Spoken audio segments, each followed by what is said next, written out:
Once again, the keeper of the book is ready to open the ponderous volume in which is recorded all the secrets and mysteries of mankind through the ages.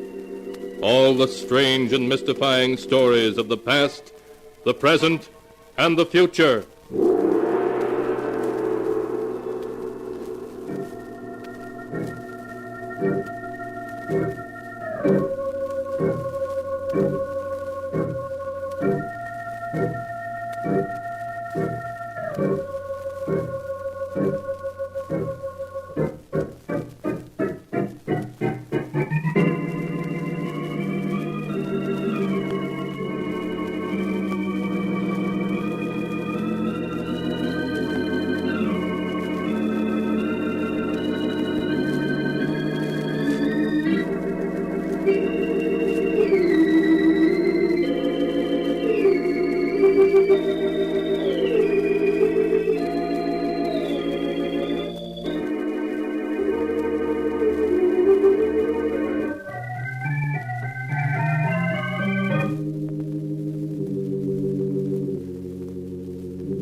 Keeper of the book, what tale will you tell us this time? What tale shall I tell you?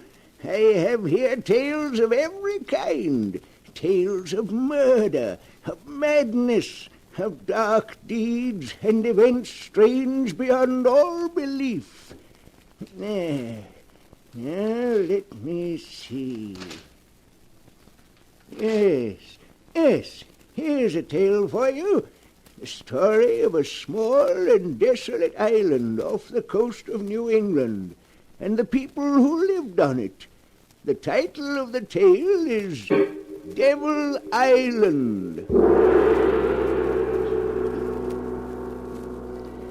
Here is the tale as it was told by Anne Drake, and is written in the sealed book. It all began on that bleak autumn day when I hired a motorboat to take me out to the island, Devil Island. The bleak-looking island which lay ahead and belonged to the Drake family for 200 years was to be my new home. I kept staring at it, wondering what it would be like to live on this island with my father, whom I'd never seen. 20 minutes later, the boatman had landed me at the dock and left. Towering above me was a high cliff, and on top of it was the house, a huge stone mansion that looked as old and weather-beaten as a medieval castle. I climbed the steep, rocky path that led from the dock to the house. Hello, I'm... Don't tell me. Anne, I've recognized you any place. You look exactly like your mother. Are you my father? Yes. Are you disappointed? Oh, no. No, of course not. Come into the drawing room. Your stepmother and uncle are waiting to meet you. Hester, Henry. Anne. I want you to meet my daughter, Anne. Anne, this is a great pleasure. Thank you, Uncle Henry. Anne, I'm your stepmother, and I can't tell you how happy I am to have you here. Won't you call me Hester? Thank you. I'd like to. Oh, and let me introduce you to the remaining member of the household, Anne. This is Abel. He served the family for 30 years. He can't talk, but he understands what you're saying. Oh. Abel, this is my daughter. Hello, Abel. Oh, Anne, it's going to be wonderful having you here. You're just what Drake Manor needs to make it live again.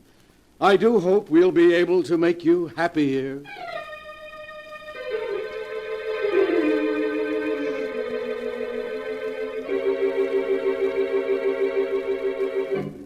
The weeks slipped by, and I was happy. I spent the days reading with Father and taking long walks with Uncle Henry and being taught cooking by Hester. And at night, Uncle Henry and I would play chess. Well, that's another game for you, Anne. The trouble is, I taught you how to play the game too well. Oh. It looks as though another northeaster is on its way. Yes, it does. Would you like me to draw the curtains, Uncle Henry? If you will, Anne. That window over there seems to be... He's there, looking in at me. Who, Uncle Henry? There's no one at the window. Can't you see him? He's beckoning to me. But there's no one there. Here, I'll draw the curtains. Is that better? He can't see me now, but he's still out there, waiting for me. Who is? Your uncle, Richard. Uncle Richard?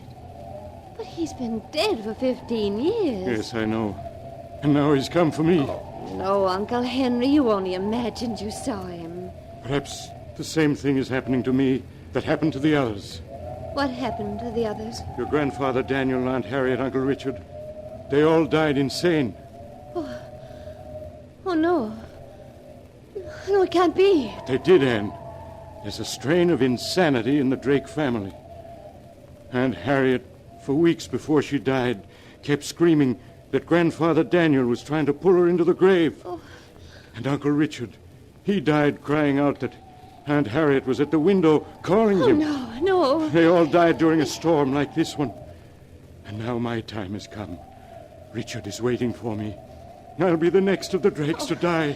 Please, Uncle Henry, you mustn't say things like that. Oh, Anne, I'm so afraid of insanity, of dying. Uncle Henry, I'll spend all of my time with you now. We'll end this nightmare you're living in. The only end to it will be death.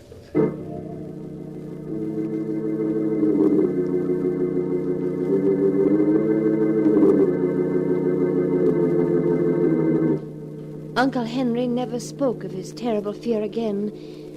But in the weeks that followed, he grew haggard, became frightened at the sound of a door opening. Then one day, another northeaster set in. By nightfall, it had whipped itself into a gale. At midnight, I woke suddenly to hear Uncle Henry speaking to someone in his room. Richard, stop tapping on my window. Go away, do you hear? Why can't you leave me alone? I don't want to go with you. No, not yet. I quickly opened my door. I stepped into the hall. No, don't take me now. Uncle Henry's voice grew wilder and wilder as I approached his room. Why don't you go away? You're dead. Dead. You have no right to bother the living. Uncle Henry, let me in. No, It's Anne. No. Uncle Henry, please unlock the door. I won't go with you, Richard. My time hasn't come yet. No, I won't. You can't make me. Henry. Why are you raising my window? No, Richard. Don't come in. Stay away from me. Uncle Henry. Uncle Henry. Anne, what is it? What's wrong? Oh, Father, do something. It's Uncle Henry. He was screaming and now he... Come here, dear. Hush now, hush. No. The door's locked. I'll have to break it down.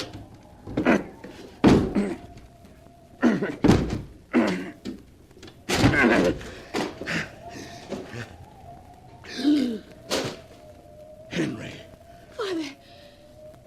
Father, is he... Yes. Yes, Anne. He's dead.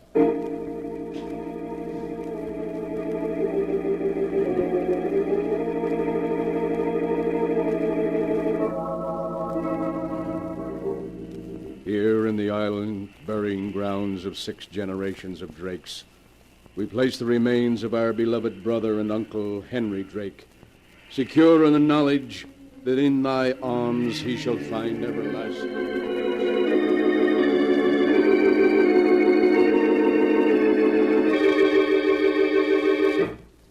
Ah, dear. Life in this house won't be the same without Henry. Father, Uncle Henry was terribly frightened for weeks before he died. Anne, whatever are you talking about? It all began during that northeaster we had last month. Uncle Henry and I were playing chess.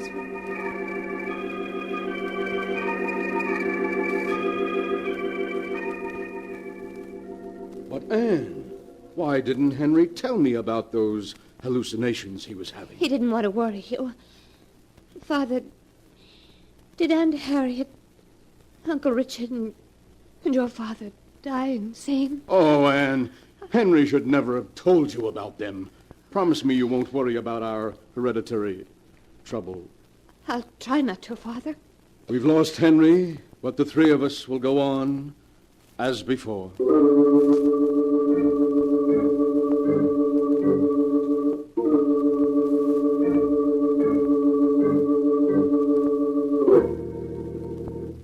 The three of us tried to go on as before, but an unspoken fear had crept into our lives.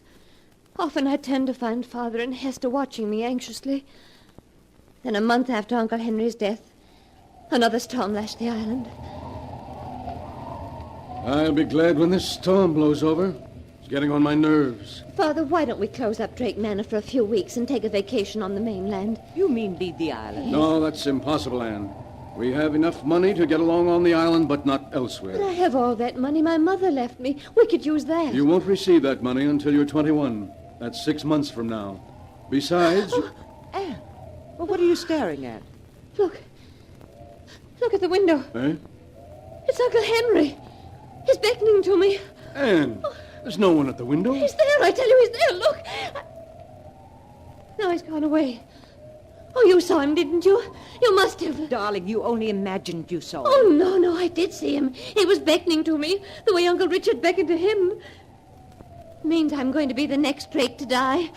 Anne, what are you saying? Oh, you mustn't talk like that. You just imagined you saw Uncle Henry. It was just An hallucination? Then I'm going insane. As he did. Oh, no, don't say that. Anne, you must rid your mind of all these fears, of everything Henry told you. Promise me you won't think about it anymore.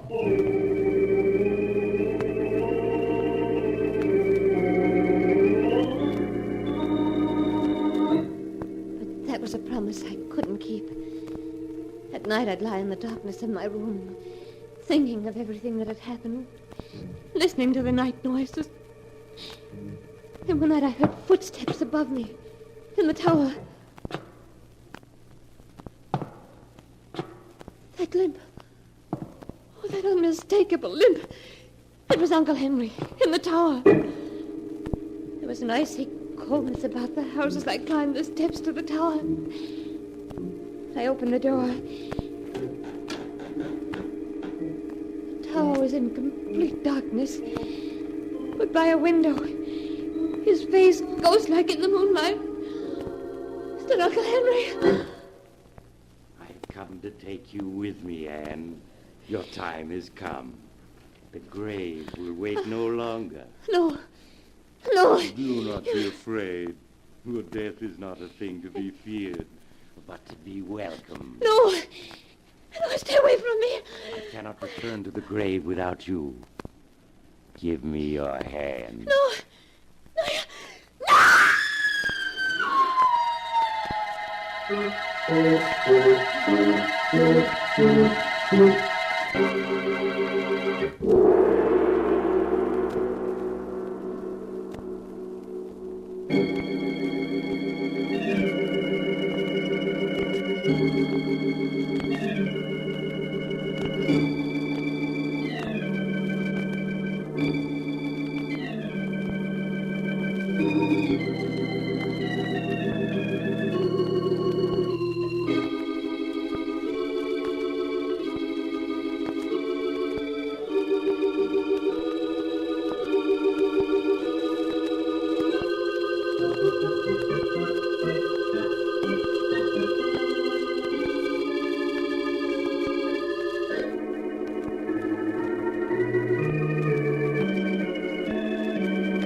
And now for the rest of the story, Devil Island, as it is written in the sealed book. Martin Drake, hearing Anne's screams, rushed up to the tower of the old mansion to find her lying unconscious on the floor. After Martin and Hester had taken the girl back to her bed, Martin went to the mainland. At dawn, he returned with a doctor and waited impatiently for him to finish examining Anne. I've just given her a sedative, Mr. Drake. She's asleep now. Will she be all right, Doctor? Afraid she's on the borderline of insanity. Oh, no. And I'm afraid in a case of this type, where there is inherited insanity, there's very little that can be done.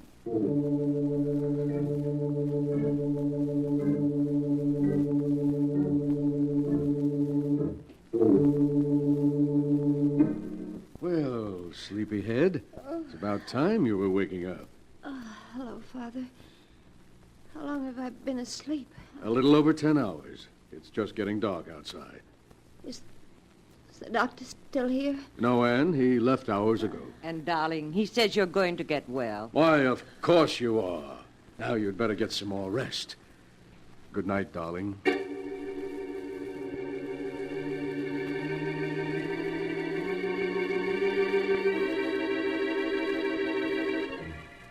A moment later, they were gone.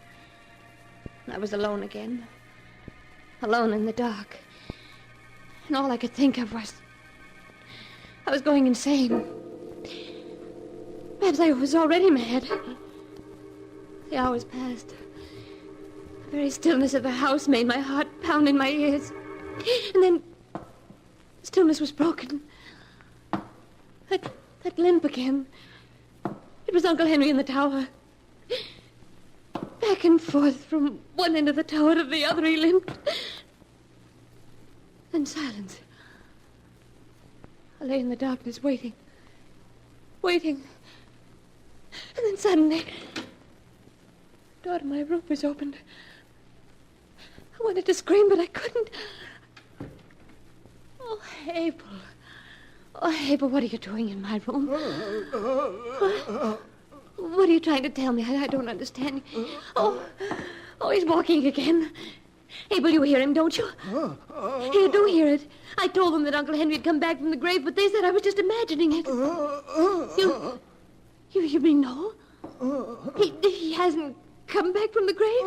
But if he hasn't come back from the grave and you hear what I hear, Abel, you don't mean that he's still alive? But that can't be true. You buried him yourself. I saw you. You mean you didn't bury him? That he wasn't in the coffin? Oh, but you must be wrong. When we broke into his room, Father found him. No, what? What do you mean, no? Are you trying to tell me something about Father? You are. What do you mean, Father, no? Father, no. You mean he isn't my father? Oh, but you must be wrong. Of course he is. That doesn't make sense. Why should he say he is my father if he isn't? What does he gain by it? My mother's estate. Oh, no, you must be wrong. Even if I were to die, he wouldn't get it. The estate would then go to charity. It's in Mother's will. Oh, why does he keep walking in the tower? He's driving me crazy. He's driving me crazy. You mean they want to drive me crazy? Oh, but why? What reason could they have? Oh, if I were to become insane, he could have himself appointed my guardian, take over the estate. Is that it? It is. But Abel, if he isn't my father, where is my father? Is he dead? You mean he is dead? Oh, then who are these three who say they're my father and stepmother and uncle? I don't understand, but no matter who they are, they'll kill me. They'll kill both of us if they learn we've discovered their secret. Oh, but we've got to escape. But how? The only boat is locked, and he has the key. Why are you handing me that flashlight? You mean the window? Signal the mainland for help. Yes, of course. Abel, you better go. We can't let them find you in here or they'll suspect. I'll keep signaling as long as the batteries last.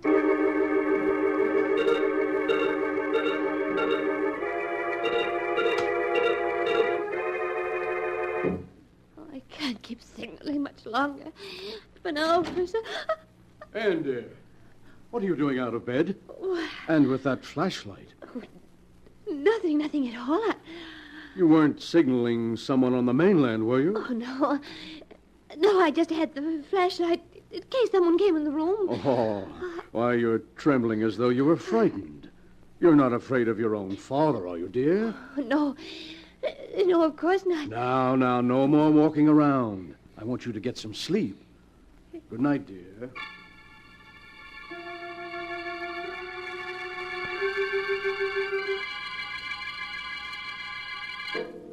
He was gone, taking the flashlight with him.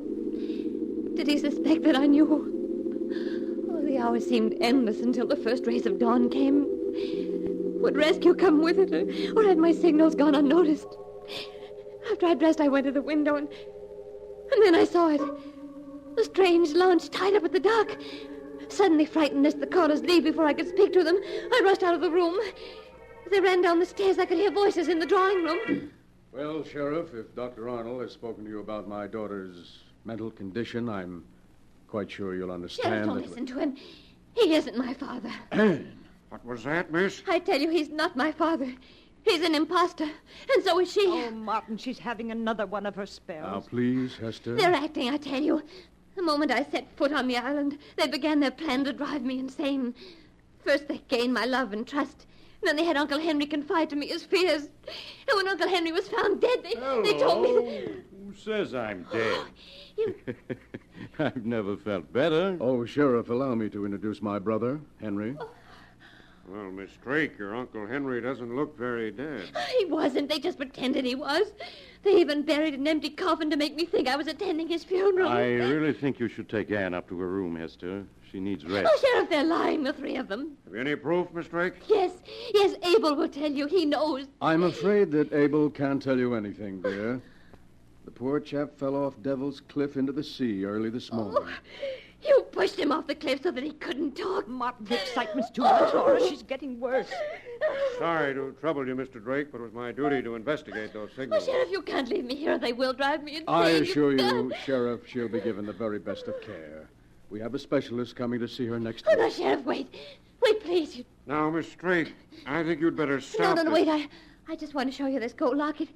Look, I'll open it. Do you see what's inscribed in it? Oh. Yes. For my daughter, in commemoration of her 5th birthday.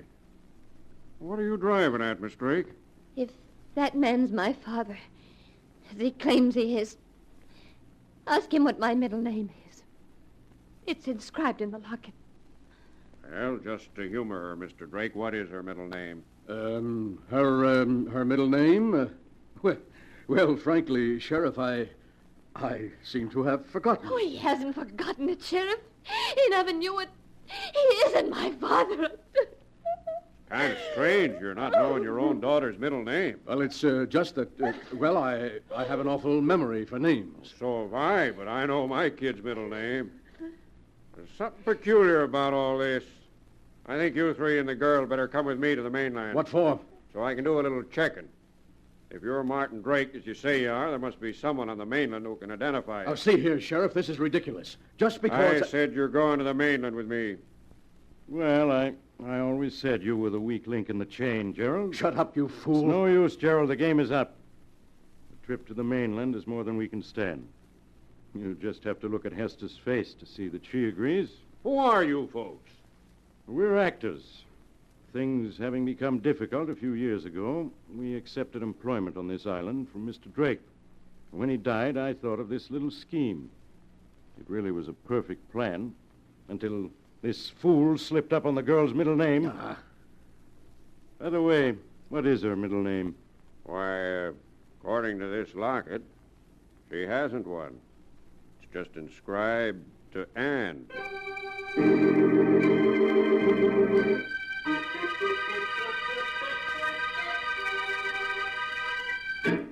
And that is the story of Devil Island, as it is written in the sealed book.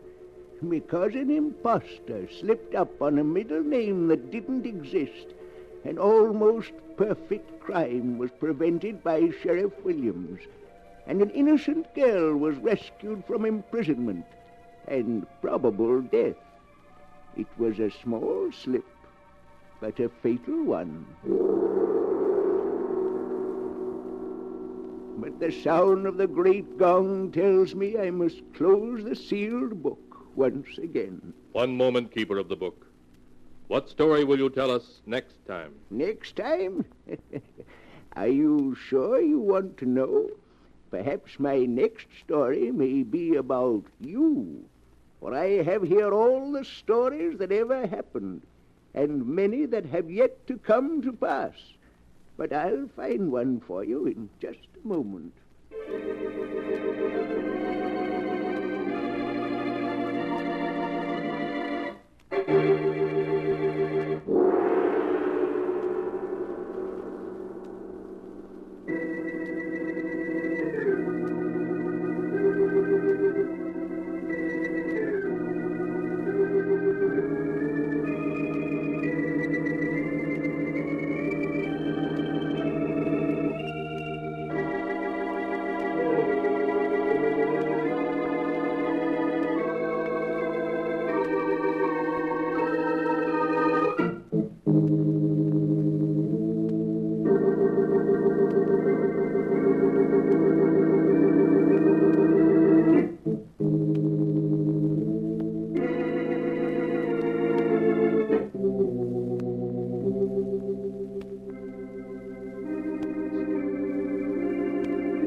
And now, keeper of the book, have you found the story that you'll tell next week? Yes, I have found one. It's the story of two helpless old ladies in fear of their lives and the desperate measures to which they were driven in order to save themselves. The title of the tale is Escape by Death.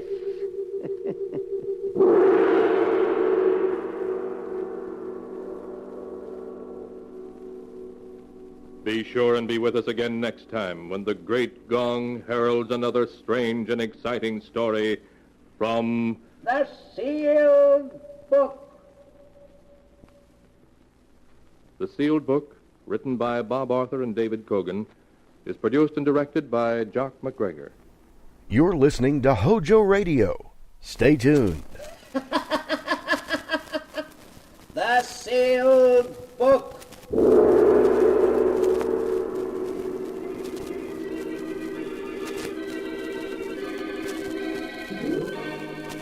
Once again, the keeper of the book is ready to open the ponderous volume in which is recorded all the secrets and mysteries of mankind through the ages. All the strange and mystifying stories of the past, the present, and the future.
Keeper of the book, what tale will you tell us this time? What tale shall I tell you?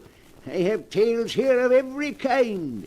Tales of murder, tales of madness, of dark deeds and events strange beyond all belief. Let me see. Yes, here's a tale for you. The strange and terrible story of two old ladies and how they tried to escape from their doom. I call the story Escape by Death. My story begins in a big, shabby old house in the country, fully a mile from any other habitation. In a large ground-floor room, which is both their bedroom and sitting room, Martha and Louise Abbott listen to the wind howl outside. Louise is an invalid, confined to a wheelchair. Martha, though able to walk, can only hobble a few steps at a time, so that to them the lonely house is almost like a prison. Listen to that wind, Louise. Oh, I do hate living out in the country like this. We're so isolated from everybody. Oh, yes, Martha. It was so much nicer when we lived in our own house in the village. Even if Roger and Hester are our nephew and niece, we should never have let them persuade us to move out here with them. Oh, what is it, Toby? Queenie? Oh, our mother's darling's hungry. Even Toby and Queenie don't like living here. Yes, they do seem unhappy. Queenie hasn't been eating well. Louise, it's very foolish for us to stay here with Roger and Hester. I think I hear Hester coming now. We'll tell her right away that we want to go back to our old home. Here I am at last, Aunt Louise, Aunt Martha. I brought you tea and some cake I just made this afternoon. Thank you, dear. I have the Daily Sentinel for you. George Gibson just delivered it. I haven't even opened it yet. Thank you. Roger, Louise and I have been talking things over. It was very kind of you to invite us to live here with you, but we were much happier living in the village. We want to go back. But, Aunt Martha, it's much better for you here. Really it is. Of course, you're just homesick, both of you. And you'll get over it. Pretty soon you'll love the country as much as we do. Now, we don't want to hear another word about your leaving us. We couldn't be happy thinking of you alone and helpless in the village. Come along, Roger. Let them drink their tea. All right, Hester. See you both later. Oh, I do wish they'd let us go back. There's no reason why we shouldn't. Do you remember the teas we used to give? Mary Thompson came over every afternoon. It was so nice. There's no reason we can't move back and give those teas again. We won't be alone or helpless either. And all the money Father left us, we can afford a dozen servants. Louise, we are going back.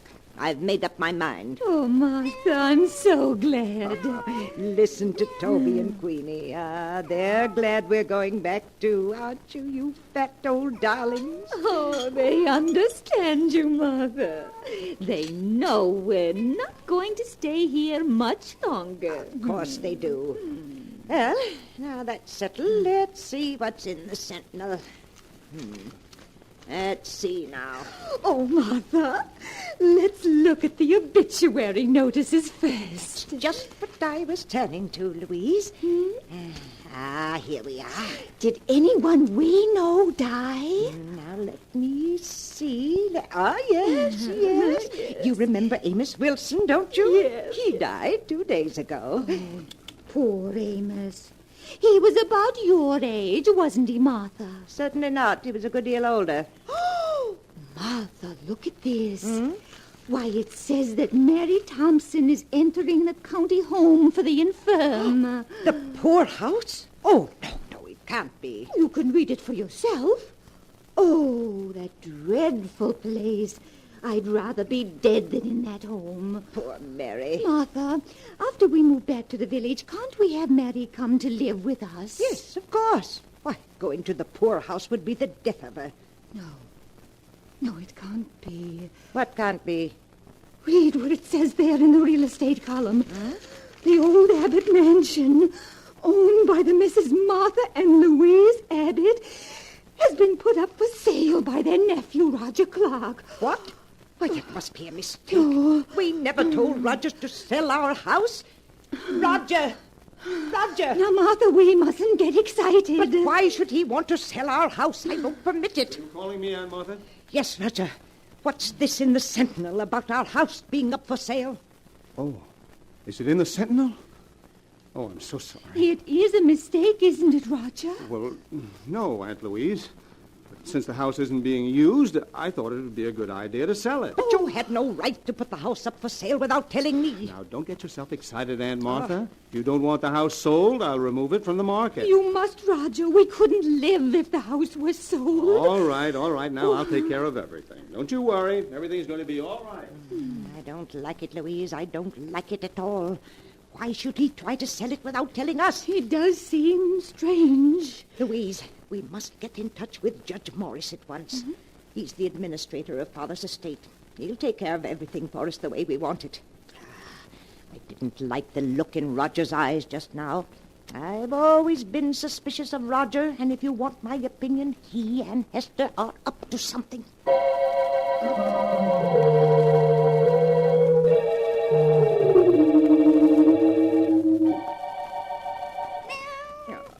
Is Mother's beautiful Queenie hungry? Well, here's a nice piece of meat from the lovely supper Hester just brought us. Oh, Queenie is hungry, Martha. She's got her appetite back since she learned we intend going back to the village. Yes, she has, but where's Toby? I don't see him around any place. He's probably in the kitchen. Martha, when are you going to speak to Roger and Hester again about our leaving? I'm waiting until we can get in touch with Judge Morris. He'll come get us whether Roger wants us to go or not. There's been something very strange about Roger's manner ever since we told him yesterday we didn't want to stay. Martha, look. Queenie's ill. Oh. That meat you gave her, it's made her sick. Queenie, oh, what's the matter with Mother's darling? Oh, Martha, there's something terribly wrong with her. Queenie, what is it? Oh, Louise, what can we do? Give her some water, maybe that'll help. Martha, she's fallen down. She's dead, Louise. Queenie is dead. Oh, no, she can't. But she is, though she was perfectly all right until I gave her that meat. She was so hungry, she just bolted it down. Oh, Martha, she must have choked on it. She's choked to death. Did she? I'm not so sure.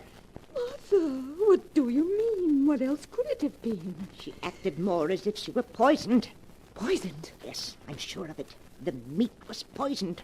That's why Queenie died. But how's that possible? It was poisoned because that meat was meant for us. Martha, you don't mean that Roger and Hester... Yes, Louise. Oh, I see it now. That's why they brought us out here. Why they won't let us leave. They're planning to kill us. They're after our money. Oh, Martha, what are we going to do? Well, we've got to get in touch with Judge Morris right away. He'll save us. But, Martha, how can we? The telephone, it's upstairs in Hester's room, and neither of us can climb stairs. I know that. We've got to figure another way to reach him. Louise, our lives depend upon it.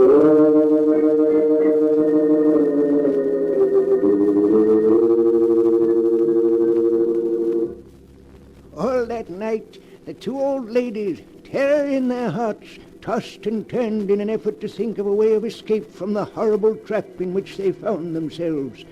In the morning, they thought they had discovered how to do it.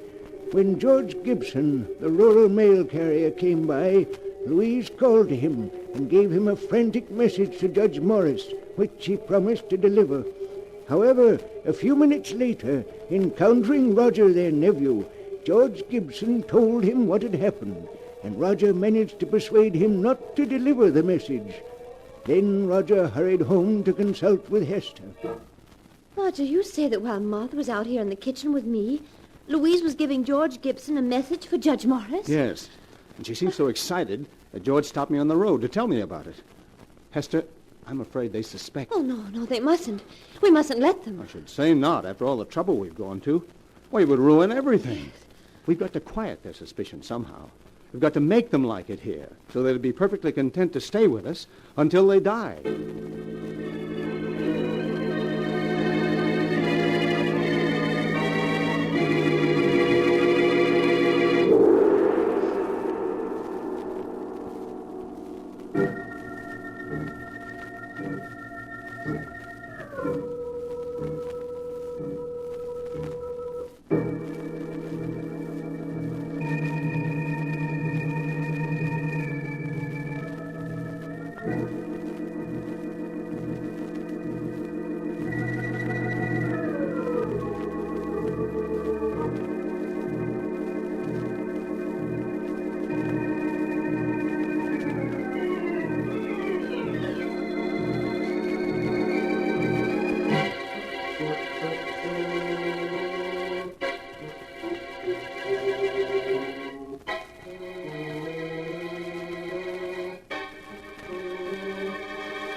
And now to return to the story of escape by death, as it is written in the sealed book.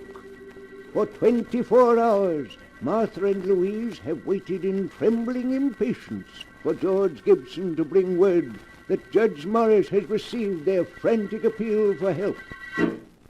Oh, Martha, where can George be? He's more than an hour late. Well, he's probably just been delayed. Maybe the car broke down. He'll be here soon. Yes, here he comes now. He's turning up the drive.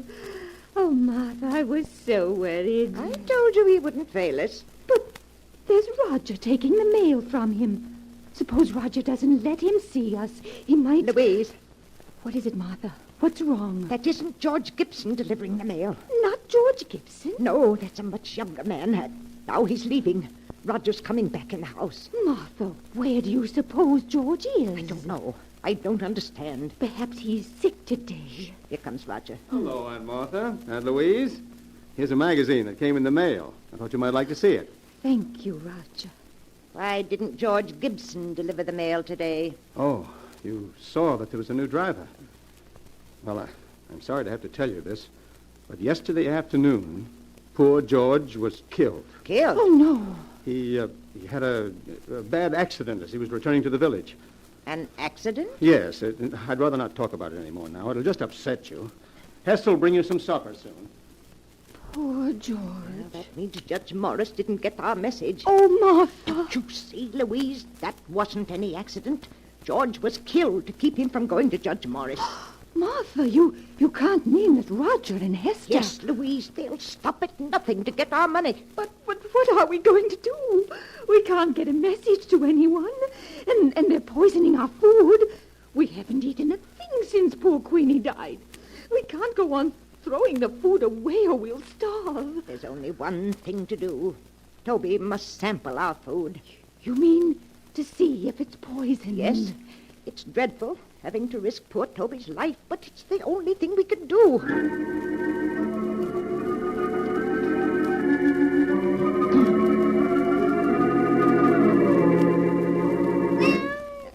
Here you are, Toby. A nice piece of meat for Mother's darling. Martha, I get so frightened every time I see Toby eating something. I keep remembering Queenie. The dreadful way she died. Now, Louise, we mustn't think of that. Here, Toby, dear.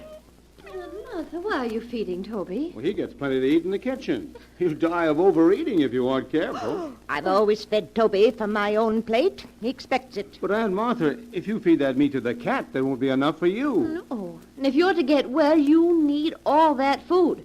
Now, I don't want you feeding Toby any more of it. Here, Toby. Come on, boy. Come on. Come on out the kitchen there. Martha and Louise eat their supper.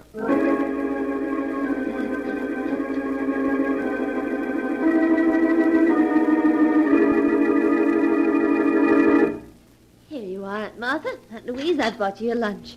Doesn't it look good? Yes, Hester. It's very nice. Here, Toby. Here, kitty, kitty, kitty. Hester, have you seen Toby? No, Aunt Martha, I haven't. Oh, but where could he be? Toby's always on time for meals. Oh, he's probably someplace around the house. Now, eat your lunch before it gets cold. Oh, Martha, where can he be? Toby'll be along in a few minutes. We won't touch a bit of this food until he's eaten some of it. I do wish he were here. I'm so hungry. Louise, don't touch a thing on that tray. It isn't safe. Here, Toby. Here, kitty, kitty, kitty, kitty, kitty, kitty, kitty.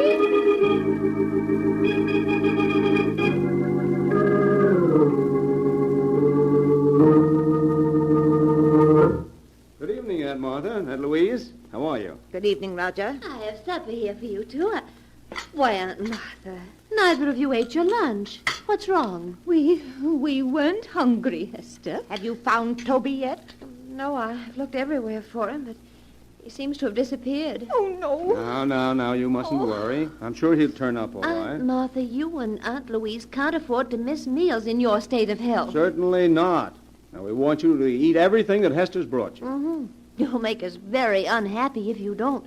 Now, please eat it while it's hot. Come along, Roger. I'll get you your supper. All right, dear. Did you hear what she said about Toby, Louise? Yes. He's vanished. Nonsense. They've killed him. You saw how angry they were last night when we fed Toby from our plates. They've killed him so he won't spoil their plans. Oh, Martha, what are we going to do? I'm so hungry that my head spins and I'm dizzy. I know, Louise. So am I. Oh, I hate them. I hate them. We're leaving them our money and our wills. They'll get it soon enough. Why must they kill us? Because they're nothing but common murderers. I distrusted Roger from the minute Hester first brought him to our house. Yes, it's his fault. He's changed Hester. She used to be such a sweet girl. Oh, if there was only some way to get word to the village or to bring somebody here to help us.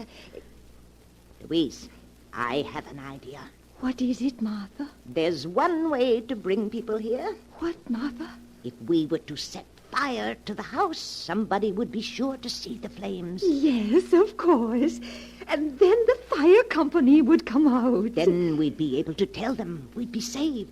Oh, but Martha, Hester and Roger would put out the fire before it could get big enough to be seen. Louise, I know a way we can prevent them from putting out the fire. You do? Yes, we can save ourselves, Louise. We can save ourselves.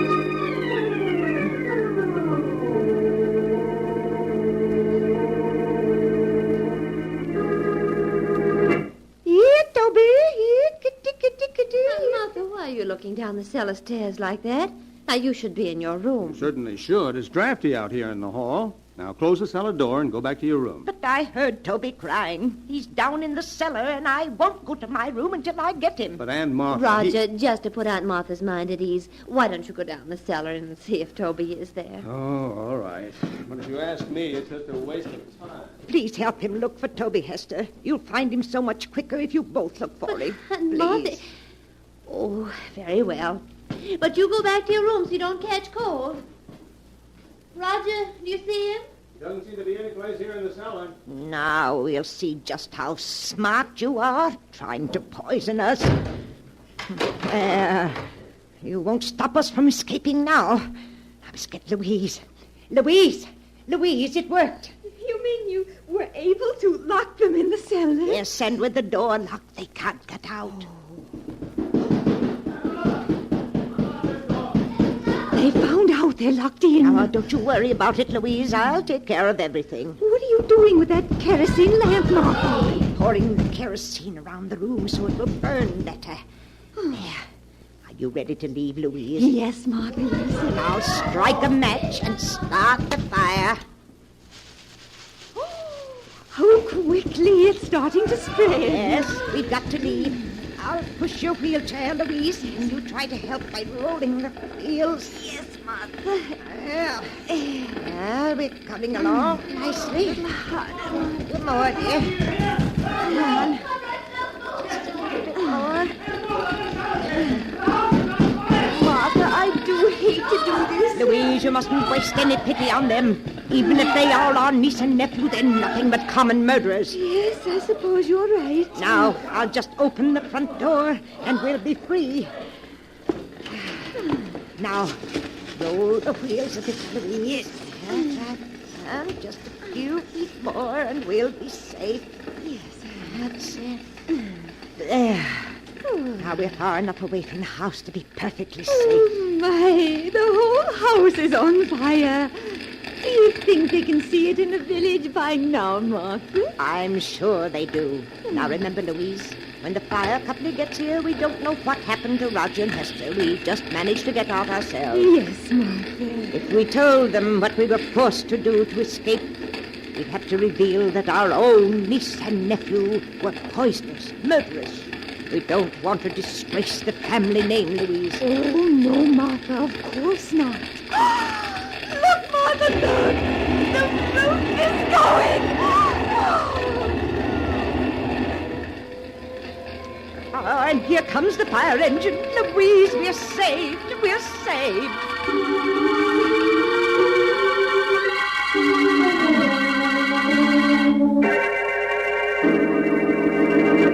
Good morning, Judge Morris. Good morning, Miss Martha, Miss Louise.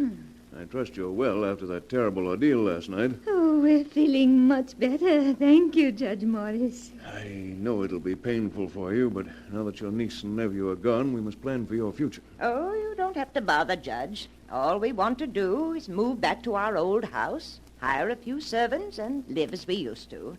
Yes. And I was wondering if you could arrange to have Mary Thompson come live with us. I won't hear of her going to that dreadful home for the infirm. Why, the poorhouse would be the death of her. Oh, no, we can't let her go there. With all the money Father left us, there's no reason why she should. Ladies, I'd hoped I'd never have to reveal the truth to you, but now it appears I must. The truth? I don't understand, Judge.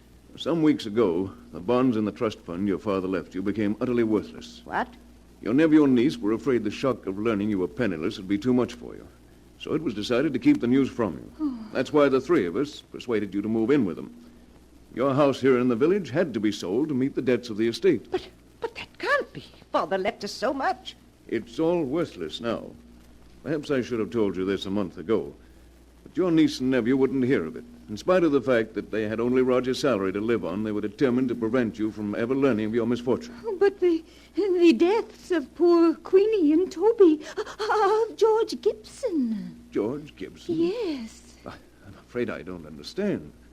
Surely you heard that he was killed. A tire blew out and his car turned over. You mean he wasn't murdered? Certainly not. Oh. You feeling well? Has my news been too much for you? No. Well, now that your niece and nephew are gone, there's no one to support you, I'm afraid there's only one thing left. One thing left. What's that? I'm sorry to say, believe me, I am. The county home for the infirm. Oh. The poorhouse.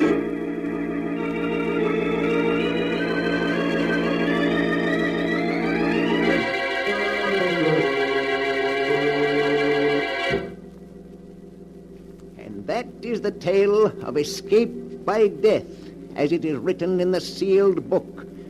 Louise and Martha, because they could not believe that the death of their cat was an accident, convinced themselves that they were in danger of being killed, and in their frantic efforts to escape, ruthlessly destroyed their only protectors. Strange are the ways in which fate plays tricks on mere mortals.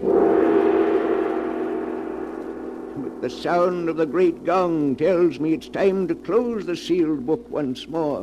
One moment, keeper of the book. What story from the sealed book will you tell us next time? Next time? What kind of a tale would you like? A story of ghosts, of vampires, of werewolves howling in the night? A tale of dark plots and evil deeds? Of a strange fate overtaking the guilty? Let me see. I'll find one for you in just a moment.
And now, keeper of the book, have you found the story that you'll tell next time? Yes, I found one for you. It's the amazing story of a woman's jealousy, so great that it would not let her lie quietly in her grave, but made her seek revenge even from behind the dark veil of death. I call it Death at Storm House. Be sure to be with us next time to hear another strange and mysterious story from The Sealed Book. The Sealed Book, written by Bob Arthur and David Cogan, is produced and directed by Jock McGregor. You're listening to HOJO Radio. More classic old-time radio coming your way next.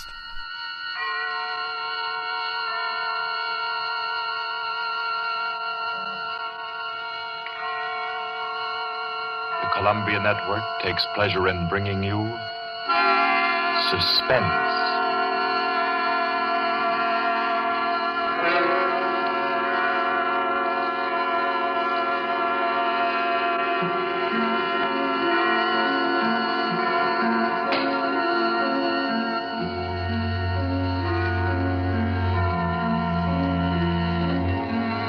Suspense, Columbia's parade of outstanding thrillers. Produced by William Spear and scored by Bernard Herrmann. The notable melodramas from stage and screen, fiction and radio, presented each week to bring you to the edge of your chair, to keep you in Suspense.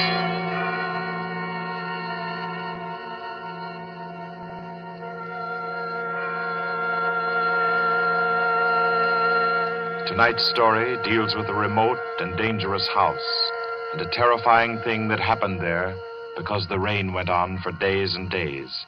It deals with a surgeon and a girl, a giant, and a young man who took a long chance. And over them all, the moan of the night wind and the ceaseless roar of the storm. For your suspenseful listening, we invite you to learn about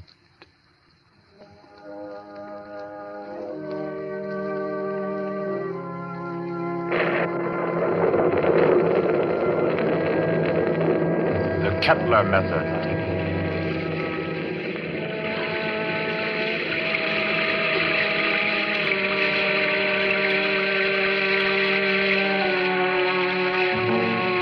Four days of rain there'd been, ceaseless, teeming, pouring with a steady, relentless rhythm. 4 solid days. The fields around Culston had been turned into huge puddles that reflected the heavy, swollen sky. And Dr. Morrissey was stirred by a deep anxiety. He stood beside a window in his sanitarium, which rose high on a lonely hill, a few miles from the little town of Culston, and stared into the jagged, spraying screen of rain. It was just 3 o'clock. 3 o'clock of an afternoon he would long remember. He was on the point of sending for Caffrey, the ward attendant, when the door opened, and Caffrey came in, pale, disturbed. Dr. Morrissey. Is there anything wrong, Caffrey? I don't know. There's a feeling down in the ward. Feeling? This rain's going on too long. The patient's getting uneasy? They're bound to, ain't they? If a guy with good nerves gets jumpy, you can imagine what it does to theirs. Seem to be affecting anyone in particular? Number 5's been carrying on. Kettler? Yeah. I brought him up. Nurse Carter's waiting with him out in the hall. Bad as that? He's upsetting the others. Keeps asking for some guy named Benham. Oh, that's the man he killed. I didn't know he was homicidal. Oh, it was an accident. He was performing a brain surgery on Benham and... Him? Oh, Kettler was a very important surgeon, Caffrey. Didn't you know that? He keeps saying so, but... It's perfectly true. Very successful, Dr. Kettler was. Until he perfected an operative procedure that he called the Kettler method. A new process of brain operation. Spent most of his life on it and... Well, when he tried it for the first time on this young lad Benham and Benham died on the table, it unbalanced his mind. I've got to go back down there now. I think you'd better wait while I talk with Kettler. Okay, I'll bring him in. But don't make it long. I don't like the feel of things around here. Nurse, Miss Carter. Yes, we're coming. You can bring him in now. Come along. Dr. Morrissey wants to see you. Does he now? Does he? Come in, Kettler. I'd like to ask Dr. Morrissey a question. I'd like to ask him a question. Yes, Dr. Kettler. I should like to ask him where Laird Benham is. I know he'll never tell me. But I will, Kettler. Laird Benham is buried somewhere out there under the rain. He is at peace, Kettler. Can't you forget about him? Just forget. You'd all like me to forget about him, wouldn't you? Then you could keep him hidden away forever, couldn't you? Benham is dead, Kettler. You know that. Benham died. He did not. He's alive. He was alive when you and the rest of the envious medical profession stole him from the operating table. Kidnapped him with my bandages still round his head. You were determined to make the Kettler method seem a failure, weren't you? Weren't you? Easy now. Believe me, Kettler. I know where he is now, Dr. Morrissey. He's in the cellar under the ward downstairs, isn't he? Isn't he? Kettler. Let me see it. There, Benham. Oh, you'd better take him down, Caffrey. All right. Come along now, sir. I'll take him, nurse. You won't show him to me. Even though it would make me well again. My cellars are empty, Kettler. Believe me, Benham isn't there. You sit there in power and order me away. Come on, Kettler. There's something I have to say. I've always been above violence, Dr. Morrissey. But the time comes when there's no other course. This is a warning, Doctor. A warning. And the joke is that you won't heed it. Come on with you. You won't heed it now. But you'll remember it. And soon you'll remember it. Tables turn, Dr. Morrissey. Tables turn.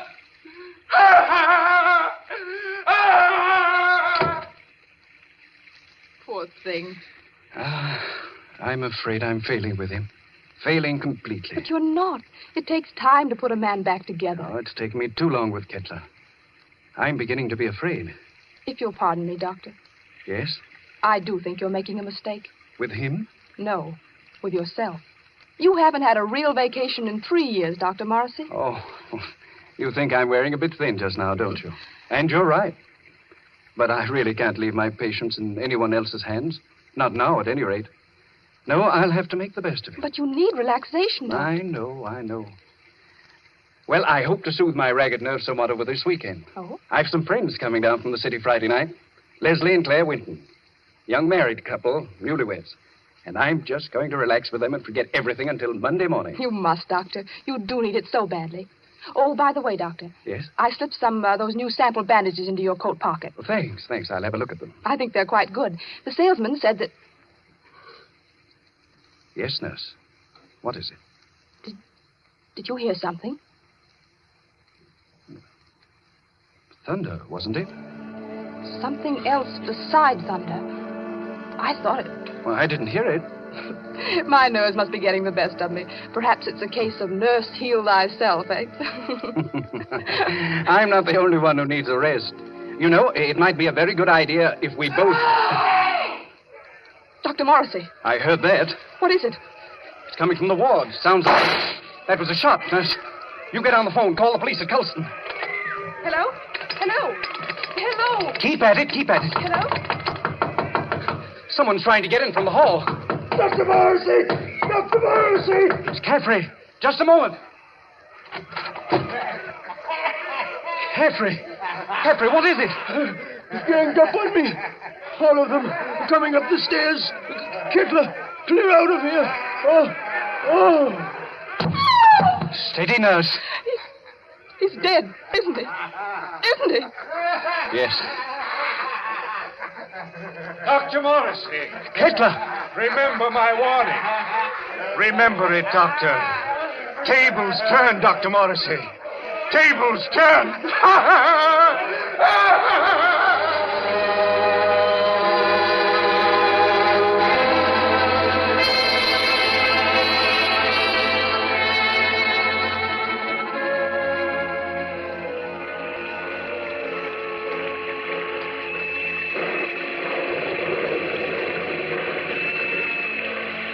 Rained for 3 more days.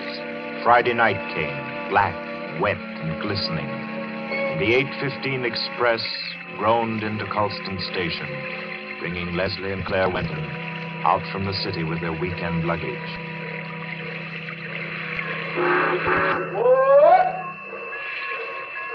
Isn't Dr. Morrissey sending his car for us, Leslie? Yes, Claire. The chauffeur was supposed to drive us over to the sanitarium to pick up the doc, and then we're all going over to his house together. Well, I don't see any car, do you? I don't see anything but water. Maybe we're rowing over in a skiff. Oh, I hate that sound. Like somebody's in agony. I think you're a little depressed, dear. Well, I shouldn't be surprised. My head's still aching dreadfully. Poor lover. How long's that been going on now? Almost a week. It frightens me. I don't think it's anything serious. Waiting in the rain like this doesn't do it any good, I'm sure. I don't understand. Doc's usually so punctual. Right on the dot. You don't suppose we ought to call the sanitarium? You people for Dr. Morrissey, yes? Well, yes, we're the Wintons. Doc sent you to pick us up? I, Cato, Dr. Morrissey's chauffeur. You got luggage? Yes. Here it is. I take. You follow me to car. Come. We're coming. Leslie? Yes? He's tremendous, isn't he? He must be 6.5 feet tall. I'm over 6 myself, darling. He's nearer 8. That's a giant. Get those shoulders. He could snap me in 2 like a matchstick. Well, I hope he likes us. So do I, light of my life. Waiting. You come, please. But I really don't think he does. Coming.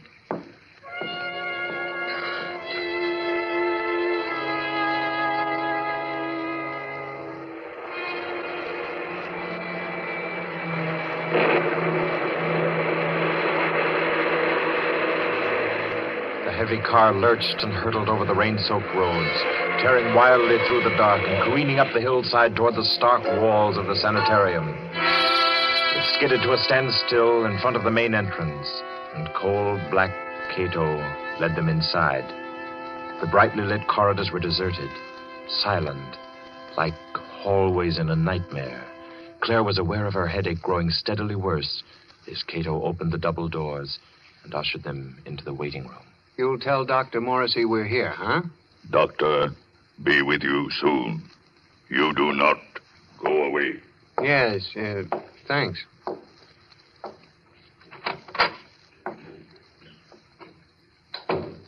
I hope we're not staying in here very long. It isn't very cheery, is it? Oh, I don't like places like this. I suppose it's very foolish of me, but I always feel as if I'm in some sort of danger. That's the headache again. Everything seems worse than it really is when you're not feeling well. Don't you always find... Leslie. Yeah? Listen. What is it? Somebody's knocking. Just a moment. Gracias a Dios. Who is it, Leslie? I don't know. What, you do not know me? I am Arturo Alvarez, the South American pianist. You have heard of me? Well, sure, I've heard of Arturo Alvarez, but I'd hardly expect to find him Leslie, humor him. Oh, of course, for a moment I forgot where I was. I've heard of you, Mr. Alvarez. Is there anything I can do for you? Will you help me? I must get out of this place. Oh, sure. I came here several days ago to be treated for a mild nervous trouble. And now they won't let me go. I am being held a prisoner. And tonight I am scheduled to give a concert at Carnegie Hall, and I must get out of here. Please, will you help me? Number 10 out of the ward again, I see. How many times must I tell you that is strictly against the rules? I was doing nothing wrong. I was only telling this gentleman that I must be at Carnegie Hall for my concert. Yes. I'm sure the gentleman was very interested. Cato. Yes, Doctor. Cato, you will escort number 10 back to the ward and see to it that he doesn't wander back into the waiting room. No, I will not be taken back to the ward. Help me. Oh, no. Help me, no. I will no. How strongly he believes in his delusion. Strange fantasy of a diseased mind. Seriously believes that he's Arturo Alvarez. He was telling me. Oh, I'm very sorry. I'm afraid I haven't been very cordial. Won't you sit down? Is there anything I can do for you? Well, you see, Dr. Morrissey invited us up for the weekend. Oh, yes, of course. He told me he was expecting you. Does he know we're here? I'm afraid not. Dr. Morrissey was unexpectedly called away on an emergency case, and I'm in charge of the sanitarium until he returns. Well, do you have any idea about when that'll be? Well, it's very hard to say. However, he asked me to ask you to wait and see to it that you're made comfortable. Let me see now. Your name is... Winton, Leslie Winton. And this is my wife, Claire. Yes. Permit me to introduce myself. I'm Dr. Kettler, Dr. Morrissey's assistant. What can I do for you? A bite of food or a drink, perhaps? I don't think so. There's nothing in the world I want so much as an aspirin. Aspirin? Yes, Doctor. She's had a headache that's been troubling her for days. It's terribly annoying. I can well imagine. Annoying and interesting. That is to a man of my profession, of course. But if you will step into the inner office, I think I can offer you something a good deal more effective. Oh, I'd hate to trouble you. No trouble at all. I find these things most intriguing. Should I, Leslie? I think you might as well. Morrissey won't be back for a long time by the looks of things. You're quite right, Mr. Winton. Dr. Morrissey won't be back for a long, long time. Oh, well, then, which way do I go? Right this way. The large door on your left. You won't mind waiting alone, will you, darling? Oh, Mr. Winton shall make himself comfortable. There are cigarettes in the box, whiskey in the liquor cabinet, and a radio behind the ferns there. I'm sure he will be quite happy. After you, Mrs. Winton. If Dr. Morrissey comes in, let me know. I hope you'll find everything you want, sir. Thanks. By the way, Doctor. Yes? You said you had something better than aspirin. I didn't know there was anything better than aspirin for a headache. I have something, Mr. Winton. Really? It is a process which I invented myself. One that never fails. A little treatment, very effective and highly complicated, called the Kettler method. Please make yourself at home, Mr. Winton.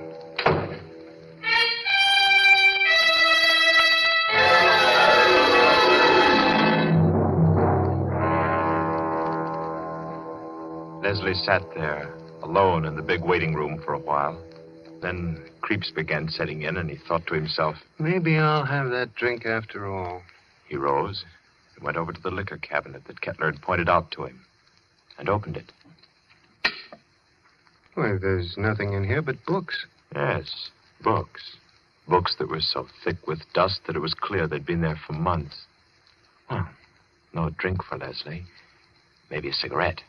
Kettler said the box was full. He picked it up and started opening it. Why, it isn't even a cigarette box. The darn thing's a bookend. Yes, that's just what it was. Leslie began to think it was a tough job making himself at home in that waiting room. And then the idea occurred to him. Maybe the radio works. He went over to the radio then, turned it on, and... We are sorry to announce that the program scheduled for this time from Carnegie Hall has been cancelled due to the mysterious disappearance of Arturo Alvarez, the noted South American pianist. Mr. Alvarez was known to be suffering from a minor nervous disorder and was last seen departing on a short trip to Colston in upstate New York. Alvarez. That guy is Alvarez. What's going on here? Claire! Locked. Dr. Kettler, open this door. Open it. Do you hear me? Miss Claire! Winton. Oh, you. Tell him to open up. Tell him. Doctor send me. Tell you, young lady, headache bad. Very bad. What do you mean? He operate. Operate? He say take long time. He say you not wait. You come back tomorrow. Operate? No. Kettler! Claire, can you hear me? Of course she can hear you, Mr. Winton. The operating table is just inside the door. Bring her out here. Let her go, I tell you, Kettler. But I find that an operation is indicated, Mr. Winton. I forbid you to touch her. You forbid? You? I'm in charge here. No one forbids me. Do you understand? You're insane. If you lay your hands on her, I'll kill you. So help me, I'll kill you. Very well, Mr. Winton. If you do not wish me to operate, that's all there is to it. I would scarcely force my services upon you. However, the girl's condition is quite serious, and I... Good work. Good work, Cato, my boy. A master stroke. Do you still forbid me, Mr. Winton? Do you? Oh, you don't answer. Good. Take him to the cellar, Cato, and lodge him there with his friend, Dr. Morrissey. They should have a good deal to talk over in the still hours of the night while I cure the young lady's headache unmolested.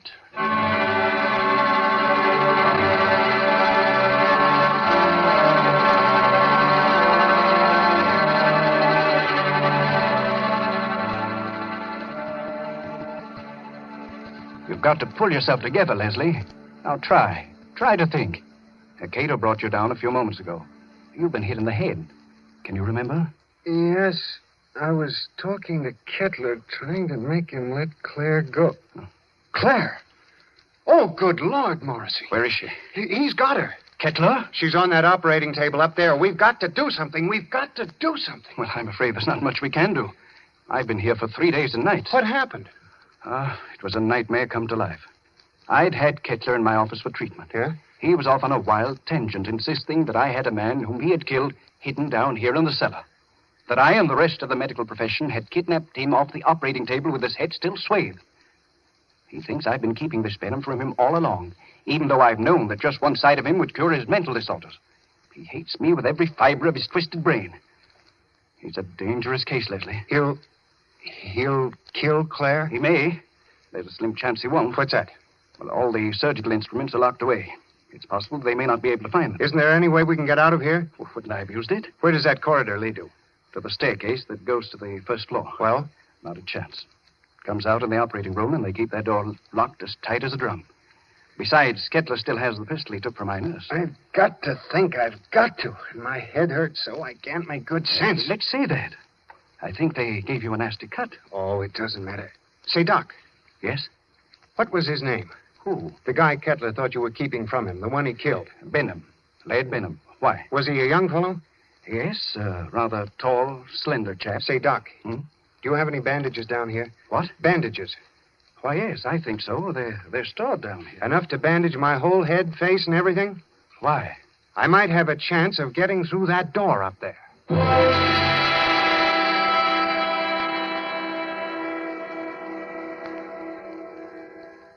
Please, let me go now. Oh, let me go.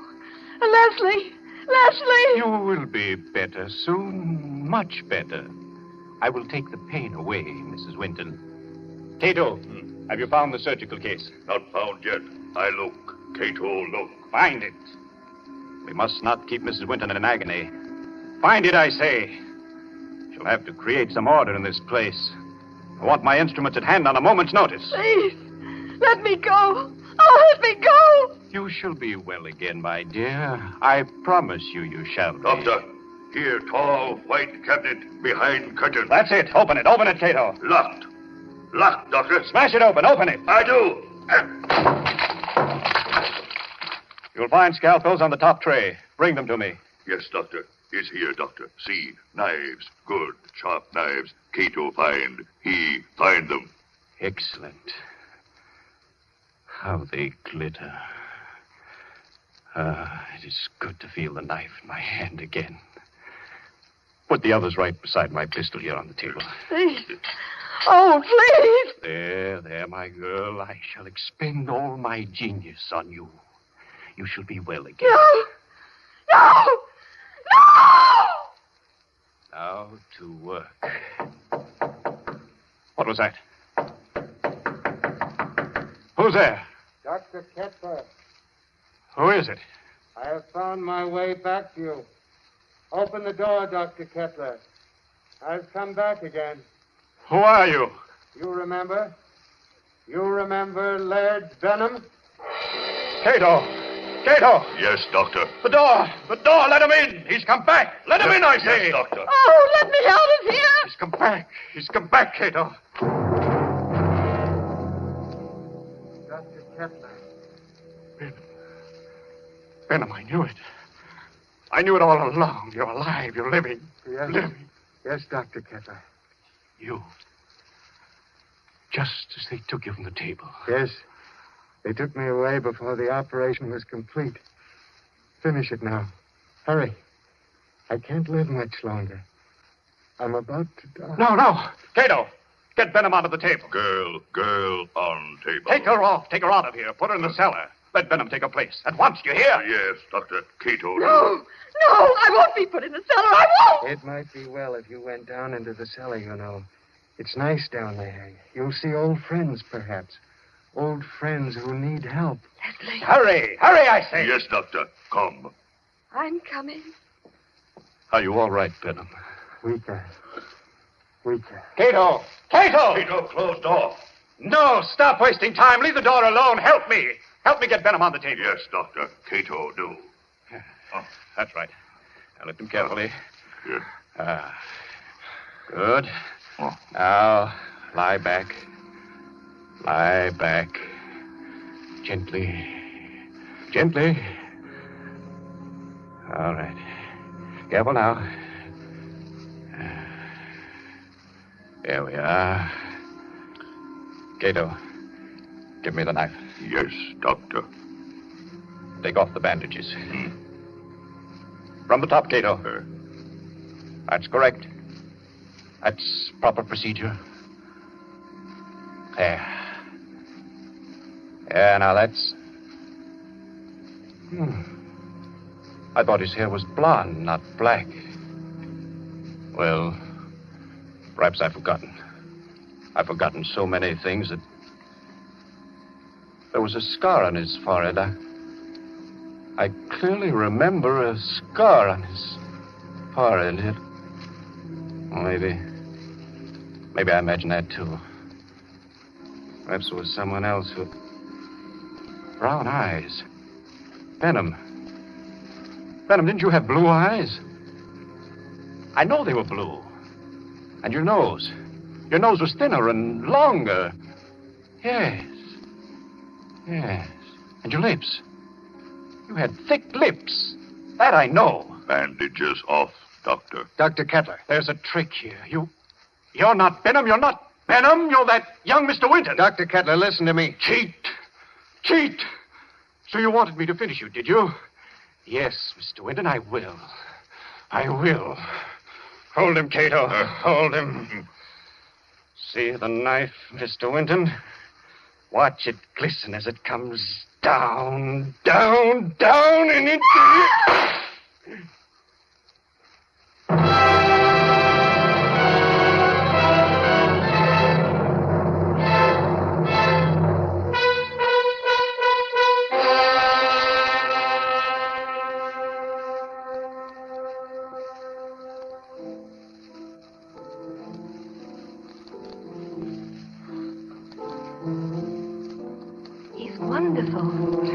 You don't doubt that he's out to rompers when you hear him play the piano, do you? That's a marvelous old instrument you have, Doc.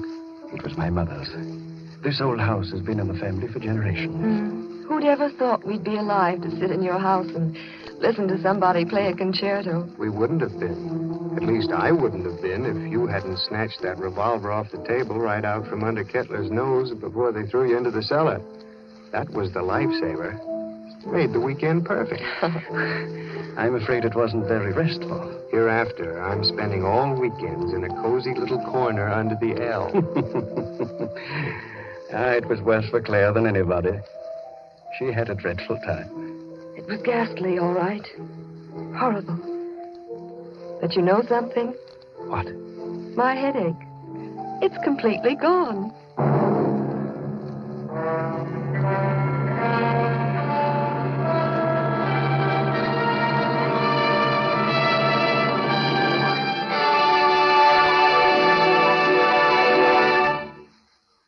So ends the Kettler method, the tale of a memorable weekend and a long-awaited dead man who didn't return after all. This was tonight's story of Suspense. Suspense is produced by William Spear. John Dietz was our director this evening. Tonight's radio drama was written by Peter Barry and scored by Bernard Herrmann. Roger De Koven was Dr. Kettler, John Gibson, Leslie Winton, and Gloria Stewart played Claire Winton. Others in the cast were Guy Repp, Martha Faulkner, Winfield Honey, and Ralph Smiley. Next week at this time, Columbia will bring you another selected story from the world's great literature of thrills. Another study in suspense. This is Barry Kroger, and this is the Columbia Broadcasting System. Thanks for listening to HOJO Radio. We have more classic radio coming your way next. The Columbia Network takes pleasure in bringing you Suspense.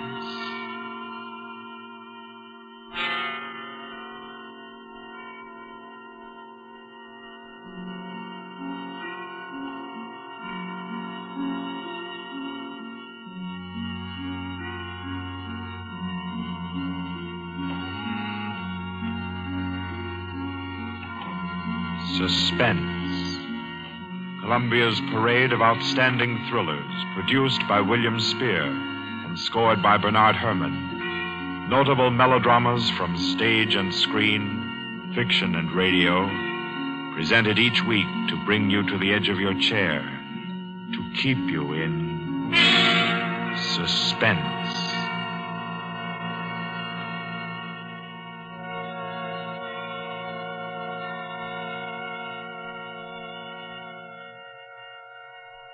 Tonight's story, by the noted American author T.S. Stribling, deals with a crime of murder on an exotic and atmospheric island, with ragged beggars who slept in a Hindu temple and awoke with gold in their pockets and a dead girl lying near them, and with a strange and mystical entrance into the life of hereafter, which was the experience of an American psychologist. For your suspenseful listening, we invite you to join us for A Passage to Benares.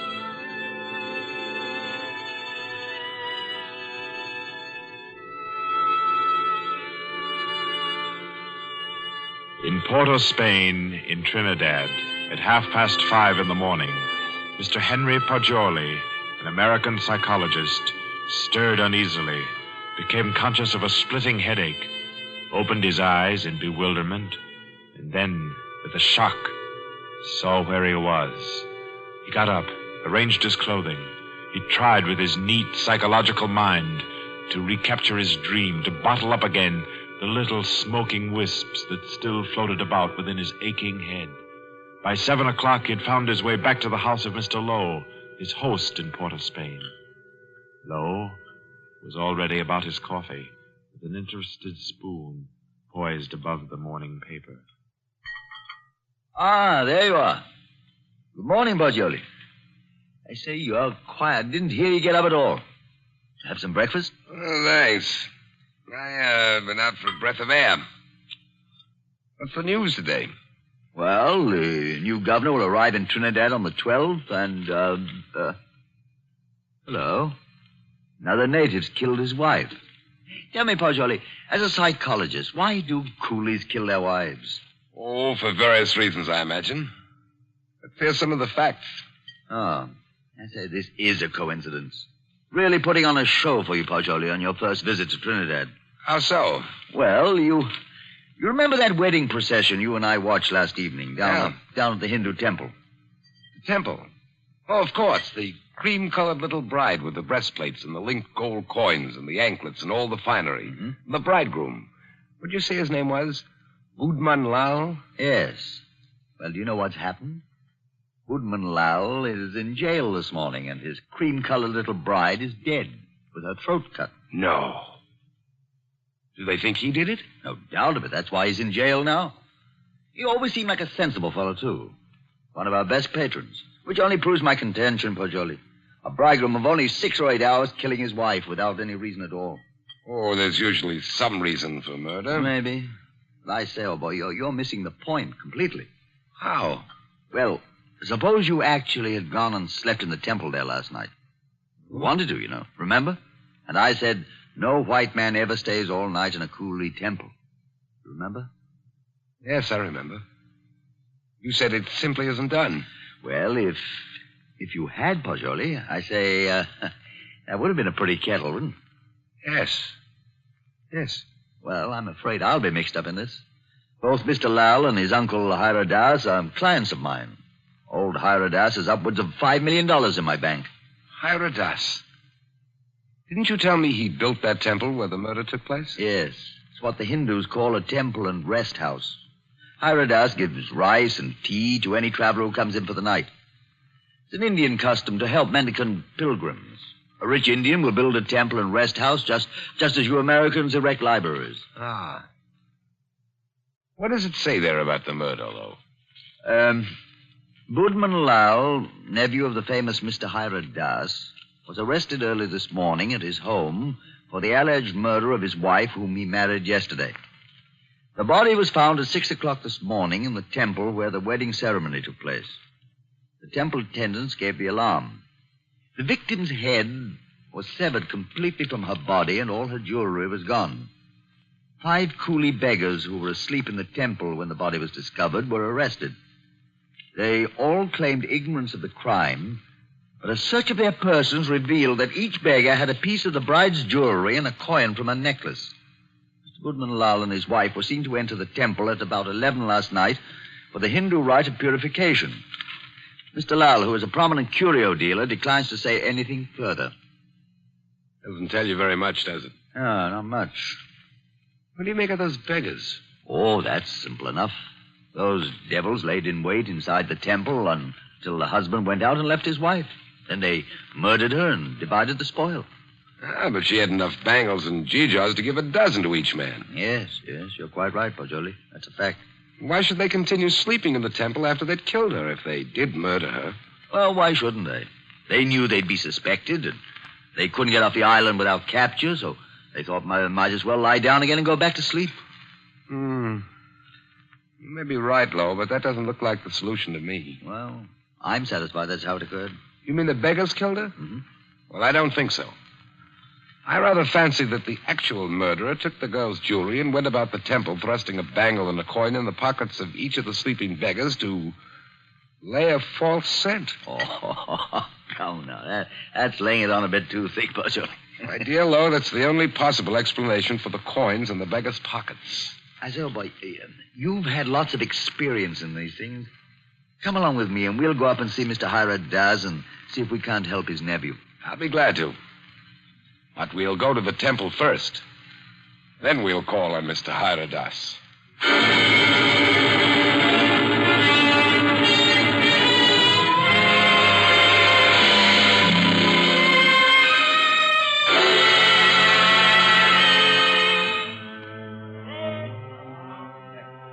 Well, here we are. In spite of the police guard at the door, the temple doesn't look sinister in the daylight. No, it just looks dirty. Let's go in and question the beggars. Excuse me, did any of you fellows hear noises in this temple last night? Oh, much sleep, Sahib. No noise. Policeman punch us wake this morning. Make sit still here. What's your name? Shuda Chand, Sahib. When did you go to sleep last night? When I ate rice and tea, Sahib. Mm-hmm. Do you remember seeing Budman Lal and his wife enter this building last night? Yes, remember, Sahib. Did you see them go out? No, Sahib. No one remember go out. You were all asleep then, huh? All asleep, Sahib. Did you have any dreams during your sleep? Hear any noises? I dream bad dreams, Sahib. Huh? When policeman punched me awake this morning, I think dream has come true. And me, Sahib. Me, too. Me. You all have bad dreams? Yes, all have bad dreams. Look here, Pajoli. I don't see where this is getting us. I do think we ought to be getting on to old Hirat Das's house. No, I think we can now entirely discard the theory that the beggars murdered the girls. On what grounds? They told you nothing except that they all had bad dreams. That's the reason. They all had wild, fantastic dreams. That suggests that they were given some sort of opiate in their rice or tea last night. It's quite improbable that 5 ignorant coolies would have wit enough to concoct such a piece of evidence as that. That's a fact, but I don't believe a Trinidad court would admit such evidence. We're not looking for legal evidence. We're after some indication of the real criminal. Now I suggest that we get onto the house of Hirat Das.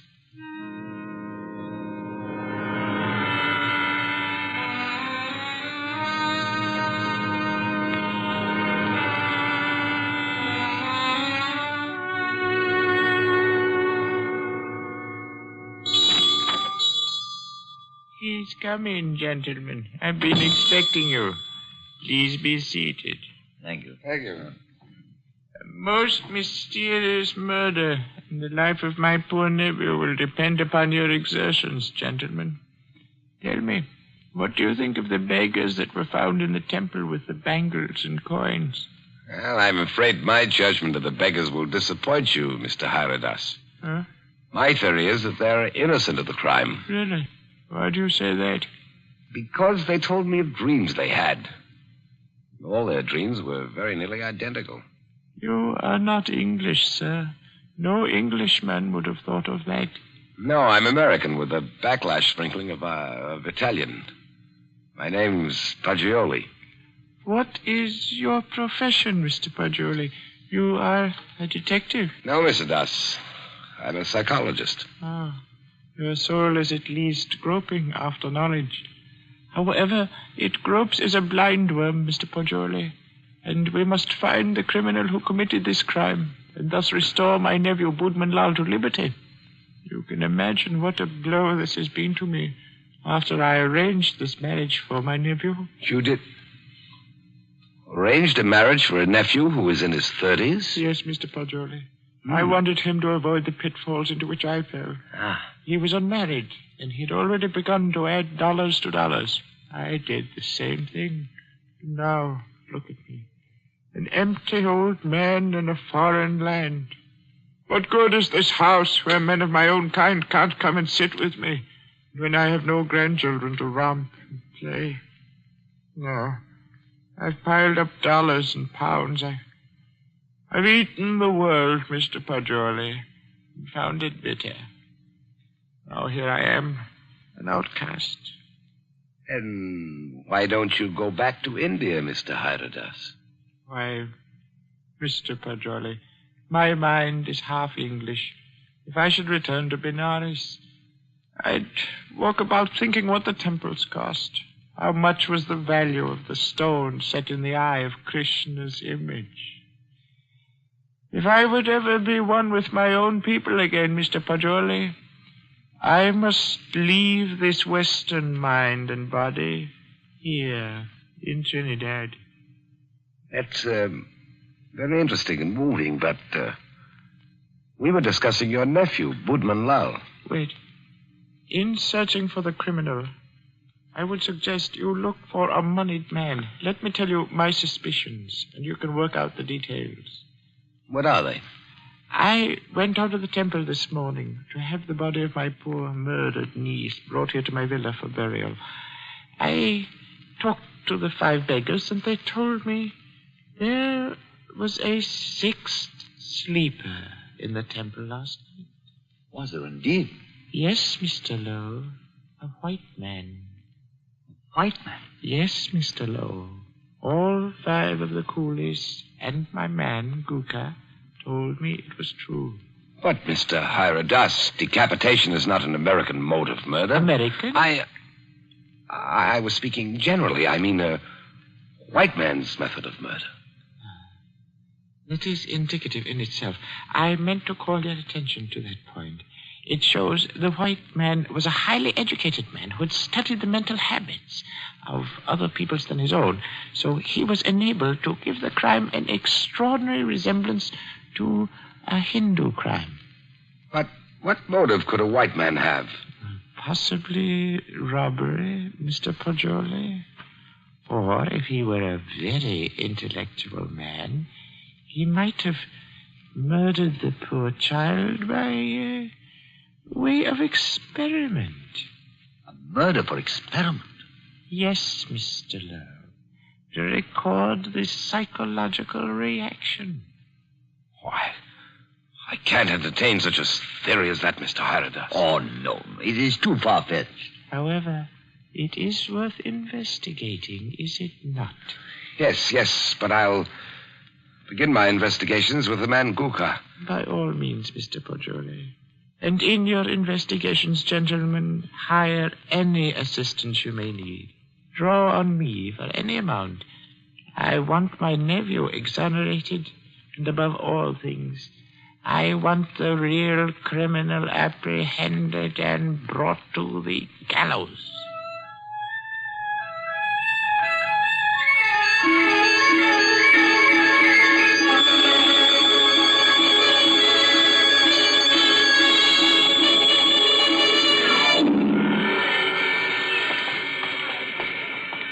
What do you think of that, Pajoli? White man in that temple. Sounds like pure fiction to me, to shield Bob and Lau. You know, these fellows hang together like thieves. Say, it's a jolly good thing we didn't decide to sleep in the temple last night, isn't it?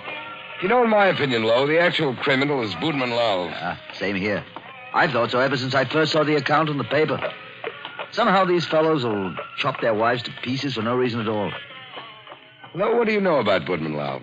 Well, he was born here and has always been a figure because of his rich uncle. Lived here all his life? Uh-huh. Except when he was in Oxford for 6 years. Oh, he was an Oxford man, huh? Yes. There you are. That's the trouble. I don't understand. What do you mean, Pajoli? No doubt he fell in love with some English girl, but when old Hiradas chose a Hindu child for his wife, Budman couldn't refuse marriage. No man's going to quarrel with a $5 million legacy. Then he chose this ghastly method of getting rid of the child bride. I dare say you're right. I feel sure Budman Lal killed the girl. Jones, I'm getting tired of walking. There's a cab. Let's hop it and ride the rest of the way. Hi, cabby! A cab!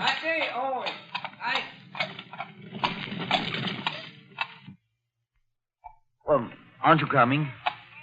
You know, I don't feel that I can conscientiously continue this investigation, trying to clear a person whom I have every reason to believe guilty. Oh, man, don't leave me like this. At least come as far as police headquarters with me and explain your theory about Guka, the temple keeper, and the rice. Well, I thought I'd go back to your cottage and pack my things. Pack your things? Oh, your boat doesn't sail until Friday. Yes, I know, but there's a daily service to Curacao. It struck me to go there. Oh, no, come. You can't run off like that just when I've stirred up an interesting murder mystery for you to unravel.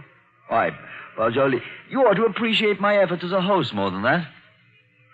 Well, all right, then. To the police station. Yes, sir. Halt it. Hurry up. Bye-bye.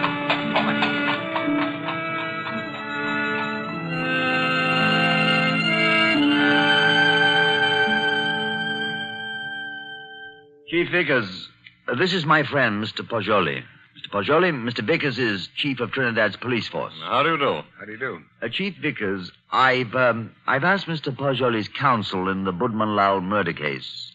He's already developed a theory as to who is the actual murderer of Mrs. Budman Lowell. So have I. Now, in this matter, Chief Vickers, I want to be perfectly frank with you. I'll admit we're in this case in the employ of Mr. Haradas and are making an effort to clear his nephew, Budman Lowell.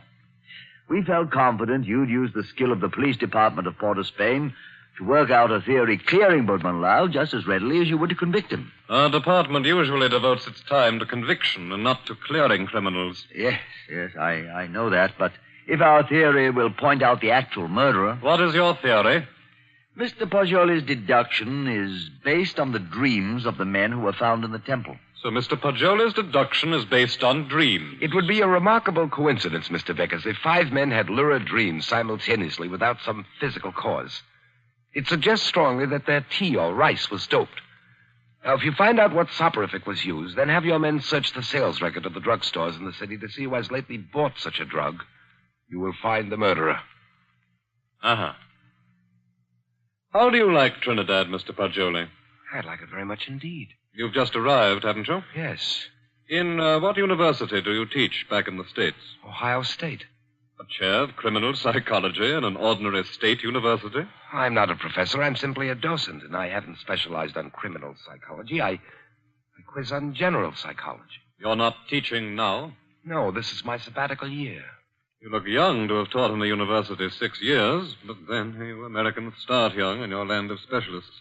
Now, Mr. Poggioli, I suppose you're wrapped up heart and soul in your psychology. I am. You'd do anything in the world to advance yourself in the science. I rather think so. Especially keen on original research work. That's what he is, Chief Vickers.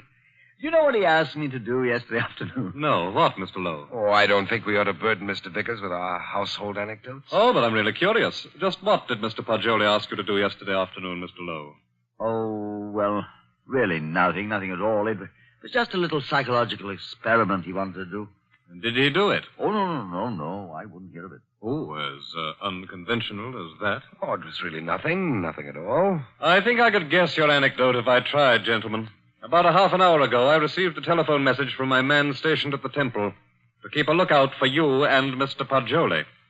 A lookout for us? Yes, because one of the coolies under arrest told him that Mr. Poggioli slept in the temple last night. Oh, but that's not true. That's exactly what he didn't do. He suggested it to me, but I said no. You remember, Poggioli, you didn't do it. Did you, Poggioli? Did you? You see, he did. Gentlemen, I had a perfectly valid and important reason for sleeping in the temple last night, and so I can only ask your sympathetic attention to what I'm about to say. Go on. You remember, Lowe, you and I were down there watching a wedding procession. Well, just as the music stopped and the procession entered the building, suddenly it seemed to me as if they'd vanished. Naturally, they'd gone into the building. No, I don't mean that. I'm afraid you won't understand what I do mean. That the whole procession had ceased to exist, melted into nothingness. You see, that's really the idea in which the Hindus base their notion of heaven.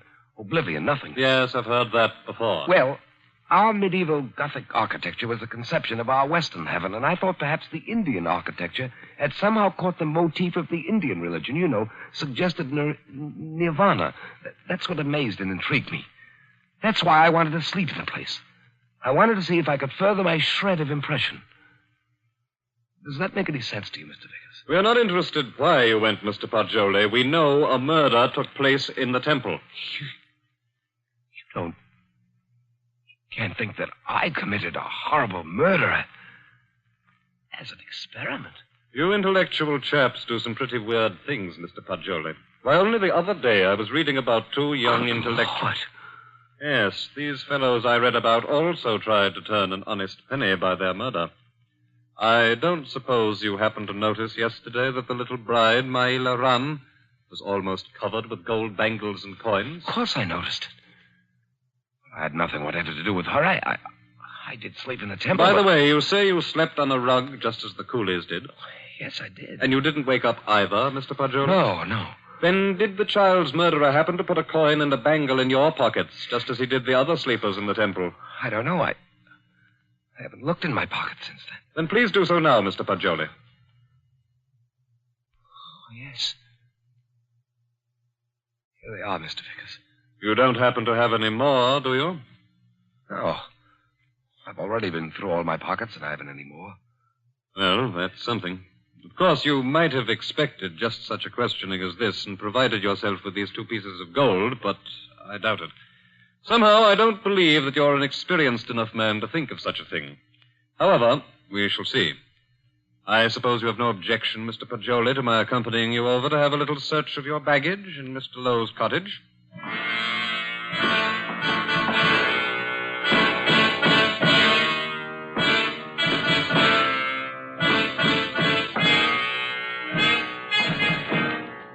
Now then, Mr. Pajoli, be so kind as to open your trunk.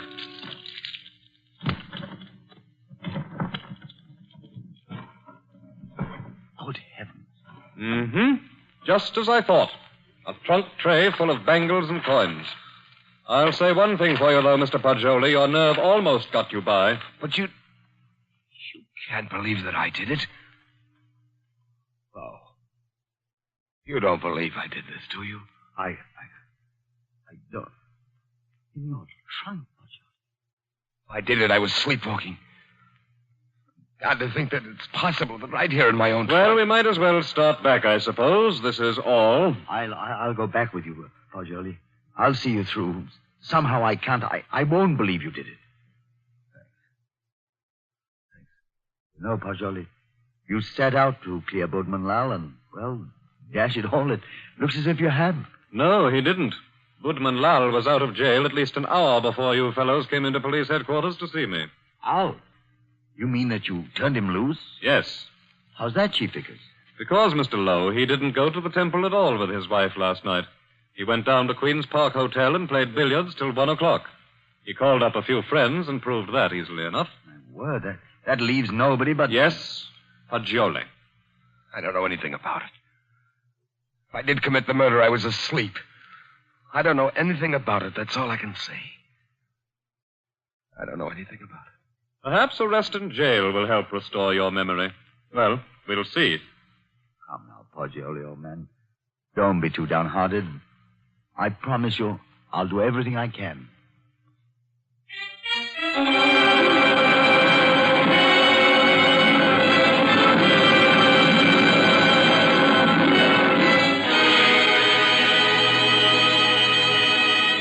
In the case against Henry Pajoli, having been duly tried by a jury of your peers who have been found guilty and by the powers invested in me, I herewith sentence you to be hanged by the neck until you are dead.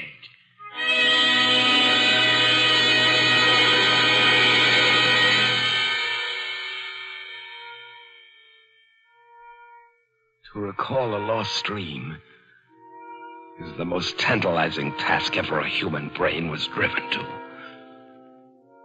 But if I lie still long enough on this bunk, perhaps I can recapture the dream I had in the temple last night.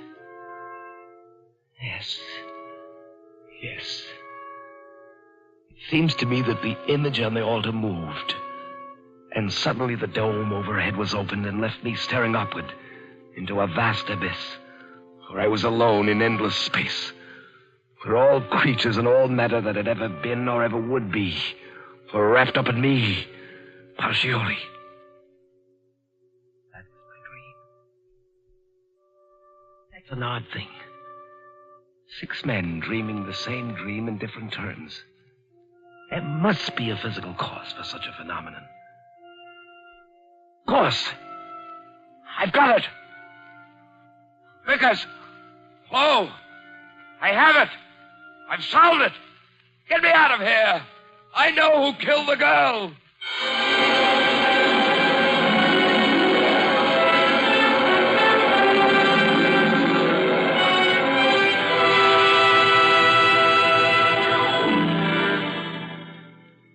What is it, my friend? I know who murdered the bride. Old Hira Dodds did it. Now, listen. Go tell Vickers to take the gold he found in my trunk and develop all the fingerprints on it. He'll find Hira Das's prints. Also tell him to follow out that opiate clue I gave him. He'll find Hira Das and a man to put the gold in my trunk. See if they don't find brass or steel filings in my room where the scoundrel sat and filed a new key. But they've already done that long ago. They have? But certainly. And old Hira Das confessed everything.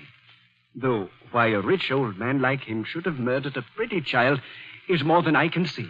But why did he pick on me as a scapegoat? Oh, he explained that to the police. He said he picked on a white man so the police would make a thorough investigation and be sure to catch him. He did? Aye. But what I can't see is why the old boy wanted to be caught and hanged. Why didn't he commit suicide? Why? I know why. Because according to his religion, in that case his soul would have returned in the form of some beast. He wanted to be slain because he expects to be reborn instantly in Benares with little Maila Ran as his bride instead of his nephew's. He hopes to be a great man with wife and children. All the things he was not here in Trinidad. Yes, you must be right. Why didn't you come and tell me about Hira Das's confession the moment it occurred? What do you mean keeping me here when you know I'm an innocent man?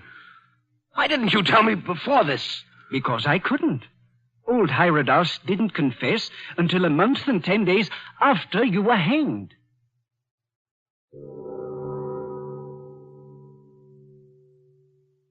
So ends A Passage to Benares, T.S. Stribling's tale of mysterious death and death mysterious.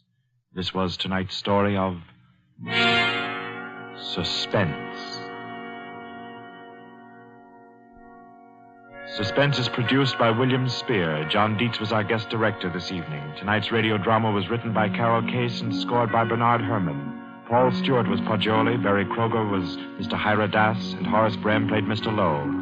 Other than the cast were Alan Hewitt and Guy Rep. Next week at this time, Columbia will bring you another selected story from the world's great literature of thrills, another study in suspense. This is Barry Kroger, and this is the Columbia Broadcasting System. You're listening to HOJO Radio.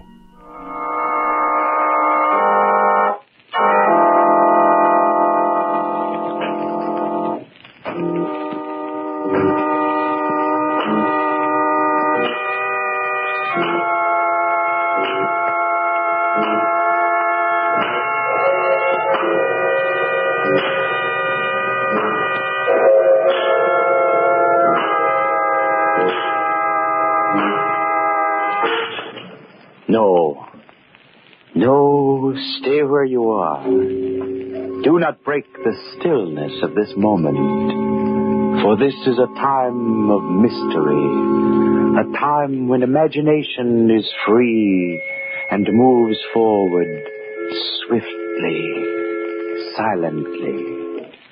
This is the Haunting Hour.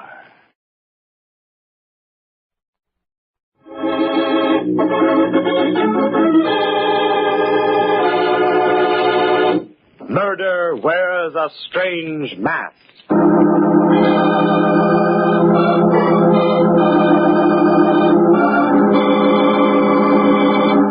Every highway and byway is destiny's trail, and where it leads and what lies ahead is destiny's secret. Down a dark road speeds a car, bearing in it two who are destiny's children. Oh, they don't know it. To themselves, they are two people on their way to a masquerade ball.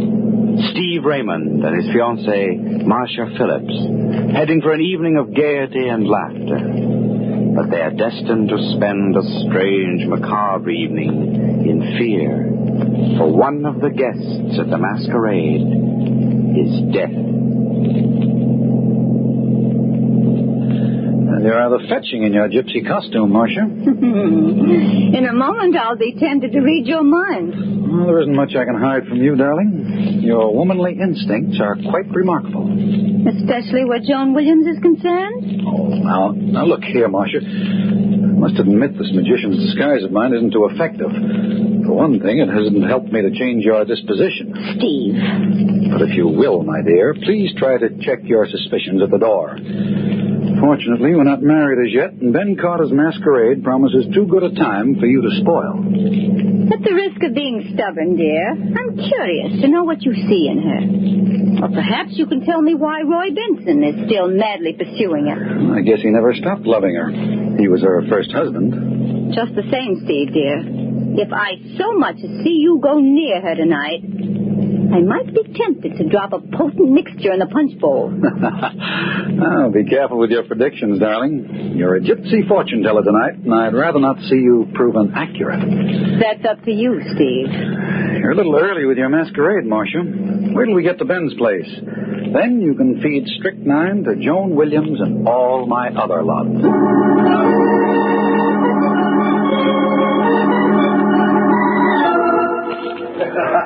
Oh, hello, Steve. Marcia. Oh, pardon me. I'm not supposed to know who you are. That wasn't fair, Ben. What else could we expect from my partner, dear? He knows every hair on my head. Well, don't share. I won't give you away. Well, you both look perfect. You've adopted a rather simple costume, Ben. I've used this clown suit for 15 years. It's a durable disguise. Good heavens. What's that fellow in the black tights and shirt supposed to be? Oh, he's posing as the Royal Executioner. Who can it be, Steve? It's hard to tell from here. I don't seem to recognize him. Steve, I've simply got to find out who that executioner is. Oh, now, Marcia. He's just over there. Can't you wait till midnight? Quiet, here he is. Why, I beg your pardon? Good evening. That's a very unusual costume you're wearing. Thank you. I merely borrowed it from a friend of mine. I hope it's effective. Your voice, it's quite familiar. Oh, now, Miss Phillips, don't you recognize Steve Raymond's rival for Joan Williams' hand? Roy Benson. Of course. I follow Joan everywhere, and especially on a night such as this. I couldn't resist seeing her dressed as Cinderella. And in a very charming costume, too, no doubt. Oh, but naturally, my wife, I beg your pardon, my former wife, has a talent for being beautiful. Now, what sort of executions do you have a hand in, Roy? Oh, no special method, Steve. I've really no preference. Hush, gentlemen. The dream approaches. Cinderella. Oh, my, what a charming trio. A magician, a gypsy, and an executioner. You're looking lovely, my dear. Thank you, Roy. How are you, Marcia? I don't know. As yet. How are you, Steve, dear? Looking for a glass slipper, Cinderella? And perhaps a way to break our engagement. Perhaps. Quiet, everyone. Ben's getting ready to speak. Ladies and gentlemen of the masquerade, as master of the revels, I welcome you to the ball.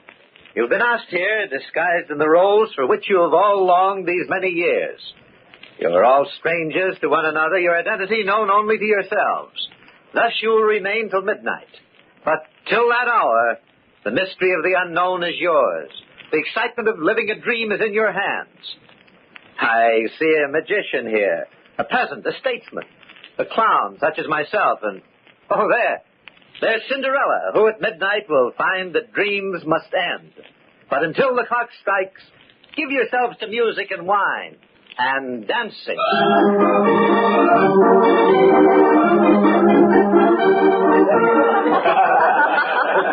Now, there you are, my friends. The wiles of a sorcerer are many. Oh, show us another trick, magician. No, I must put my knives away now. One more trick, and your eyes will be quicker than my hand. Steve, I've got to see you. Oh, want to know how I did that last trick? Come here, quickly. What's the matter, Ben? There's something upstairs I want you to see. Can't it wait? You had better come now. Whatever it is, you're guarding it like a state secret. Ben, don't look so pale. It can't be as bad as all that. Were you up here earlier this evening? Yes, I think so. Were you in the library? You must have been spying on me. I was there a little while ago. Where are we going? To the library.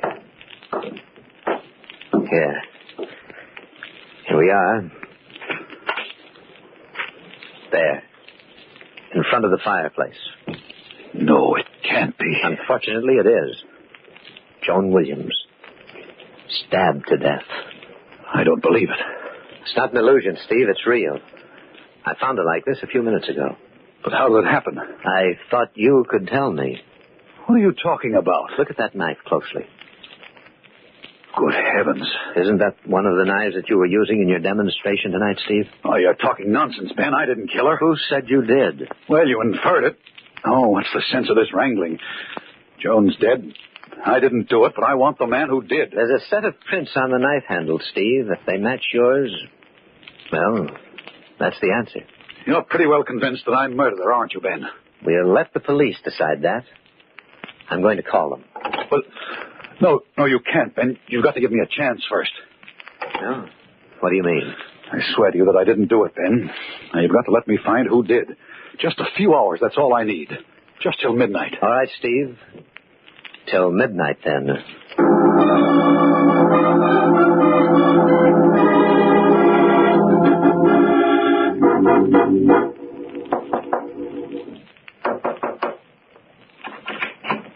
Hello, darling. Who's in the library with you? Oh, come in quickly. Ben told me that you were hiding away in here. No! Steve, you killed her. No, I didn't do it. I'm wondering if you did. Don't be a fool, Steve.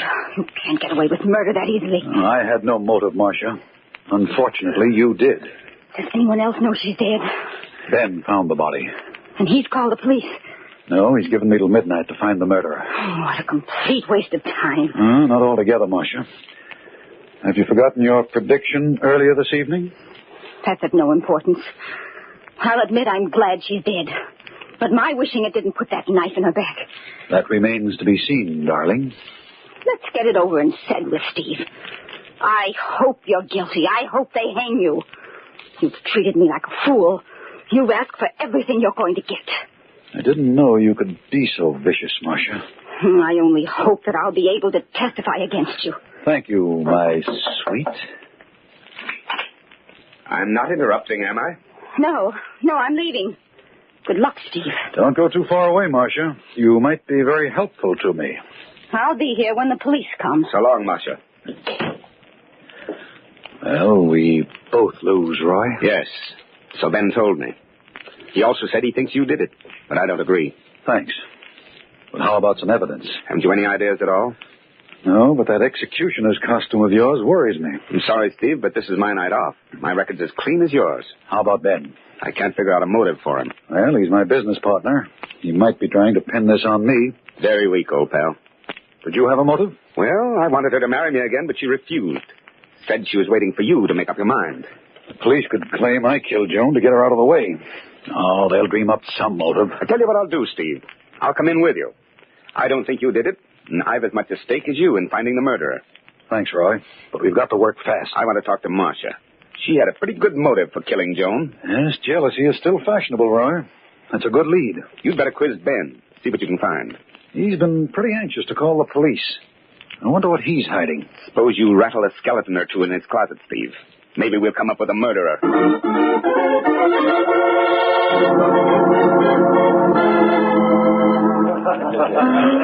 Any clues so far, Steve? It's not very encouraging, Ben. Remember our agreement.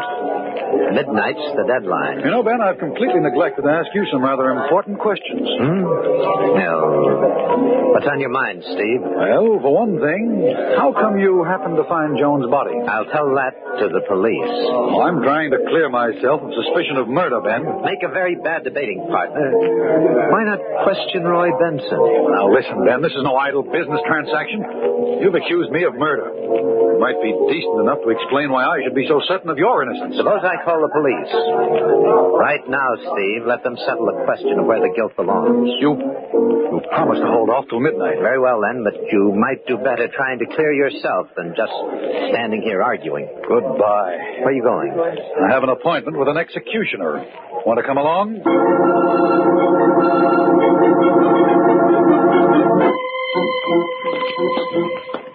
Is Roy waiting in the library? Yes. That's strange. What's wrong? The door's locked, but the key is in the lock. Here, let me open it. Here we are. Ben, Look, there by the table. Great Scott. It's Benson. We're too late. He's dead. It's horrible. The bullet did a thorough job. Strange we didn't hear the shot. I used a silencer. It's still on the gun. No, don't touch it, Ben. Leave it for the police. I want to apologize, Steve. You're completely innocent. How do you know? Well, it's obvious now. Roy killed Joan probably because he was incensed at her refusal to marry him again. Then he committed suicide at the realization of what he'd done. Well, that's a logical explanation, Ben, and it clears me completely, but I can't accept it. Why not? Because Roy didn't commit suicide. Steve, look at the layout of the room yourself. The gun's in his right hand. He was shot in the right temple. And the body of his victims beside him. Very neat deduction, but you left out the one flaw. What's that? The door to this room was locked from the outside. Obviously, death was instantaneous. If Roy had shot himself, he couldn't have locked the door from the other side. Yes, you're right. I unlocked that door myself. Yes, Roy Benson was murdered, and the killer must have been frightened away while he was locking the door. Then you're still implicated. But it's a rather gruesome joke on you. Somebody killed the executioner. A murderer has a sense of humor. Fine. Maybe my laugh's coming up.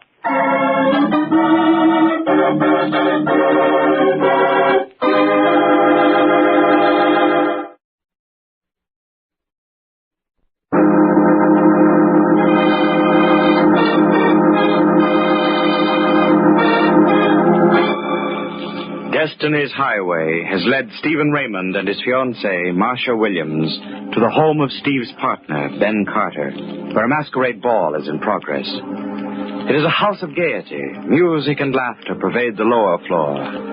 Yes, downstairs there is revelry, but upstairs, death. In the library lie the bodies of Joan Williams and Roy Benson, her ex-husband. Steve Raymond, who has come to the masquerade dressed as a magician, is the chief suspect. For while Roy Benson was shot, the knife found in Joan Williams' body was used in Steve's magic act. Ben Carter, Steve's host, has promised to wait until midnight before calling the police, in order that Steve might find sufficient evidence to exonerate himself and perhaps find the real murderer.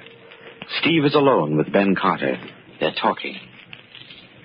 It's not very far from midnight, Steve. Well, until they unmask Ben, I have a chance to find the murderer. The same person killed them both.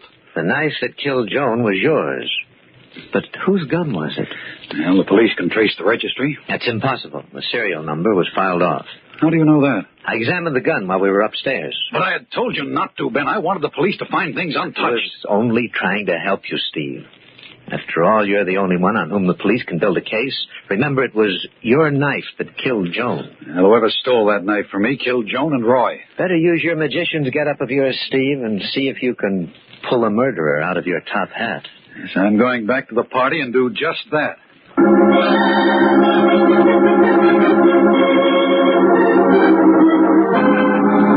Oh, you must be a real magician. Yes, madam, I'm a successful stockbroker.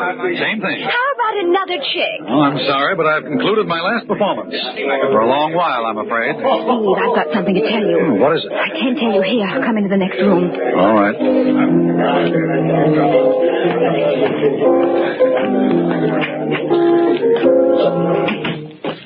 Steve, I think I know who killed Joan and Roy. Good girl. Who? Ben Carter. Are you sure? Practically. I was in the library looking at Joan's body, and I heard somebody in the next room. I turned out the lights and hid behind a large chair next to the fireplace. Did he come into the library? Yes. It was pitch black without the lights, but he had a flashlight with him. He played the light all over the floor as if he were looking for something. Do you know what it was? No, Steve. I was afraid to look out from behind the chair for fear he'd see me. How long was he there? Oh, about 5 minutes. I don't think he found what he was searching for, though. When he left the room, he muttered something about coming back later. Did you come right down here after he left? Oh, no. Right after he left the room, I went to the phone and called the police. Why did you do that? Well, I found the murderer, so it was my duty to notify them. How do you know Ben didn't hear you call? Oh, I waited until he was far enough down the hall. I even kept the lights out in case he happened to look back. How long ago did you phone? Just a few minutes ago. I came right down here to you after I called. I'll have to work fast. Come along, Marcia. I want to look at that library.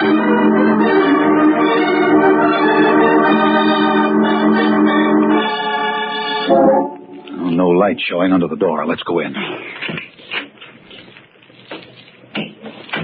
Nothing's been touched since I was here. Now, what could Ben have been searching for? Well, perhaps he dropped something when he killed Joan and Roy. Yes, possibly, but what? Steve, look. There. Under that chair near the fireplace. Yes, I see it. What is it? A large black button. I recognize that. Didn't you notice that one of the buttons on Ben's clown suit was missing? Yes, you're right, Marcia. There. Doesn't that prove his guilt? Well, not necessarily. The thing that still interests me is his certainty that my fingerprints are on the handle of the knife that killed Joan. Well, how could it have been used without disturbing your prints? By wearing gloves and using the blade part of the knife for throwing. That's very clever of you, darling. If my prints are still on that knife handle, they were placed there when I used the weapon in my little act downstairs. When it was stolen from me, the prints were very carefully preserved. What are you going to do? I'm going to make a call, try to get some information on fingerprints. Let me have the inspector, please. Wait a minute. Someone's on the other extension. Who is it? Ben. He's decided not to wait till midnight as he promised me. He's a little worried. Listen.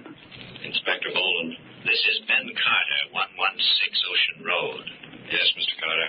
There have been 2 murders in my house. You'd better send someone out immediately. 2 murders? Both at the same time? No, they happened separately. What's going on up there? Please hurry. The murderer is still in the house. I'll watch him till you get here. We'll lock the doors. I want no one to leave before I get there. Crazy? He's giving himself up. I'm afraid he's not, Marcia. He's determined to prove me guilty. Oh, he hasn't a chance. Hasn't he? What proof do we have? Well, I saw him in this room. When Joan and Roy were killed? Of course not.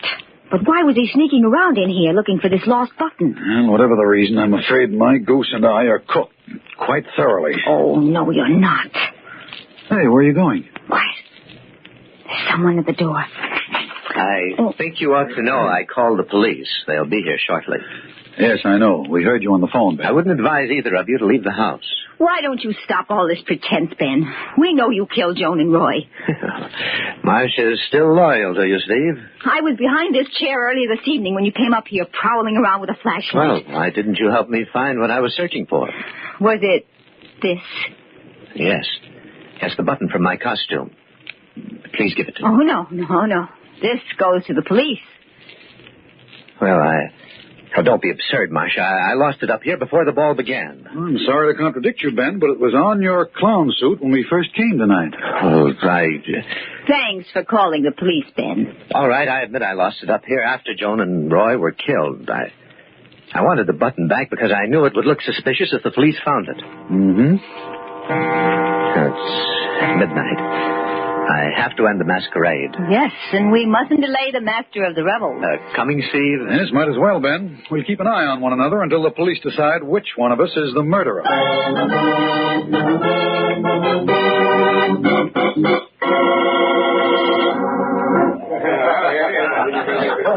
Ladies and gentlemen of the masquerade, the time has come when you must leave the mystery of the unknown and return to the reality of the present.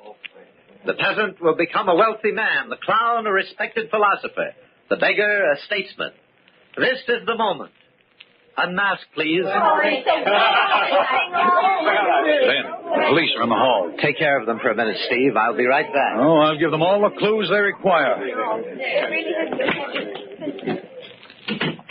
Well, what's the delay? Mr. Carter will be here in just a moment, Inspector. My name's Steve Raymond. I believe that Mr. Carter considers me the principal suspect. Did you do it? No. I hope you'll believe me. I believe no one, only evidence. Would you care to see the bodies? I want to see Mr. Carter first. Come on, Inspector. That came from the garden. And that's where we're heading for. Let's go.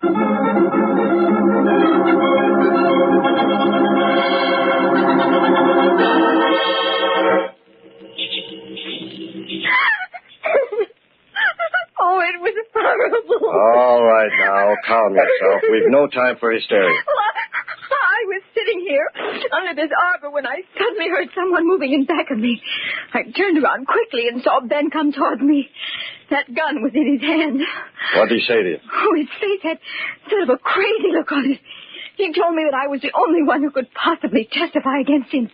He came closest to me and brought the gun down as if to strike me. Did he hit you? No, I dodged the blow and and I grappled with him for the gun.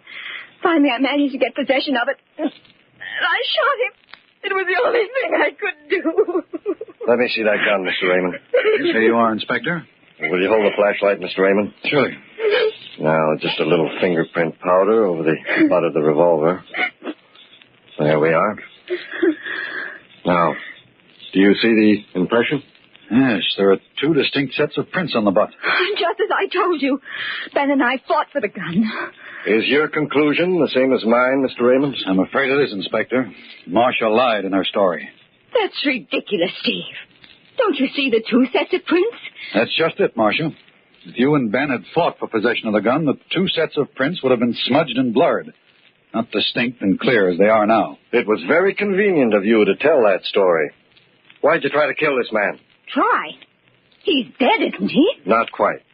Fortunately for him, 1 bullet missed and the other just creased his scalp. He'll be around shortly and in fine shape to testify against you. And this was your second mistake, Marcia. I first became suspicious of your sudden reformation in my behalf when you told me you dialed the police telephone number in the darkened library. I was convinced you hadn't phoned when we listened in on Ben's call to police headquarters. It was obvious from the inspector's reaction that it was the first report of the murders he had had. Watch out, young lady. Don't make me chase you through the garden. I'm not that young anymore. Let go of me. Go of me. Of course I killed him. Joan was a worthless fool, trying to take you away from me. I stole your knife and used it the way you guessed I did. Your prints were on the handle, but Ben didn't know for certain whether they were yours. Why did you kill Roy? He accused me of killing Joan, and he told me that he had the proof to back up his charge. And I couldn't take a chance. If I hadn't locked the door, you would never have guessed that it wasn't suicide. 1 mistake is all that's needed, young lady. Well, Mr. Raymond, I guess that's about all. Yes, Inspector. I'm afraid the masquerade is over.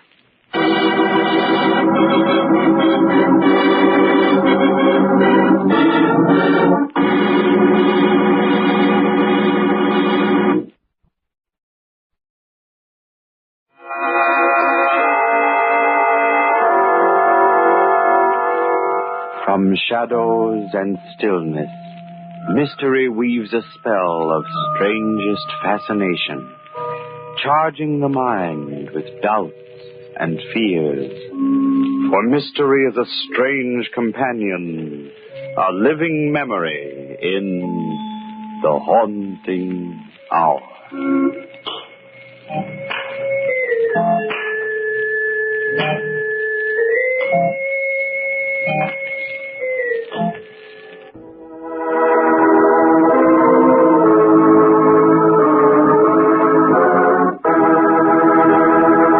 Thank you for listening to HOJO Radio.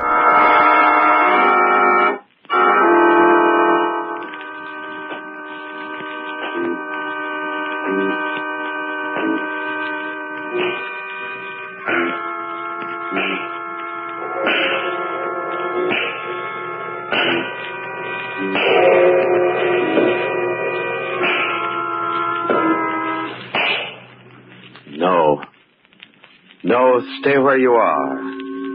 Do not break the stillness of this moment. For this is a time of mystery, a time when imagination is free and moves forward swiftly, silently.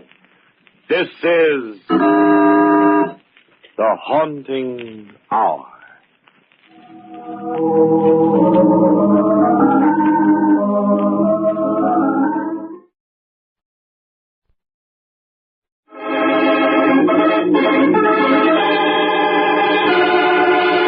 Bird of Death.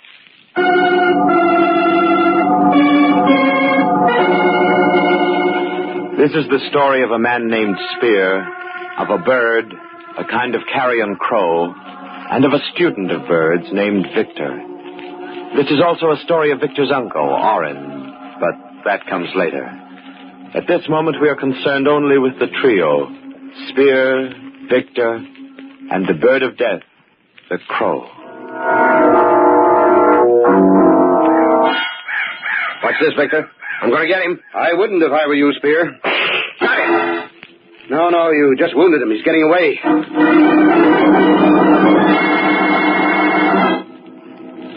Why did you object to my shooting that bird?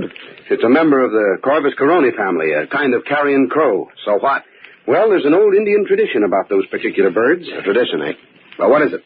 Not that I'm interested in those old superstitions. I would be if I were you, Spear. Why? Because, according to legend, it is the bird of death.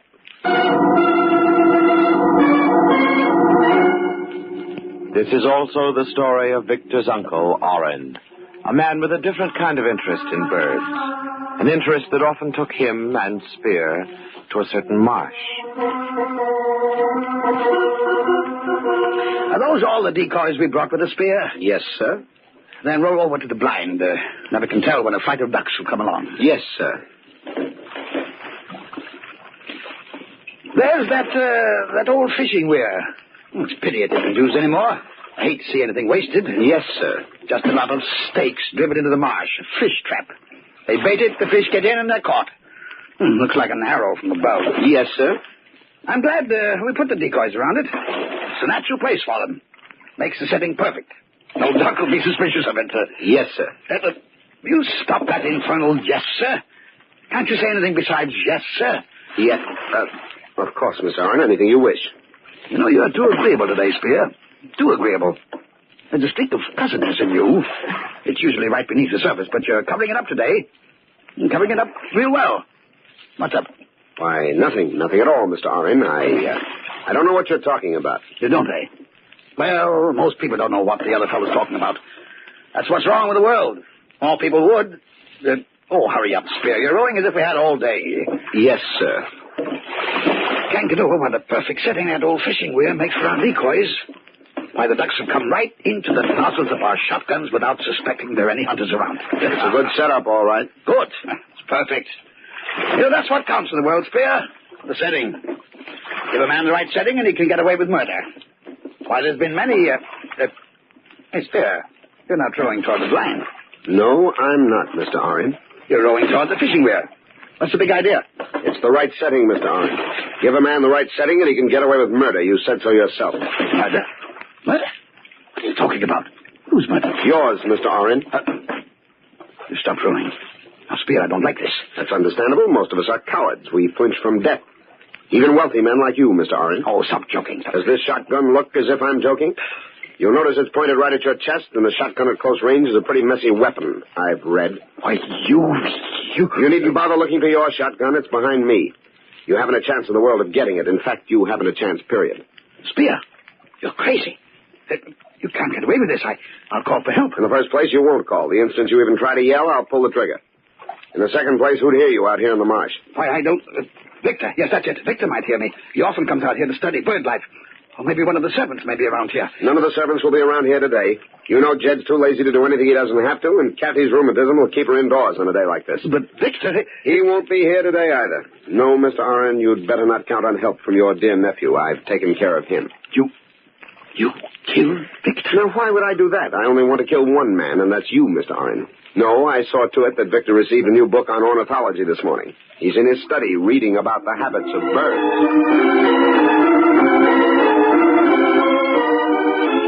The habits of birds. Birds that, according to scientists, were once reptiles. But according to science, man was also once a reptile.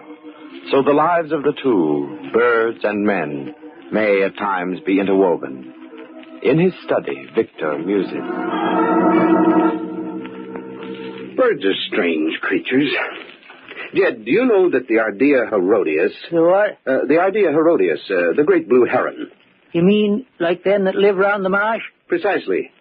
Well, the Ardea Herodias has one claw that's toothed. You don't say. I don't, but this book does.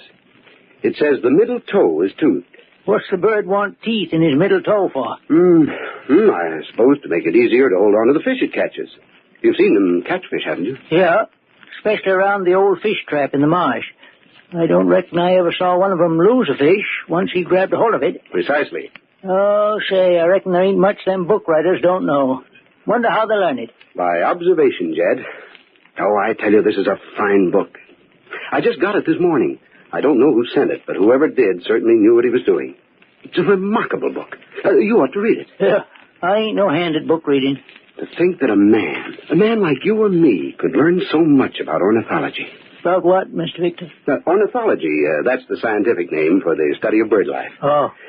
And he learned it the right way, by watching birds in their native habitats. Yeah? The what? Where they live. What do you want to do that for? Because it's so interesting. It's fascinating. I think I'll go down to the marsh to watch the Ardea herodias myself. Yes, that's what I'll do this very instant. I'm going to the marsh. Oren went to the marsh to kill birds. Spear went to kill Oren. Victor is going to the marsh to observe birds. Birds and men, they're all interwoven as the threads of life and of death. But why do you want to kill me, Spear? You've been my secretary almost 10 years. I've paid you well, haven't I? I've been good to you, haven't I? But not as good as I'm going to be to myself. Why, I even made a provision in my will for you. But not as big as the provision I've made in it. As you've made? What are you talking about? I've destroyed your will and substituted one to fit my own ambitions. I'm going to inherit quite a piece of your estate. So you won't get away with it? You'll be found out. Do you think so? How many years have I been signing your name to letters? About 8. Has anyone ever detected that it isn't your signature? No, that is... Exactly. No one will ever suspect the will as a forgery. Simple, isn't it? But it is never simple, Spear. You're quite philosophic for a man who is about to die. But you overlook the fact that I've planned this carefully for 5 years. I know every detail of what I'm going to do. There isn't a chance of a slip-up. The perfect crime, eh? Yes, I suppose you can call it that. Everything will go just as I planned it, Mr. Oren. With your money, I'll be on Easy Street the rest of my life. I'm not dead yet. I'll take care of that in a moment, sir. There are easier ways of making money, Spear. I like this way better. Incidentally, that's where you're going to be buried, Mr. Oren. Over there at the fishing weir. Take a good look at it. Not every man gets a chance to see his future grave. No, not every man gets a chance to see his future grave. But every man has his own hopes of averting, or at least delaying, death. Other people may inadvertently help him. For instance, right now at Oren's house, Kathy, the housekeeper, is saying... Jed, where's Mr. Victor? In his study, I reckon. You reckon. Never seen such a man for not knowing nothing. Well, ain't he in his study? No, he ain't. Would I be asking if he was there? No, I don't reckon you would. Oh, there you go, reckoning again. Can't you give a body a straight answer? What do you always want to be picking on me for, Kathy? I ain't no nursemaid to know where everybody's at all the time. Now, Jed, you keep a civil tongue in your head. Laugh at Goshen. You think a body said something outlandish to you. All I asked... All you asked was if I knowed where Mr. Victor is. And I said... Say, I just remembered. He said he was going out to the marsh to see... Just what I thought. He's going out to see if he can get a look at some of them wild birds he's so crazy about. Oh, I might have known it. That man will be the death of me yet. Well, what you carrying on like that for? Can a man go for a walk to the marsh without you raising a ruckus? Not without his mackinaw on a raw day like this, he can't. Why, that poor boy will catch his death of cold. Goshen, I don't know what folks would do if I didn't look after him.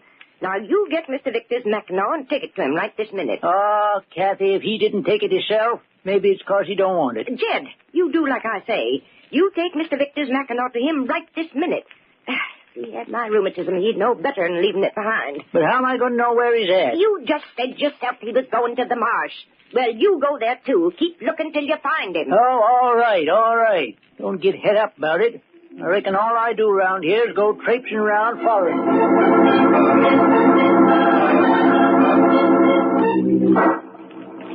Have you had a good look at your future grave, Mr. Oren? You're going to be in it soon. I'm going to kill you with your own shotgun. It'll be the culmination of 5 years of careful planning. Oh, you ungrateful wretch. You ought to keep quiet and listen to me. And don't make any suspicious moves. I've got an itchy trigger finger, and I don't want anything to happen to you until I'm absolutely ready. Spear, I'm telling you again... You're telling me again that I can't get away with it. Well, you're wrong, Mr. Oren. You're not dealing with stocks and bonds now. You're dealing with human life. Your life. All right, Spear. You win. I'll make a deal with you. What kind of a deal? I'll pay you as much money as you want, if only you won't kill me. Do you understand what I'm saying? I'll make you rich. You'll double-cross me, that's what you'll do. No, honestly. Honestly, that's a laugh. What an awful sap you must think I am. Why, you turn me over to the police so fast it would make my head swim. But it's your head that's going to swim underwater. No, Spear, please. I'm going to shoot you, then I'm going to tie you to the bottom of one of the stakes of the fishing weir. You'll be fastened so securely, you'll be there forever. No one will ever find you there. Spear, listen to me. I'll do anything you say. Anything. Only don't kill me. You're stalling for time, Mr. Aaron, but it won't do you any good. Listen to me. You know nothing you say will keep me from carrying out my plans. I'll turn my property over to you. I'll make it legal. You'll be rich. Now think it over. I have thought it over. For 5 years. That's a long time, Mr. Aaron. Everything is just as I planned it, including your begging for mercy. I promise. I promise I'll never tell anybody about this. If only... Of course you'll never tell anybody about this. You know the old saying, dead men tell no tales. Spear, I don't want to die. No one wants to die. And no one wants to lie at the bottom of a marsh tied to a fish trap. It isn't much of a monument, especially for a rich man like you, Mr. Aaron. But it's going to be yours for eternity. Please, please. Your proposition, if I let you live. I'll do anything you want, Spear. Anything you want. I'll give you everything I've got. Now, you'll never regret it. Believe me, you won't. You're right. I'll never regret it. And by it, I mean this.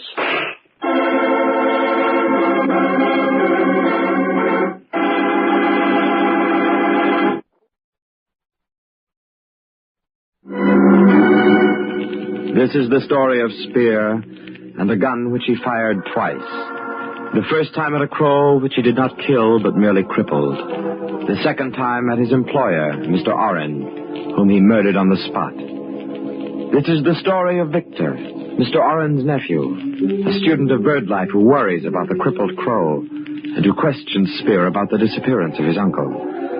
He does not know that Spear has fastened Mr. Oren's dead body to the bottom of an old fishing weir in the marsh. You were right, Victor. That crow was the bird of death. Of course, I don't believe in Indian superstitions, but if I hadn't shot that bird, maybe Mr. Oren wouldn't be dead now. Don't blame yourself, Spear. But what I can't understand is why we haven't been able to recover the body. That crew of men has been searching around the center of the marsh with grappling hooks all day now. Maybe the body is caught on a shrub or something at the bottom. This could be. If that's the case, I'll ask them to use dynamite. Dynamite? I hadn't thought of that. Are you sure you pointed out the exact spot where the accident happened? I'm positive. Then there's nothing to do but use dynamite. That'll dislodge anything in the immediate vicinity.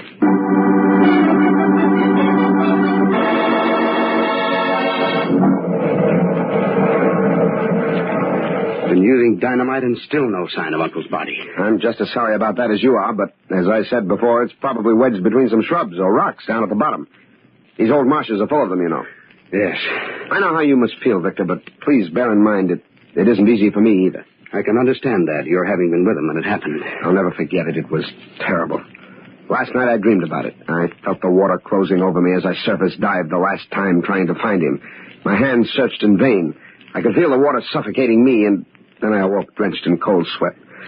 Oh, if only I could have saved him. Don't blame yourself, Spear. You did everything you could. It's too bad Jed and I didn't get here about 5 minutes sooner. Then we could have helped. Yes, it's too bad. I can't get over an experienced hunter like Uncle capsizing the boat. Well, as I told you before, he was so anxious to get the duck he'd shot, he leaned way over the gunwale as he reached for it. He leaned too far. The boat turned over, plunging us both into the water. Yes, you told us about that. I tried to get him to stay in the blind while I rowed out and retrieved the bird, but no, nothing would do but for him to get into the boat with me. I asked him not to. Why? Why what? Why did you ask him not to get into the boat with you? Oh, well, I don't really know, only... Only you had a premonition. Is that it, Spear? Well, no, that is not exactly... only there was no necessity for both of us going after the duck. I could have gotten it myself. I always have in the past when we went hunting together. But this time, things worked out differently, eh, Spear? Yes, this time things worked out differently. Maybe things like that are planned. What do you mean? Oh, fate, destiny, you know, that sort of thing. I believe everything happens according to plan. Everything. Who will gainsay that everything does happen according to plan? But whose plan? And what is the plan? Is there no such thing as circumstance? And what part does it play in the plans a man may make? And they haven't found the body yet? Nary a sign of it, Kathy. Nary a sign. Oh, poor Mr. Oren, not getting a decent burial. It ain't right, him being down at the bottom of the marsh like that. I tell you, Jed, it ain't right. No, reckon ain't nobody going to argue with you about that. But today's dynamiting ain't done no good. Ain't much more that can be done. You mean they'll leave him down there? I reckon so. What else can they do? Well, I don't rightly know, but seems like they oughtn't to give up till they find poor Mr. Oren's body. Maybe they ain't never going to find it. Why? Maybe it just wasn't meant to be found. Oh, Jed, you don't make no sense. No, lots of things don't make no sense if you ask me. Things like what? Well, I don't rightly know how to put it, but some things just don't add up. Oh, land of Goshen, Jed, you're going to drive me plumb crazy with that kind of talk. What things don't add up? Well, it's like this, Kathy. You recollect you sent me out to the marsh to find Mr. Victor and give him his Mackinaw? Of course I recollect. Well, I done like you told me to. I found him moseying along toward the marsh, reading one of them books that he got the very day of Mr. Orange's accident. You know all about that. Yeah, but here's what you don't know. He asked me to go to the marsh with him. He wanted to show me something about about blue heron. And so I went with him. I know all about that, too. What of it? Hold your horses, will you? I'm coming to that. We heard a shot from the marsh, along about the fishing weir, I'd say. And a few minutes later, when we got there was Mr. Spear dripping water and climbing out of the marsh with his story about how Mr. Oren was drowned. Well, what don't add up with that? It's exactly what Mr. Spear's been telling about the accident. Yeah, but according to his story, Mr. Oren, he shot a duck from where they was hiding in the blind. The duck fell in the middle of the marsh, and he and Mr. Spear, they got in the boat and rowed out to get the dead bird. That's right. Mr. Oren leans out to pick the duck out of the water, and the boat turns over, drowning him, even though Mr. Spear, according to his story, done everything he could to save Mr. Oren. Now, appears to me that was a mighty short time for all that to happen. Seems like all them doings ought to take more than the 4 or 5 minutes it took me and Mr. Victor to get to the marsh and see Mr. Spear climbing out of it. Oh, land of Goshen, Jed, that kind of talk would drive a body clean out of their mind. Maybe it took you and Mr. Victor more than 4 or 5 minutes to get to the edge of the marsh. No, it didn't. And even if it didn't, that don't mean nothing. Things just naturally happen fast sometimes. Yeah, maybe. But still, it just don't set right with me. I reckon it ought to take more time than that for all them things to happen.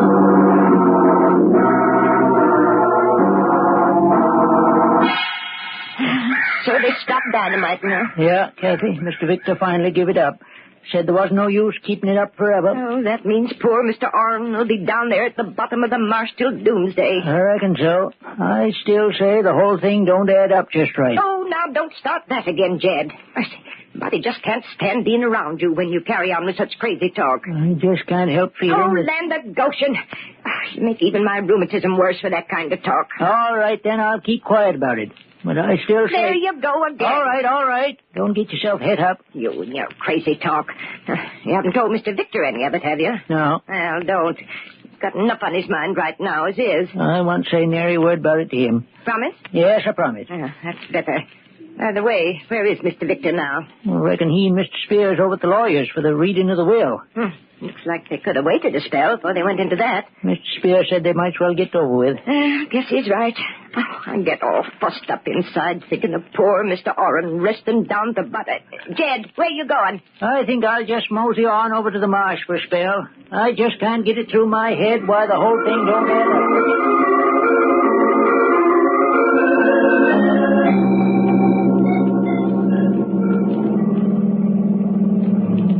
Believe me, Victor, the contents of the will are as much of a surprise to me as they must be to you. I thought Mr. Oren would remember me, but I didn't dream he would leave me the bulk of his estate. Neither did I. I'm sorry if it upset your plans in any way. My plans? Looks as though Uncle didn't think much of them. Then he knew about them? He knew I wanted to devote my life to ornithology. He gave me the impression he approved of it. He must have changed his mind. Evidently, but it doesn't change mine. I'm going to be an ornithologist. I've played around with it before as a hobby, but I'm in dead earnest now. I'm going to start right away. In fact, right now. Now? Yes. Spear, I'm going to begin with the birds I've observed closely the last few days. But, Victor, you were at the marsh the last few days. Precisely. And there were birds there, birds I want to see again. Spear, drive as close to the marsh as you can, then we'll walk the rest of the way. If you don't mind my saying so, it sounds rather silly to me. Do you mind doing what I ask? No, I don't mind. Why should I? I don't know.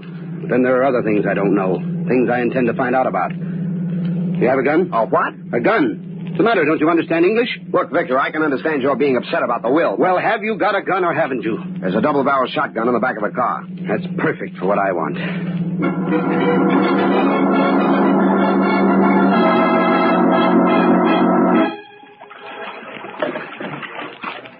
Now, row out to the middle of the marsh, where the accident happened. Very well, if that's what you want, but it seems rather... That's what I want. Okay.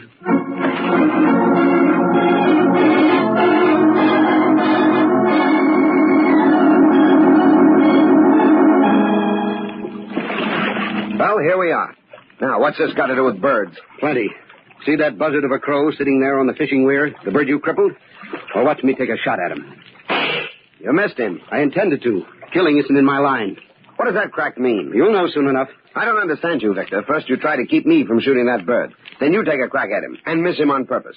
You must be losing your mind. On the contrary, my mind is just beginning to function. Now, Spear, I want you to row over to the fish trap. Huh? You heard me. I said row over to the fishing weir. Now, look, Victor, I've had all of this I want. You can't order me around. I'll remind you that this is a double-barrel shotgun. Only one shell has been fired, so the other barrel is still loaded, and it's pointed right at you. Do I make myself understood? Yes. All right, then. Row!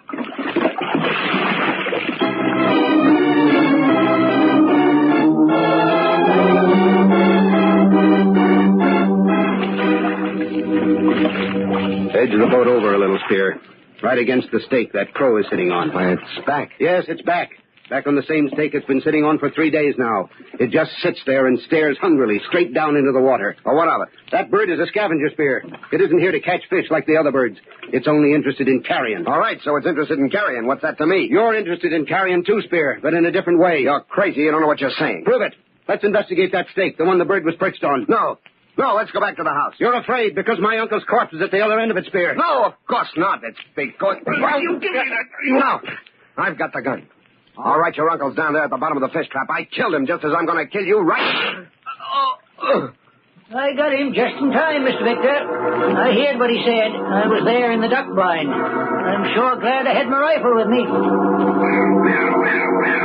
I told him that Corvus Coroni was the bird of death. This is the story of a man named Spear, of a bird, a kind of carrion crow, of a student of bird life named Victor, and of his uncle, Oren. A story of birds and men interwoven as the threads of life and death.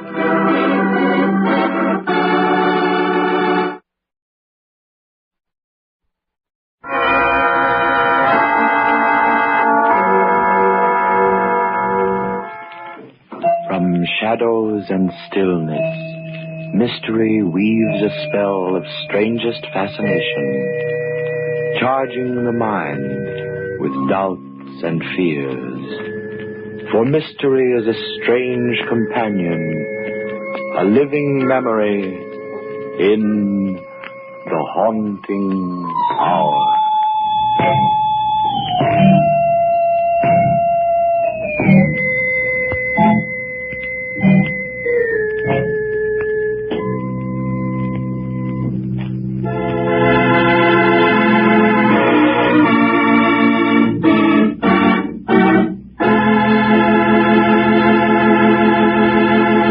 Listening to HOJO Radio. Stay tuned.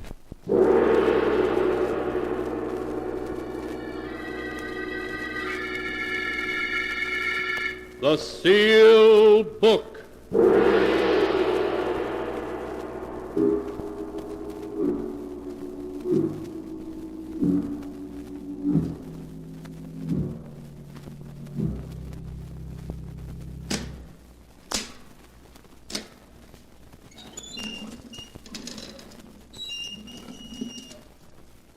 Once again, the keeper of the book has opened the ponderous door to the secret vault, wherein is kept the great sealed book, in which is recorded all the secrets and mysteries of mankind through the ages.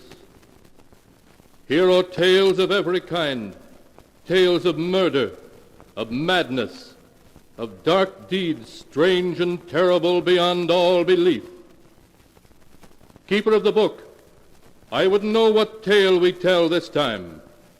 Open the great book and let us read. Slowly, the great book opens.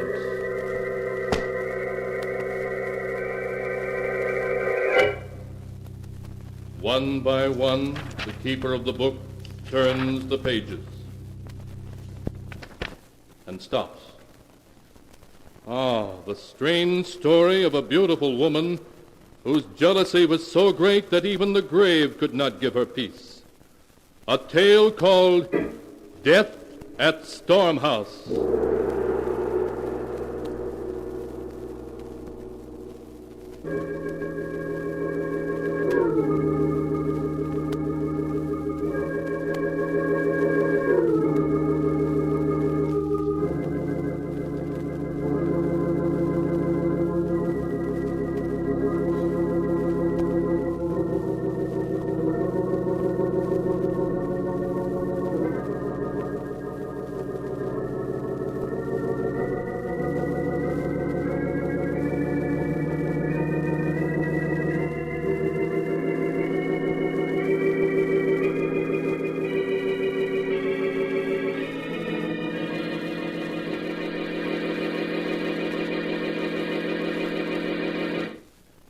Here is a tale, Death at Storm House, as it is written in the pages of the sealed book. It takes place in the old New England mansion known as Storm House, perched high on the cliffs above the crashing waves of the Atlantic Ocean. In her bedroom, Lizette Lester, young and beautiful mistress of Storm House, lies desperately ill, listening to the storm that is raging outside as her husband and Dr. Warren, their lifelong friend, hover over her. John. John. Yes, Lizette. John, open the window. I want to hear the storm. I want to hear the thunder crash and the wind scream. I'll open it, John. You stay with Lizette. Thank you, Howard.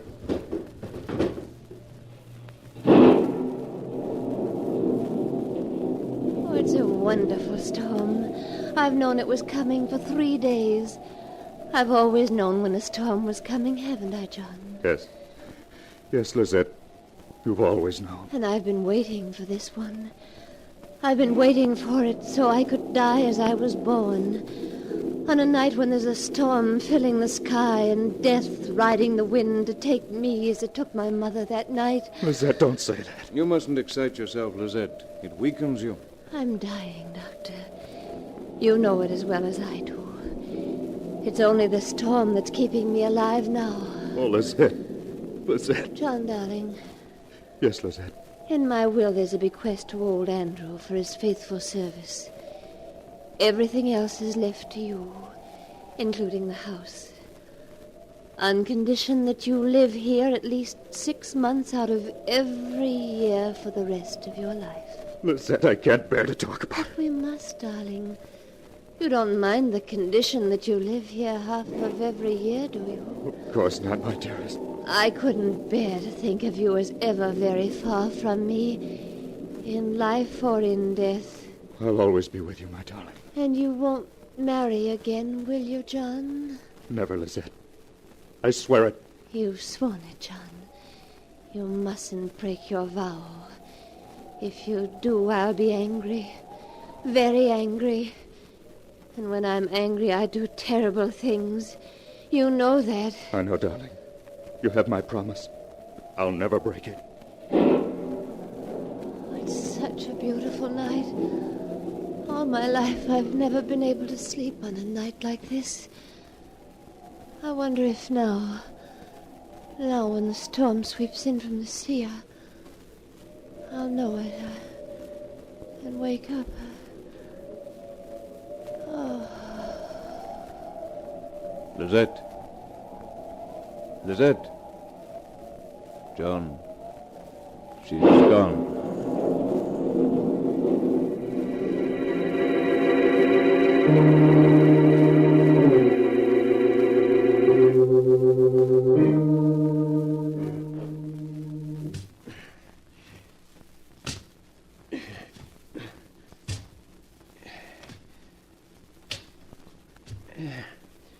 There. It's done, Mr. John. I couldn't want better if it was myself buried down there in the ground. Thank you, Andrew. I'll put the tools away now. Call me if you want me. I can't believe it's Lizette we've buried here, Howard. Somehow she seems still alive. She loved living so. It's a beautiful spot here on the edge of the cliff. She made me promise she should be buried here, where she could watch the storms come in from the sea, hear the waves beating on the rocks below. John, do you mind if I speak personally to you? Why should I? You're my best friend. My only one, in fact. That's one of the things I wanted to talk about. In the 3 years since you married, you haven't painted a single picture. No. No, I haven't. I've started some, but there was always something Lizette wanted to do. For 3 years you've been cooped up here, seeing no one. You might as well have been in prison. You should get away for a while now. Why don't you spend the winter in New York? Renew old friendship. Catch up on what's happening in painting. Yes, I'd like that. And there's another thing. Yes, Howard? The promise you made to Lizette. Promise? Oh, you mean not to marry again? Yes. You mustn't take it too seriously. You're too young to spend your life alone, grieving.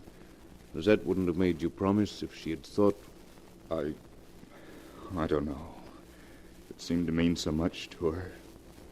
Well, when Lizette was alive, it seemed quite impossible to me I should ever love another woman. But you will, and I'm sure Lizette would understand. I'll think about it, Howard. The truth is, just now I feel a little confused. Well, let time take care of the matter. But you will close up Storm House and try a few months in the city? Yes, I will. I'll come back in the spring. After all, I'm obligated to live here half the year. But I'll leave old Andrew in charge and spend the winter in New York.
And now to continue the story, as it is written in the sealed book.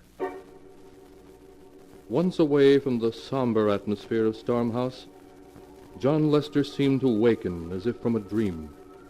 He began to paint again, to live as he had before his marriage to Lizette. Then at a party he met Nora Maynard, young, gay, lovely. And one day in the spring he brought her back to Storm House as his bride. He introduced her to old Andrew, the caretaker, showed her through the house, then took her out to see the magnificent view from the top of the cliffs. Oh, John, it's a wonderful old place. The house, the cliffs, the sea. I'm going to love every minute here. I was afraid it might seem rather wild and gloomy to you, Nora. Oh, no. Look, the clouds, the waves tossing as far as you can see, the ocean way down below us.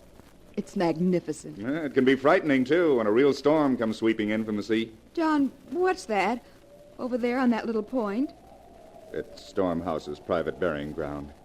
That grave you see is Lizette's. Lizette? Will you tell me more about her sometime, John? Yes, of course. Well, now we'd better go in. It's almost dark. All of a sudden, the wind seems to be rising. Oh, just 1 minute more. I want to tell Andrew to phone the village for groceries before the stores close. Well, you run in and tell him. I'll come in right away. Then don't be long. The wind's getting cold. Poor Lizette. I wonder what she was like. I wonder if she used to stand here and watch the darkness sweep over the sea and... John? Is that you? John, it's so dark I can't see you. John, don't I'll fall! Nora, what is it? Oh. Did you call me, Nora? Oh, John, you frightened me. I thought you really were trying to push me over. Push you over? I know you were just joking, but I almost lost my balance. I almost went over the cliff. Nora, I didn't push you. I was halfway up the path when you called. You were halfway up the path? I wouldn't play a joke like that. You must have become dizzy. I suppose so. But I was sure I felt your hand push me. And then the wind seemed to force me toward the edge. It must have been the height. Made you lose your balance. Yes, of course. That was it. Darling, come inside now. And promise me you won't ever go close to the edge of the cliff again. Yes, let's go inside. And I promise, John, the cliff frightens me now.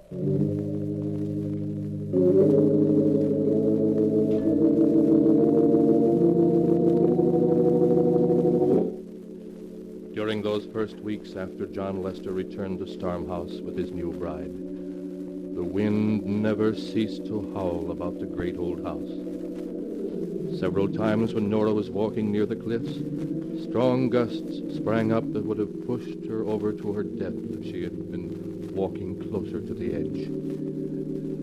Then one afternoon, Nora discovered old Andrew piling flat, large rocks on top of Lizette's grave. There. Andrew, what in the world are you doing? What are those rocks on Lizette's grave for? It's the wind, Miss Nora. Blowing night and day like it has, it's been blowing the dirt right from off Miss Lizette's grave. How strange. Yes, sirree. Give it a couple more weeks and it'd have scooped up all the earth and had the coffin clear uncovered. But the rocks will stop that. Yeah, I guess that's enough. Andrew. Yes, ma'am. Did Lizette love John so very much? Love Mr. Lester? Why, yes, I expect she did, ma'am, in her way. In her way? Excuse me, Miss Nora, I got to drive to town now for a package for Mr. Lester. Oh, his new paints from New York. He's been so impatient for them. Oh, Andrew. Yes, ma'am? That big stone vase on the upper terrace, right beside the steps. It's loose on its base. I saw it swaying yesterday as if it were going to fall over into the garden. Please fix it, will you? As soon as I get back from town, ma'am. Thank you, Andrew. You know that Dr. Warren's staying for dinner? Yes, Mr. Lester told me. Oh, well, I promised to meet him in the garden at 4. Be sure to fix the vase, Andrew.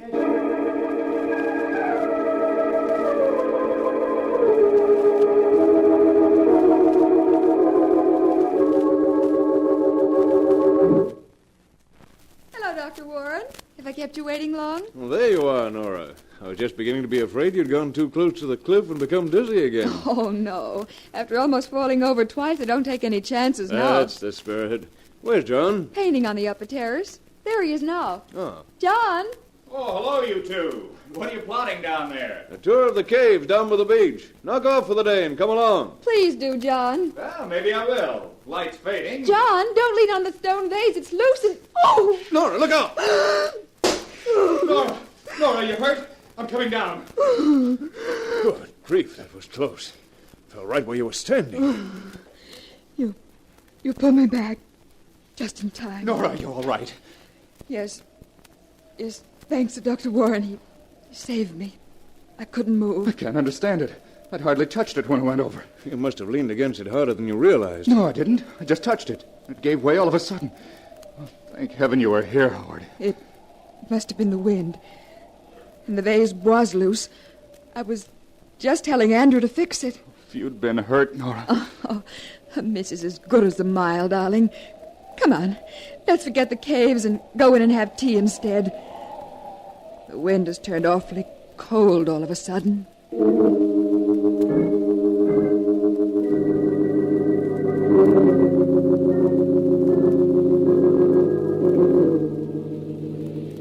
Listen to that confounded wind.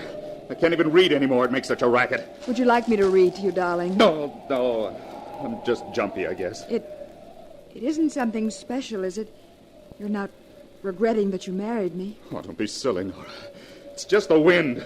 For the last 2 months, it hasn't let up night or day. Listen to it now. Oh, it is upsetting, darling.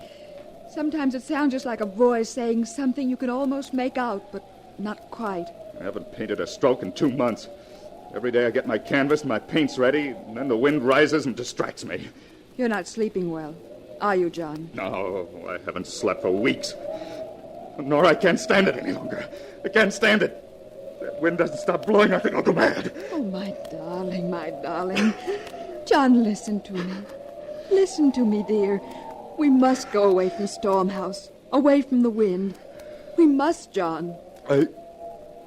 But the will. The will doesn't matter. Oh, John, please say yes. We can't ever be happy here. There's something about the place that will forever prevent us. Leave Storm House. Never come back. And never come back. Yes. Yes, Nora, you're right. We'll do it. We'll leave tomorrow. Oh, John! Oh, we're going to have another storm. Yes. It certainly has come up quickly. Sunset, there wasn't a sign of a storm. It's as if Stormhouse knows we're leaving and wants to live up to its reputation on our last night. Well, darling, I think I'll go to bed and dream about leaving here tomorrow. Coming? No, I'll finish my pipe and tell Andrew our plans. All right, darling. I'll bring my diary up to date while I wait. Don't be long now.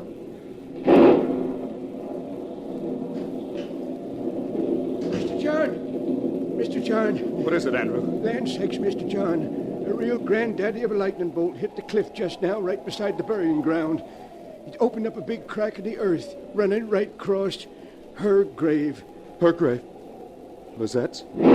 I could look right down and see the top of the coffin. Oh, well, you can fix it in the morning. We're going to be leaving, Andrew, but we'll settle the details tomorrow. Better turn in now. I'll do the same. All right, Mr. John. Sure is a humdinger of a storm.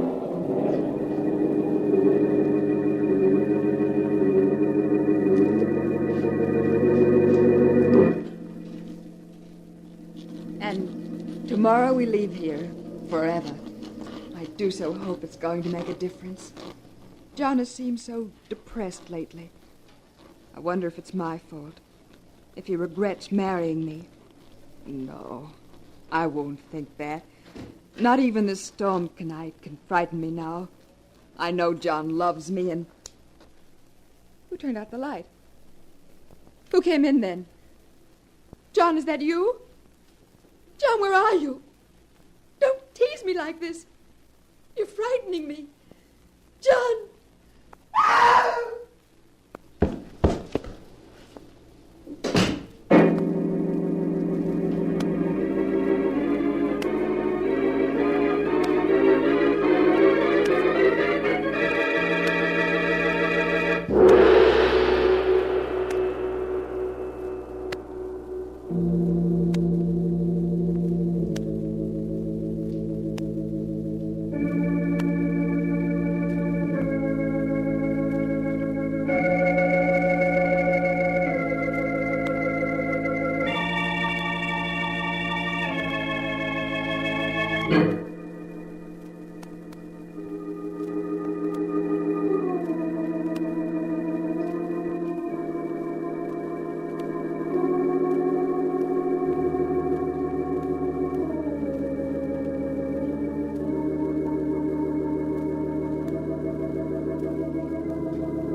Now to continue the story, as it is written in the sealed book.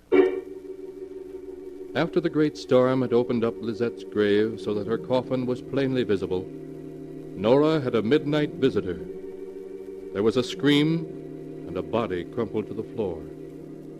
The next morning, the sheriff came to talk to John. That's all of it, Sheriff. That's all I know. Nora screamed. When I got to her, she was lying there on the floor. Dead. Murdered. But the weapon, Mr. Lester? We know it was that antique ivory paper knife of yours, because the point broke off in the wound. But where is it? I don't know. I tell you, I didn't see it. I see. Well, I think you better come with me for the time being, Mr. Lester.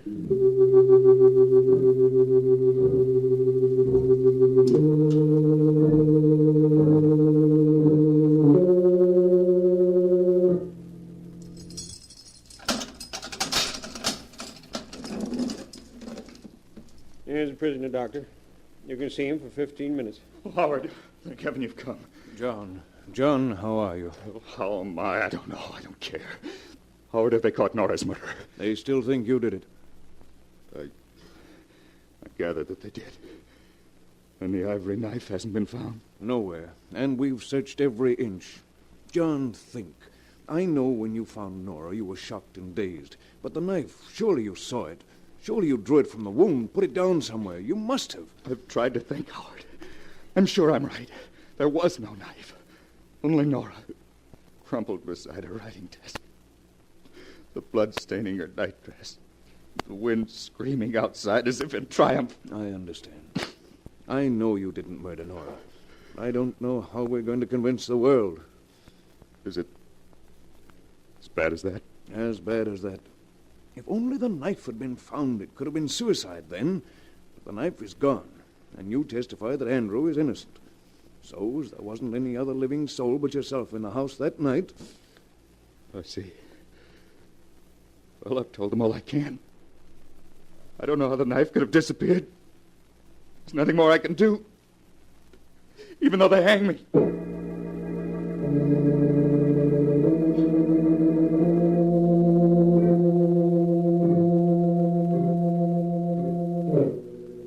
And hang John Lester they did, after a due and lawful trial. For in the jury's eyes, the fact of the missing ivory knife that had killed Nora Lester was damning evidence. After the execution, John's old friend, Dr. Warren, conveyed the body homeward to Stormhouse, where he and faithful old John buried it in the tiny burying ground. Andrew dug the grave close between the graves of Nora and Lizette. So close, in fact, that while digging, his pick struck a coffin. Doctor, look. Corner of a coffin. Lizette's coffin, it must be. Yes. That night the lightning struck the cliff. Must have moved her coffin round somehow. I remember the grave looked a little queer next morning when I fixed things up. I guess we'll have to dig it up so we can put it back in its proper place. Guess we better, Doctor. Well, won't take long.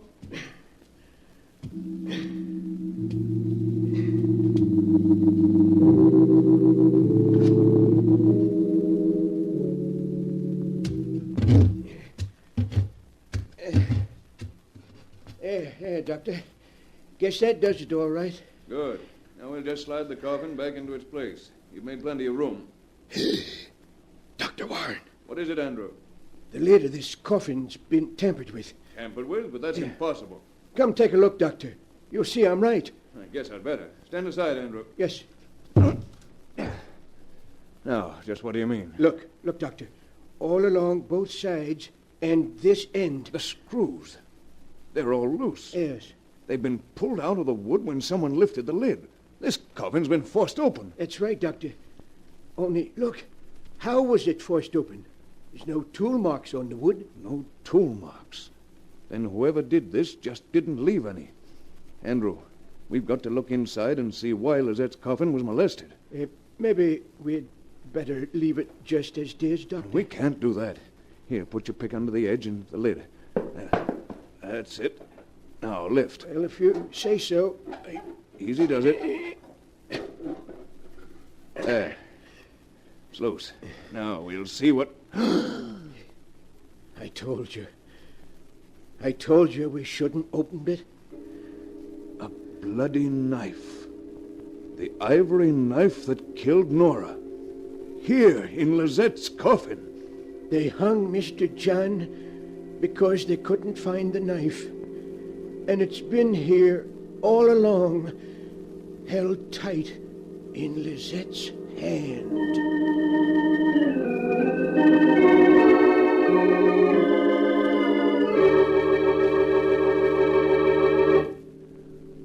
So it was beautiful Lizette who killed Nora. Lizette, whose jealousy was so great that it reached back from behind the veil of death. And it was Lizette who took the knife of murder back into her grave with her, so that John, too, would suffer her vengeance. Or was it? Was there some other answer? You must decide that for yourself, for the sealed book does not say. You have heard the story in all its strangeness, just as it is written here.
And now, keeper of the book, the tale we tell next time. This one? Ah, yes. Why, this is amazing. It's a tale of a man who killed, a corpse that laughed, and a murder victim who died twice. A tale called The Accusing Corpse.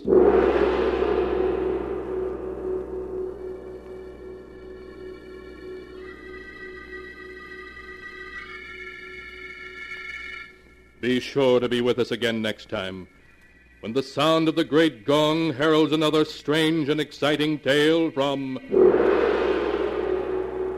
The Sealed Book. The Sealed Book, written by Bob Arthur and David Cogan, is produced and directed by Jock McGregor. Thank you for listening to HOJO Radio.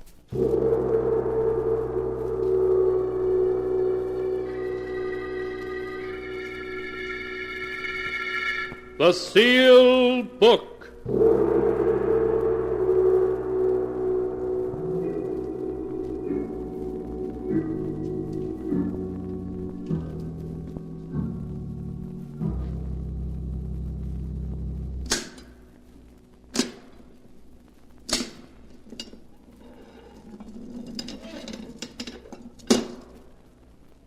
Once again, the keeper of the book has opened the ponderous door to the secret vault, wherein is kept the great sealed book, in which is recorded all the secrets and mysteries of mankind through the ages.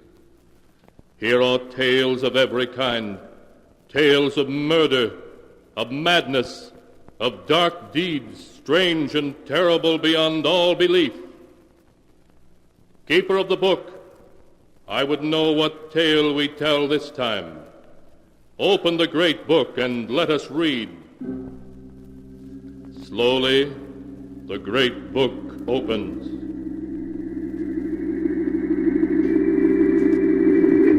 One by one, the keeper of the book turns the pages and stops. Ah, the strange story of a man who would stop at nothing to accomplish his ends. A tale called The Accusing Corpse.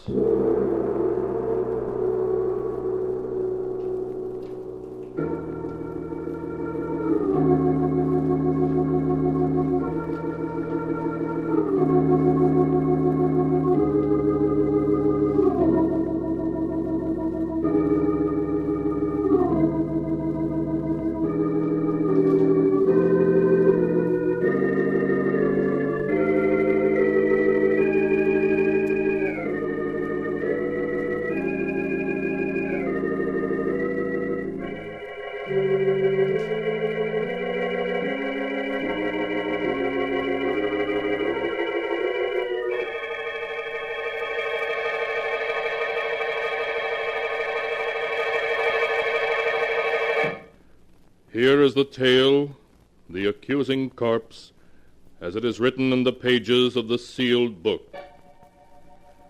Philip Drake, The wealthy stockbroker is pacing nervously back and forth in the drawing room of his country mansion. His face becomes pale as Vivian, his wife, enters the drawing room, a suitcase in one hand. Well, Philip, I'm all packed and ready to leave. I do hope Vivian, that how can you do this to me? You know I love you, that I'd do anything to make you happy. Oh, Philip, let's not go over that again. Oh, please, darling, don't leave. At least not until your brother Roger's arrived and had a chance to talk to you. He'll be here any minute. Oh, nothing that righteous brother of mine can say will change my mind. Now, would you mind lending me your car to get to town? Vivian, if you leave me, you won't get a cent. Not a cent, you hear? Really? Did you ever stop to think, Philip, that there might be another man? One with more money than you? Another man? Oh, no, Vivian, there couldn't be. And why not? But we've only been married 3 months. Why, there couldn't have been anybody in that time. Oh, but there was. Oh, Vivian, you can't do this to me. I love you. I love you. I won't let you go. I really must be saying goodbye now. He's waiting for me in town. I don't want to be late. If I can't have you, no one else will. Do you hear? Oh, really? You're being ridiculous. I must go now. No. Philip, what are you... A gun? Yes, Vivian. A gun. I told you if I couldn't have you, no one else would, and I mean it. Even with that gun, you can't keep me, do you hear? I'd sooner die than go on living with you. I'm going, and you're not going to... Oh, you shot... Oh. Vivian. Philip, what happened? I thought I heard... Vivian. I didn't mean to do it. She was going to leave me. Vivian. Roger. Is she dead? Yes. Philip, do you know what this may mean? Life imprisonment, perhaps even the electric chair? Yes, I know. I lost control of myself. Nothing seems to matter now. You simply can't throw your life away like that. Even if Vivian was my sister. I don't mind telling you that I always felt you were far too good for her. She didn't deserve to be your wife. Oh, please, Roger. Look, if we were to get rid of the body, who could possibly know that she didn't leave here tonight as she'd planned? No. It wouldn't work, Roger. You can't get away with murder. That's nonsense, Philip. Now, if we were to bury her in the woods, no one would ever find her body. Bury her in the woods? I couldn't do that. Philip, you must let me handle this. Oh, and you better give me that gun. All right, Roger. Here you are. Good. Now you wait here. I'm going to get rid of the body.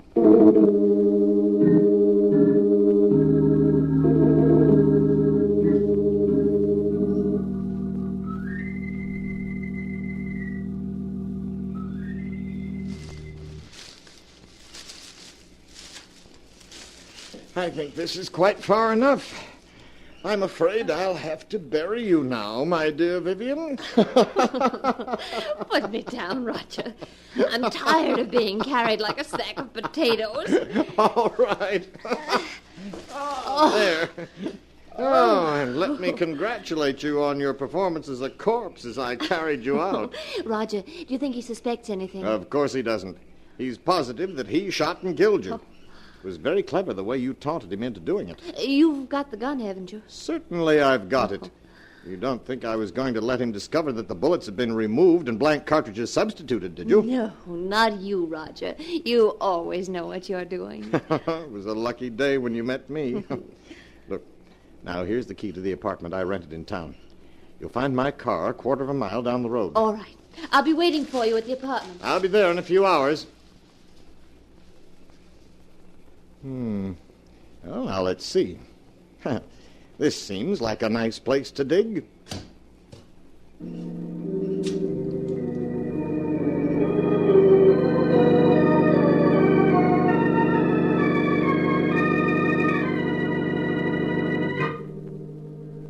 The next morning, Roger called on Philip at his office, and finding Philip very nervous, reassured him that he had hidden poor Vivian's grave carefully. When Philip expressed his gratitude for Roger's help, Roger suggested that Philip could do him a favor in return by lending him $20,000 to swing a business deal. Philip was startled, but after a moment's hesitation, wrote out a check. As he wrote it, Roger smiled. Things were working out just as he'd planned. Roger, did you get it? Well, what does this look like? Oh, darling, that's wonderful. Now we can clear out. What? Roger, there isn't 100,000 here. Why, no, dear. I only got 20,000 from him. But we were after 100,000. Why didn't you get it all this morning when you saw him? My dear Vivian, it simply isn't done that way. Blackmail is an art that calls for the use of psychology. Philip will give us many times over the money I hold in my hand. All in due time, of course. You mean I'll have to go on hiding in this miserable apartment until you've finished your little game with him? Never being able to leave it for fear someone will recognize me? Oh, come now, you've got the radio, books... Well, I won't spend weeks in this apartment, I tell you. I won't. Oh, my arm. You will do exactly as I say, Vivian. Exactly. Do you understand? Roger, you're hurting me. It's nothing to what I will do if you disobey me. Do I make myself clear? Oh, yes. Yes, I'll do whatever you say.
And now to continue the story, as it is written in the sealed book. A week passed. A week in which Roger patiently bided his time, for time he knew was working on his side against Philip. Then one morning he called on Philip at his office. Good morning, Philip. How are you? How do you expect me to be? This past week I've been able to think of nothing but Vivian and what happened that night. Philip, you must stop brooding over it. Whatever happened was her fault, not yours. Yes, you're right. Perhaps what I need is a vacation. Of course. A trip would do you a world of good. And if I could afford it, I'd go along with you. You mean you haven't any money? I'm afraid not, Philip. That's what I've come to see you about. I must have $40,000 at once. 40,000? Yes. If I don't get the 40,000, it may mean prison for me. You wouldn't want to see that happen, would you? No, of course not, Roger. After all, Philip, I saved you from prison. In fact, I made myself an accomplice to Vivian's murder by not turning you over to the police. Yes, I know, but... You could hardly expect me to remain loyal to you if you weren't willing to help me, could you? I see. Seems I haven't any choice. Very well, Roger. I'll write you out a check.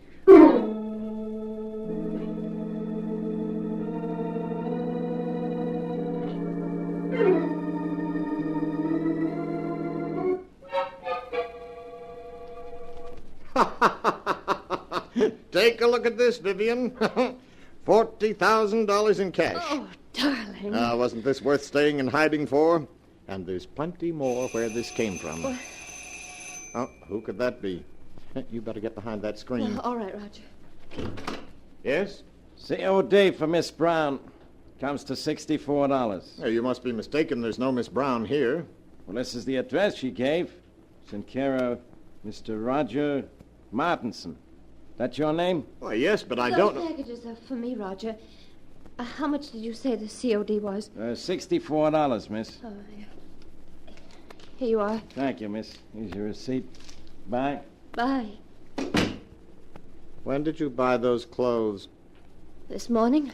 You mean you went out shopping in spite of what I told you? Well, I was sick of being cooped up in this apartment day and night. I had to do something for a change. And what of my plans? You risked everything with so much at stake. Roger, stop looking at me like that. I tell you, I couldn't stand being cooped up in this apartment any longer. And if you don't get the rest of the money at once so that we can clear out, I'll go shopping whenever I feel like it. You can't make... You'll do exactly as I say. I won't allow anything or anyone to interfere with my plans. I've worked every step out perfectly, and there isn't going to be any slip-up.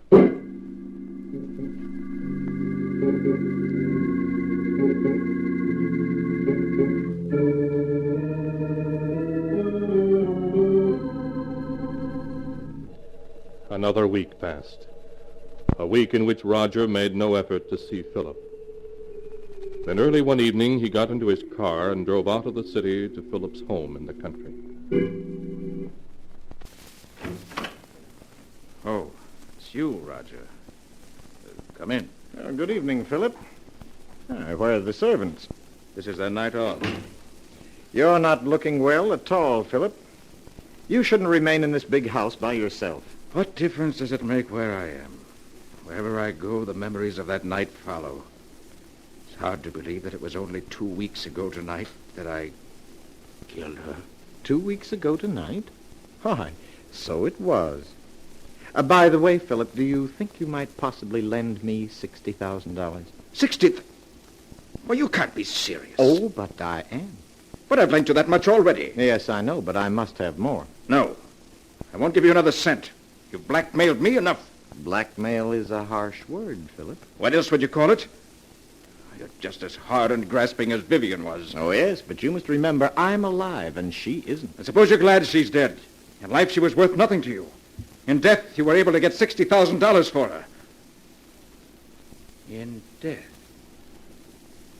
How do I know she is dead? Don't be foolish, Philip. You shot her yourself. Yes, but how do I know she was dead? It was you who examined her, you who told me so, and you who buried her body all by yourself. I just wanted to spare you, Philip. Just exactly where did you bury Vivian? As a matter of fact, how do I know the whole affair wasn't staged for my special benefit? You're quite capable of such a scheme? I tell you she's dead, Philip, and buried out in the woods. And I want to see the grave. And the body you say is in it. This is ridiculous. I won't go searching for a grave in the middle of the night. You shouldn't have to search for it, Roger, not if you really dug one. Come along. I won't do it. Why, this is I said come along, Roger. Oh, very well. But I'm not certain I'll be able to find the grave. After all, the woods is fairly large, and it's been 2 weeks since I buried her. It's quite all right, Roger. We'll stay out there until you do find her.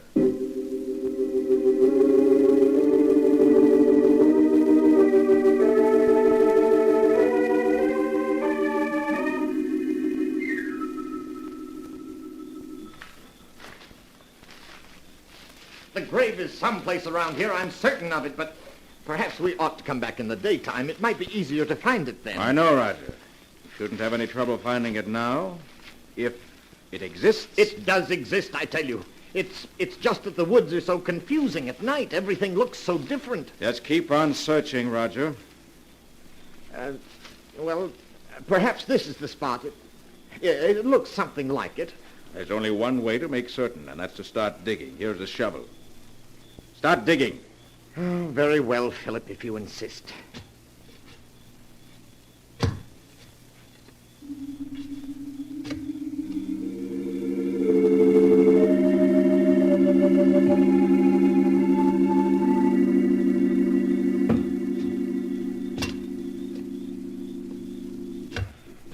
Well, Roger, you've been digging for 20 minutes now, and you haven't uncovered a body.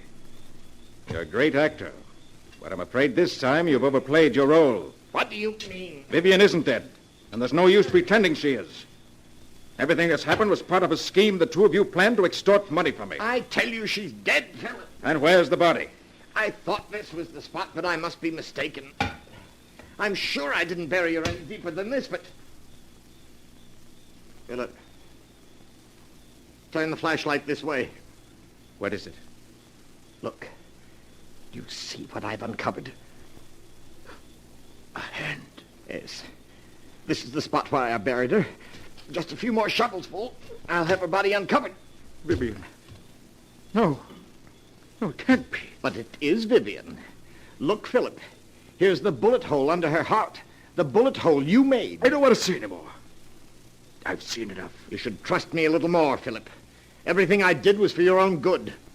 After all, you don't want to go to the electric chair, do you? I don't care what happens anymore. I can't stand having her death on my conscience any longer. I'm going to call the police. Don't be a fool, Philip. You know it can mean the electric chair. I'll take my chances. Anything's better than going on living the way I have these past 2 weeks. I'm going back to the house and call the police. Philip, come back! Philip!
And now to continue the story, as it is written in the sealed book. After Philip and Roger had dug up Vivian's body, with the bullet hole through the heart, Philip decided that the only thing left for him was to call the police and confess. So, in spite of Roger's protests, he rushed back to the house. Operator. Operator. Philip, wait. Don't do anything foolish. You've cut me off. Take your hand off the phone, Roger. All I want you to do is to listen to me for a few minutes. Then if you still want to call the police, you can. Now, please, put the receiver down, Philip. That's it. What do you want to tell me? Well, do you mind if I mix myself a drink first? It's been a rather difficult evening. Very well. What about one for you? You look as though you could stand a drink. No, thank you. Nonsense now. It'll do you good.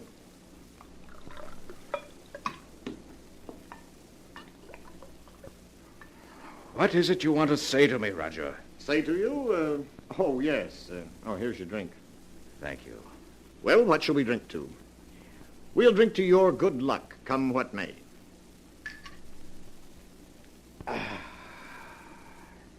There, I feel a good deal better. All right, now we've had our drink. What have you got to say? Oh, yes. What I wanted to say was, I never let anything interfere with my plans, Philip. I can't allow you to go to the police, and therefore you shan't. It would spoil my plans. It would it? But I'd like to see you stop me. I have, Philip. In a very little while, in fact, in just a few seconds, you'll be dead. Dead? What do you say? Yes, Philip. The drink I mixed you was poisoned. Aren't you finding that it's becoming difficult to breathe? No. You couldn't have. My throat. It burns. Yes, I know, but it'll all be over in a matter of seconds. Now I see it all. You murdered her. Yes, Philip. Just a week ago tonight. She died according to plan. I'll call the police. I'll tell them that... I'm afraid you haven't the strength left to reach the phone, Philip. I will.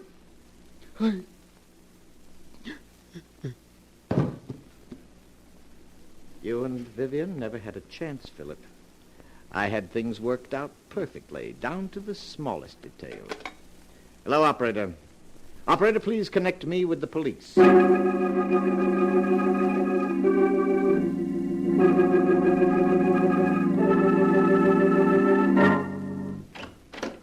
Oh, Inspector, I finished the examination of the body of Vivian Drake and her husband, Philip. Okay, Doc.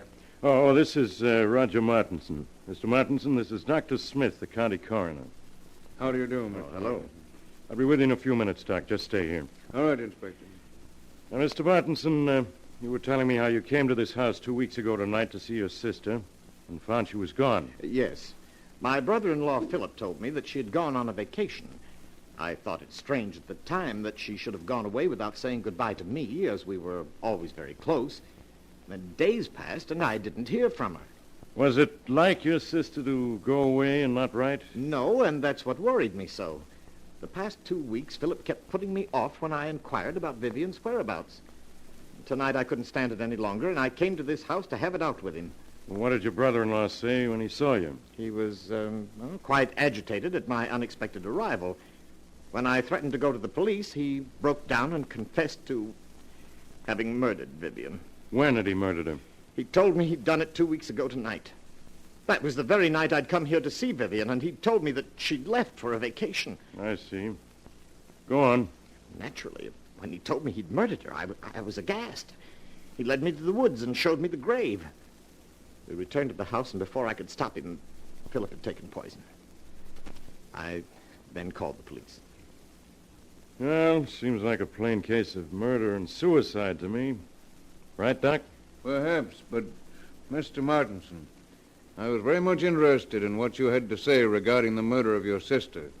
You say that your brother-in-law confessed to murdering her 2 weeks ago tonight. Yes, that's correct. And you never saw her alive after that night? Oh, why, no, of course not. What are you getting at, Doc? Please, Inspector. Mr. Martinson, would you mind telling me where you live? Why, at 425 West 106th Street. Tell me, were some clothes delivered to that address? In your care 1 week ago today? Clothes? Yes, to be exact, a woman's sports suit, which cost $64 and arrived COD. Why, no. You're lying, Mr. Martinson. I have in my hand a slip of paper that not only proves that you're lying, but will send you to the electric chair. Doc, what are you saying? Yes, Inspector. Mr. Martinson's plan was perfect, but he slipped up badly. He forgot to search Vivian Drake's clothing before he buried her. When I examined her body just now, I found in one of her pockets this receipted bill bearing the date April 9th. That proves beyond a doubt that she was alive 1 week ago, and consequently couldn't have been murdered by her husband on April 2nd, as Mr. Martinson here claims. I know. Yes, Mr. Martinson. It was you who killed her. The corpse has accused you from the grave of murder and has given us proof of your guilt. No, it can't be. I had everything planned perfectly. Perfectly, do you hear? Down to the last detail. I couldn't have failed. I couldn't.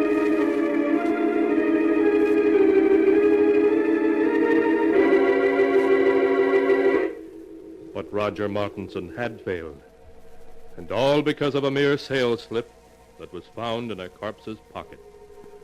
A dated sales slip that gave the lie to his testimony and sent him to the electric chair. For murder is always without, though it takes the dead themselves to tell of it.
And now, keeper of the book, before you close the great book, show us the tale we tell next time. This one? Ah, yes. An incredible story about a young married couple who bought an old New England colonial house. A house that was cursed. Cursed with the evil spirit of a dead woman. A tale called Stranger in the House.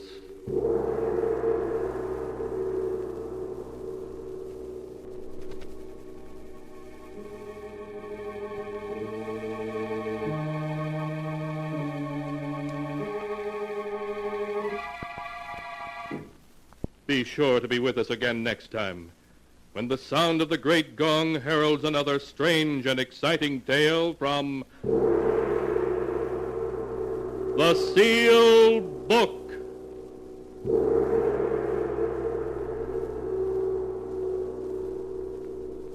The Sealed Book, written by Bob Arthur and David Cogan, is produced and directed by Jock McGregor. You're listening to HOJO Radio. Stay tuned.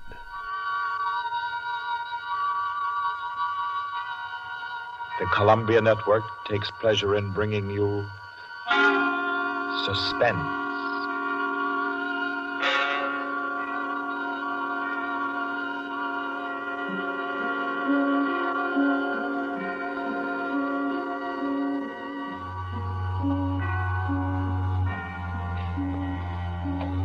Suspense, Columbia's play theater of outstanding thrillers, produced and directed by William Spear, and scored by Bernard Herrmann. The notable melodramas from fiction and stage and screen, from the world's great literature of entertaining excitement, presented each week to bring you to the edge of your chair, to keep you in suspense.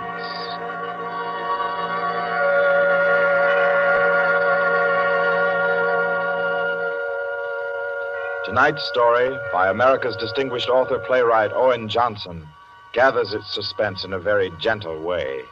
It doesn't have a spectacular finish, garnished with revolver shots. There are no graveyard watches. There's not so much as a single lifeless body, identified or unidentified. It's a tale told in a club room, the Artists and Writers Club in New York. A tale of high-class robbery and suspicion, and of how some ladies and gentlemen nervously counted 100 in the dark.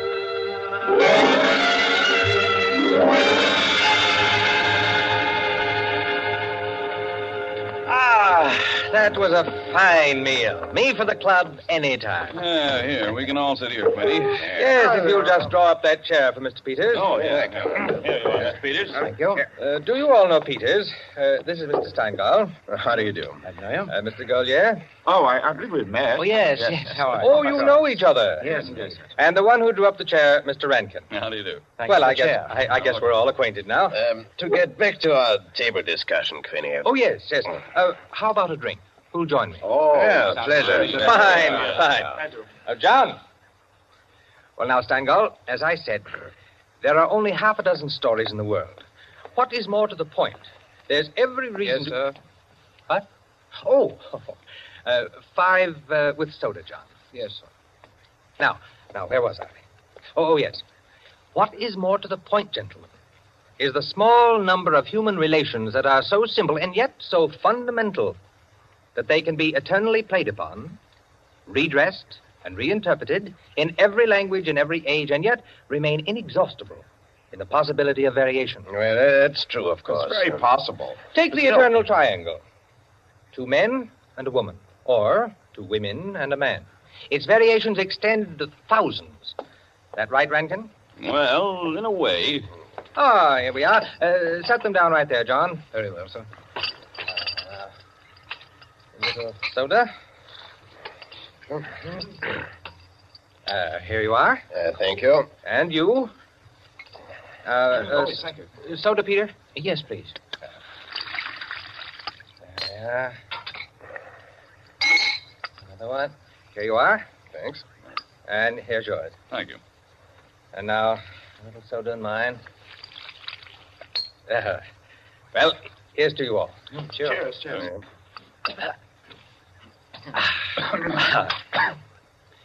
I'm afraid we can't see eye to eye, Quinny. I believe there are situations, original situations, that are independent of your human emotions, that exist just because they are situations, accidental and nothing else. As for instance? Well, I'll just cite an ordinary one that happens to come to my mind. In a group of 5 men, such as we are here, a theft takes place. One man is the thief. Now, which one? Now, I'd like to know what emotion that interprets. And yet it certainly is an original theme at the bottom of a whole literature. It's not the same thing at all. Detective stories. I could answer that the situation you give can be traced back to the commonest of human emotions, curiosity. I think Quinny has you there, Rankin. What is the peculiar fascination that the detective problem exercises over the human mind? You will say curiosity. Yes and no. Admit at once that the whole art of a detective story consists in the statement of the problem. Anyone can do it. I can do it. Steingall can do it. Rankin, I believe even you can do it. The solution doesn't count. It is usually banal. It should be prohibited. What interests us is, can we guess it?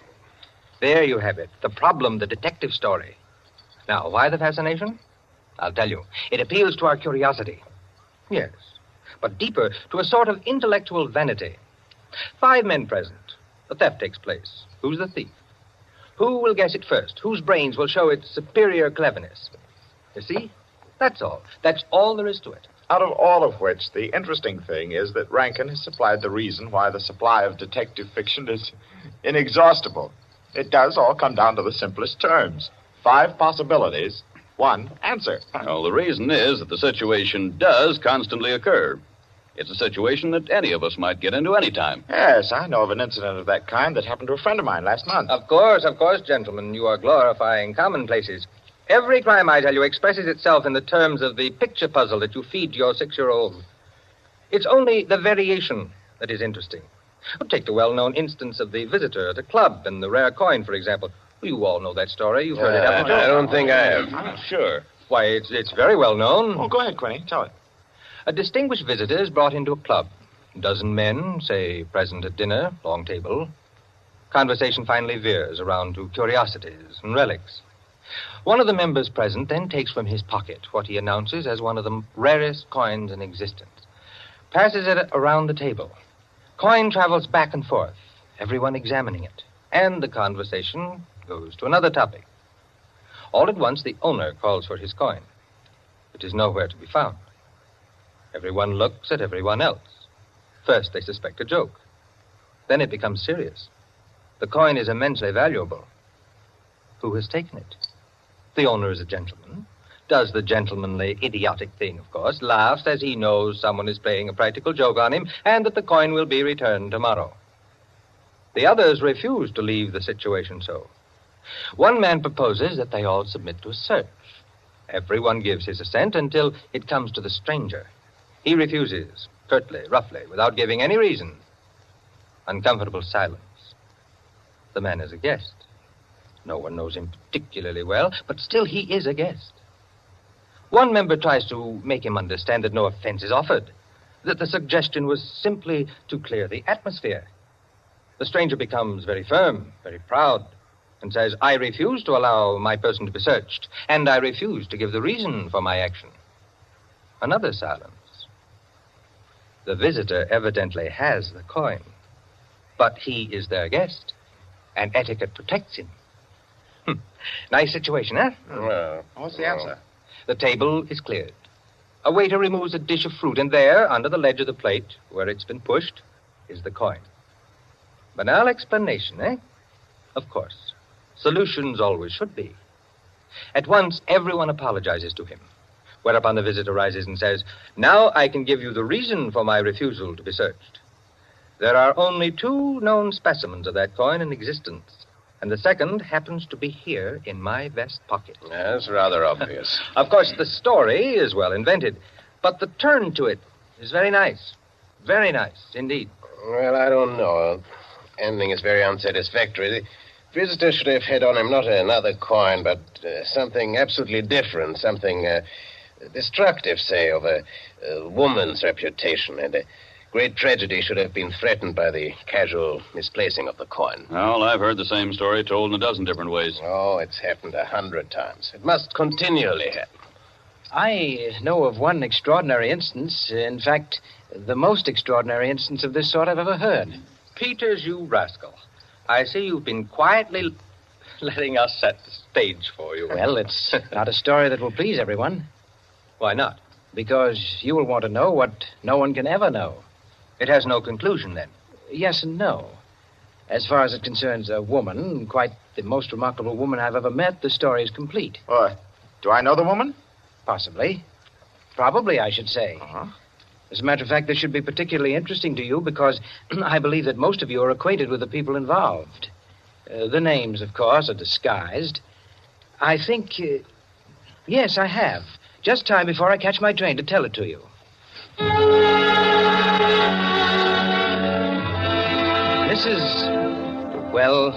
Mrs. Rita Kildare inhabited a charming bachelor girl studio.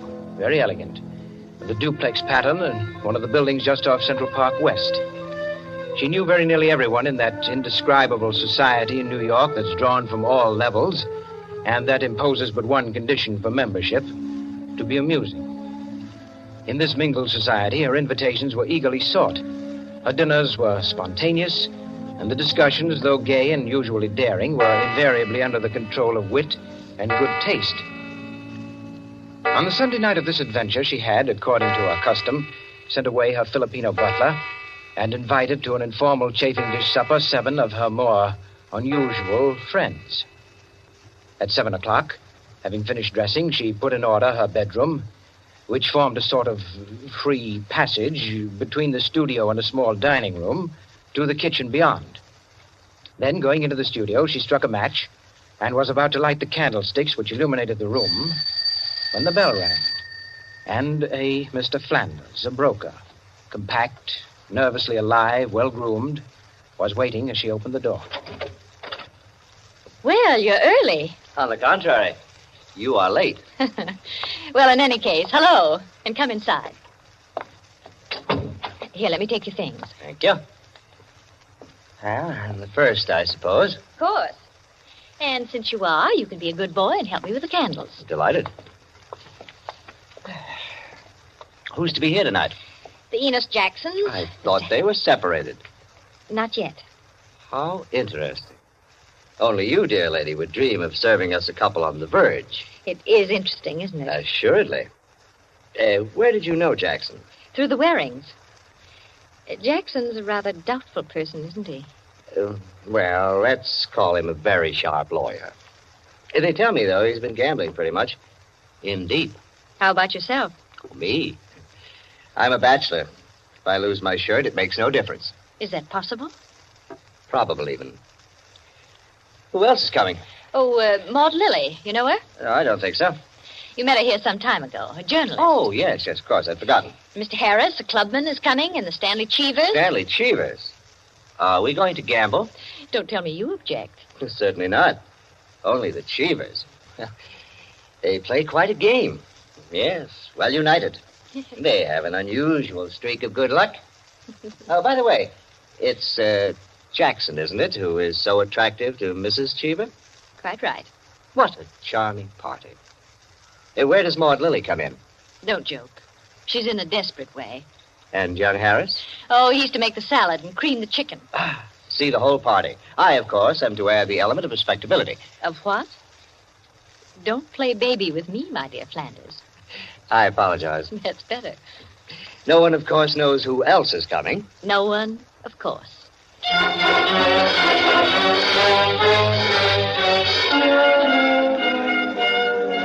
The Stanley Cheevers entered. A short, fat man with a vacant, fat face and slow-moving eye, and his wife, voluble, nervous, overdressed, and pretty. Mr. Harris came in with Maud Lilly. A woman straight, dark, Indian, great masses of somber hair, held in a little too loosely for neatness, with thick, quick lips and eyes that rolled away from the person who was talking to her. The Enos Jacksons were late, and still agitated as they entered. His forehead had not quite banished the scowl, nor her eyes the scorn. He was of the type that never lost his temper, but caused others to lose theirs. Mrs. Jackson seemed fastened to her husband by an invisible leash. You looked at her curiously and wondered what such a nature would do in a crisis, with a lurking sense of a woman who carried with her her own impending tragedy. As soon as the company had been completed and the incongruity of the selection had been perceived, a smile of malicious anticipation ran the rounds, which the hostess cut short by saying, Well, now that everyone's here, this is the order for the night. You can quarrel all you want, you can whisper all the gossip you can think of about one another, but everyone is to be amusing. Also, everyone is to help with dinner. And nothing formal, nothing serious.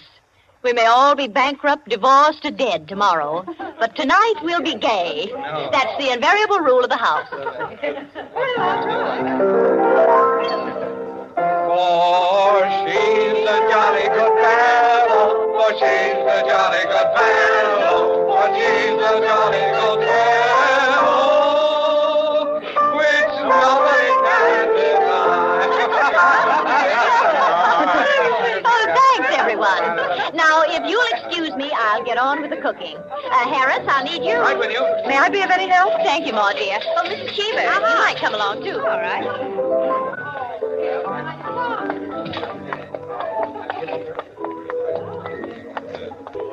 This is an adorable bedroom. Oh, thank you, dear. Now for my apron. Oh, there it is. Tie me up in the back, will you please, Maud? Of course. There you are. Fine, thanks. Now just let me get my rings off, and I'll be all ready to go to work.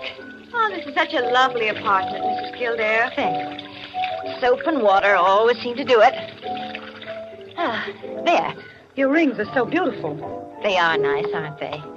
But there's only one that's very valuable, the sapphire. Oh, it's beautiful. Let me see. Oh, it must be very valuable. It cost $10,000 6 years ago. It's been my talisman ever since. For the moment, however, I'm a cook. You're not going to leave the rings there. Why, of course. Now, I'm the cook. Maud Lily, you're the scullery maid. Harris is the chef, and we're all under his orders. Mrs. Cheever, did you ever peel onions? Oh, good heavens, no. Well, there are no onions to peel. All you have to do is help set the table.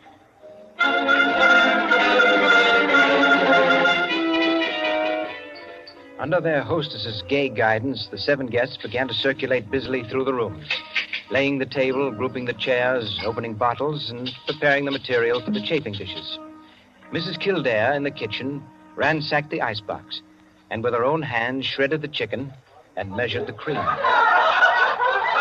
Flanders, carry this in carefully.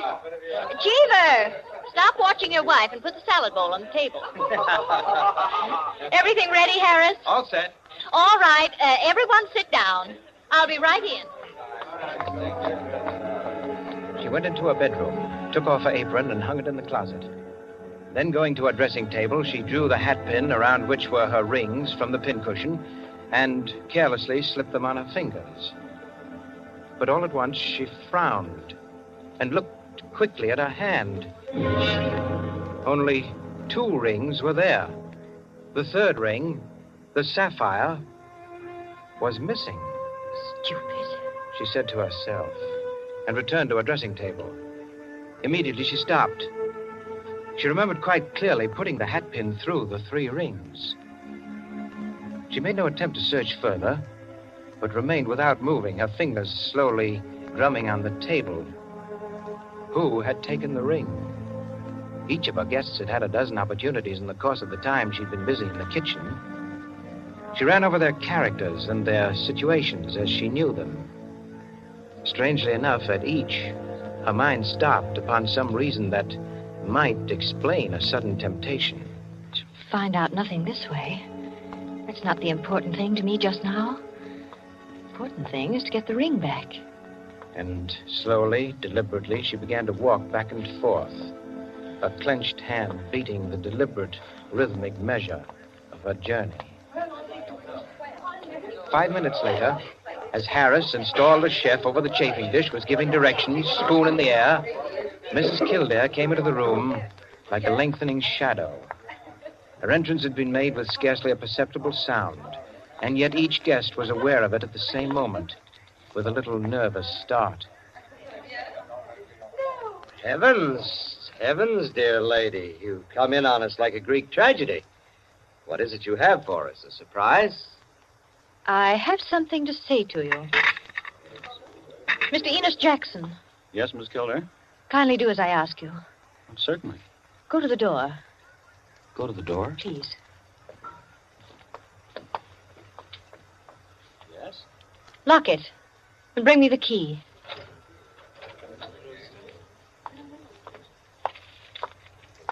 Here you are. You've locked it? As you wish me to. Thank you. Now, the bedroom door. Would you do the same? Surely.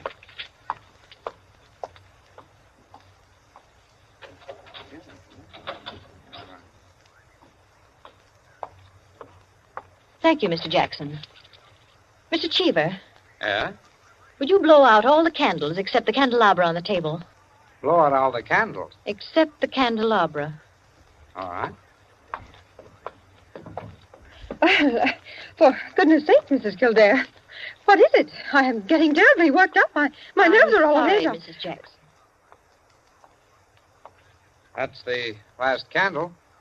All right. Now listen. My sapphire ring has just been stolen. You don't mean it. The ring's been taken within the last 20 minutes. I'm not going to mince words. The ring has been taken, and the thief is among you. But Mrs. Kildare, is it possible? Yes, Mrs. Cheever. There's not the slightest doubt.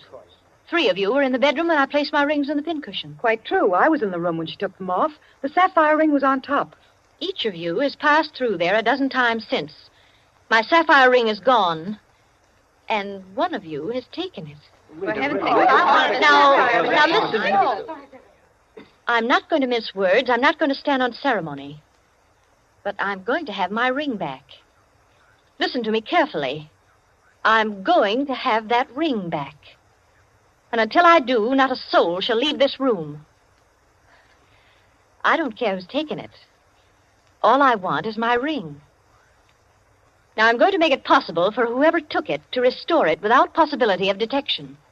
The doors are locked and will stay locked. I'm going to blow out the remaining candles in the candelabra, and I'm going to count 100 slowly. There'll be an absolute darkness. No one will know or see what's done. But if, at the end of that time, the ring is not here on the table, I shall telephone the police and have everyone in this room searched. Am I quite clear? Everyone take his place about the table and remain standing, please. That's it. That'll do. Now, I'll blow out the candles and count 100. No more, no less.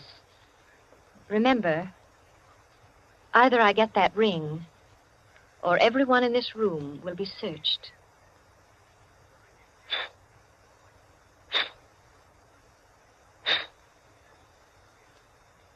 One, 2, 3, 4, 5, 6, 7, 8, 9, 10, 11, 12, 13, 14, 15, 16, 17, 18, 19, 20, 21, 22, 23, 24, 25, 26, 27, 28, 29, 30, 31, 32, 33, 34, 35, 36, 37, 38, 39, 40, 41, 42, 43, 44, 45, Foot slipped off the chair. I'm 46, sorry. 47, 48, 49, 50, 51, 52, 53, 54, 55, 56, 57, 58, 59, 60, 61, 62, 63, 64, 65, 66, 67, 68, 69, 70, 71, 72, 73.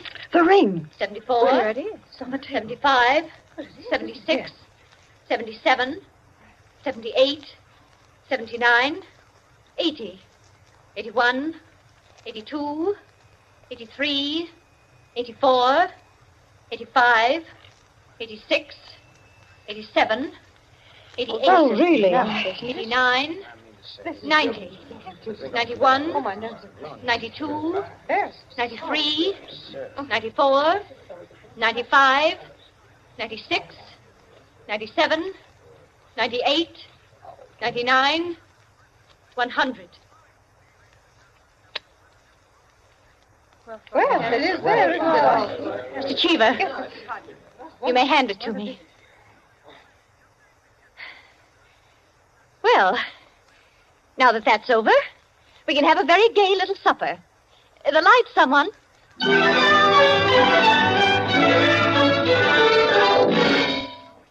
And there you are, gentlemen. Oh, I say, Peters, that's not all. Absolutely. The story ends there? Story ends there. But who took the ring? What? You never found out? Never. No clue? None. I'm not sure I like the story. It's no story at all. Permit me, it is a story, and it is complete. In fact, I consider it unique because it has none of the banalities of a solution and leaves the problem even more confused than at the start. Well, I don't see... Of course you don't see, my dear Rankin. You do not see that any solution would be commonplace, whereas no solution leaves an extraordinary intellectual problem. Well, how so? Well, in the first place, whether the situation actually happened or not, which is in itself a mere triviality, Peters has constructed it in a masterly way, the proof of which is that he has made me listen. Any of those present might have taken the ring. There are therefore 7 solutions, all possible and all logical. But beyond this is left a great intellectual problem. Well, how so? Was it a woman who lacked the necessary courage to continue? Or was it a man who repented his first impulse? Is a man or is a woman the greater natural criminal? Oh, that's simple, Quinny. A woman took it, of course. On the contrary, it was a man, for the second action was more difficult than the first. The man, certainly. The restoration of the ring was a logical decision. You see? Personally, I incline to a woman, for the reason that a weaker feminine nature is strangely susceptible to the domination of her own sex. There you are. We could meet and debate the subject year in and year out and never agree. I recognize most of the characters, Peters. Mrs. Kildare, of course, is all you say of her. An extraordinary woman. The story is quite characteristic of her. Flanders, I'm not sure of, but I think I know him. I'm positive I do. Did it really happen? Exactly as I told it. The only one I don't recognize is Harris. Your humble servant. What? You, Peters? You were there? I was there. I was Harris. I beg your pardon, gentlemen. Oh, yes, what is it, John? Mr. Peters, sir, your train.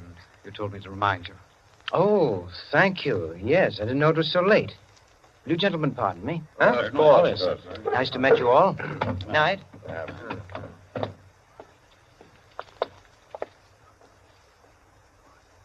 Curious chap. Extraordinary. Well, now, I wonder. I wonder if we're wondering the same thing, gentlemen.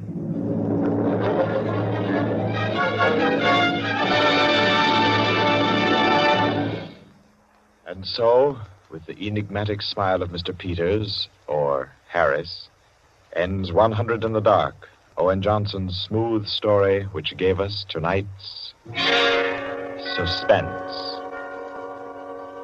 Suspense is produced by William Spear. Tonight's radio drama was written by Jack Anson Fink, directed by John Dietz, and scored by Bernard Herrmann. Eric Dressler was Mr. Peters. Alice Frost played Mrs. Kildare, and Ted Osborne, Quinny.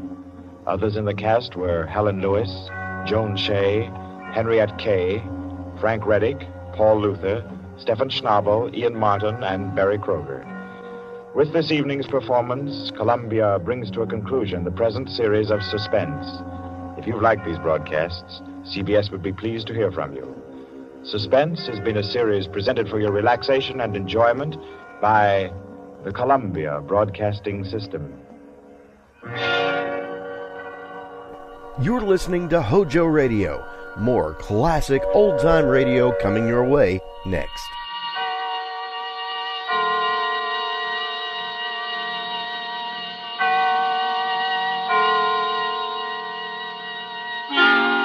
Suspense.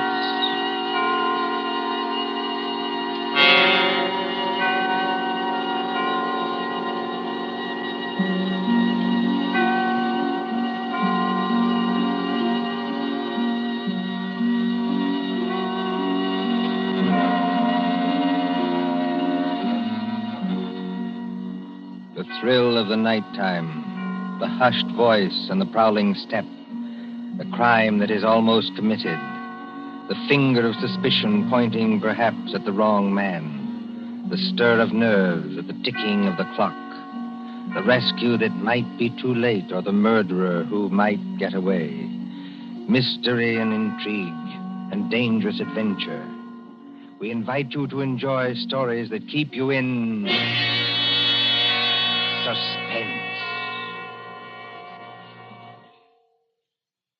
For Suspense, tonight we present The Lord of the Witch Doctors by John Dixon Carr.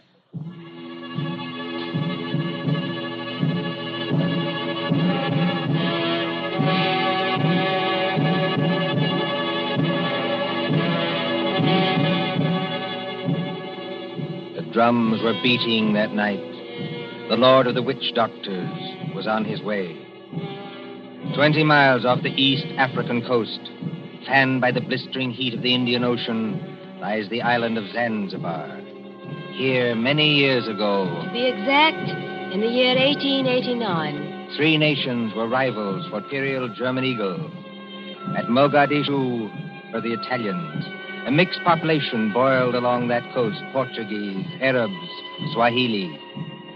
On the island itself, Sayed Khalif, Sultan of Zanzibar, ruled the remains of a once mighty empire. Mohammedan Bantus of the tribe of Zeng. Look over there, in the moonlight. That white building, patched and rotted, was the palace where Sayed Khalif lived with his fat wives and his captive lion. Not far away on the hill overlooking the harbor stood the British Residency. The British resident, or crown official, held uneasy sway against German and Italian influence. And at the Residency on that hot night long. Martha. Yes, Father? Come away from the windows, please. But, Father, those drums are on the mainland. Never mind. 20 miles from here. I'd rather you stood back. It's the fires I don't like, sir. You can see the red light all this distance. They're having a beano of some kind. You'd better stand back, too, Mr. Harris. Oh, look here, sir. Yes, Mr. Harris? I've been your diplomatic attaché in this place for 3 years. Couldn't you call me by my first name in private? Just as you please. Lower the sun blinds and turn down the wick of that lamp. You don't think there's any danger? There's no danger whatever, but... Nero seems terribly restless tonight. Only natural, my dear, with the drums going. Everybody seems restless. This has been going on for days. You begin to get in your nerves. So you feel it too, eh? And I do wish Sayed Khalif wouldn't tease Nero. Jab at him with the meat fork and that kind of thing. If that lion ever got loose... Nerves, my dear, nothing but nerves. Let's face it, sir. There's something very queer going on over on that mainland. Well, suppose there is. All we know is what Nyoka knows. This great witch doctor, whoever he is, been making a triumphal progress to the coast. The whole bush is afraid of him. You alarm me. Nyoka says he's got horns. He can make himself 7 feet tall, like stretching an accordion. Oh, really, Bill Harris? Well, I don't say I believe it. I say it might be dangerous. Now, for instance, could this be one of Dr. Schmidt's tricks? Dr. Schmidt is a friend of ours. Yes, he's also head of the German East Africa Company. Dr. Schmidt is a gentleman. The that coast over there. He's got every native chief in his pocket. Dr. Smith assured me that the German emperor has no more territorial claims in East Africa. We get our trade concessions from Said Khalif. Said's our only friend, but we can't even be sure of him. The Germans give him trade gin and a grand piano. The Italians give him 3 new wives for his harem. What do we give him? I have no instructions from London about the situation in this island. No. Somebody in Whitehall probably forgot to post them. For the last time, Mr. Harris, I will not hear His Majesty's government criticized like that. Sorry. These things take time. If there's any danger, we'll be notified in due course. Listen. Well, they're only our own natives. They beat their own drums, you know. Somebody went past that window. That's probably only Nyoka, my dear. Surely you're not afraid of our own servant. No, but Master! Nyoka, listen to me. Don't hang on to that big curtain. You'll pull it down. Now stand up straight and tell me. What is it? He here, Bwana. He here, yes, please. Who's here? Big witch doctor here, yes, please. He come up past in moonlight. He walk slow, boom, boom. He got big teeth eat with the outside front door now. What was that? the drums have stopped. Nyoka's right, sir. We have got a visitor. There's somebody coming down the hall. Better turn down that lamp, Martha. I can't seem to find the lamp. My fingers are all thumbs. There's a revolver in the table drawer behind you, sir. I don't need it. Stand perfectly still, all of you. Now, please, friends all, don't be alarmed. Are you English? That's right, miss. Born and bred in Streatham. Which of you is the British consul? I am the British resident, sir. My name is Richardson. May I ask the meaning of this tomfoolery? Well, that's just what I'm here to tell you. Or maybe I'd better show you. Now, observe me right hand. I hold it up so, and as I live, a lighted cigar.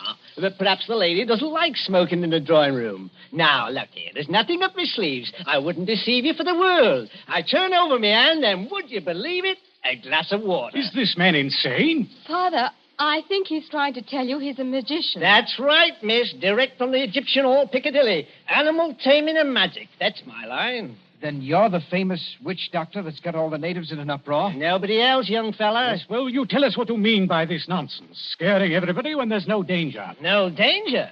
I suppose you haven't heard about Said Caliph and his Gatling guns? Gatling guns? Kindly presented by Dr. Otto Schmidt.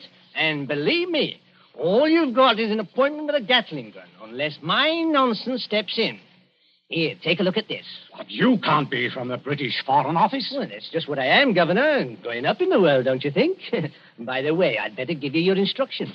The envelope's pretty dirty and a little bit smelly from being under my furs and devil pink, but... Read it, sir. Go on and read it. Foreign Office, Whitehall. British Consul, Zanzibar. Bearer of this letter, the Great Mephisto. That's me. Real name, Barney Hicks. They must be out of their minds. Are they? Listen, old man. I've been 3 weeks in that jungle with a Swahili interpreter. I've been bitten and stung and fried to death. But Schmidt or no Schmidt, I've got those native chiefs just where I want them. You see what happens when I announce I'm a friend of the Great White Queen? Why, you'll have 'em eaten out of your hand. Well, that's true. And all we've got to do is get around Said Caliph here on this island. But do we need to get around him? The young lady, be good enough not to speak until you're spoken to. Oh, I'm sorry, Father. Say it may be lazy and as fat as a hippopotamus. He's rather a fine old boy. Is he? You said something about Gatling guns. Now, listen. Here's the game. Father, I don't like this. I've never heard Nero as restless as that. Never mind, Nero. Go on. Well, I came over here tonight in a steam launch. Tomorrow I'm paying my state visit to the great Sultan Said Caliph. Now, you present me as your friend and a friend of the Great White Queen, and I do my best tricks at it. Is anything wrong with your native boy? Nyoka, be still. You're not afraid of our witch doctor friend, are you? No, I good Christian. Yeah, what are you doing? Come out from under that sofa. But, Bwana, I see something. I look out through window slats. See Bwana Baldhead coming up past. Well, a baldhead. That's Dr. Schmidt. Dr. Schmidt. Well, he mustn't find me here. Yes, I quite agree. This is most irregular. Is there a back way out of here? Yes, through that arch. Stay in the back room. Naoko will show you. Me go with which, Doctor? Yes, hurry, please. I know like. Never mind what you like. You go. All right, Master.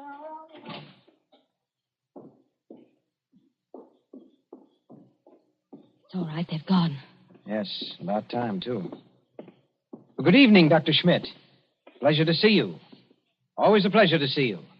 Ah, my friends, I wish I could say it was such a pleasure to see you. Isn't it, Doctor? This at any time but now.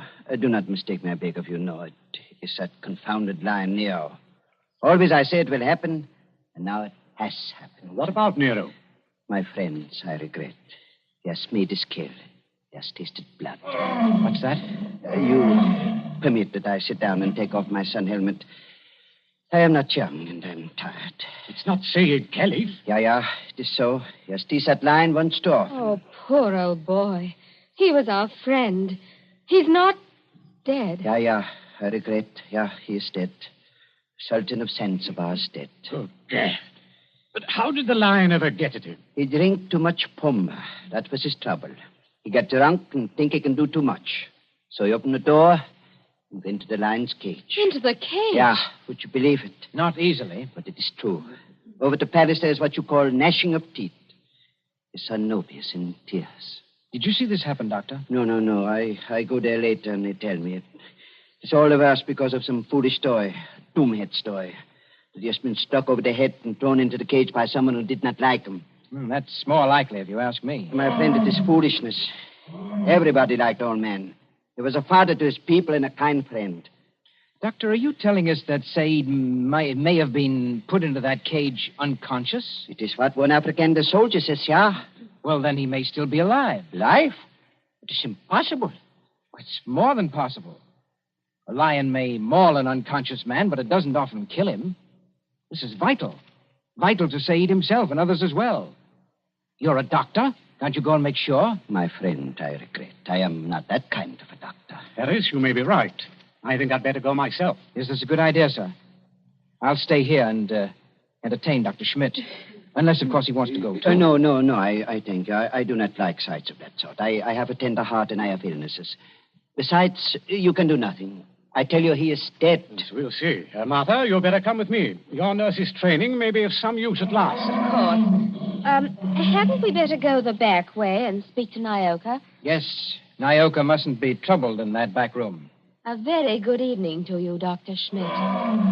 Mr. Harris, they have good hearts, but they're so foolish. I would give my own right arm to that poor man. But, well, we must have philosophy. We must cheer up, bear it. Yes. Now, Doctor, we're all alone. So we are. We must sit down and have a nice, comfortable chat. Yes? Definitely, yes. Oh. I wanted to have a word with you anyway. So? About what, Mr. Harris? Oh, various things. I am happy to give you all the time in the world. I like talking to young people. It makes me feel young again myself. Like, Nobi? Nobi? Said Caliph's eldest son, the new Sultan. One fine young man.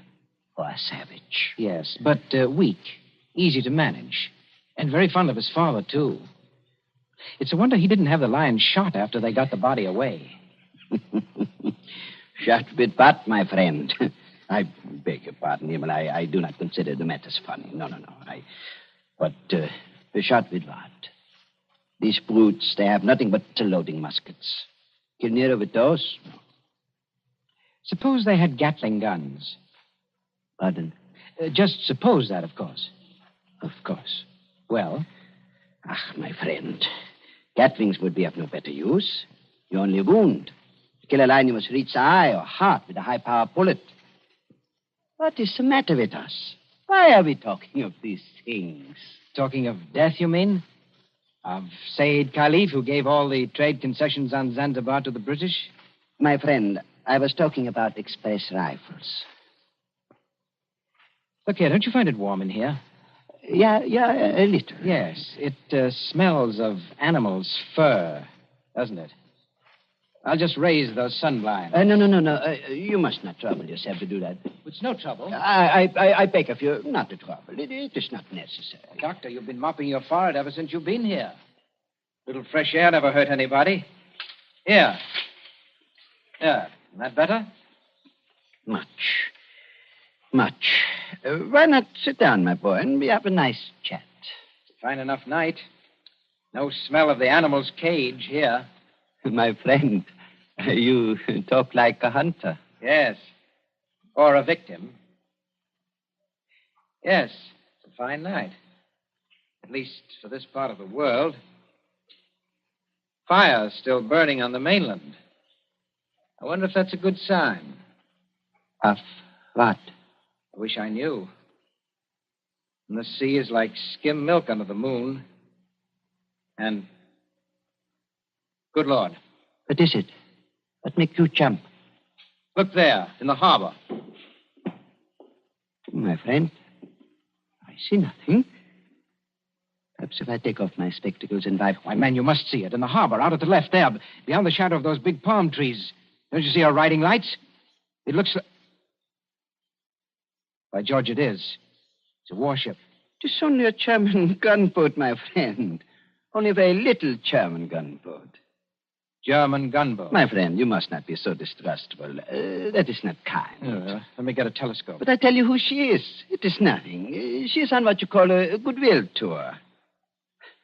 You're not angry. Angry? My friend. Well, I did not know. I could not guess. That is, the Englanders are hard to understand. We know that ourselves. I tell you something in confidence. The Germans are sensitive. The British objected. The natives feel too strong. I tell the gunboat to go away. I fire an express rifle. It has a sound. Boom! You cannot mistake one another. That is why I think of an express rifle. But if nobody will object... Why, not the least bit. Tell me, Doctor, do you like it here on this island? Well, just not barren. Don't you ever want to get away from a forsaken mud heap like this? My friend, I am a German.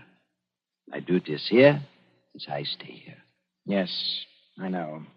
Between ourselves, that's exactly my position. But you are young. That's not the point. It's the importance of the job. The British don't rule Zanzibar. We hold the trade concessions from Said Khalif, and our residency has to protect them. But even you, Doctor, would be surprised at the amount of trade that we have to protect and the revenue that comes out of this island. Is it so now? You don't say so. I do say so. Is it so much? More than you think. Of course, I'm not allowed to give you any figures. No. Of course not. I would not dream of asking you. How much would you say it comes to, roughly? Oh, come now, Doctor. As one gentleman to another, you're not asking me to give away secrets. Oh, no. It was only a joke, you understand. Please do not try to up-trip me. I would try to pull your leg, and it was only a joke, believe me. Yes. It's all in the game, as it were. Yes, all in the game as gentlemen. Oh, Doctor, you're quite a humorist. You're not offended? Not at all. No, as I was saying, I hold a rather important job. Of course, Mr. Richardson holds an even more important one. He's been very friendly with old Said Khalifa on this job. Of course, you know what that job is? Of course. He's the British consul. What is the matter with you? You're not smiling any longer. Why are you looking at me like that? So that's it. That's the game. You made exactly the same mistake that he did. Shoot it. Dr. Schmidt, have you met the great lord of the witch doctors? The maker of spells and the tamer of lions? I am a good Christian. I pay no attention to what natives say. I do not believe in witch doctors. No, neither do I. Not in this one, at any rate. What one? The witch doctor who came here tonight and said that he was on a mission for the British Foreign Office. He's an imposter from the word go, and you're working with him. Oh, don't upset your chair like that, Dr. Schmidt. Because if you fall on it, you may hurt yourself. I have not hurt myself, young man. Oh, yes, you have. The fellow who came here tonight addressed Mr. Richardson as the British consul. That might have been a slip of the tongue. But then you see the letter on the table there? I have eyesight, I thank you. That letter is supposed to come from the Foreign Office, and it calls him the British consul, too. I heard it read aloud. The Foreign Office may make mistakes, but they don't make mistakes like that. That letter, Doctor, is a forgery. It was forged by a German, and probably by the German who calls himself Barney Hicks, or the Great Mephisto. He's in the back room now. No, he's not, Governor. He's standing in the doorway behind you now. Yes, I thought I heard you. But don't turn around to look at me. I'm just warning you. Have you got anything to enforce that? Yes. I've got a 500 express rifle that could smear you all over the opposite wall. Karl, was du abgeben tust? No, Und der keinen... Well, if you fellows are going to shoot me, I wish you'd speak English about it. Karl, I beg of you. No. Don't fire that rifle. Exactly. You see, Carl, I'm turning around. This is all very... now, Karl. You see what the doctor means, Carl? If you fire that rifle, you'll send your gunboat out of that harbor just when you need it. Isn't that the signal, Doctor? To send the gunboat away? Karl, I beg of you. Yes, it is. Very simple, economical German signal. So, you two killed Said Khalif. That is slander. That cannot be proved. Had to do it, I imagine. Said was the one chief that you couldn't buy or frighten with your witch doctor, so you got rid of him. Tomorrow morning, the witch doctor would have appeared. He'd have scared the daylights out of a weak and superstitious son, Noby. I told you I was fairly good at my work, Governor. And I am. Yes, and then the witch doctor would have taken over everything. The British resident had to be bamboozled for 24 hours to keep him out of the way with a ghost story about a British agent. And there was a gunboat in the harbor in case of trouble. Slight mistake there, Governor. There is a gunboat in the harbor. Yes. It's really worked out beautifully. The Emperor should be pleased. I don't think your White Queen will be very happy, though. I'm the great witch doctor to that frightened mob over there. Say it is dead. And there's a German gunboat in the harbor. Listen. I think I hear something. Whoever's out there, stay back. Whoever's out there, stay back. Bill, listen to me. Sayed's alive. He's alive. This is impossible. Oh, we can see him breathe. We don't even think he's badly hurt, but he's still in the cage, unconscious. Still in the cage? You mean they can't get him out of there? If he wakes up or they attempt anything, Nero will tear him to pieces. The whole crowd over there is nearly crazy, but they don't dare go into the cage. Well, gentlemen, you should have been more careful. If they do get Said out of there alive, you're done for. Be quiet. Listen. Noby and the rest of the natives are coming up here now. See here, miss. Are you talking about the old boy's son? Noby, yes. He wants to see the witch doctor. The witch doctor? This puts you in some slight trouble, Carl. Listen to me, miss. I couldn't get that old buzzard out away from a mad lion, even if I've got to get out of here. Too late now, my dear witch doctor. The natives have surrounded the house. Who's that? It's Noby. He's coming down the hall.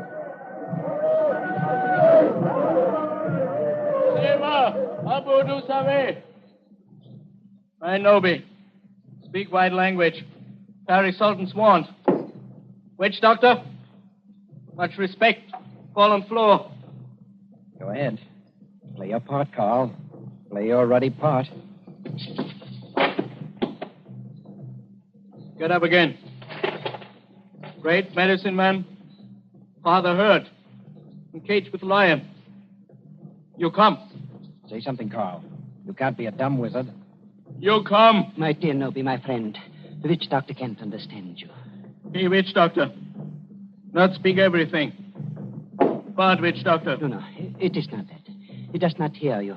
He's in another world. See how his eyes close. See how he sway. I know this. He saved my father. Or maybe all of you. We will kill all white people here. Witch doctor saved my father from lion. You come. Noby, listen to me. You needn't worry.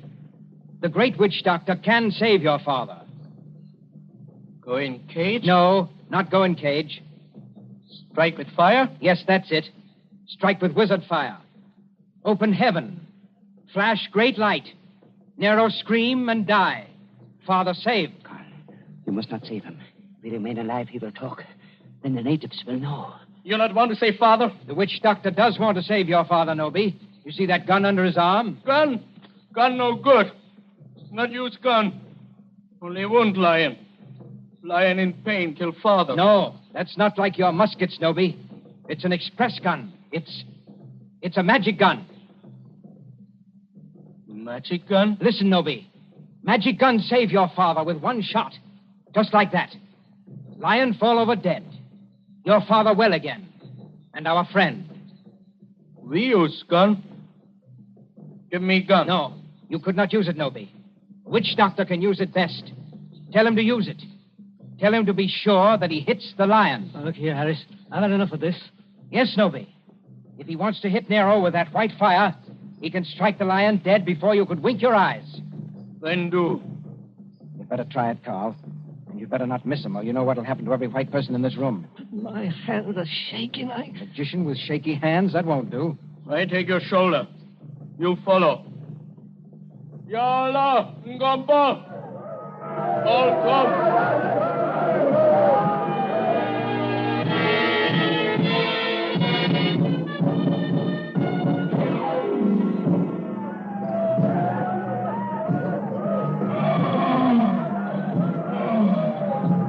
There is cage by palace door.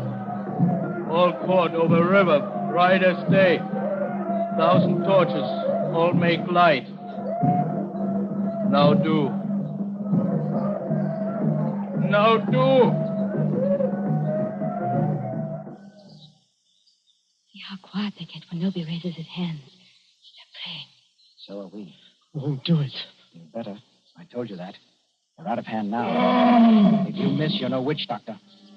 And if you had any thought of hitting Saeed instead, just imagine what they do to you. I can't see. These torches blind me. You do. I think the old man's moving. If he stirs, the lion will kill him. You know what that means. That's right. Up with a rifle. My hands are shaking. Be careful of your sights. It's a point-blank shot.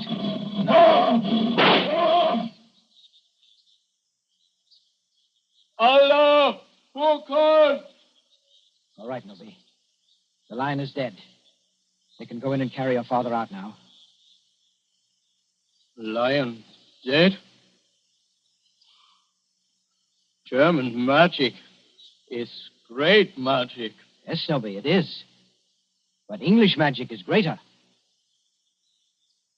English magic better than German magic? Yes, Nobi, and I'll prove it. Turn around. Look out towards the harbor. I stand here. I wave my hand, like this. Nothing up my sleeves. I wouldn't deceive you for the world. I wave my hand towards the gunboat in the bay. The gunboat sails away. English magic, Nobi. English magic.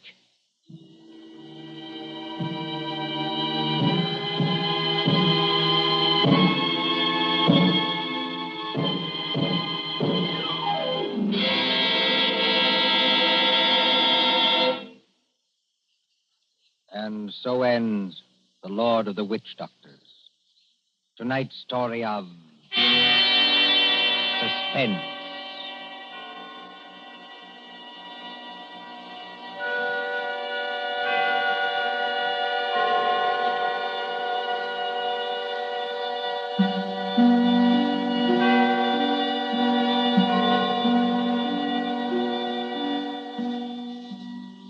Next Tuesday, when CBS again brings you Suspense, our story will be The Devil in the Summer House.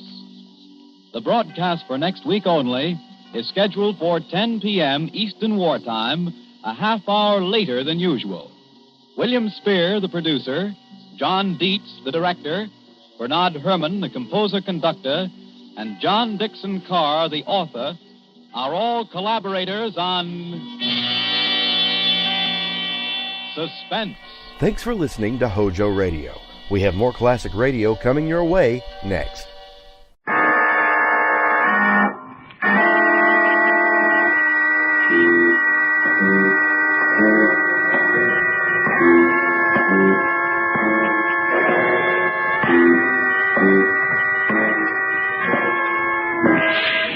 No, stay where you are.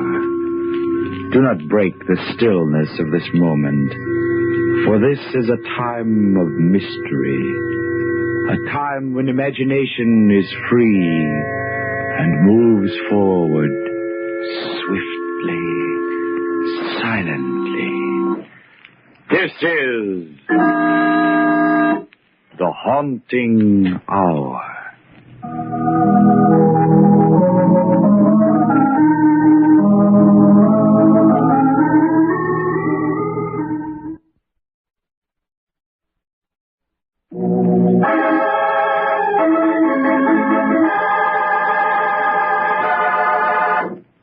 The old men.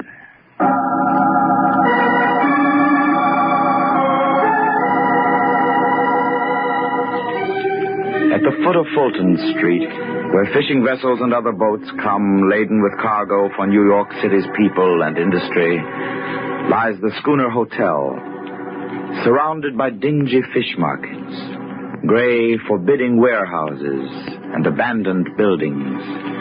It overlooks the cobblestones of South Street. Many years ago, perhaps, it was the private mansion of some colonial merchant. Now, it houses only the old, the poor, and the unwanted.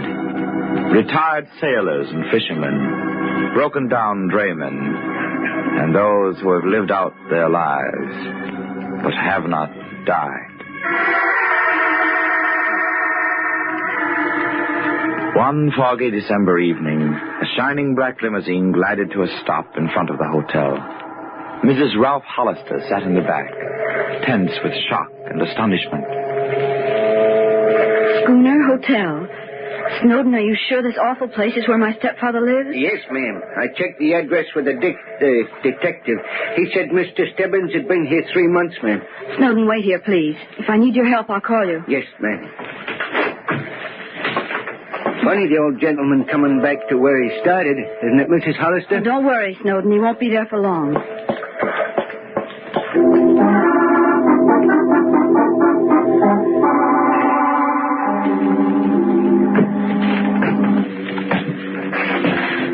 Much higher, Mr. Hazard. Fifth floor. Practically there. Here it is, Mum. Be there, you old grave robber! What in the name of Sam Miller? Diana. Good evening, Father. Oh, yeah, Diana. Joe, I'd like you to meet my daughter, my stepdaughter. Diana, this walking corpse is Joe Hazard. He runs the place. We've met. That'll be all, Mr. Hazard. Yes, ma'am. See you later, Larry. Dead, I hope. Let's go inside, Dad, and shut the door. Have a seat, Diana. I won't sit down because I'm not going to stay. You've had us all worried sick, running away from home and not letting us know where you were. I sent you postcards. What more do you want? You're coming home with me right now, immediately. Now, let's start packing. Now, Diana, don't start that. I'm not going back to all those stuffy society people. You're 78, Father. You're rich, entitled to comfort. Diana, now you get this straight. I won't go back with you. Dad. Now, listen, Diana, I've got everything I want. Good fishing, good sleeping, good eating, good friends. Friends? Those horrible old men? Yes, friends. There's not one of us that doesn't look forward to the other's funeral.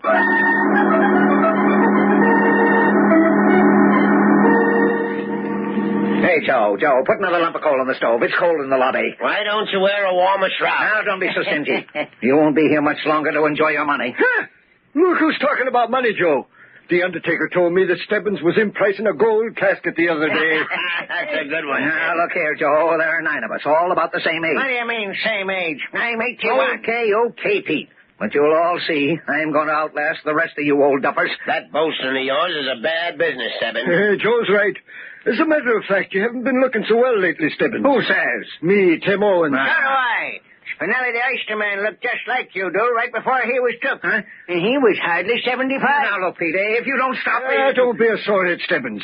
Pete's just paying you back. I can take it, Tim. but you've all been ganging up on me. Haven't you, Scott? What's fair is fair. Lay off him, boys. Scotty's right, yeah. Of course, Larry. The boys can't help it. And many a time I seen him taking an old horse from French's stable, and I says to myself, I wonder when they're going to lead Larry Stebbins away.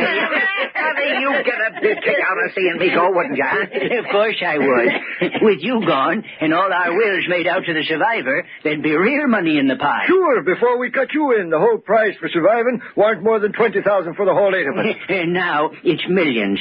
That's why we're ganging up on you. Larry, I never could figure why, with all your dough, you took a hand in it. Why, to win, of course, Tim. To see if I can lick the game of death the way I've licked everything else. Stebbins, you know what I think. No, what? I think you're nuts. What? Well, we'll see. Now, Tim, I ran into a bargain you could use real soon. Yeah? Yeah. A nice, cheap gray.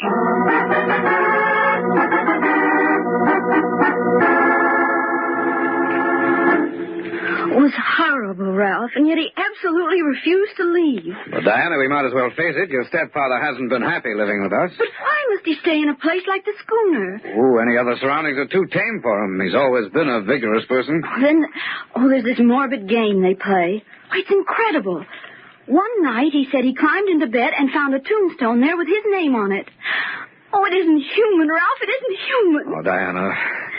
Now, darling, take it easy. Ralph, you've got to make him move. You've just got to. All right, Diana, but how? I don't know. You just must go down there with me and speak to him. No, I'm afraid speaking won't do any good, dear. We'll have to use force. All his life, Lawrence Stebbins has used force, and it's the only thing he understands.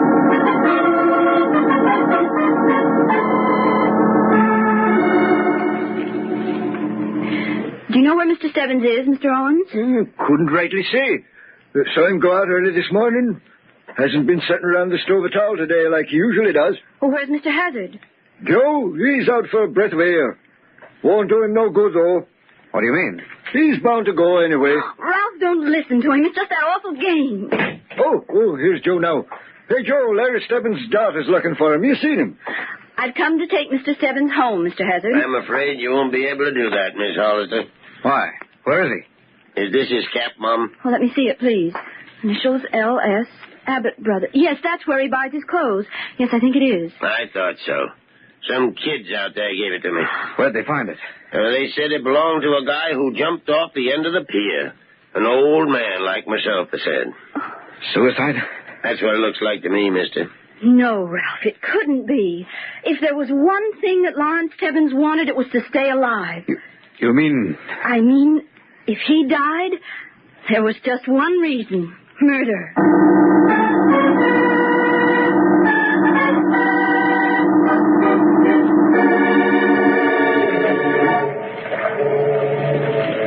Here it is, Fish Market Diner. Well, let's go in, Ralph. All right. But I still don't see why you're so suspicious.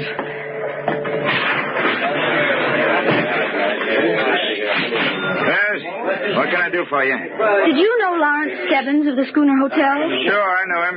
Great sport, regular customer. Was he in here today? Sure was. Had a big breakfast, was happy as a weasel. Next thing I knew, he kicked the bucket. What do you mean he was happy?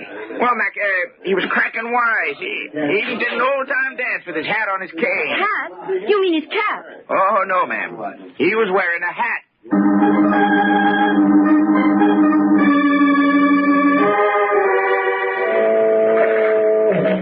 If we just stand here opposite the hotel, we can watch who comes and goes without being seen in the dark. Diana, watch that door.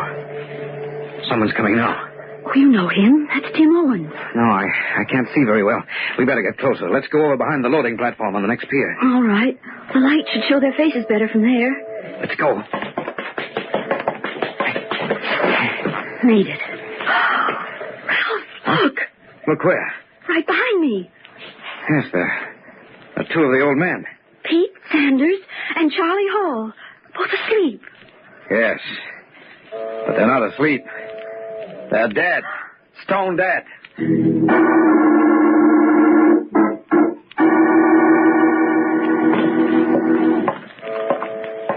It was just at the side of the pier north of the hotel. As soon as we saw them, we came for you, Sergeant Boyd. You say there were two of them? Yes, you can see for yourself. Probably just a couple of bums sleeping off a drunk. On a December night? Besides, I'm sure they were Pete Sanders and Charlie Hall. They were dead, all right. We'll see.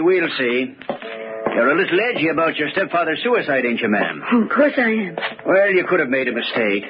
You know, the police boat is still out there dragging the river. May take days to find him. Well, here we are. Now, we were standing just about here, weren't we, Diana? And the bodies were... The bodies? They're gone.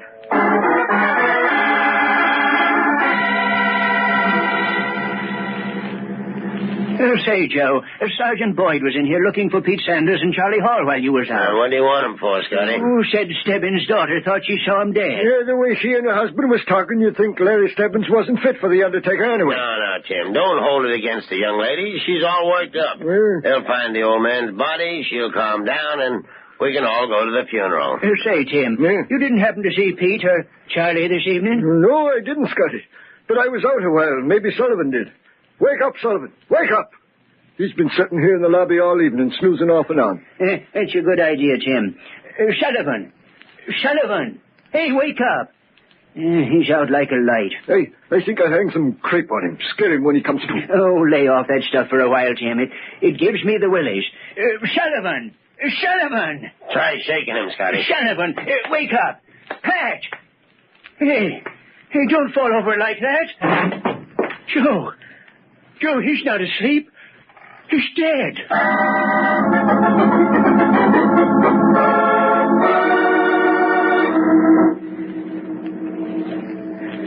Diana, let's go home. No one's got in or out of the hotel for an hour. Ralph, I'm just as cold as you are, but I'm going to stay here, even if it takes all night. All right, darling. Anyway, I'm convinced that you're right. The person who killed Sanders and Hall killed your stepfather, too. Only this time we came along before the bodies were disposed of. Ralph. What, Diana? Those were real bodies, weren't they? Certainly. I even noticed a small wounded one. I think it was Hall. That's exactly what I mean. If they were carried anywhere, there might be bloodstains. Yes. We could trace them. They were probably taken backwards toward the river. I'll look there. I'll look over here, towards the street. All right.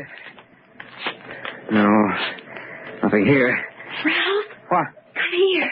What is it, Diana? I picked up a trail of dark red spots. Good.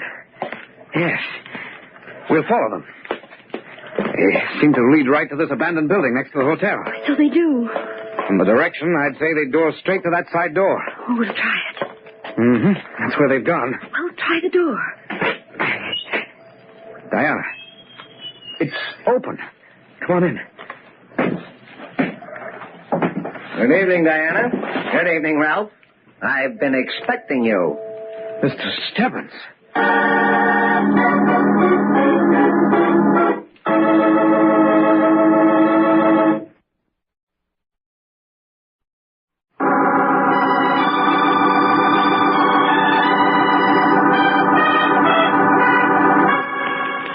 When Lawrence Stebbins disappeared from the shabby schooner hotel at the waterfront, the police and everyone else thought he had committed suicide. However, his stepdaughter Diana and her husband, Ralph Hollister, felt that Larry Stebbins, who had fought his way up in the world, would not give up the ghost simply because he was badgered by the other old men living at the hotel. They were sure someone had begun to play the macabre game of death in earnest, especially after they found two of the old men dead. But when they opened the side door of the abandoned house next to the hotel and were greeted genially by the man whose murderer they were seeking, they didn't know what to think. Well, Diana, what's the matter? You look as if you're not glad to see me. Oh, it's not that. Father, you're not... We thought that you were... You gave us quite a turn, Mr. Stebbins. If we expected anything, we thought it would be your... I mean, that we wouldn't find you here quite like this. You mean you thought I was dead? Well, why not say it? Well, after all... Can't stand this pussyfooting about a common natural word. We all die sooner or later. Question is, who manages to hold on a little longer? Oh, please, don't start that morbid talk again. It ain't morbid. It's natural. It's horrible. Now, Mr. and Mrs. Hollister, do you mind telling me what you're doing, snooping around at this time of night? Well, sir, I think it's your turn to answer that question. Why, right at this moment, the police are dragging a river for your body. They are? That's downright amusing. Poor fellows must be cold out there. I fail to see anything funny about it. You wouldn't. Why are you here? Well, I kind of like it here. Quiet. Lots of young people. Stop that nonsense. Why are you here? Here? Here? Oh, yes, here. I was locked up here. That's not true. The door was open when we came in. Well, that's true. Very true. And you know why the door was open? No. All I know is that you're telling me a story. You're wrong, Diana. You see, the door was open to let you come in. You wanted to come in, didn't you?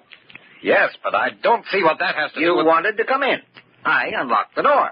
Now, really, I don't see that you have any cause for complaint. Oh, look, that's beside the point. You say you were locked in here. Why? Why?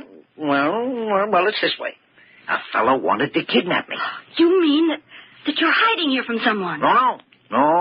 He did kidnap me. Oh, sure. And then he gave you a key so that you could get out. The funny thing about that, he doesn't know I have the key. Now, what do you think about that, Diana? That's something, isn't it? Huh? If you've got a key, why don't you leave? No, couldn't do that. Next time he came around to check up on me, he'd miss me. Things just wouldn't work out right. Just who is this person? Who? Yes, who? Joe Hazard. He forced me in here. Why? Figure he wanted me out of the way for a little while. What do you think? I think it's all a pack of lies. What do you mean? You don't have to stay down here 1 minute longer, and you're not going to. You're coming home with us right now. Now, wait a minute. Who do you think you're bossing around? Oh, Ralph didn't mean anything, Father. It's only that this whole stupid affair has gone far enough. I told you I wasn't going uptown with you. All right, Diana, it's no use arguing. There's only one way to handle this. Grab his other arm and get him out of here. Let go. Come on. Go. Be careful, Ralph. Ever since I retired, you two have been trying to run me. Well, you're not going to any longer.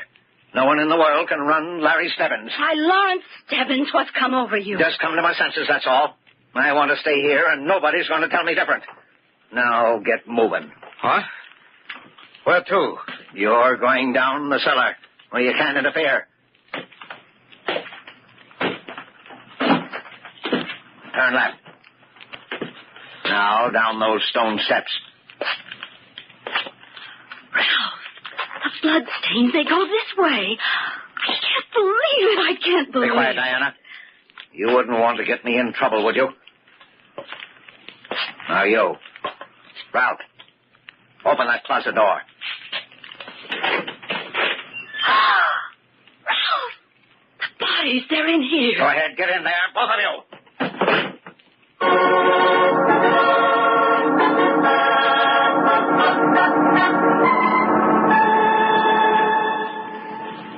Sanders and Hall show up yet, Jim? No, Joe, and I've been sitting here all the time. I'm beginning to think the Hollisters were right. Yes, so am I, Scotty. There's some funny things going on around here, and we ought to pay 'em some mind. There's only 5 of us left. Us 3, McIntyre and Everett. We'd better work fast. Where is Mac and Everett, Joe? Went to bed, Jim. I told 'em they better stay down here, but they laughed and said I was nuts. Didn't they, Scotty? Mac said he was going upstairs to dream about my burial. I got sore as all heck.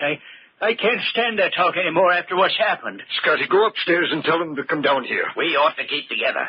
I'd feel safer if I knew you was all sitting here in the lobby. Okay, but they'll probably yell murder when I wake 'em. You know what I think, Tim? I think Stebbins' suicide was a put-up job. How do you figure that, Joe? Just got a feeling. The way the boys acted when they gave me his cap, like they was rehearsed. And then everything that's happened tonight. I tell you, I'm scared. I'm scared stiff. So am I. You fellas thought Stebbins was kidding about living longer, but he's not that kind of a guy. Look how he made his dough in the shipping business. What do you mean, Joe? Oh, like he said once, he always got what he wanted. He wouldn't stop at nothing. Never has. But murder, Joe, that's pretty terrible. I wouldn't put it past him. Jim! What's that? Sounds like Scotty. Joe, Jim, I'm getting out of here. I'm getting out of here fast. What's up, Scotty? It's terrible, terrible. I went into the rooms and the beds was empty and the windows open. Where were they? I looked out the backyard and they was lying there, the 2 of them, in a heap. There's only us 3 left now, Joe. Boys, this is all Stebbins' work. Stebbins? Oh, Stebbins is dead. Joe was just telling me he thinks Larry faked this croaking. He's around somewhere, I tell you, and we're going to find him. Well, where do you think he is, Joe? I've got an idea. He's in the house next door. Then how would he get in here? Yeah, these used to be twin houses, Tim. There's a door in the cellar that connects them. Let's go and find out. I'll get my gun. I don't want to go there. Get the police. It's their job. There's no time to get the police, Scotty. Then let's get out of here. Let's go anywhere. Oh, he'll get us for sure if we stay here. Scotty, we've got to stick together. There's only 3 of us left now. Yeah, 3 of us and Stebbins.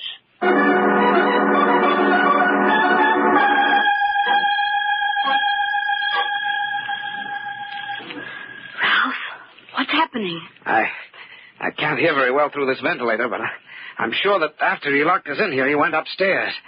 I heard the door slam, so he probably went out. Oh, if he only hadn't locked us in here with these awful bodies. Oh, Diana. I suppose it's no use even trying to think he isn't guilty. I'm afraid not, darling, after the way he's behaved. But he's my own stepfather. Whatever happens, I can't turn him over to the police. Maybe it won't be necessary. Once he's had his way for the last time in his life. You mean? Yes. Oh, it's horrible to say, but I hope for his sake that he does it. Oh, if there were only a way of getting out of here, it would make sense to decide what to do. You don't mean we'll have to stay here? Well, unless someone finds us or he lets us out, I wouldn't be too hopeful. But that's impossible. Ralph, I don't want to die. I don't want to die, not in this terrible closet. Quiet, Anna. I think I hear footsteps upstairs. What is it? He must be back again. It sounds like more than one person. Diana, the door. The heavy door in the cellar wall that I told you about. It's opening. Can you see who it is? Is it Father? Not yet. Looks like 3 people. Scotty, I was right. Look, blood on the floor. It's Hazard. He's following the trail. Poor Dad, it's over for him. It leads to the closet. I bet Pete and Charlie are in there. Maybe they'll find us. I'll call. No, Ralph, no. I'd rather die than tell them about my stepfather. I'm going upstairs, Tim. Let me have your gun. He's up there, Ralph. They'll find him. They'll kill him. Here you are, Joe. You want Scotty and me to come along? No, I think I can handle everything now. We'll wait here, Joe. You'll stay down here. Put up your hands, both of you, and move toward that closet door. Joe, don't point that gun at us. I told you I'd be the last to go, but none of you would believe me. To the rest of you, this was just a game. But if I don't get the money, and soon, I'm going to lose my hotel. There'll be only Stebbins and me. And the police will take care of him. No. You wouldn't shoot an old pal, would you, Joe? I did in the others, Tim. No. Just you 2 left. Now, move towards that closet. Please, I don't want to... Ralph, don't let them. They're coming in here. There he is, Sergeant Boyd. Okay, Mr. Stebbins. Let go of me. Let go of me. Not this time, Joe Hazard. We're booking you for murder.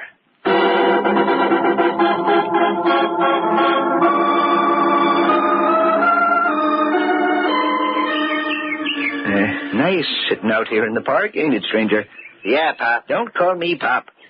You know who I am? No. Yeah, look at this clipping. Waterfront hotel keeper convicted for murder of 7 on testimony of Lawrence Stebbins, retired shipping magnate. That's me. Yes, sir, 7 murders, and there needn't have been any if I'd stopped Joe Hazard before he finished them off.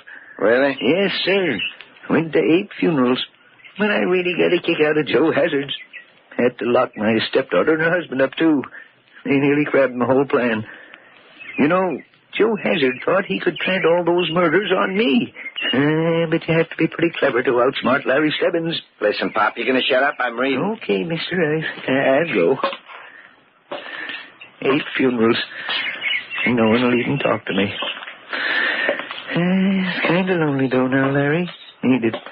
No friends, no family. Yes, Larry, it's kind of lonely. Like a tomb.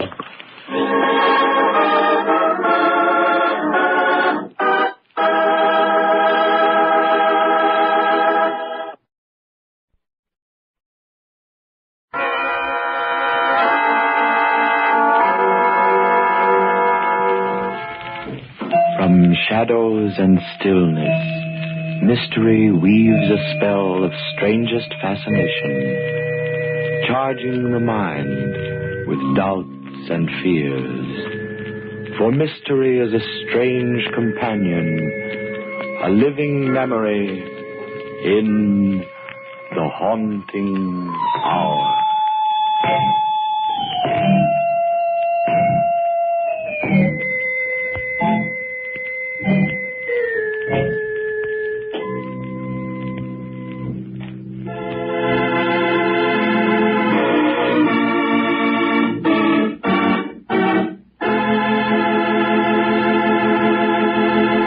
Thanks for listening to HOJO Radio. We have more classic radio coming your way next.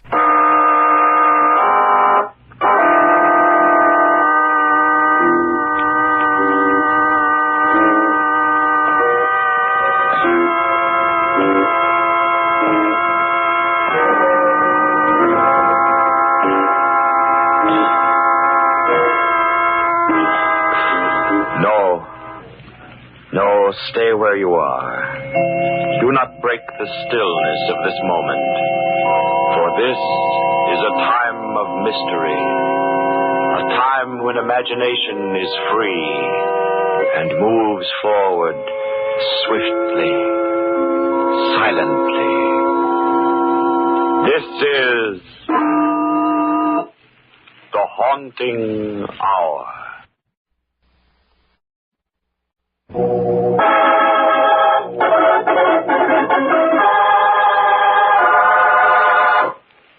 Ptolemy's grave.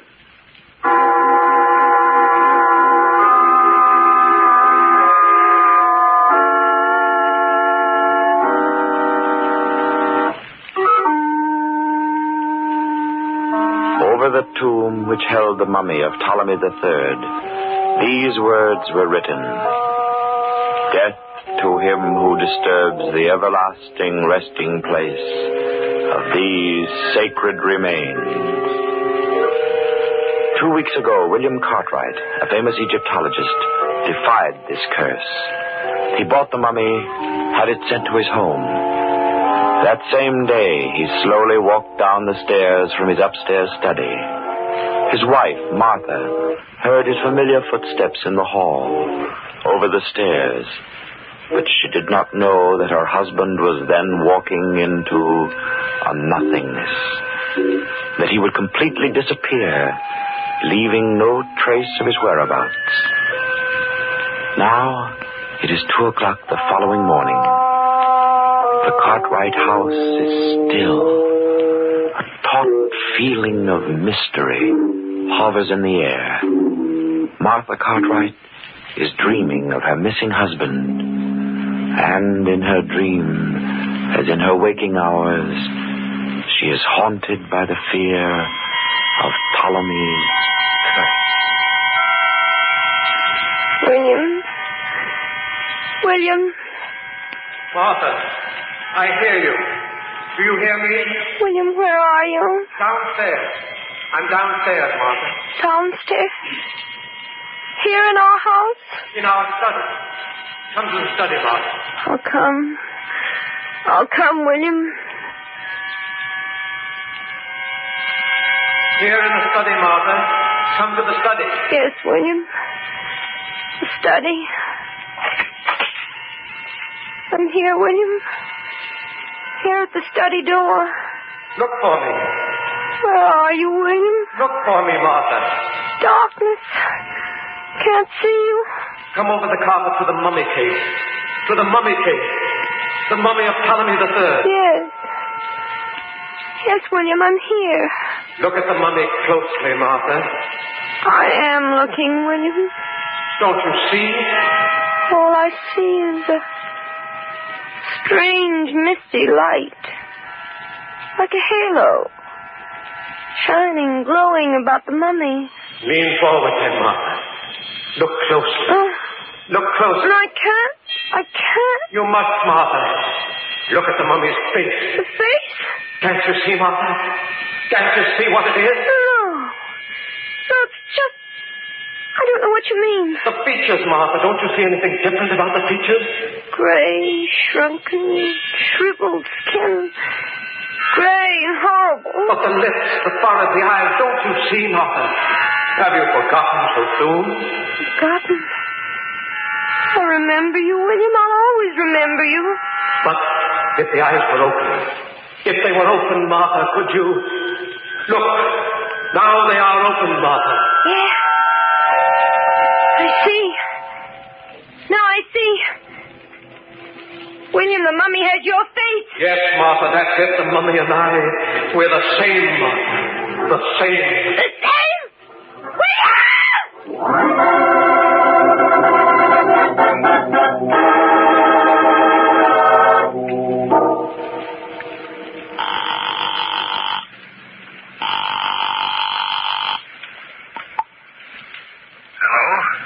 Dr. John Crandall? This is he. Who's this, Martha? Yes, John. Look, I had to call you. I'm so afraid.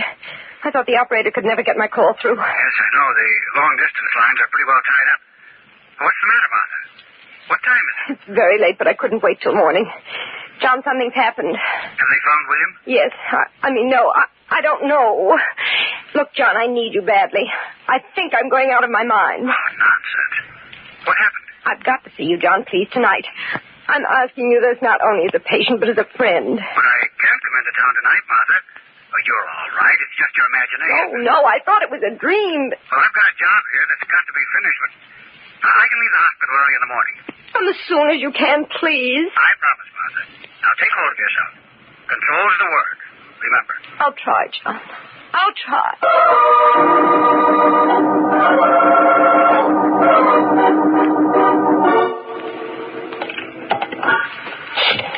It can't be. It can't be.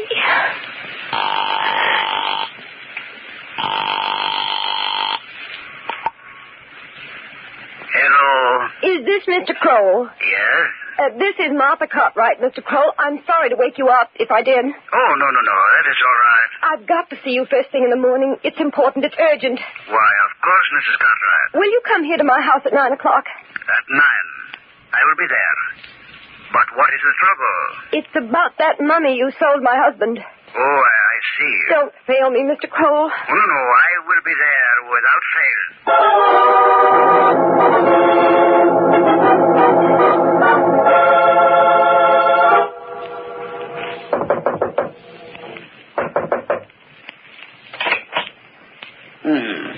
Mrs. Cartwright? You're Mr. Kroll. Yes. Come in, please. Thank you. You're the gentleman who sold my husband the mummy, aren't you? Yes? Well, I want you to take it away. Take it away? Yes, immediately. You're here right away. But, Mrs. Cartwright... I'm sorry. I'm terribly upset. No, I understand. How soon can you take it away? Perhaps tomorrow morning. Oh. But what do you want me to do with it? I don't know. I don't care. Sell it or give it away. Do anything you want with it. Well, that will be very difficult. You see, one reason your husband was able to buy it was... Well, perhaps we'd better not discuss it right now. You mean it's cursed? Yes. Misfortune has always been attached to it. Do you believe in this curse? I have specialized in the art and civilization of the pharaohs for 20 years. My experience has taught me to respect their ideas. Yes, Mrs. Cartwright, I believe in the curse. Can you tell me what the curse says? Death to him who disturbs the sacred remains. A death of torture, of maddening pain. Death in its strangest form. And now that my husband is dead, I may be the next victim? You must take it back. Please, Mr. Kroll, I can't have it here another night. I haven't slept for days. I can't keep my eyes open, but I'm afraid to sleep. Why don't you leave this house until tomorrow? I can't. I'm expecting my doctor. Then perhaps you will be able to take a nap before he arrives. Perhaps. Well, thank you, Mr. Kroll. You'll take it tomorrow, then. Yes. Goodbye, Mrs. Cartwright.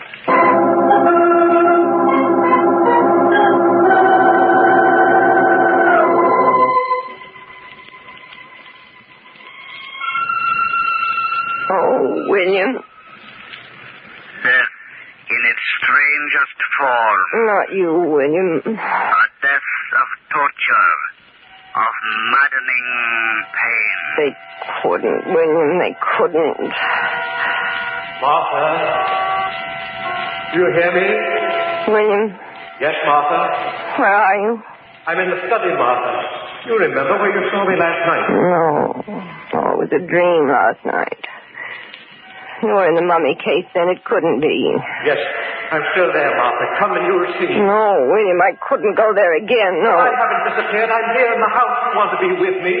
I'm here in the study, Martha. I can't come to you, I'm afraid. Afraid of me, your husband? Yes, William, I know. I'll come to you.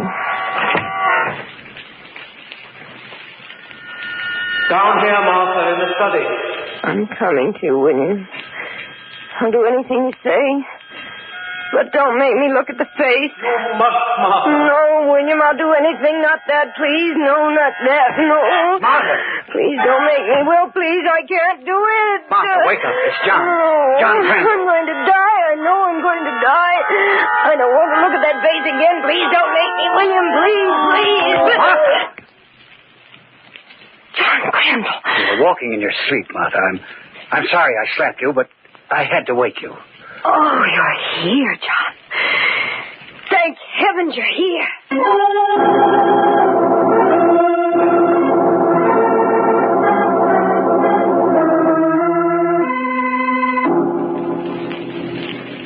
Is there anything left that you haven't told me, Martha? That's all I know, John. I'm not going crazy, am I? No, Martha. As a psychiatrist, I can tell you that you're not going crazy. This is all the result of the shock of Will's disappearance. But that doesn't explain the curse, John. What about... Nonsense. Civilized people don't believe in curses. Those statements were inscribed on tombs to frighten away grave robbers. So hard for me to believe that now. Martha, I want you to make an experiment with me. What? Let's go into the study together and look at the mummy. Oh, no, but I you've can't. got to. It's the only way you can overcome your fear. Now, just let me prove that it's only your imagination and nothing more. Please, if no. you want me to help you, Martha, you have to help me, too. Come. All right. That's it. Here's the study. Where's the light switch? John, wait. Don't turn on the light. But, Martha, Up there, John, you see it?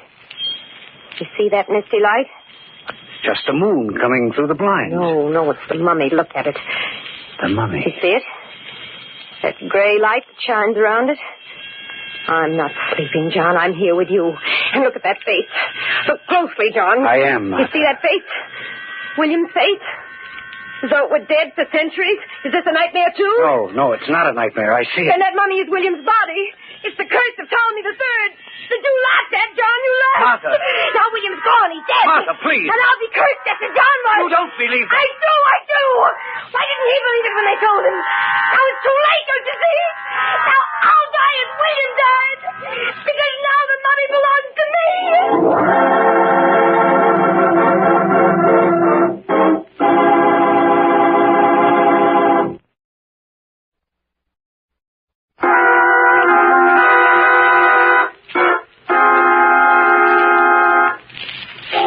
Dr. Cartwright, a famous Egyptologist, purchased a mummy called Ptolemy III, despite the fact that it was known to be cursed.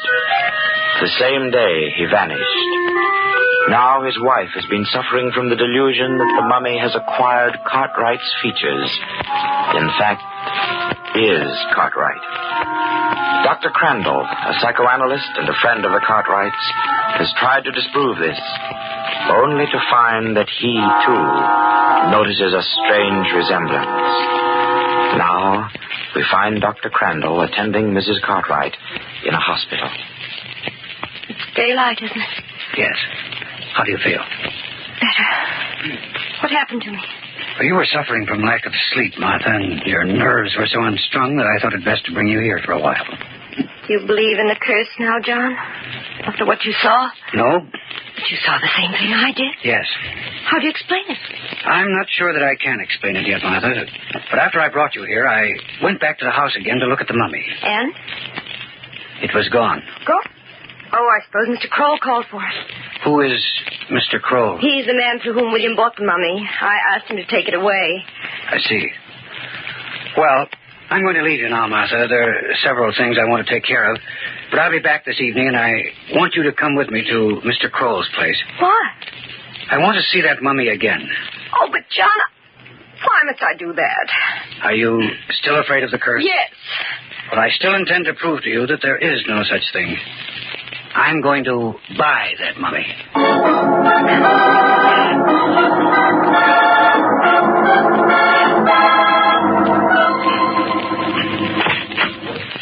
Good evening, Mr. Kroll. Oh, Mrs. Cartwright. And... This is Dr. John Crandall. Oh, good evening. How do you do, sir? Mrs. Cartwright brought me here so that I could see the mummy of Ptolemy III. Of course. May I ask why you wish to see it? I'm interested in buying it. I've tried to convince him that it's cursed, Mr. Kroll, but he doesn't want to believe it. Many men have refused to believe it. It is only fair that we inform those who intend to buy, and the rest is entirely up to them. Now, if you step this way, please, the mummy is in my workshop. Thank you. I notice you have many other mummies here, don't you, Mr. Crow? Oh, yes. I am known as an expert in repairing them. They are sent from museums and collectors all over the world. And which is Ptolemy III? In this sarcophagus, right here. Will you open it? Why, of course, certainly.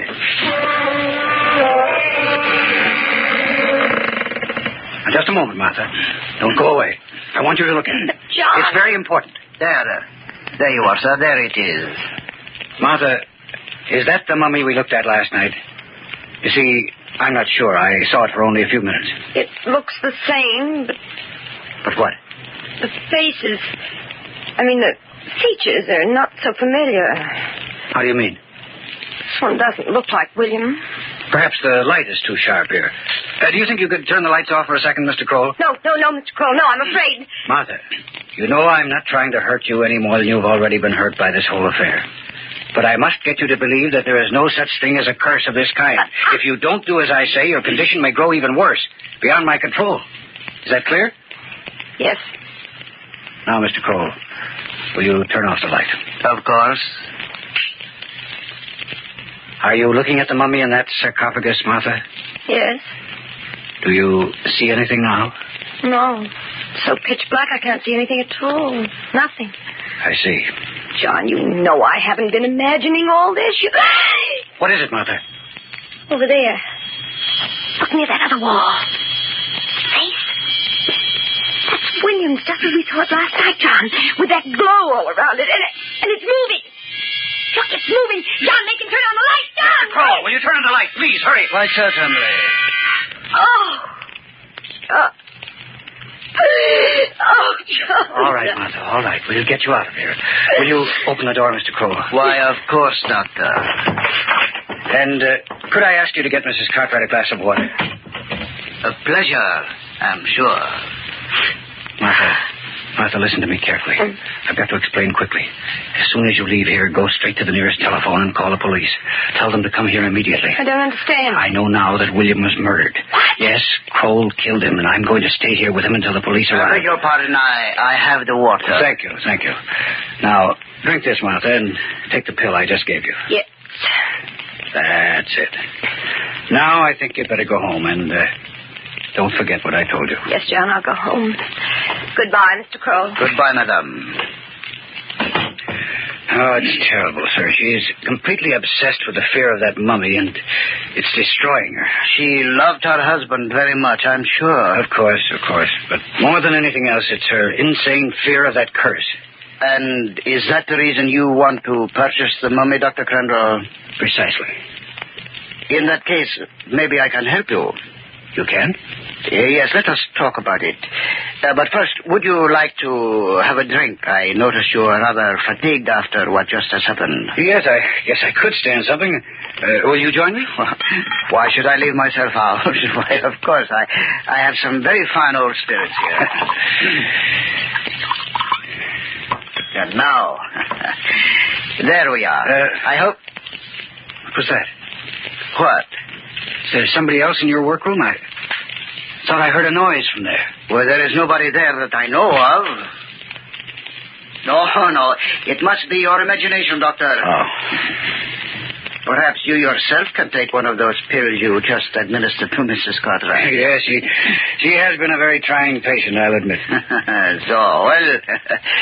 To her early recovery. Thank you, sir. Hey, dear, there is nothing quite like it, is there, eh, Doctor? Yes, it's very fine, I must say. Now, I don't like to hurry you, Mr. Kroll, but I'm very much interested in your idea to help Mrs. Cartwright. Well, let us start at the beginning. When you first came into the shop with Mrs. Cartwright and she looked at the mummy, she did not see anything about it that frightened her. Is that right? Right. But when you suggested that we turn off the lights, it was then, for the first time, that she was aware of her, well, shall we say, her hallucination? And what do you suggest? I suggest that she have the mummy return to her house and then have her practice looking at it while the lights are on. And in this way, she might forget the hallucinations of seeing her husband's face. But suppose she is not suffering from hallucinations, Mr. Kroll. Well, you yourself saw what a change came over her when the lights were turned off. But she was not frightened by the mummy you originally showed her. No? No, Mr. Kroll. Mrs. Cartwright saw the mummy you didn't want her to see. The mummy that you took from her house. The mummy that happens to be no mummy at all, but is, in fact, the body of her husband. You know that? That was why you hung a curtain in front of that mummy before we arrived. And how did you know it was behind the curtain in my workroom? Because of the glow of light around it. I could see that glow when the lights were turned off, so I took the curtain away completely. That was what made Mrs. Cartwright think it was moving. Oh, I see. You are a very astute doctor. Could you tell me, perhaps, what you think made the misty glow? That's simple. It was the natural body gases and fluids which you forgot to extract before you applied your preservative to Dr. Cartwright's corpse when you mummified. You are quite right. That was the only mistake I made. There are certain things that you can't hide, Kroll, such as your bleached hair and beard. Your real name is Cavarella, isn't it? Oh, so you are not only a doctor, you are a detective as well. Well, you see, I knew that William Cartwright was one of the foremost Egyptologists in this country. And as such, he was often called upon to testify as an expert witness in many fraudulent cases connected with the culture. How so? Yes. So I went through those cases with the district attorney on the assumption that one of those defendants was connected in some way with Cartwright's disappearance. And the district attorney told you about me? I found out that you had been convicted in one of those and sent to prison for 12 years on the basis of Cartwright's testimony. Oh, well, we all make mistakes, Dr. Crandall. Even you. What do you mean? That drink you just had. It was poisoned. And in a few more minutes, perhaps, you will be dead. But I promise you one thing. I will not make the same mistake on your corpse that I did on Cartwright. So, you... My throat. You are beginning to feel the effect of the poison. You can't get away with this. I'll come back after I'm dead. I am not the superstitious one, Doctor. I can't breathe. My throat. Dead. And now, before Mrs. Cartwright can return with the police, as you have instructed her, Jonathan! Mrs. Cartwright. Yes, I want to talk to Dr. Crandall. He's killed him. Yes. And I am very glad you have returned. What are you going to do? Well, you see, I was just about to change Dr. Crandall's features completely so that I would not have a repetition of the same trouble. Although I did not want to kill him, I guess I was a little hasty. It was you I should have killed, my dear Mrs. Cartwright. So you went out to call the police, eh? But they will never find out. Not with my way. You'll find out you can't do this. You can't get away with it. To the police, it will be just another disappearance. A disappearance caused by the curse of Ptolemy. People like to believe those things, Mrs. Cartwright. No, you can't do it, Kroll. For you, Dr. You didn't believe me, Kroll. I told you I'd come back. John! It's not true. It can't be. You feel the pain, Kroll. The pain in your throat. I feel it much more. Yes, I do. What is it? In your chest, and now it's around your heart. Oh, no. Oh, it is coming to my heart. I can't breathe. Oh, it's choking.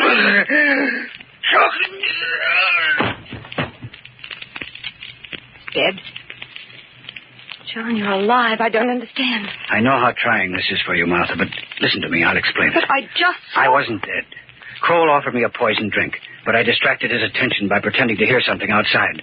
When he went to look, I switched the drinks, and he was the one who got the poison. When I saw you there, I thought the mummy's curse had worked again. No, Martha. That curse we talked about so much was only Kroll's own invention, and it came back to him.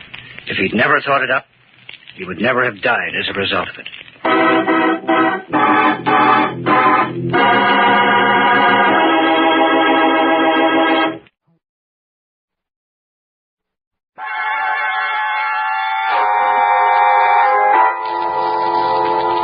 From shadows and stillness, mystery weaves a spell of strangest fascination, charging the mind with doubt and fear. For mystery is a strange companion, a living memory. In the haunting hour.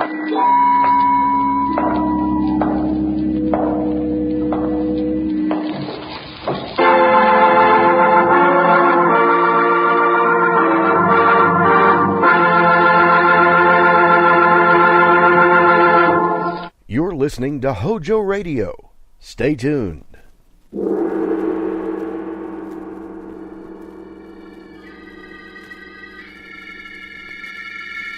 The Sealed Book.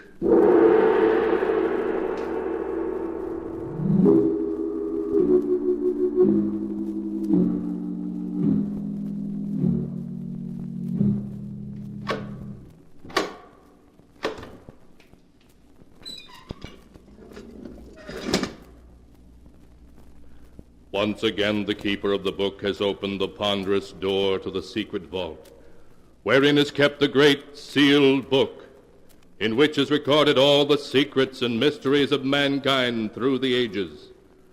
Here are tales of every kind, tales of murder, of madness, of dark deeds strange and terrible beyond all belief. Keeper of the book, I would know what tale we tell this time. Open the great book and let us read. Slowly, the great book opens. One by one, the keeper of the book turns the pages and stops. Ah, the strange story of a cursed and evil spirit. A spirit that threatened the peace and happiness of a young married couple. A tale called Stranger in the House.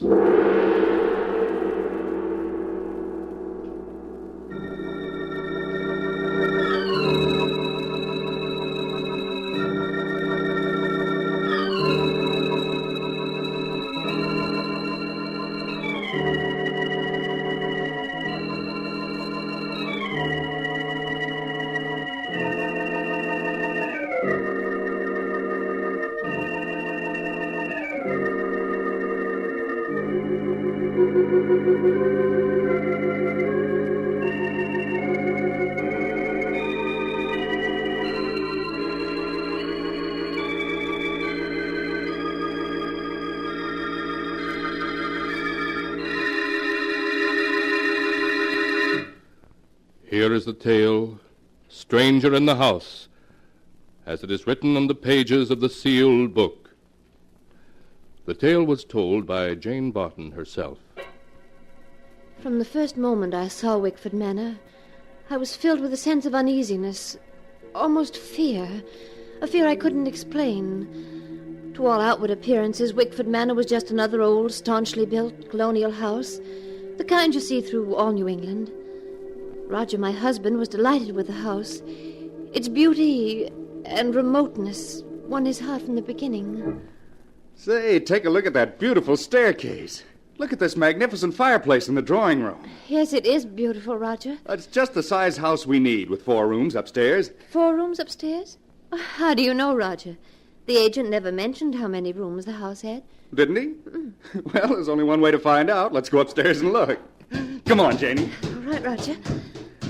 This house would require very little in the way of repairs. But it hasn't any electricity, Roger. Oh, well, we could use lamps until a line could be run to the house. Look, Janie, there are 4 rooms up here. So there are. It's as though you've been in this house before. Yes, I have a feeling I have. Well, perhaps that's the reason I like it. But, darling, you've been ever so quiet since we entered the house. Don't you care for it? I don't know. It seems unfriendly. Well, if you don't like it, then we'll keep on looking until we find a house we both like. Oh, nonsense. I've been married to you too long not to know you've got your heart set on this place. We'll never find anything nicer. Now, that room with the southern exposure will be our bedroom. Oh, Janie, you're wonderful.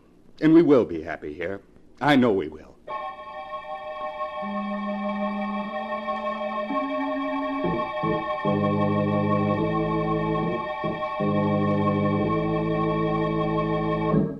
Because I loved Roger and wanted to see him happy, I buried my fears and agreed to the purchase of the house. The first evening in our new home, as I went about the drawing room unpacking our belongings, I suddenly realized how cold and clammy the room was in spite of the roaring fire. Beyond the feeble light of the oil lamp, the room was thick with fog. Suddenly it seemed to engulf me like a shroud, and I felt the icy coldness of the grave upon me. My heart pounded in my ears. I felt faint. After what seemed like eternity, The fog rolled away. The light of the lamp became brighter. I felt unbearably alone. I rushed out of the drawing room. As I opened the door to the study, I saw Roger seated before the fireplace. He was staring unseeingly at the ashes of a fire long since gone out. Roger. Roger. Roger! What? Oh, it's you, Jane.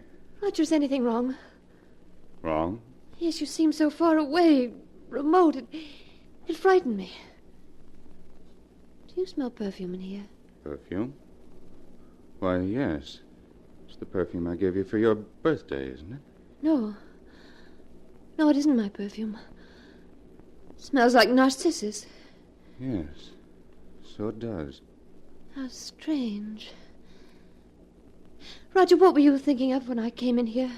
Why, I don't know. My mind was reaching out for something. Something in the past. But it was also confused. It was as if I were wandering in a fog. Wandering in a fog? Yes. Well, Jane, you're so pale. Aren't you feeling well? I'm just tired. It's been rather a tiring day. Now, you go up to bed, Jane. I'll be along later. All right, dear. Don't forget to turn out the lamp when you come up. I won't.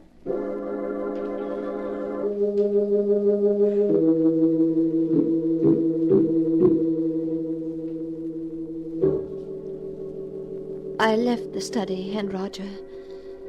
After tossing in my bed for hours, I fell into a fitful sleep. And I suddenly awakened to hear the clock in the hall striking the hour. It was 5 o'clock, and Roger's bed was empty. Quickly slipping on my robe, I left my room and started down the stairs. As I reached the foot of the stairs, I stopped. For to my astonishment, I heard Roger's voice in the study. I slowly approached until I was at the door. Who are you? This mist. If I could only make you out clearer. It's so difficult. The mist obscures your face. Who are you? Why don't you say something? Roger! Roger! Unlock the door! It's Jane! What's wrong? The mist, it's coming between us. I can hardly see you. Oh, don't go. Come back, please. Please come back. Darling! Darling, please unlock this door. Please! Roger!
And now back to the story as it is written in the sealed book.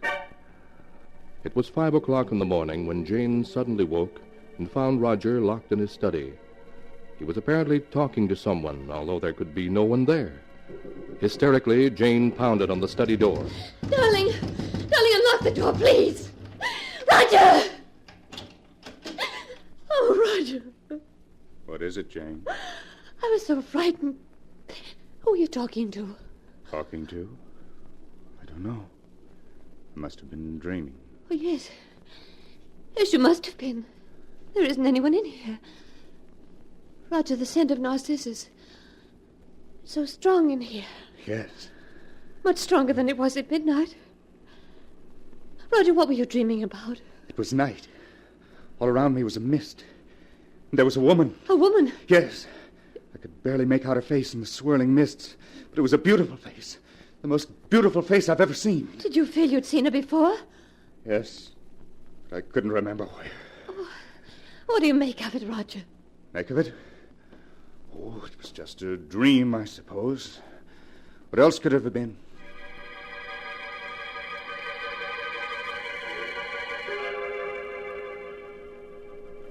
Roger said it was a dream. But in his heart, I knew he believed it was more than a dream.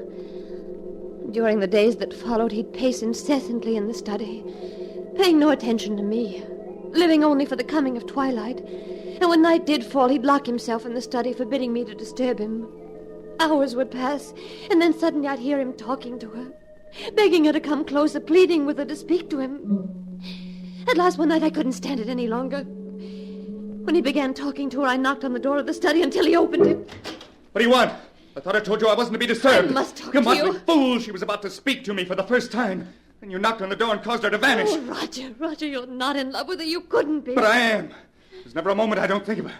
Wish that I might see her. Oh, what you're saying is madness. You can't be in love with her. She's from another world, a phantom, an evil ghost. No, she isn't evil. She's beautiful. So beautiful I'd give my life for her. Roger, listen to me.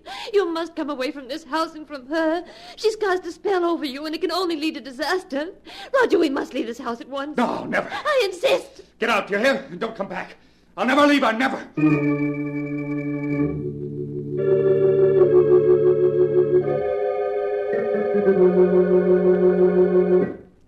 Dr. Smith, in view of what I've told you, do you think you can help me? Now, you say, Mrs. Barton, that when you drove out to Wickford Manor for the first time, your husband seemed to recognize the house? Certain things about it, yes. There's a history to Wickford Manor, though few people are familiar with it. A history to Wickford Manor? Yes. The house was built in 1811 by Martin Wickford for his bride, Harriet. A year later, Harriet's sister Isabel came to live with the Wickfords. She was a remarkably beautiful woman, so beautiful that Martin Wickford fell in love with her, and she with him. Then what happened? Well, one day, while Martin was hunting in the mountains, he was killed in a fall. When his companions brought his body back to Wickford Manor, they found Harriet, his wife, dead. She'd been poisoned. Poisoned? Yes. At the sight of Martin's body, Isabel went to pieces and confessed that she had poisoned her sister. Before she could be arrested, she committed suicide in the study. In the study? Yes. In the years that followed the tragedy, Wickford Manor had a succession of tenants, all of whom left after a brief residence. You mean they saw her, too? Well, the tenants made no claim of seeing anyone, but their fear of an unknown element in the house led them to leave. But if the other tenants never saw her, why should Roger see her? Mrs. Barton, you said that your husband seemed to know many things beforehand about the house. Yes, I recall joking with him about it. I said it was as though he'd been there before. Perhaps he had, long ago, as another person. As another person? Yes. You mean Roger had once known Wickford Manor in some previous life? How else do you account for his remembrance of things that he'd never seen in this life? Oh, you're trying to tell me something, Doctor. What is it? Perhaps your husband and the spirit of the woman Isabel are able to bridge the gap of time and space because they had once known each other in another life. Doctor, you don't believe that Roger was Martin Wickford? I don't know. What is happening at Wickford Manor is beyond the knowledge of the living. But this I do know. We must return to the manor at once, for the spirit that's abroad in the house is one to be feared more than death itself.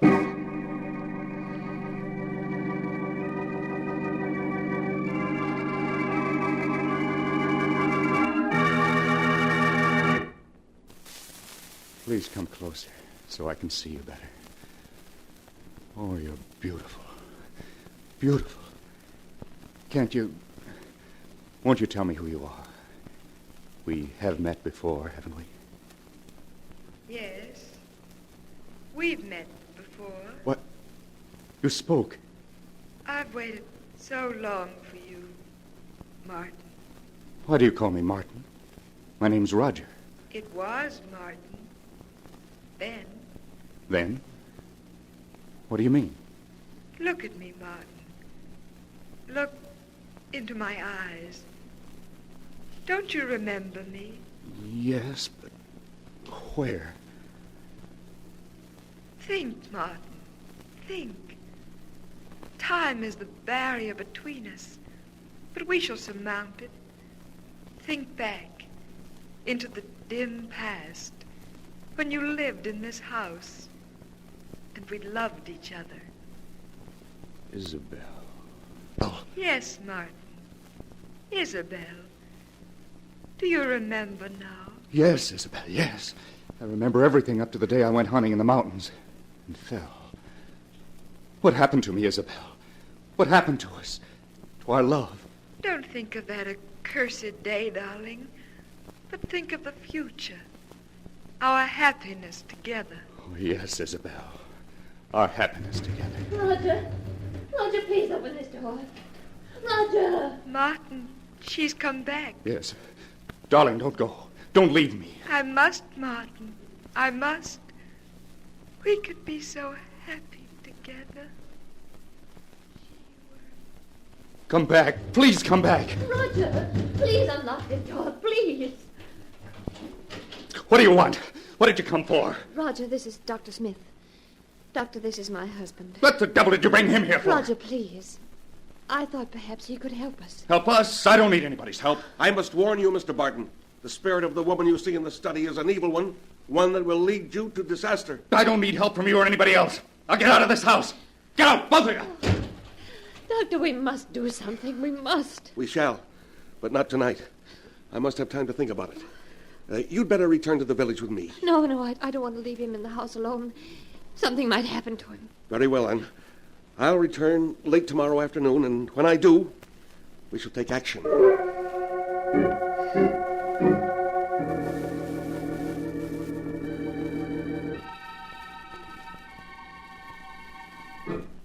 Isabel, where are you? I'm alone now, darling.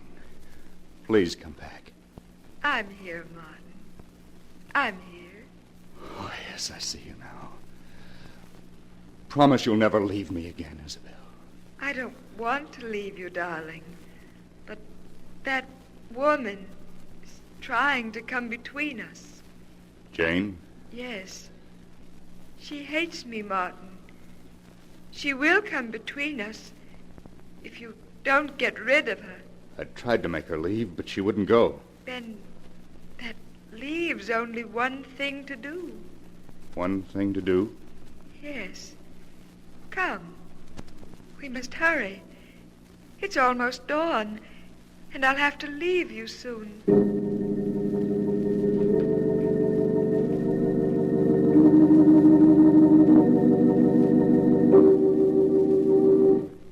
Look at her, lying there asleep, so defenseless. Yes, go ahead. Put your hands around her throat and squeeze. Oh. Hurry, Martin, before she awakens. Who's there? Answer her. It's Roger. Oh, for a moment I was so frightened. What time is it? It's just dawn. Hurry, Martin, I must leave. Yes. Roger. Roger, why are you looking at me like that? Oh, no, Roger. No, Roger! Tighter, Martin. Tighter until she stops struggling and is still forever. Isabel, don't leave me. Isabel, where are you? Isabel, please don't leave me, Isabel. Roger, she made you do it, didn't she? Oh, Roger, Roger.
And now to continue the story as it is written in the sealed book.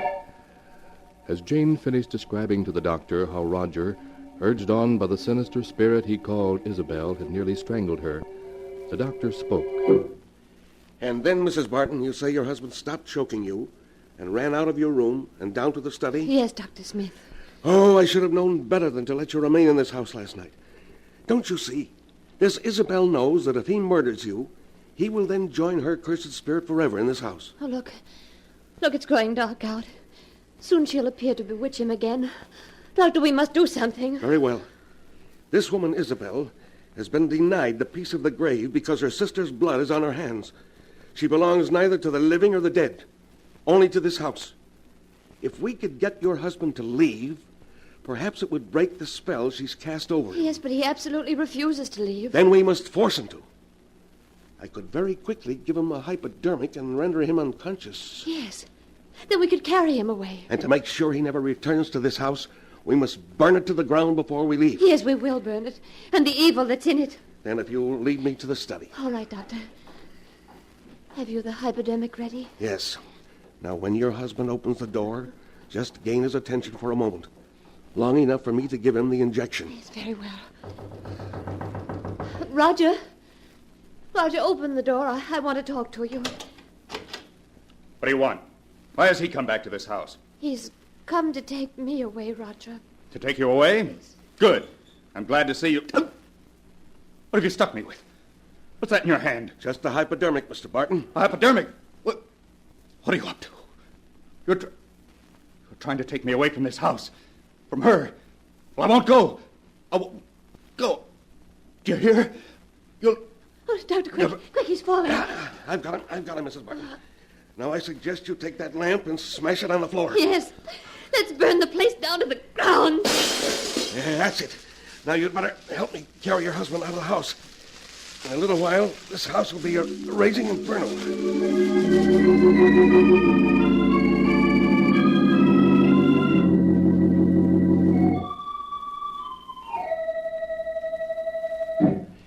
He's regaining consciousness, Mrs. Barton.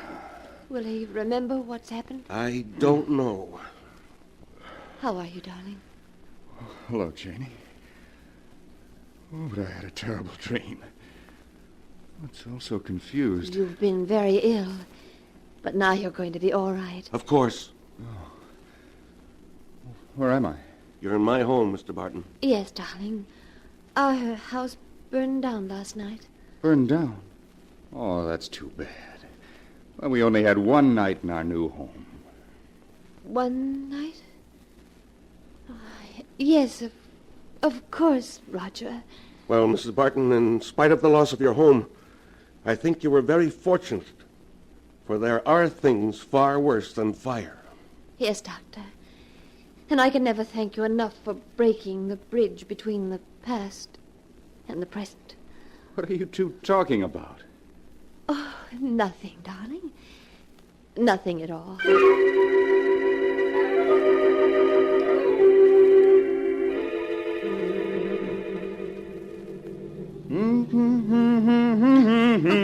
Roger, you've been humming that all day. Well, I like it. But you can't carry a tune. Oh, nonsense. I've carried this tune for 300 miles, and I'll carry it the rest of the way to California. Oh, what a trip this is going to be.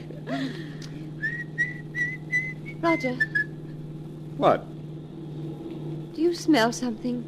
Yes. Good night air. No, I don't mean that.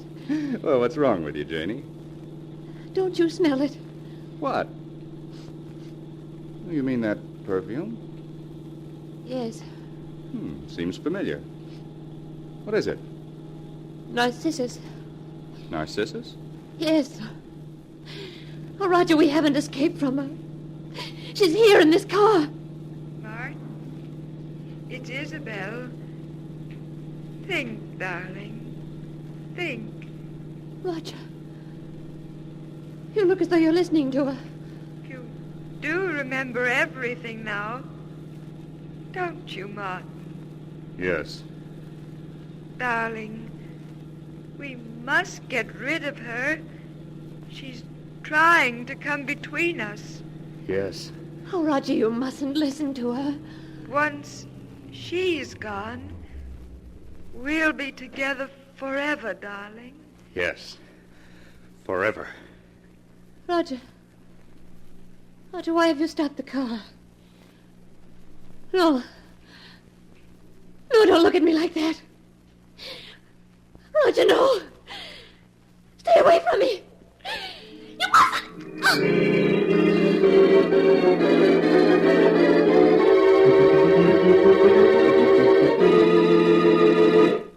A few hours after Jane was found strangled in the abandoned car, state police arrested Roger Barton and charged him with murder.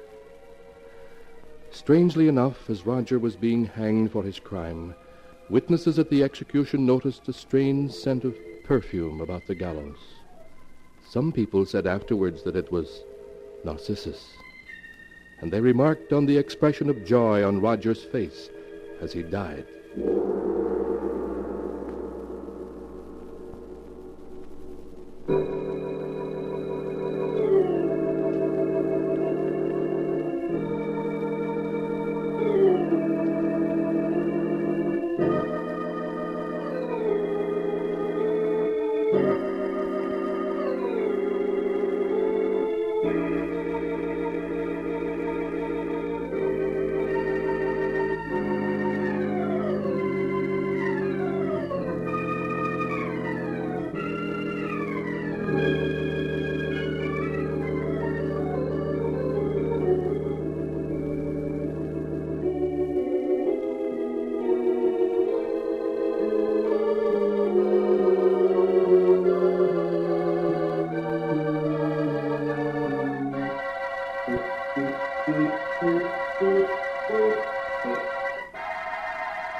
And now, keeper of the book, before you close the great volume, show us the tale we tell next time.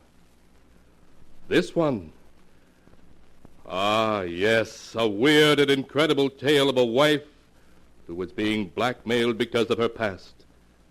But because she did not know the identity of her blackmailer, she suffered 1,000 times over. The tale is called Out of the Past.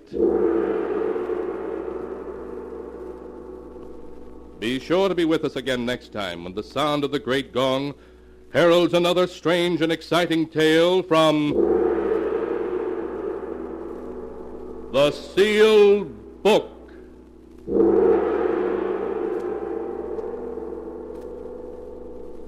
The Sealed Book, written by Bob Arthur and David Cogan, is produced and directed by Jock McGregor. You're listening to HOJO Radio. More classic old-time radio coming your way next.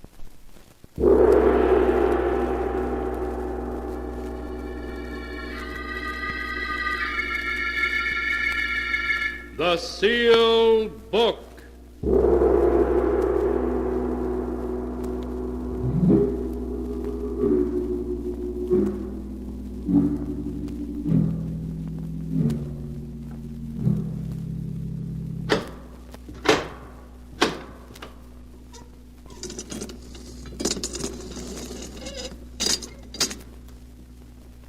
Once again, the keeper of the book has opened the ponderous door to the secret vault, wherein is kept the great sealed book, in which is recorded all the secrets and mysteries of mankind through the ages.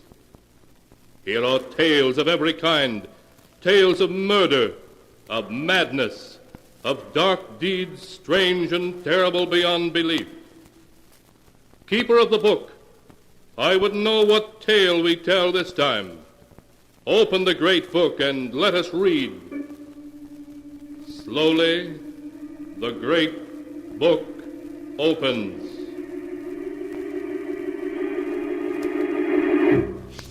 One by one, the keeper of the book turns the pages and stops. Ah, the strange tale of a dying man told on his deathbed. A story of madness and horror. A tale called Out of the Past.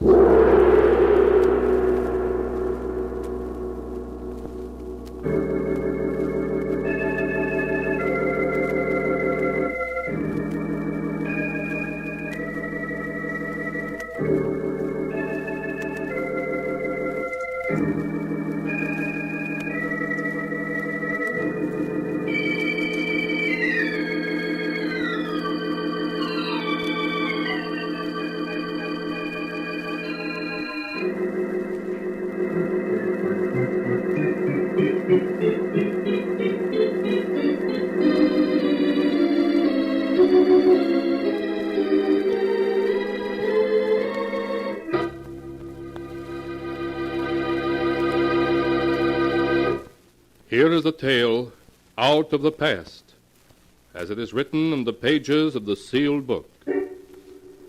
It is 5 o'clock in the afternoon, and Helen Morgan has just received the afternoon mail. As she is about to look at it, her husband Gerald enters their luxurious suite. Hello, beautiful. How's my one and only? Oh, hello, darling. Oh, Gerald. No wonder every actress wants to have you for her leading man. Nonsense. I'll have you know the only person I kiss like that is my wife. You'd better say that. How was the matinee today? Fine. I got 7 curtain calls. I see the afternoon mail came. Anything for me? Yes, there's one letter for me and one for you. Thanks, dear. Mine's a bill from the hotel management. Darling, we're living beyond our means. Oh, now, Gerald, you're not going to start that again, are you? Why, we have over $500,000 in our joint account. I've told you a dozen times, darling, I won't touch that money. It's yours, not mine. But, Gerald, it isn't a question of it being yours or mine. It's ours. Helen, I made it clear to you when we got married that we'd have to live on the money I earn. Oh, all right, Gerald. I wonder who my letter can be from.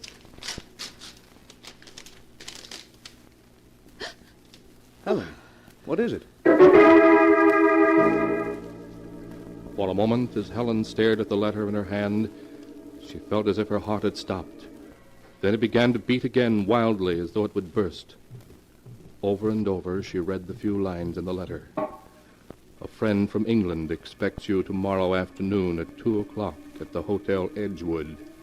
Please bring $25,000 in cash, or else I shall be forced to take action. John Benedict. Helen fought to suppress a cry of fear as the specter of her past returned in one overwhelming moment. From a great distance, she seemed to hear Gerald calling. Helen, what is it? What's wrong, darling? I said, what's wrong? You look so upset. Is it that letter you're reading? A letter? Oh, no. Then if it isn't the letter, what is it? Oh, it's nothing, darling, nothing at all. It's just I have a headache. Oh, I'm sorry. Can I get you something? No, Gerald, I'll be all right. All I need is a little rest.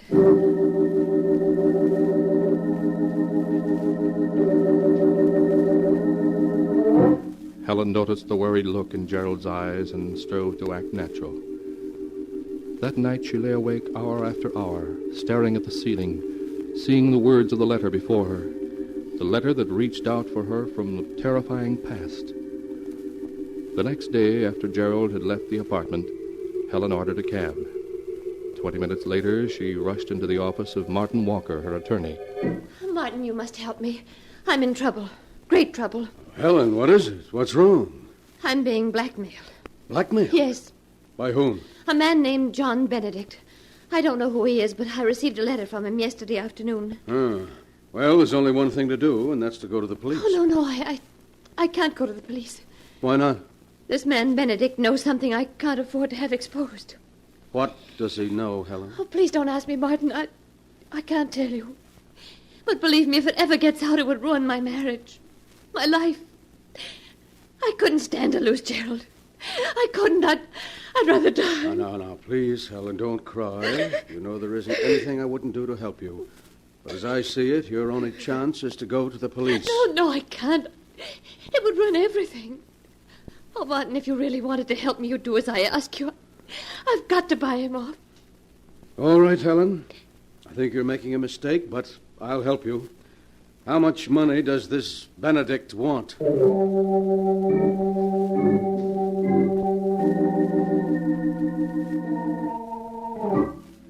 At 2 o'clock that afternoon, an hour after Helen had withdrawn $25,000 from the bank, Martin and she entered a small, dingy hotel on a side street. Following the hotel clerk's instructions, they climbed one flight of stairs and walked down a long, dark hallway to room 14. Come in. As Martin opened the door, revealing a squalid and dimly lit room, Helen saw for the first time John Benedict. He was a large man with coarse features and a thick black beard. In the half-light, he appeared to be about 50. His clothes were of a fine English cut, but time and wear had taken their toll. He stared at Helen for a moment, then spoke. How do you do, Mrs. Morgan? Won't you please come in? Thank you. This is Mr. Walker, my attorney. Yes, of course. How do you do, sir? I'm very pleased to meet you. I'm afraid I can't say as much. Yes. I trust you'll forgive me these dismal surroundings, but alas, I'm quite penniless. So you thought it would be an excellent idea to blackmail this lady for funds? I'm afraid you misunderstand me, Mr. Walker. I'm not forcing this beautiful lady to give me £5,000. Rather, I'm, shall we say, requesting a loan. Yes, but if she doesn't give you this loan, you'll ruin her marriage, her life. It would distress me to ruin anyone's life. But then it also distresses me to live in a pigsty like this. A much more suitable place would be the state penitentiary. Martin, please don't talk like that. Evidently, Mrs. Morgan, your friend is more interested in having me placed in prison than in saving you from disaster. I'm afraid you haven't revealed our little secret to Mr. Walker, have you? No, I haven't. Well, perhaps if we were to tell him, he wouldn't be quite so eager to imprison me. Perhaps if he knew that at one time you had... No, don't say any more. I'll pay you. Allow me to commend you on your good judgment. Martin, give him the money. Give it to him. Very well. Here's your filthy blood money. Thank you. I think you've been very wise, Mrs. Morgan. Very wise indeed. Good day.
now to continue the story, as it is written in the sealed book.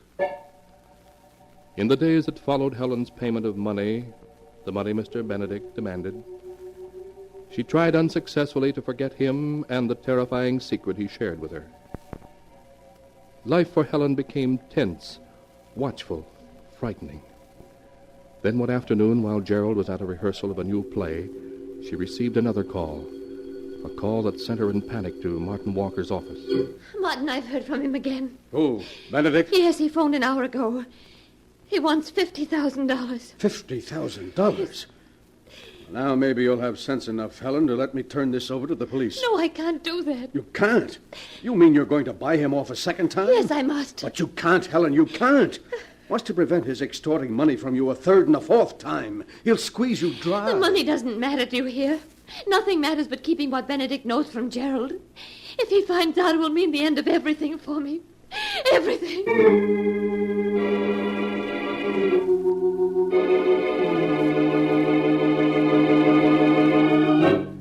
An hour later, Martin and Helen alighted from an elevator at the 23rd floor of the Hotel Bellevue. They walked down the large, luxurious hallway to Suite 23C.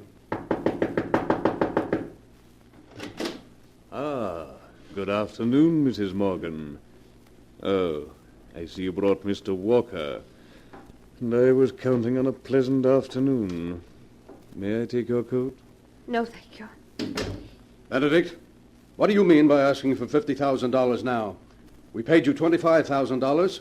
That was supposed to keep your mouth shut. Well, it has, up to now. However, now I need more money. Well, you shan't have it. There's a limit to what anyone will pay. Quite true, Mr. Walker, but the limit hasn't been reached, as yet. Mrs. Morgan is very much in love with her husband and would pay considerable more to keep him from learning what I know. He must never know. Oh, you swine. If I had my way, I'd call the police and put you where you belong.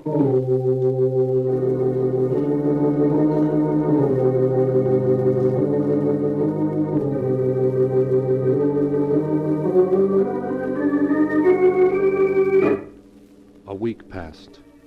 A week which found Helen living in a fearful nightmare. A nightmare from which she couldn't escape. Every time anyone knocked at the door or the phone rang, her heart began to beat wildly. Who was that who just phoned, Gerald? It was a theater. They wanted to make sure I hadn't forgotten today's special performance. Oh. Helen? Yes? What is it, darling? What's come over you? Come over me? Yes, this past week you've been just a bundle of nerves. Every time the phone rings or the mail arrives, you begin to tremble. What's wrong? Oh, you're just imagining all that, dear. Helen, stop acting as though I were a child. I can see something's wrong, and I want to know what it is. Please, Gerald, there's nothing wrong. Who could that be? Never mind, I'll get it. No, Gerald. Just sit where you are and rest. Yes, but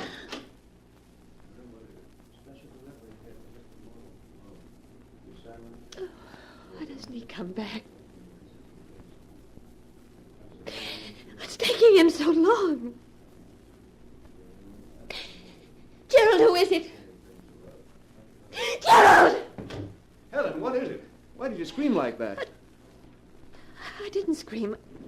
Who was it at the door? Well, just a bellhop. He brought this special delivery letter for you. A special delivery letter? Yes, here it is. Thank you. Aren't you going to open it? After all, it's a special delivery. Yes, of course. I never saw anyone so afraid of a letter. Who's it from? Anything wrong? No, nothing. Nothing. Don't tell me that. You look as though you were going to collapse. Here, let me see that letter. No. I said give it to me. There. That's better. Perhaps this letter will tell me what's wrong. What? It's only one sentence. I will phone you at 2. There isn't even a signature. Who wrote this note, Helen? I don't know. You must know. Else why would you have gone so pale? I'll phone you at 2. It's almost 2 now. I'll wait for that call. Please, Gerald, you must have faith in me. All these weeks I've had faith. Said nothing. Hoped you'd tell me what was wrong. Now I must find out for myself.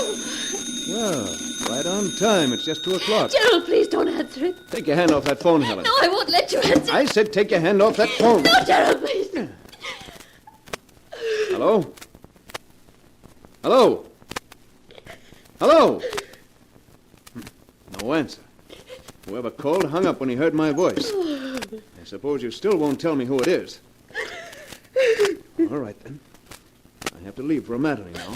But when I return, we'll have this thing out once and for all. Please, dear, I just can't tell you. If you'd only believe me. Goodbye, Helen. Oh, darling. Darling, if only I could tell you. If only I could, but I know you wouldn't want me then. How could you if you knew? Oh, the phone. It must be he again. Hello? Good afternoon, Mrs. Morgan. You promised you'd leave me alone, that I'd never hear from you again. That was only a week ago. Yes, I know. But then I'm always making promises I can't keep.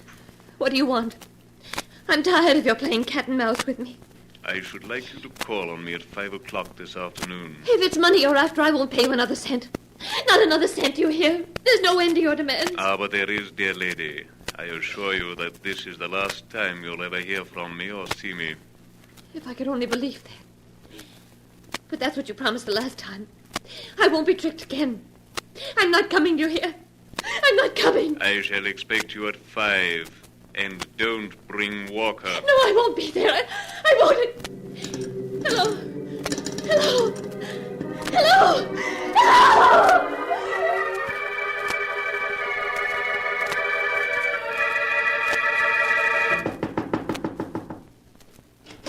Ah, come in, Mrs. Morgan. You're right on time. It's just 5. It's good to see you without that bounder Walker around. If I gave you money now, how do I know you won't be asking for more in another week? Oh, that's very simple. Because after you pay me off this time, there won't be any point in my bothering you again. What do you mean? I mean, Mrs. Morgan, that this time I want $500,000. $500,000? Yes. If I'm not mistaken, that's what your balance is. Don't you see, once you've paid it over to me, there'd be no point in my bothering you any more, as you wouldn't have any money left. Simple, isn't it? Oh, you must be mad. I? Oh, no, Mrs. Morgan, not I.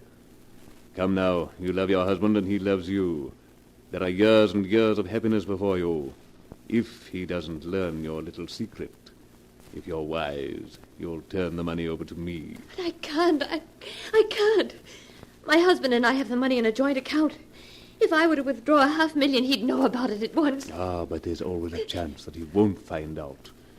But if you don't do as I ask, I assure you he will. Oh, no. No. Yes, Mrs. Morgan, your husband will learn that while you were in England in 1934, you murdered your sweetheart. I won't listen. I won't listen. But your husband will, and he'll learn that after you committed this murder, you spent the following 7 years in an English insane asylum. No, you can't tell him. You can't tell him. But I will. And what do you think your husband will say when he learns his dear wife had murdered a man and spent 7 years in an insane asylum? No, you can't tell him. Think of what the sensation the tabloids would make out of it. Your husband will have to divorce you. No!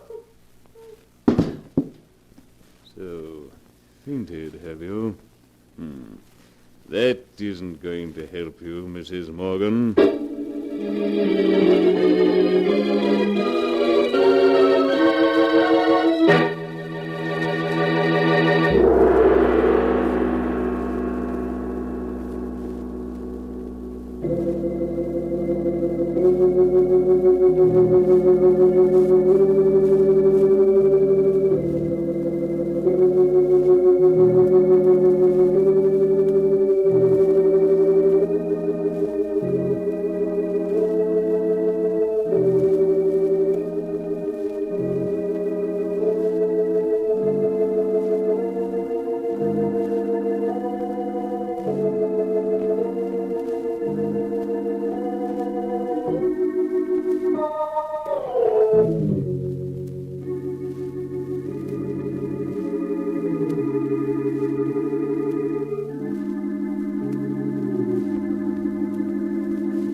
And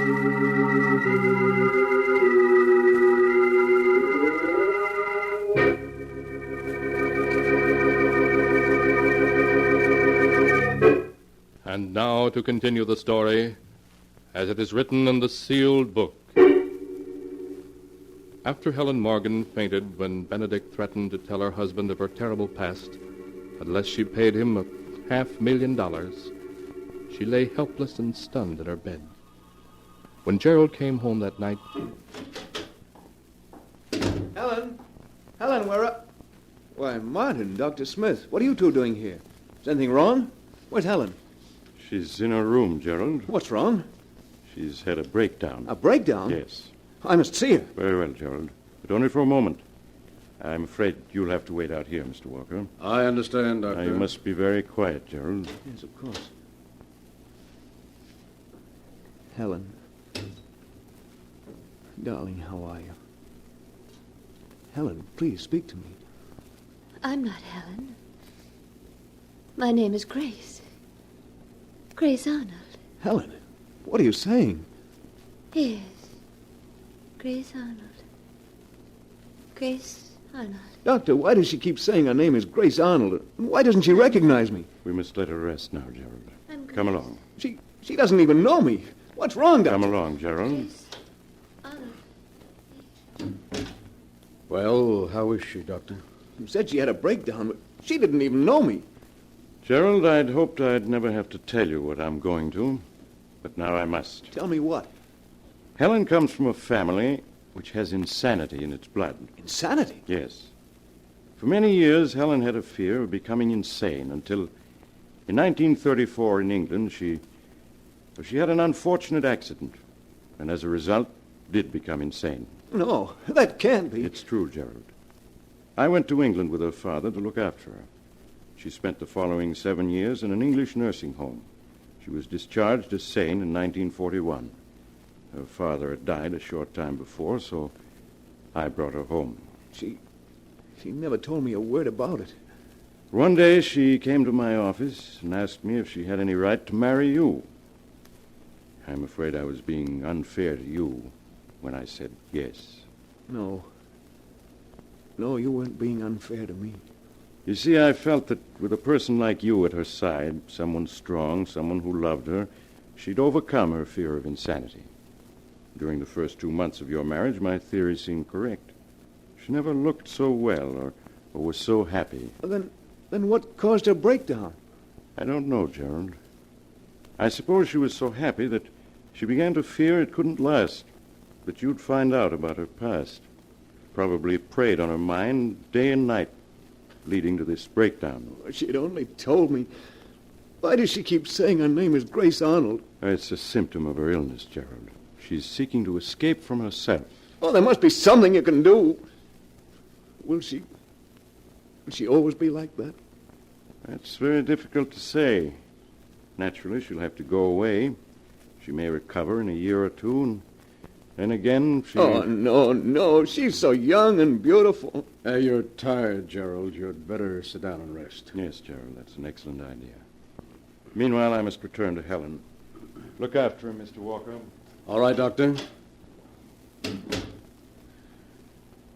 Well, how do you feel, Gerald? Tired, if you want to know.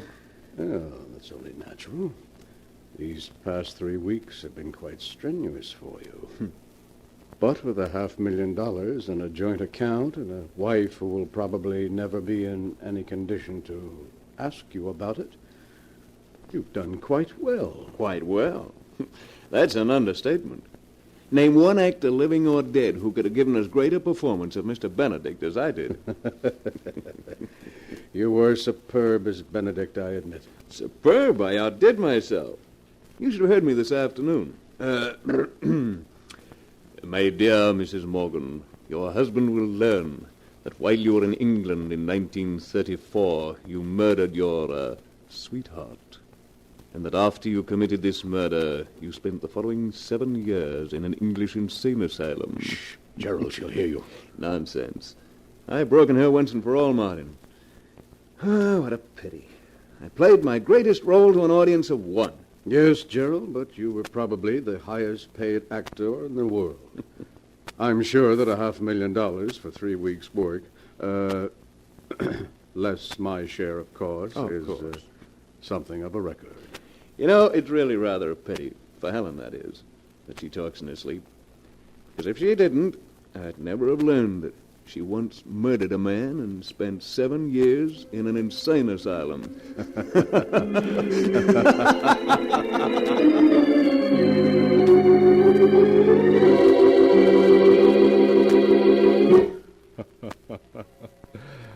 Clever of Gerald, wasn't it?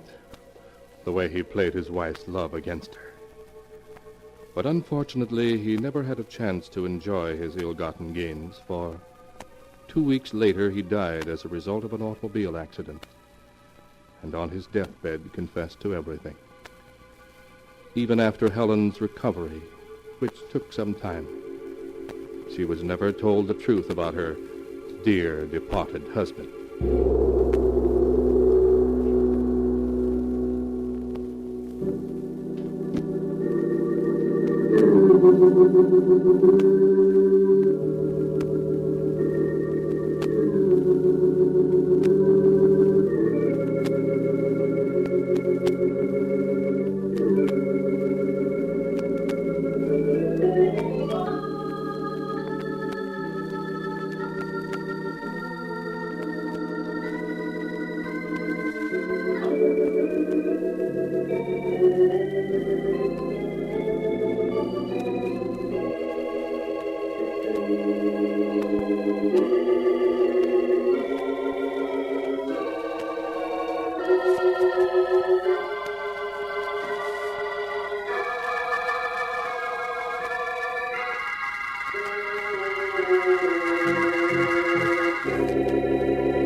And now, keeper of the book, before you close the great volume, show us the tale we tell next time. This one. Ah, yes. A story about the dark and mysterious Louisiana bayou country, and voodoo in the night, and the water rising in an old mausoleum built underground. A tale called Welcome Home.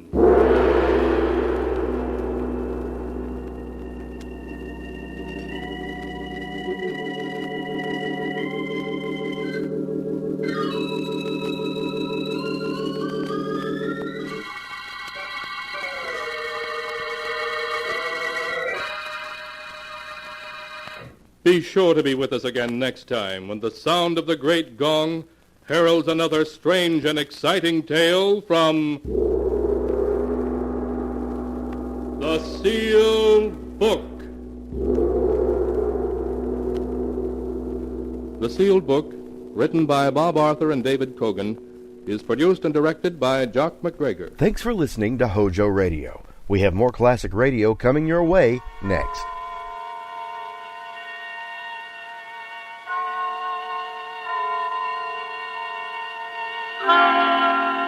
Suspense.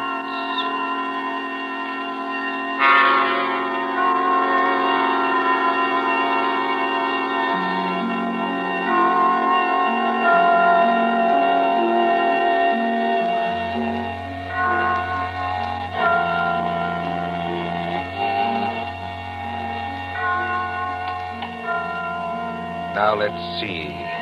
Suspect, suspectant, suspend. Ah, here we are. Suspense. The condition of mental uncertainty, usually accompanied by apprehension or anxiety. Fear of something which is about to occur, as do not keep me any longer in suspense. For our story of suspense tonight, we invite you to enjoy The Devil in the Summer House by John Dixon Carr.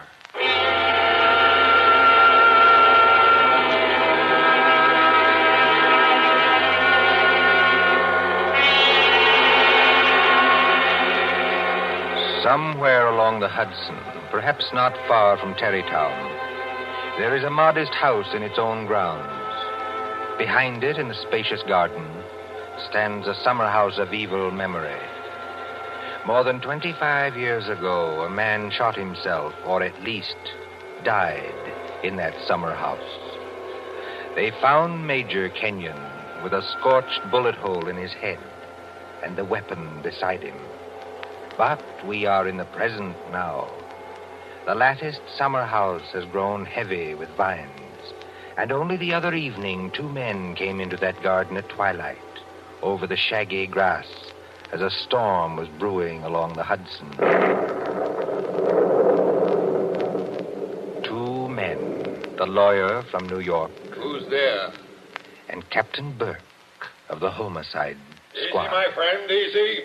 I was just going to ask you the same thing. My name is Parker. I'm an attorney. You're not Captain Burke. Yeah, the very same and no other. I thought I recognized you, Mr. Parker. Must be something important to bring you so far from New York at this time of night. I was in Tarrytown anyway. I thought there'd be a housekeeper here, but I don't see any lights. You've got business here? Yes, in a way. Have you? I don't know. I'll tell you better after you tell me what brought you to a place that no one has lived in for 10 years. Tell me, Captain. Did you ever get an anonymous letter from a dead man? Did you? No, I can't say I did. The letter's anonymous. How do you know the man's dead? Because they're all dead. Every last one of them. Dead and under the ground, where they can't be hurt any longer. Look. There's the summer house where Jerry Kenyon used to work. There are the windows of the library and the dining room. Looking for it. Confound this lightning. Makes the windows blaze, don't it? Jerry Kenyon hadn't a care in the world. Yet he shot himself. I'll show you the letter. Now, look, Mr. Parker, I couldn't read anything in this light. But if we can get inside the house Certainly we can get into the house. I was the family attorney. I've got the keys. Why should a dead person send me a letter?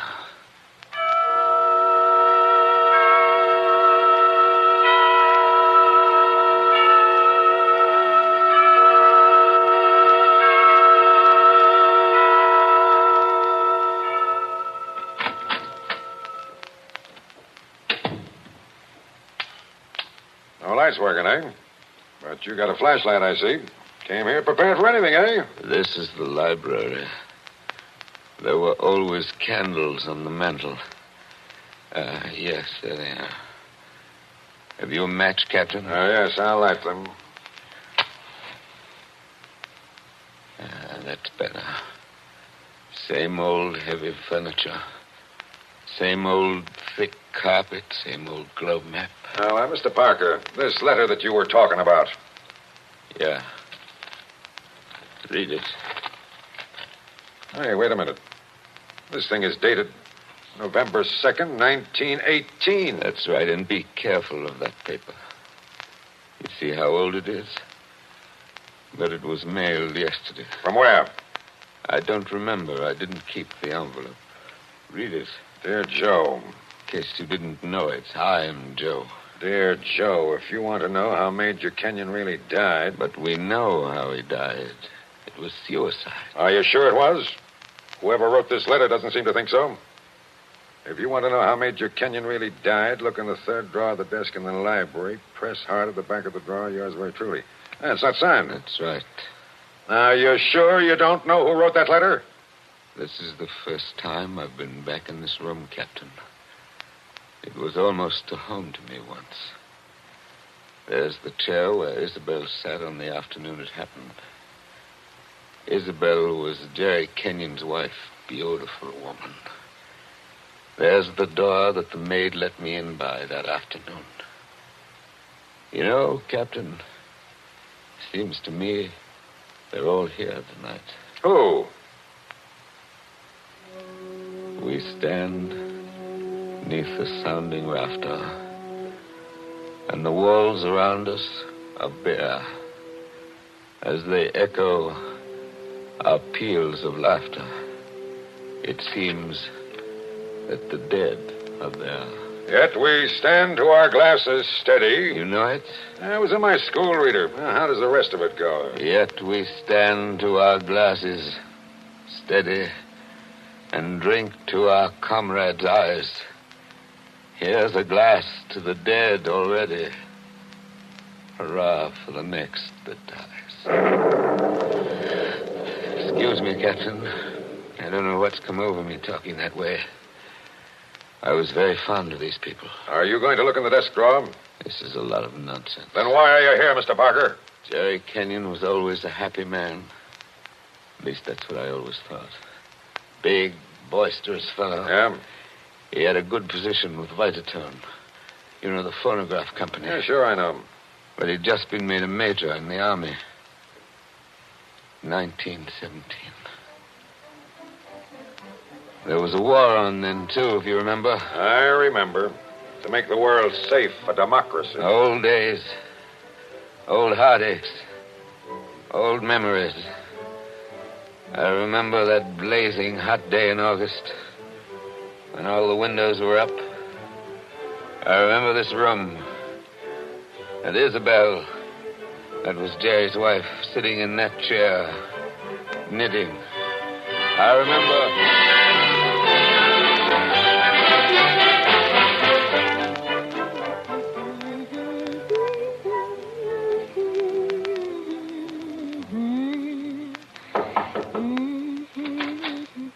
Oh, yes, Kitty. What is it? There's a man to see you, Miss Kenyon. He says his name's Parker. Yes, I'm expecting him.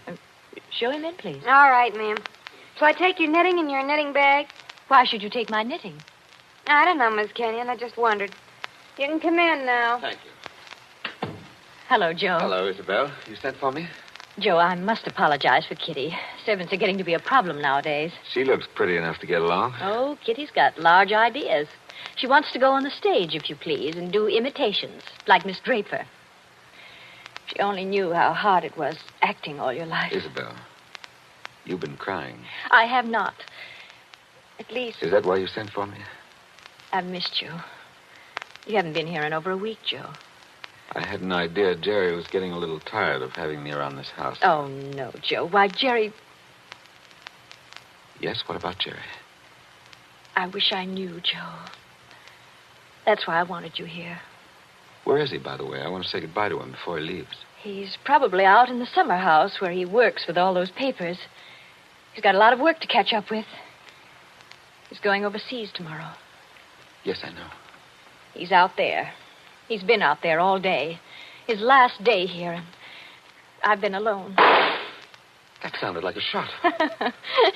Yes, it was a shot, Joe, In the house. dear. Doesn't seem to worry you. It's only Paul, Jerry's brother, Paul. Oh, thought you'd gotten him off your hands for good. Jerry asked him out. He got here 2 nights ago. That doesn't make it any easier for you, does it? No, I don't mind. Jerry's fixed him up with a pistol range in the cellar. Paul's a terribly bad shot. Not like the rest of us. You don't seem to like it, Joe.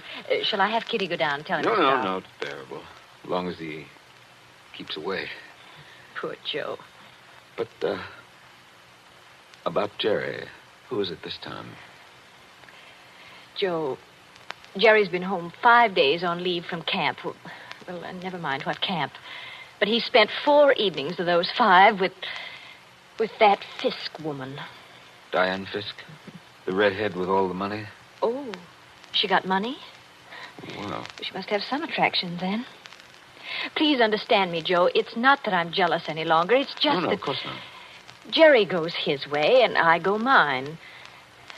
I may not be without admirers myself, if it comes to that.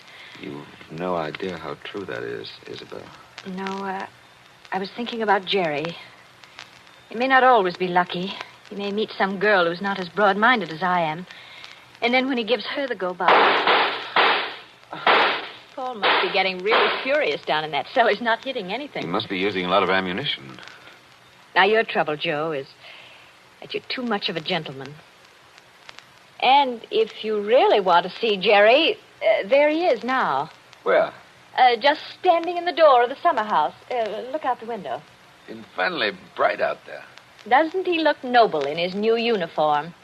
Sam Brown belt and revolver and everything. Look how he turns around and waves his cap at us. Like a real soldier. Real soldiers don't exactly wave their caps, do they? He does. Jerry? Jerry? Hello there. Jerry, Joe Parker's here. Who? Joe Parker. He wants to see you. Well, give him a drink or something. I'll be up in a minute. Into the summer house again. Not a care in the world, Now, has he? listen, Isabel, you've got to slow down. You'll be crying again in a minute. Come on over here and sit down. Light hurts my eyes, that's all. Well, then we'll just pull these blinds. We'll still be able to see. There, how's that? It's better, thanks. Now, can I get you anything? Oh, no, you heard the Great White Chief's orders. I'm to get you something. What'll you have, Joe? A highball? Don't bother with that. Oh, it's no bother. Everything's out in the dining room here. The iceman didn't deliver today of all days, so I'm afraid I can't give you any ice. I read in the paper yesterday that we're likely to have automatic ice boxes any day now. Things that freeze ice by electricity or something. Do you believe that, Joe? I doubt it. Listen, Isabel. Here you are. It's not cold at all. It's the best I could do. Thanks very much. What I wanted to say was, couldn't you get that brother of yours to give up practicing now? Hasn't he done his good deed for the day? Yes, maybe he has. I'll ring for Kitty. You don't have to call me, Miss Kenyon. I'm here. Oh, yes, Kitty. What is it? It's only to tell you there's another visitor. This time it's a woman. Lady Kitty. Call her a lady, please.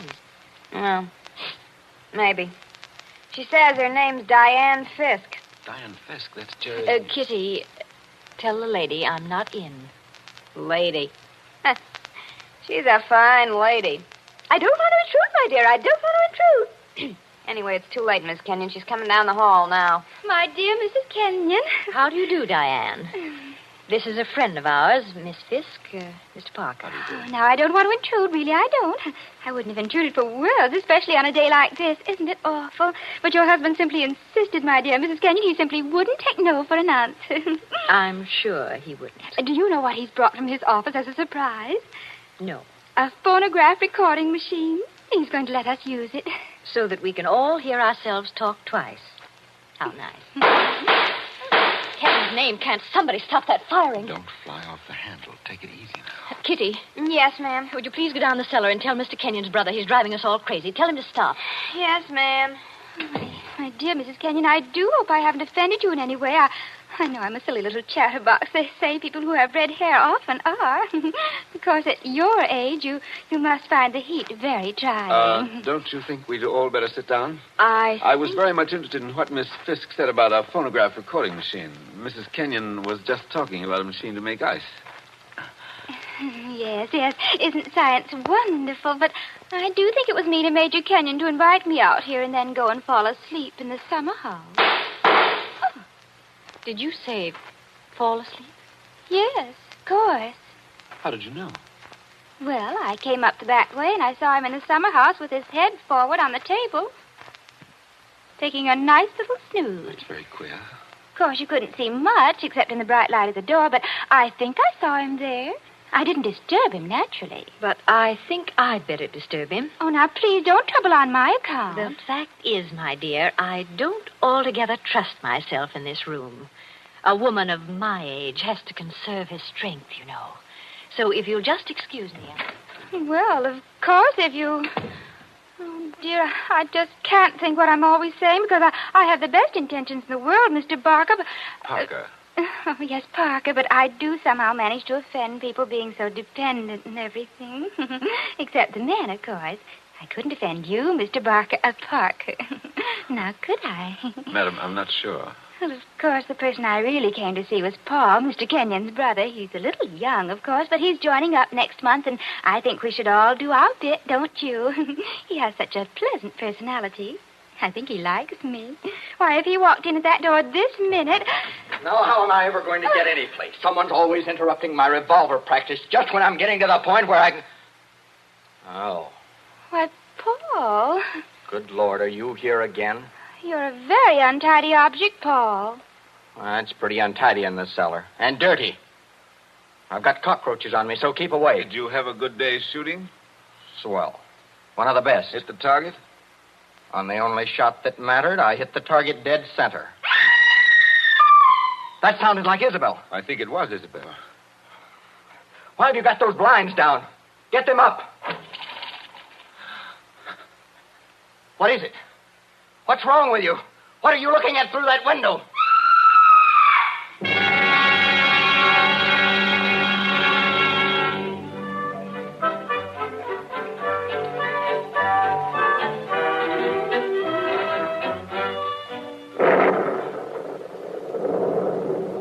That was 25 years ago, Captain Burke.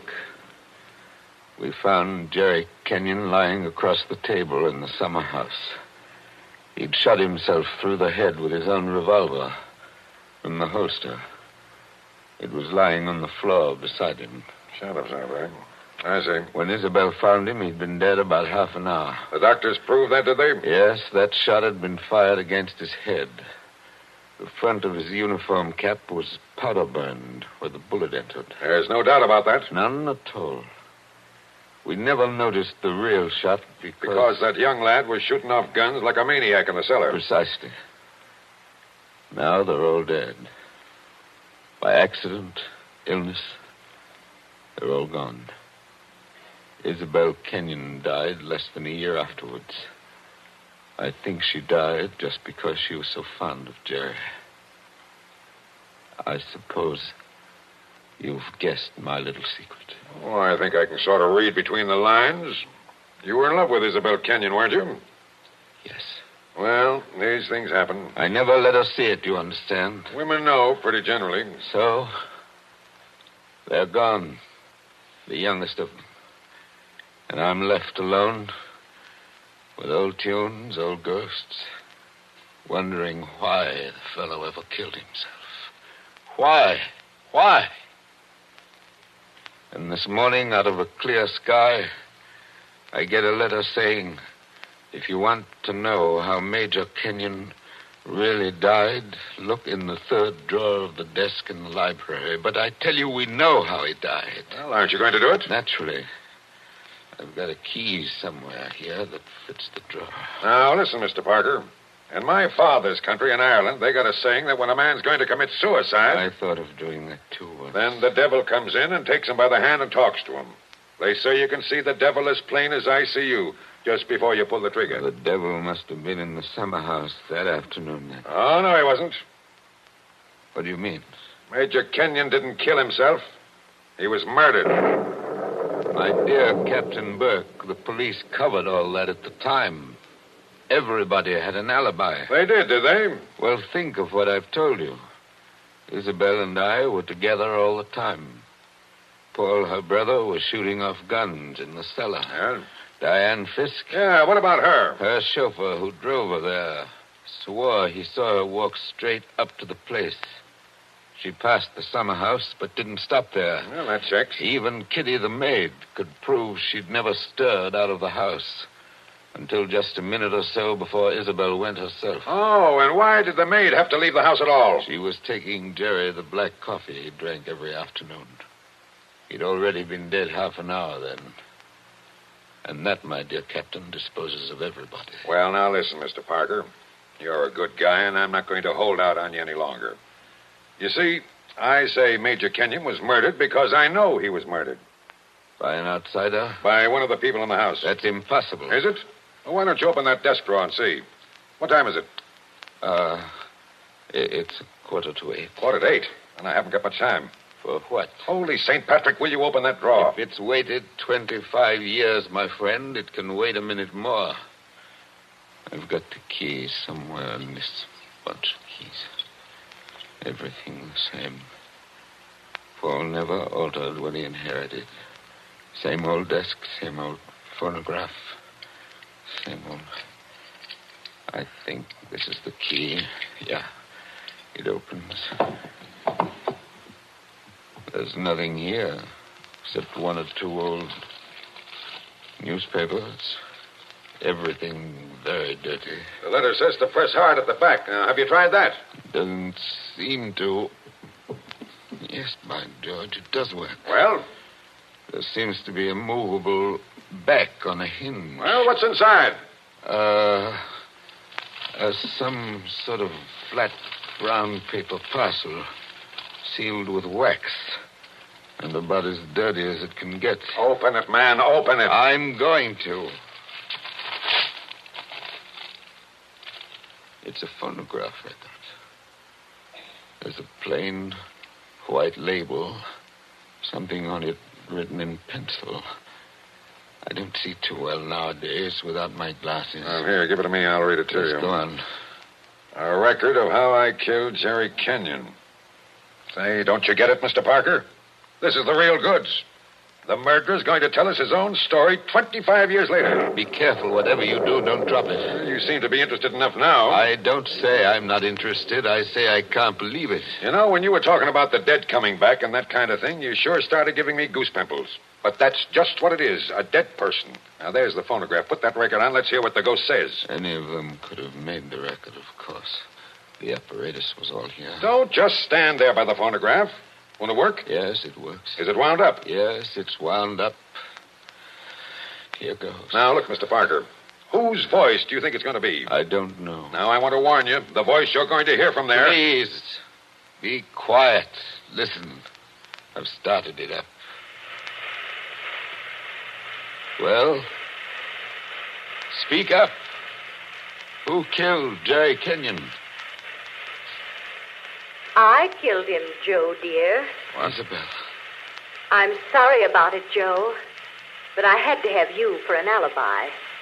And you were so terribly easy to fool. It's only a phonograph record, man. Don't look at it as if it was alive. You said you and I were always together, Joe, but that wasn't quite true.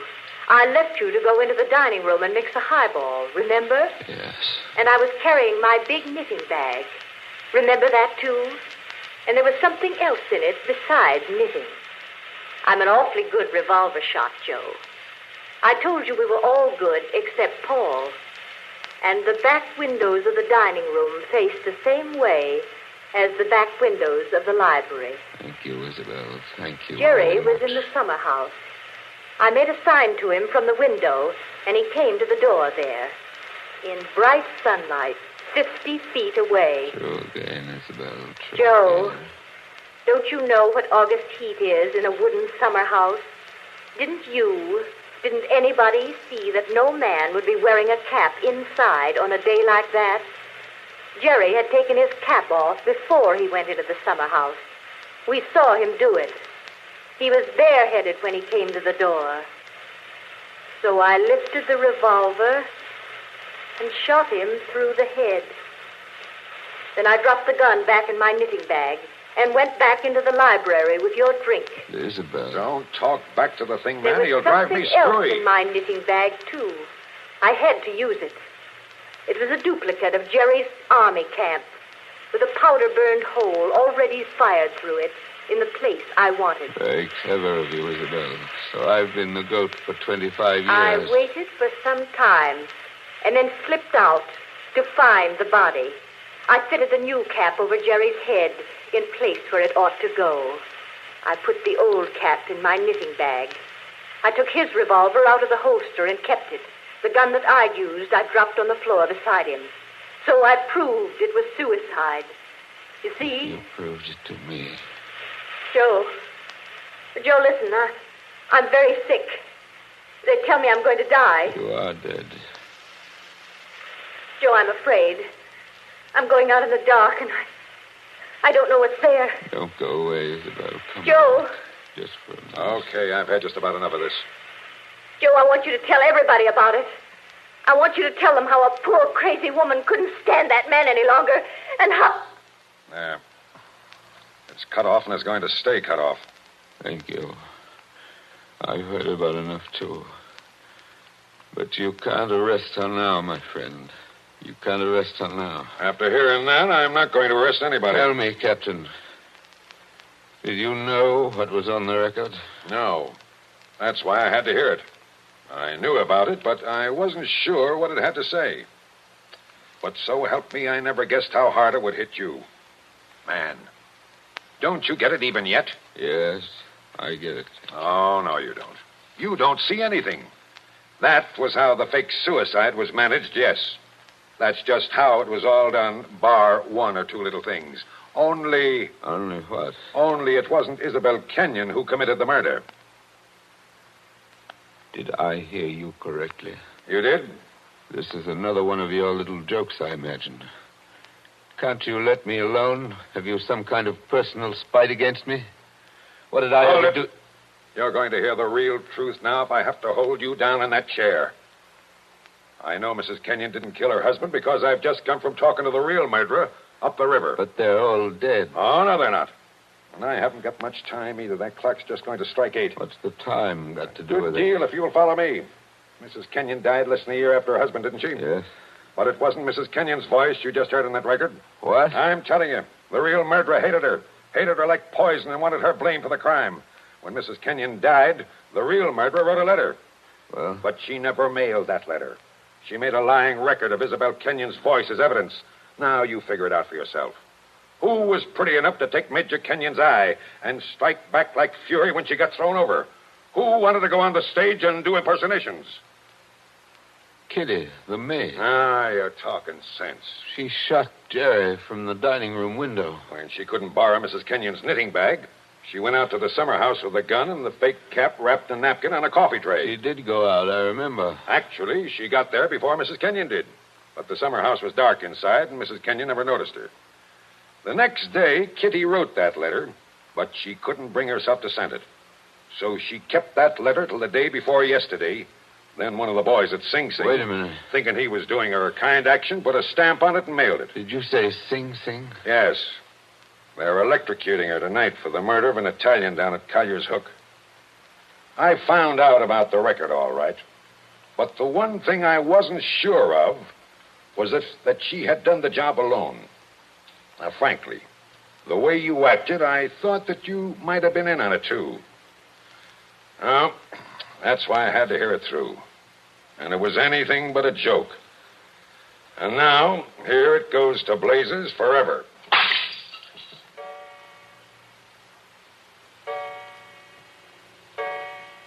Eight o'clock. Now she's dead.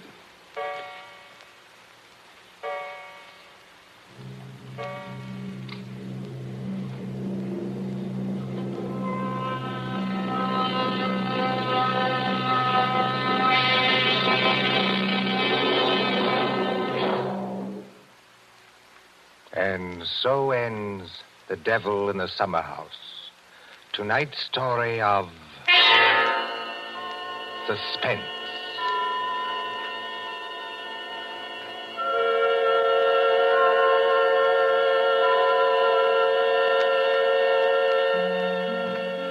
The part of Mr. Parker was played by Martin Gable.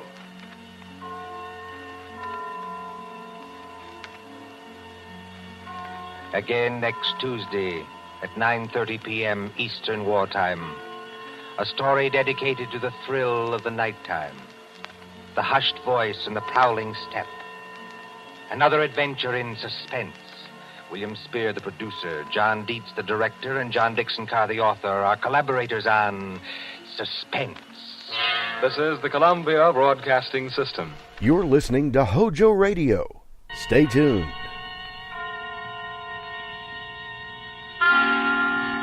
Suspense.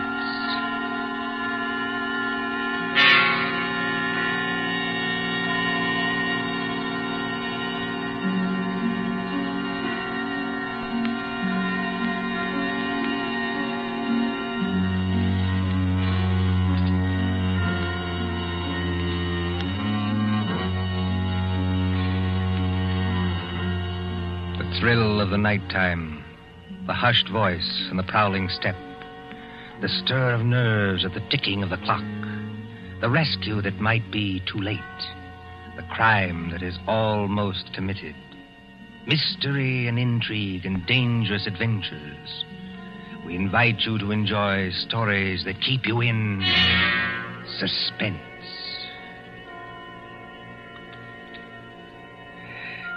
Can a man stake his life against $25,000?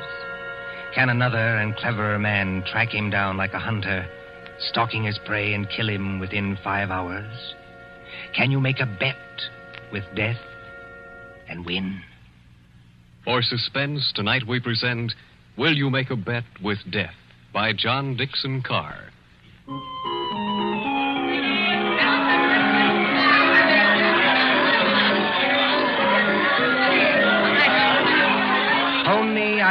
on a summer day.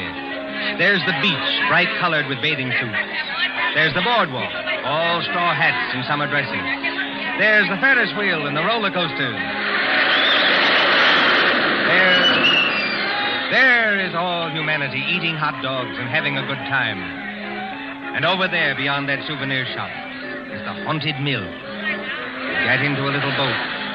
You float through a narrow tunnel into the dark while witches scream. But that fools nobody, does it? There couldn't be any real terror, could there? While the bands are playing and the crowd goes by and... Ladies and gentlemen, a unique attraction.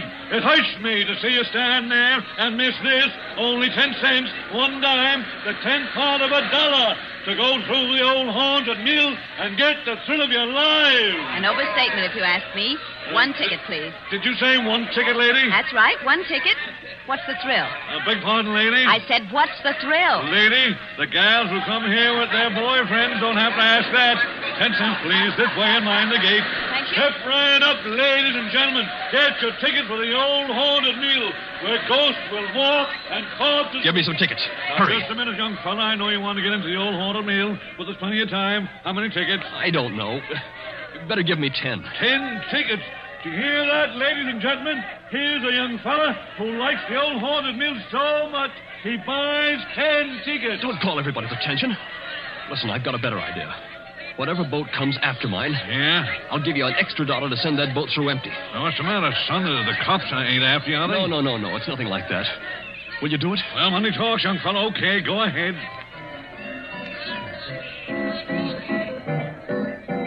Isn't there an empty boat here? Well, really? You've got such a great objection to riding in the same boat with me? Oh, I'm sorry. I didn't mean that at all. Don't misunderstand. Then you'd better get in if you want to go. This boat's starting to move. Yeah, I better sit down. You certainly had. Look here, I want to apologize. That's quite unnecessary. This place is rather childish anyway, isn't it? Yes, isn't it? But I've seen everything else, so I may as well see this. Here we go in the dark. What was that? One of the ghosts, I imagine. From a machine. It sounded like him laughing. There isn't anybody in the boat behind us, is there? Oh, I can't see. It's pitch dark. Listen, Miss... My name is Andrews, Betty Andrews, if it's customary to exchange names in a place like this. Mine's Pendrell. Bob Pendrell. Did you say Pendrell? Yes. Do you know it? Oh, no, not exactly. It's an unusual name, that's all. I don't want you to think I'm out of my mind, though I very nearly am. But I've got 5 hours to go. Just 5 hours. At the end of that time, either I'll have won $25,000 or else... Or else? Or else I'll be dead.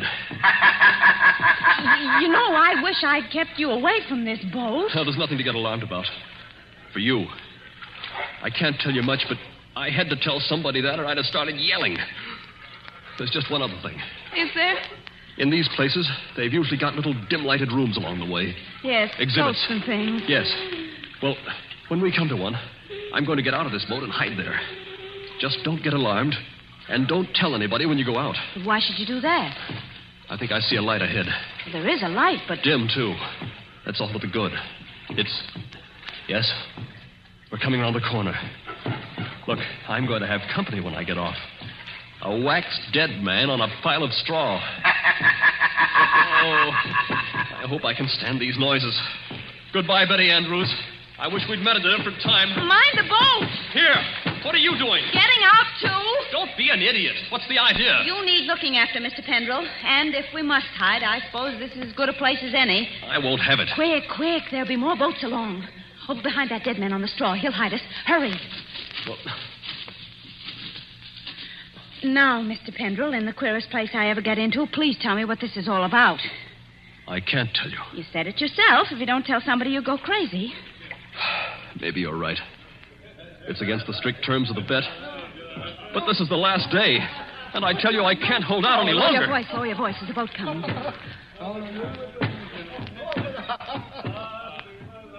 I wonder if you ever heard of my stepfather, John Destry. Yes. I imagine everybody has. He's a millionaire, and I'm not. I'm just a chemist, an analytical chemist. Not very successful. Oh, if I'd had time, if I'd had money, I might have worked out a process that would have... Well, I think it would have helped in the war. But he's got money. Yes, he's got money.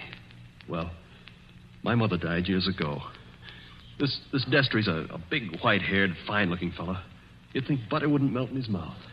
He's got an apartment in the East 60s, secretary, I never met her, valet, cook, that kind of thing. Well, he used to invite me there. I wouldn't go. Then he got hold of a book I had to have, a German work on chemicals. So I went. After dinner in that study of his, over the brandy...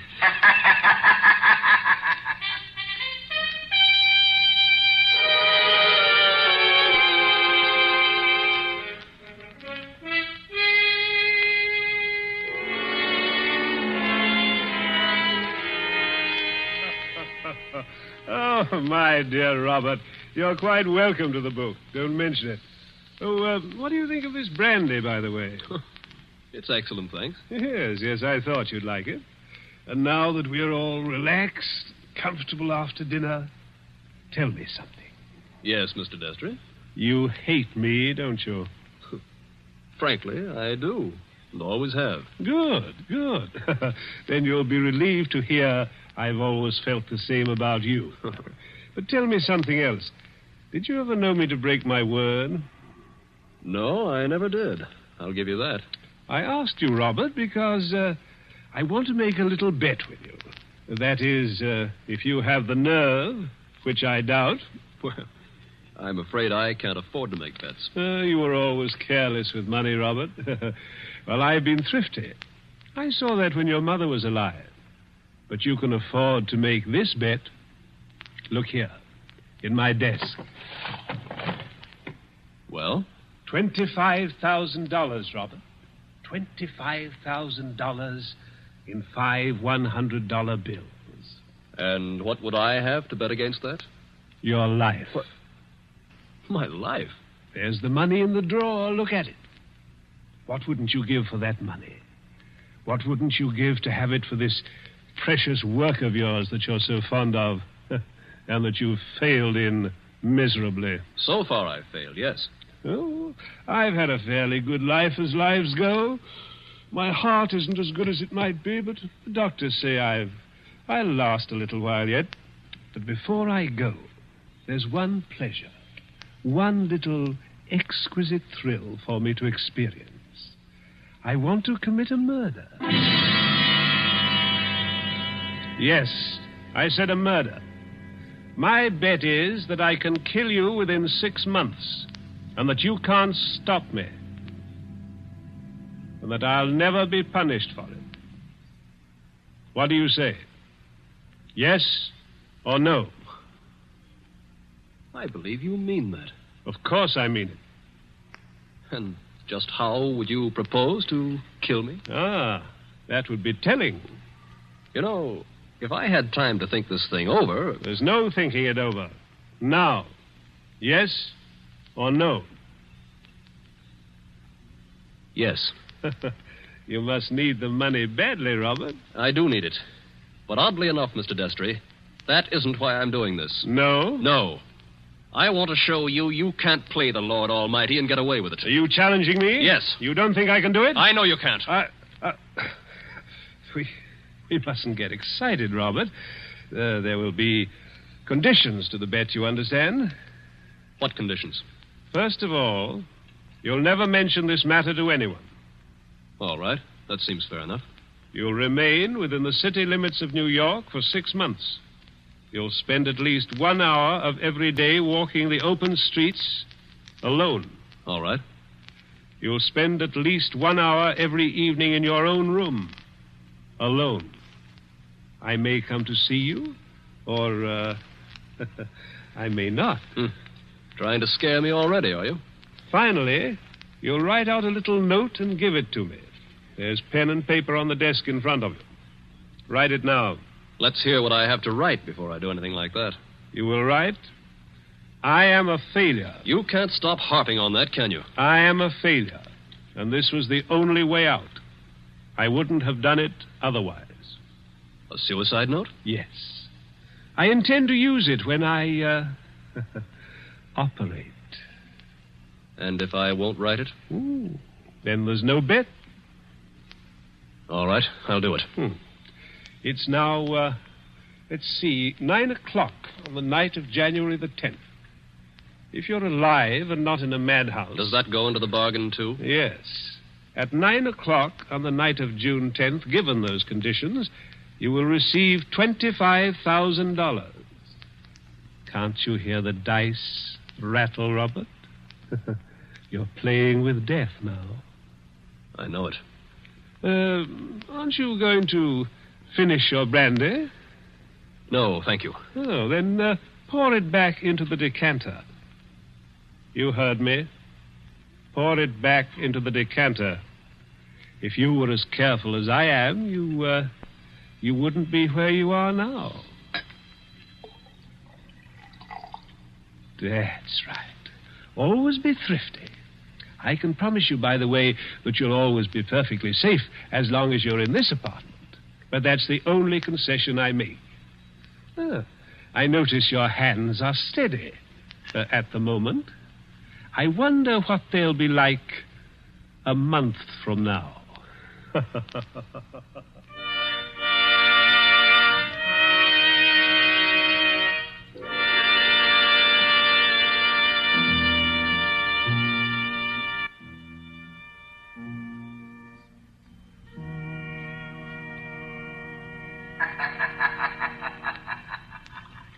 So you were fool enough to make a bet with John Destry. Listen, Betty. I want to tell you what else happened the same night.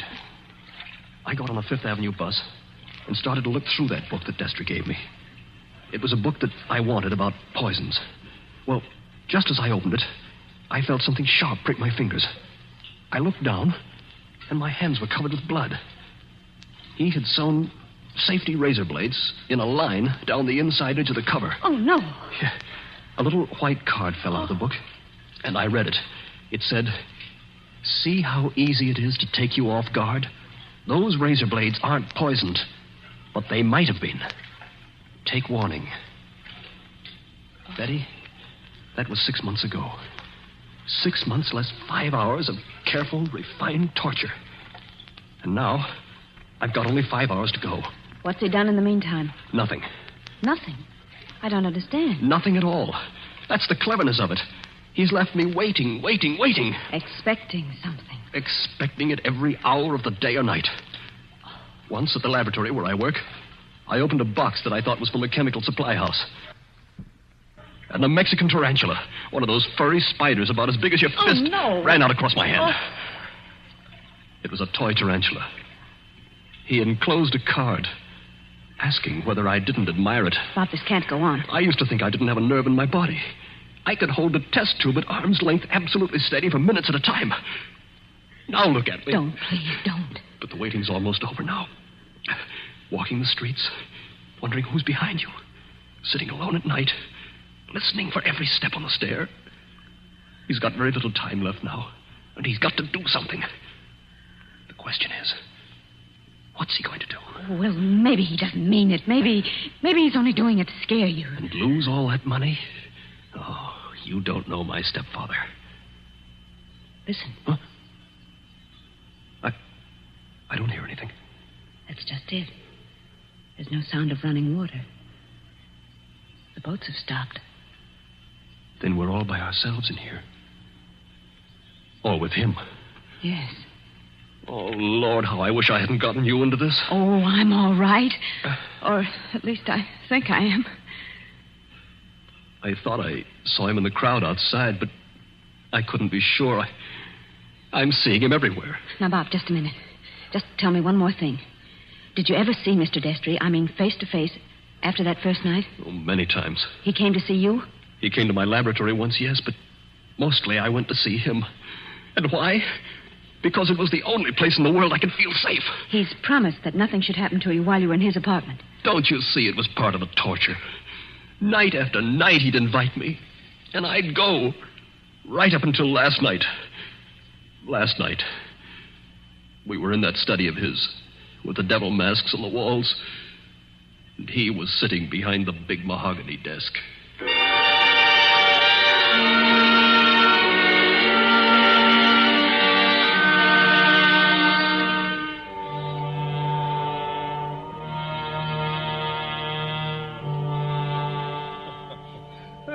My dear Robert, I'm pleased and even touched to have you here on the last night before you... Why don't you say die and get it over with? Oh, well, let's not say die. No? The clergy contend that we never die. We only change. No. Now, let that be a consolation for you. Must you be going so early? There's that 1 hour at home rule to our bet, if you remember. I remember. You're keeping to the rule. Yes, and I mean to beat you at this if it's the last thing I ever do. The last thing I ever do? That's an unfortunate choice of phrase, Robert. My boy, you haven't a chance. Something's going to happen to you within the next 24 hours when you least expect it. Will you answer me one question? If I choose. Have you decided how you mean to kill me? I decided that 6 months ago. And you still think you can get away with it? It's a method which has never been known to fail. I give you my word of honor on that. Is it sudden? Yes, and no. Wouldn't you like to know what it is? Good night, Mr. Destry. I think I'd better be leaving. No, my dear boy. You mustn't go yet. Sit down. Pour yourself a glass of brandy. No, thanks. Then perhaps you wouldn't mind pouring me a little.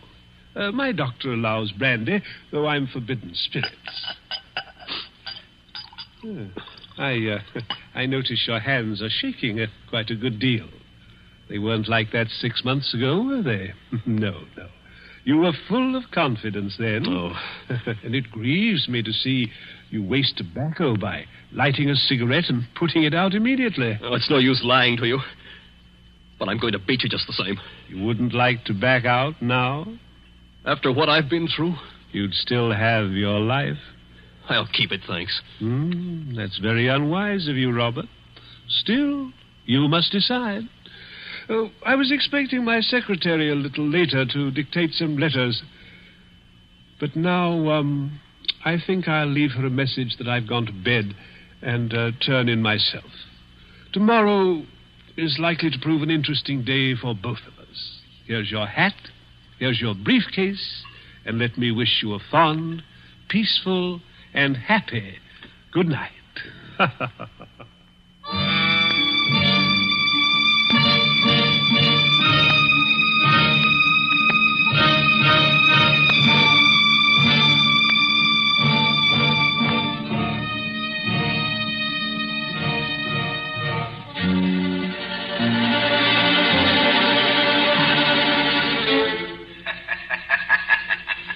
That was last night, Betty.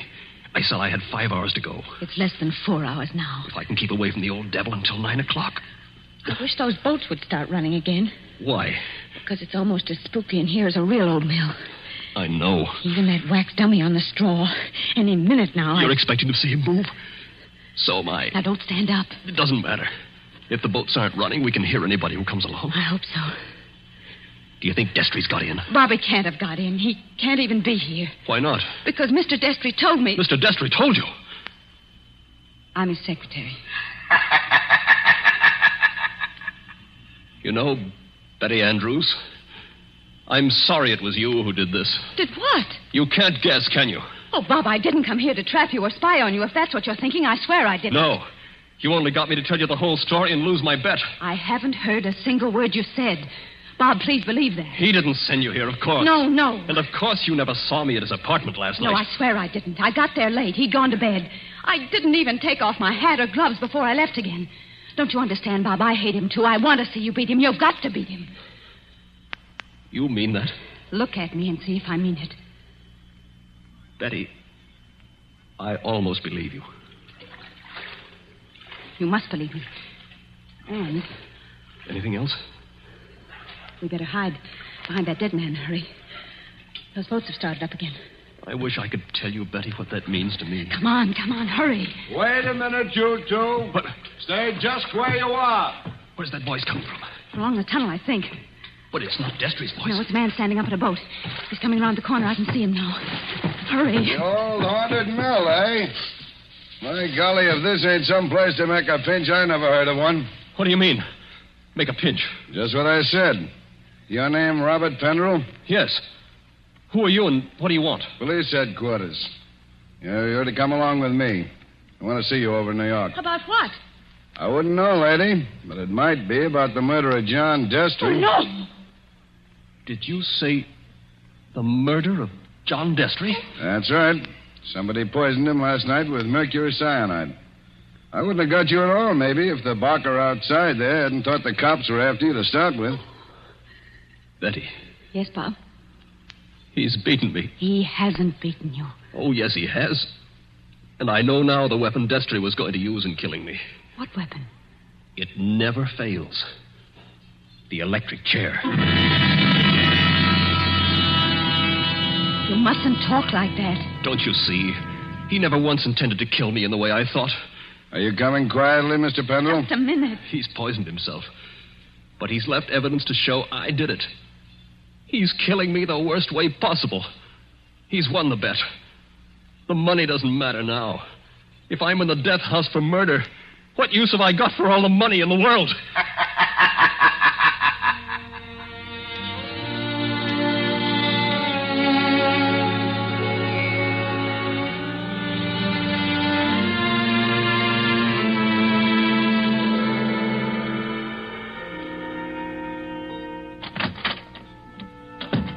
Pendrell, let me introduce myself. My name's Mullen, Inspector Mullen.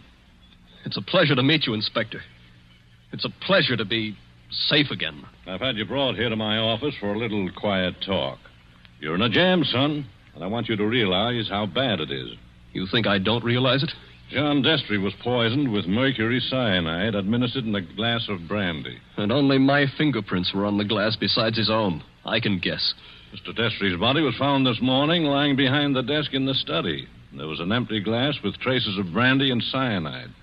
Now, we haven't had the full autopsy report, but the smell of that stuff is pretty distinctive. They tell me you're a chemist, Mr. Pendrell. That's right. The boys find that 8 grains of mercury cyanide are missing from your laboratory. Where he visited me a month ago. And in your briefcase, which you took away from his apartment last night... He handed it to me. I remember. We found over $1,000 in cash. Now, take a look at this note. Huh? Did you ever see it before? Well, yes. I wrote it. You admit that? Yes. It says... I was a failure, and this was the only way out. I wouldn't have done it otherwise. Where did you find it? Torn up in little bits. You started to write a confession, and then you couldn't face the consequences. But you shouldn't have left the pieces behind. You're intimate, my boy.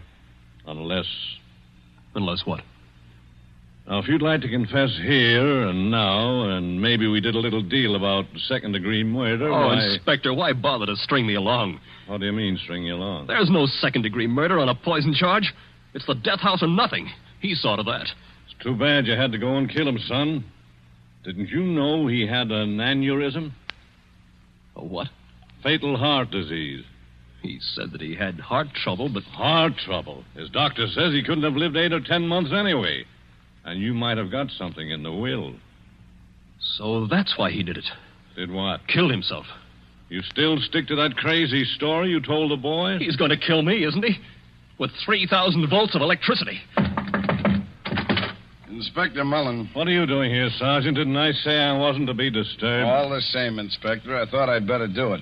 There's a young lady here, a Miss Betty Andrews. I think you'd better see her. I'll see her when I'm good and ready. And I think you'd better see her, Inspector. We've just heard from Mr. Destry's lawyer. Well?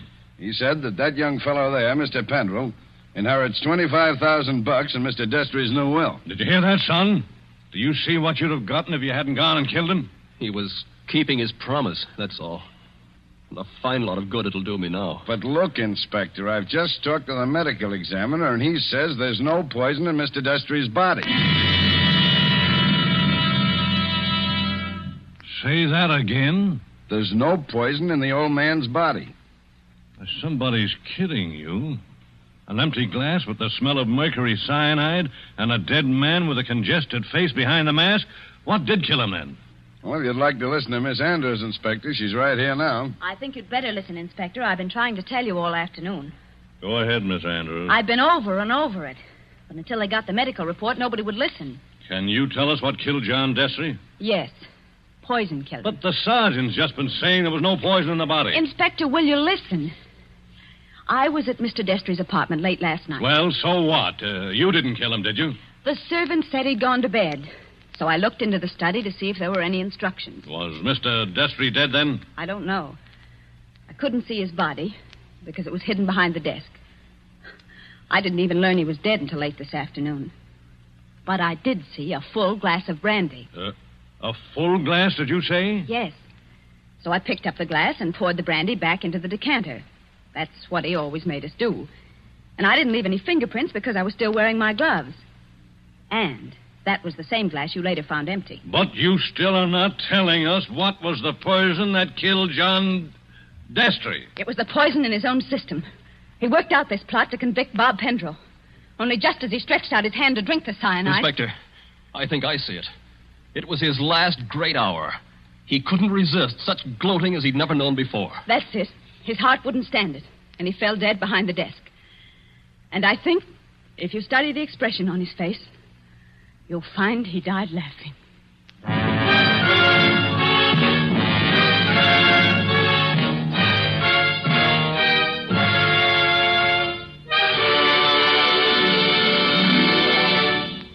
And so ends Will You Make a Bet with Death? Tonight's story of Suspense. The part of Bob Pendrell was played by Michael Fitzmaurice. Betty was played by Leslie Woods. John Destry was played by Nicholas Joy. And in supporting roles were Ted DeCorsia and Charles Slattery. Again next Tuesday at 9:30 p.m. Eastern Wartime. A story dedicated to the thrill of the nighttime, the hushed voice, and the prowling step. Another adventure in suspense.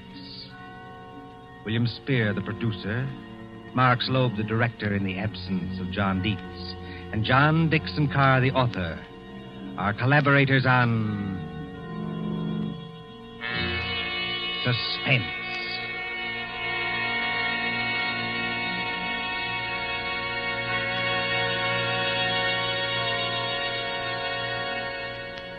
This is the Columbia Broadcasting System. You're listening to HOJO Radio. More classic old-time radio coming your way next.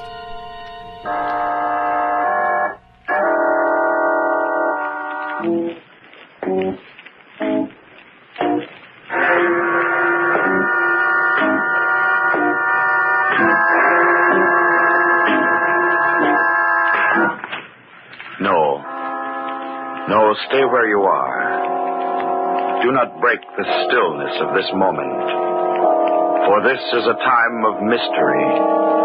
A time when imagination is free and moves forward swiftly, silently. This is the haunting hour.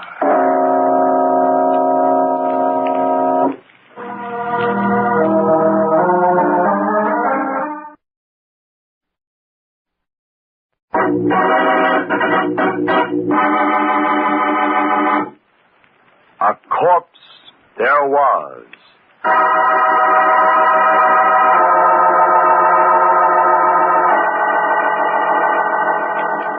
Will you listen to me? I've got to tell it to someone, and, well, I guess you've heard a lot of strange stories. I'm Catherine Holland. It all started about a year after I'd come to work for Martin Reed and Stephen Corey as the housekeeper. Oh, we'd have such fun, the three of us. And Martin was forever making me promise that I'd be with them always. Always. I didn't know how long that could be.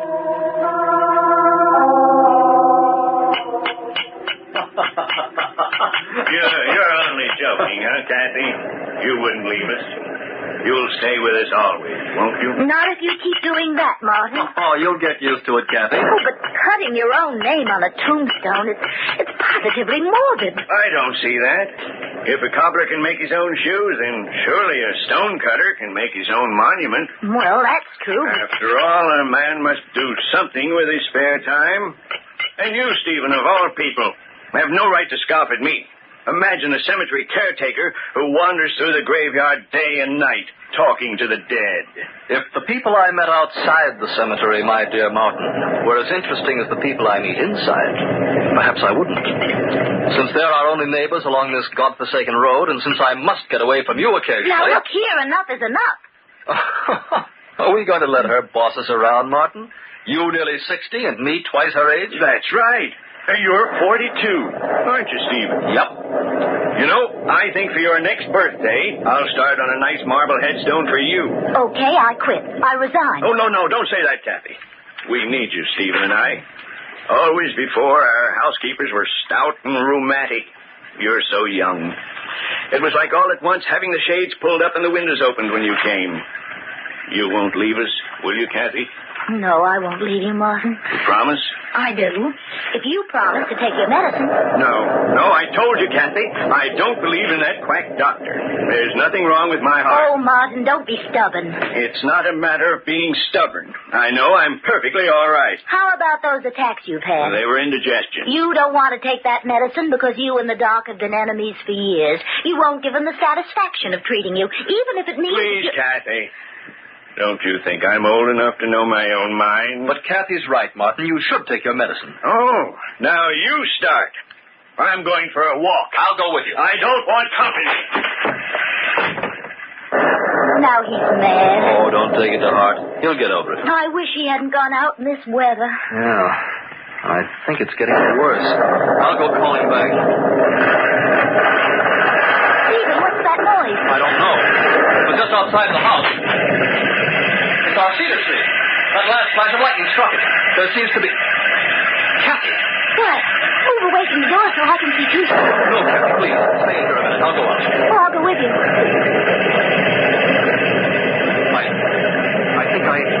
I think I see something beside the cedar. Come on, Kathy. Stephen, it can't be. Yes. It's Martin.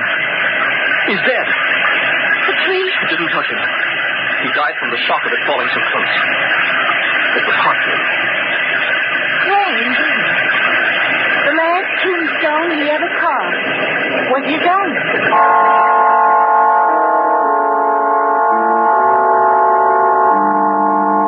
We buried Martin the next evening. There weren't many mourners. We lived too far from town to be well acquainted. At last, the few who'd come went away and left Stephen and me alone at the grave. They've all gone. Your eyes are all red, Kathy. Do you suppose he likes where we buried him? Right across the road from the house? I'm sure he does. He can sort of watch us from here if he gets lonely. It won't be us much longer, Stephen. What do you mean? Well, I can't stay here with just you. It isn't proper. Kathy, you know I wouldn't... Oh, I know, but what'll people think? I don't care about people. They're not important. Well, they are to me. I have a good reputation, Stephen, and I don't Kathy, don't leave me. Oh, but I must. Losing Martin was unbearable, but if I lost you, I'd have nothing left. I'm sorry, Stephen. There'd be no one to care if I live or die. If you go, I'll be all alone. You'll find another housekeeper. Housekeeper? Oh, Kathy, dearest, don't be such a little fool. I'm not a fool. You are if you can't see how much I love you. You love me? Oh, no. How could I help it? You're sweet and fresh and lovely. And I never knew before what joy it was to watch a woman.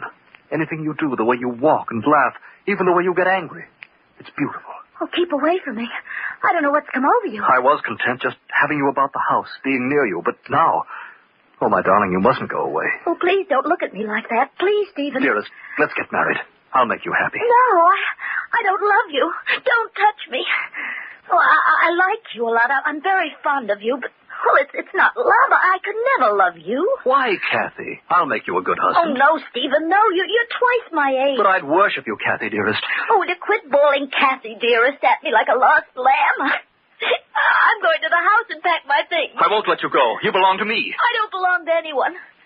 If you don't get out of my way, I'll throw this rock at you. There's someone else. You love someone else. No, Stephen, I just don't love you. Don't come near me. I'll throw it, I swear. Kathy, no!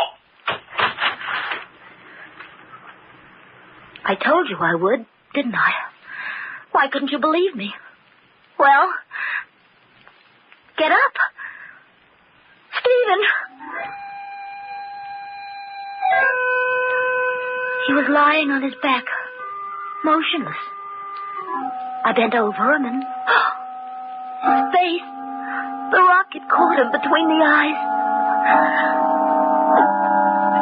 I couldn't think. I was terrified. I only knew that Stephen was dead, that I had killed him. A murderess, that's what everybody would say. They put me on trial, all those faces gaping at me like I wasn't human, and then they'd... No. Had to get out of here. The road past the graveyard. If I followed it, I'd reach the main highway. I'd run. I'd run so fast no one would catch me. It was dark. The body wouldn't be found till morning. By then I'd be far away. Had to keep moving. Had to. Where could I go? Where could I hide? Flying down the road for hours and hours. Till my legs were numb and my heart tearing and my chest deafening me with its thunder. No, that wasn't my heart. It was a car. They were looking for me. Somehow they'd found Stephen already. Oh, it was getting nearer and nearer. I slipped behind a tree.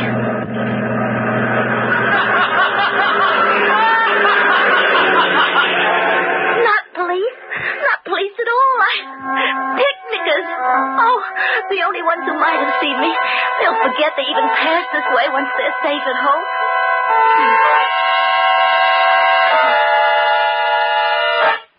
Safe at home. Suddenly I realized what a fool I'd been. I couldn't escape a police dragnet by running away. They'd never stop looking for me. The best place to hide was at home. Why, of course. I'd gone back to the house from the funeral and straight to bed. Stephen had decided to stay at the grave a while longer. Everyone in town knew he liked to wander through the cemetery, and especially tonight, with Martin just buried. He must have caught a prowler, and the man had thrown a rock at him. That's how it happened.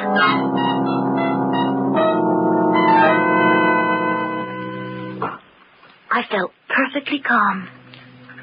I turned around and started back.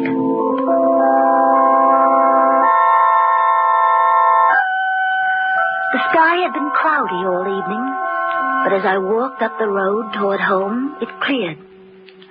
I remember how lovely the moonlight looked, spilling down the steps of the house. I started to climb them. Suddenly, I had an impelling desire to see Stephen's body.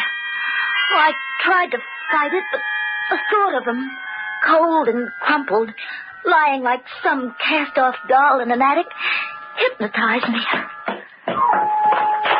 I went down the stairs and started across the road.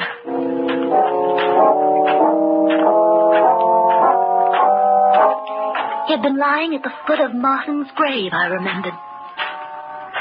From where I was, I couldn't make out the body. Oh, that wasn't right. The old man was buried directly across from the house. I should be able to see Stephen. I slipped through the gate, hurried to where the corpse had lain. It was gone. There wasn't a trace of it. I dropped to my hands and knees, searching about the new mound of earth for some proof that it hadn't all been a nightmare, that I'd really killed Stephen. There wasn't anything. No matted grass where the blood should have dried, nothing fallen from his pockets, not even the stone with which I'd struck him. And it was so quiet, so deathly quiet, with the moon whitewashing Martin's headstone, and the one next to it. The one next to it.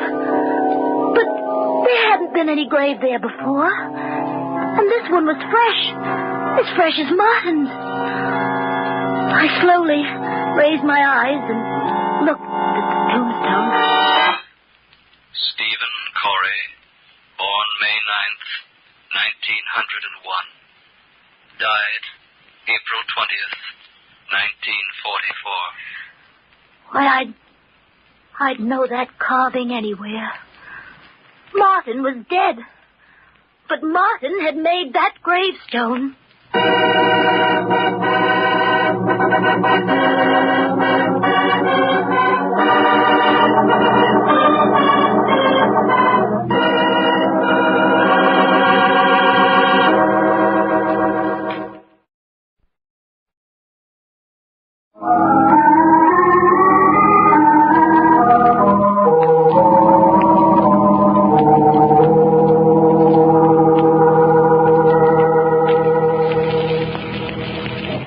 Kathy stands in the moonlight, staring at the grave plaque of Stephen Corey, a plaque identical with the one Martin had made for himself before he died.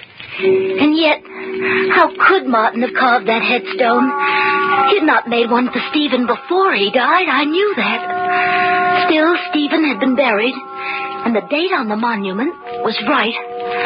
I felt the answer, but I pushed it back away from my mind. It couldn't be true that Martin had kept his promise even now and had carved the stone. And that these dead who were Stephen's friends had buried him. Had he loved me so, he wouldn't make me pay for what I'd done. Did he plead with them to cover him so I'd not be found out? I didn't know. I was paralyzed with fright. I had to get out of here back to the house before I lost my sanity. I don't know how long I lay there, cowering in my bed. At last, the darkness of the night closed in about me, and I slept. But then, out of the darkness, the doorbell rang. Sharp sound, a streak of fear over my flesh. The police had come. Stephen's grave had been discovered. I had to go to the door. Are you Catherine Holland? I'm Estelle Bailey, Martin's sister. Oh, yes, I should have known. Come in, Mrs. Bailey. Stephen sent me a telegram this afternoon about Martin's death, and I took the first train out here. I'm sorry if I woke you. Oh, that's quite all right. Come in. I know it's been a long trip. Perhaps I can fix you a bite to eat. No, thank you. I'd like you to take me to see the grave right away. Martin's grave? Now? Miss Holland, I hadn't seen Martin for 9 years. I'm ashamed of that, and I want to rectify it now as soon as I can. If you won't take me, perhaps Mr. Corey will. Oh, he's not here. He's in town. Well, I'll wait up till he comes in. Oh, you'll wait a long time. I don't understand. Oh, Stephen was quite shocked by your brother's death, you know, and, well, he felt he had to get away from this house, so, well, he mightn't be back tonight. But if he went into town, why didn't he meet me at the station as he wrote he would? Well, I don't know. Every moment she sat there, she'd think more and more about Stephen's absence. I had to distract her the only way I could. I had to take the chance that she wouldn't notice that other headstone. But if she did notice it, I would have to kill her, too. But just then, something happened to spare us both. Oh, good heavens. Oh, look, it's raining again. Yes, the moon's gone in. It's pitch black outside. Then there's no use going into the cemetery, I suppose. I'm afraid not, Mrs. Bailey. What a shame. Finally, she went upstairs.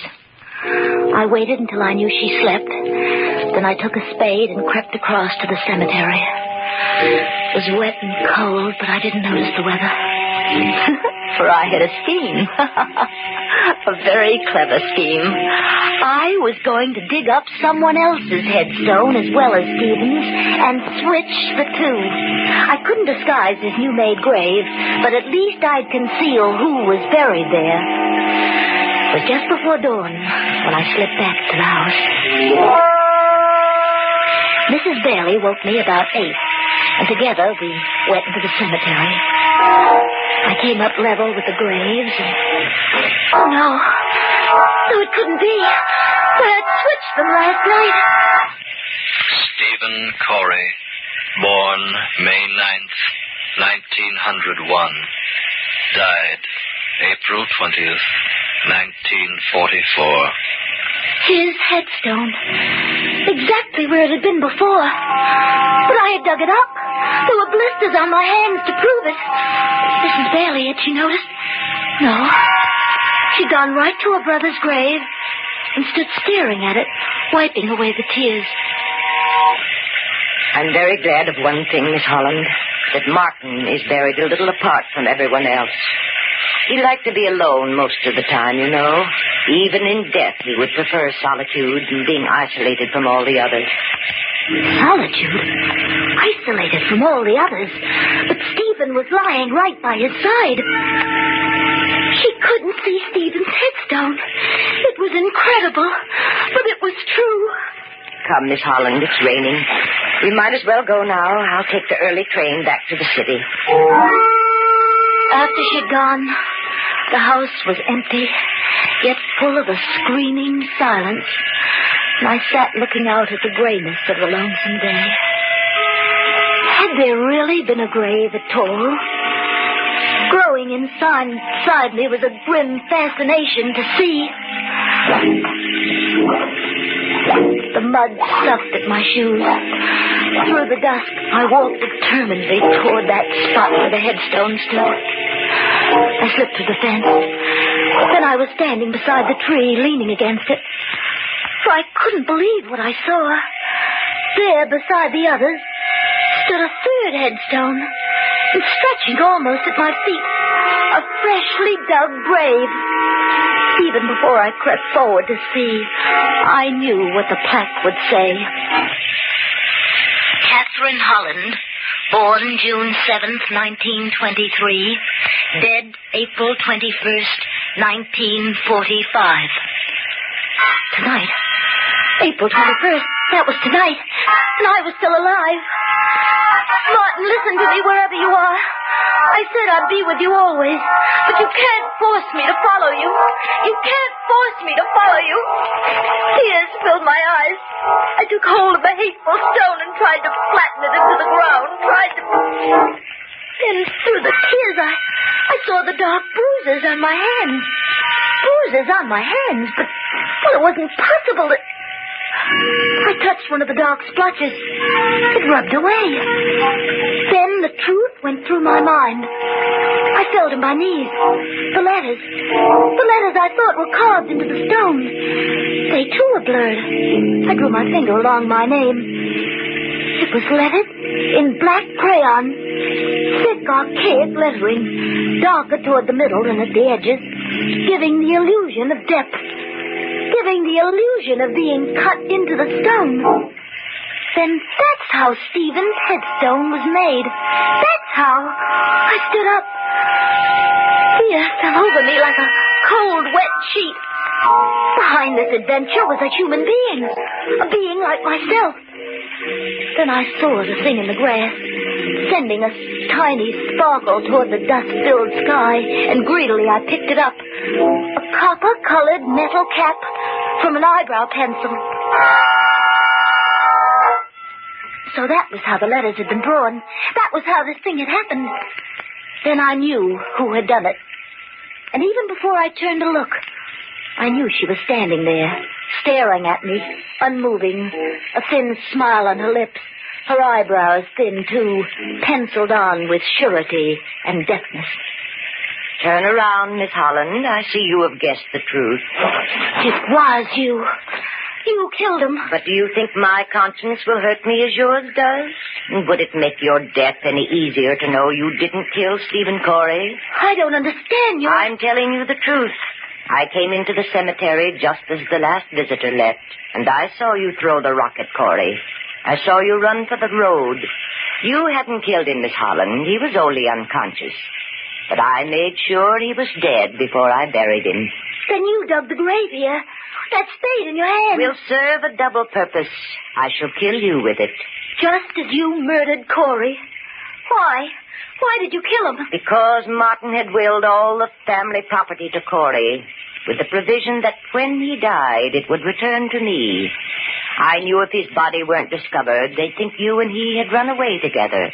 Then I'd have to wait for him to be declared legally dead. And so you put up the plaque? I felt sure I could persuade the county coroner to file a death certificate quietly. Then I'd show my lawyer the grave, show him that Corey, too, was dead. But you came back, so I have to kill you, too. Now you know the truth. Your time has come. That spade, Mrs. Bailey. Is for you, Miss Holland. Stay back from me. Stay back. I'm going to kill you. I'm not afraid, Mrs. Bailey. You're real. I can fight you. This will be your grave, and I shall bury you in it. Give me that spade. Give it to me. Go here. I said that spade. Mrs. Bailey.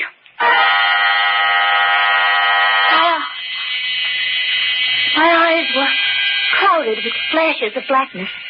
I lay on the ground, feeling the cold, wet earth against my cheek. Without warning, it had happened.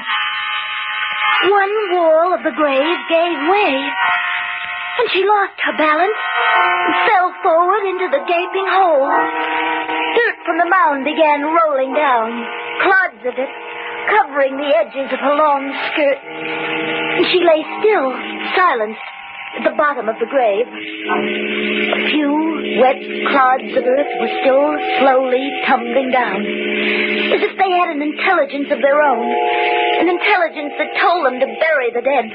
Bury the dead. For she was dead, and she had died instantly. Her neck twisted beneath her loosened, flowing hair that hid the hideous sight of her eyebrows, thin and long. Her neck was broken, and she lay in the grave she had meant for me.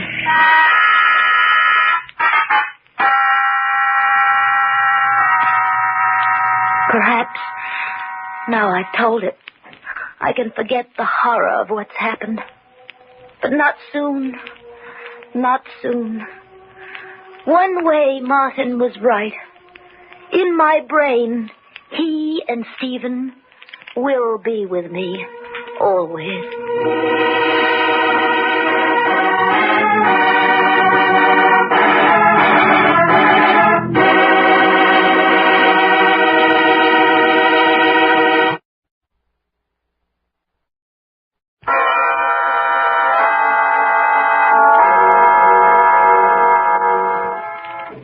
From shadows and stillness, mystery weaves a spell of strangest fascination, charging the mind with doubts and fears. For mystery is a strange companion, a living memory in the haunting hour.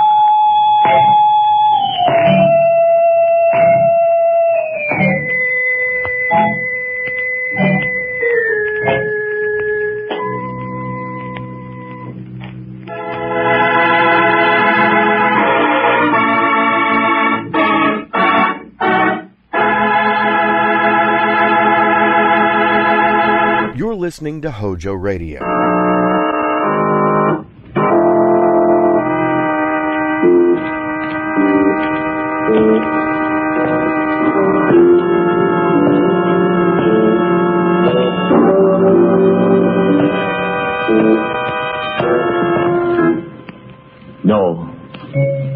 No, stay where you are. Do not break the stillness of this moment. For this is a time of mystery, a time when imagination is free and moves forward swiftly, silently. This is the haunting hour.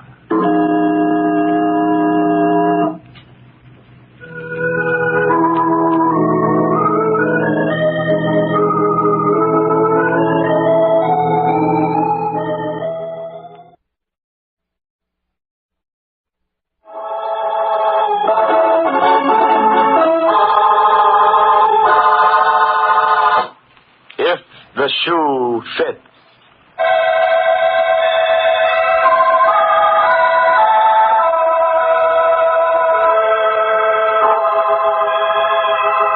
It is early Sunday morning in the home of Mr. and Mrs. Destos. Mr. Destos is dressing hurriedly while his wife prepares breakfast. Suddenly he calls to her. Helena! Helena! Gregory, please do not call like that. Come here to the kitchen. Helena, I cannot find my charm. Did you see it? How many times will I tell you, Gregory? On Sunday morning, people want to sleep a little. They do not want to hear other people screaming. But don't you hear? I have lost my lucky piece, Helena. Oh, you mean the little coin that you brought to America from Greece? Yes. Here are your eggs. Yes, but where is it? Oh, I have not seen it. Perhaps you lost it? No, I must find it. It has brought me all the good luck we have had here, and I can never replace it. It's the only one of its kind. Well, you should not have been so careless. That is the remark of a fool. Never mind with you, I'll find it myself. Gregory, it's the first time since we were married 3 years ago you speak to me like that. Oh, well, forgive me, Helena. I did not mean that. It is just that the little coin means so much to me. And I'm in such a hurry, I don't know what I am saying. Are you going to the shop again this Sunday?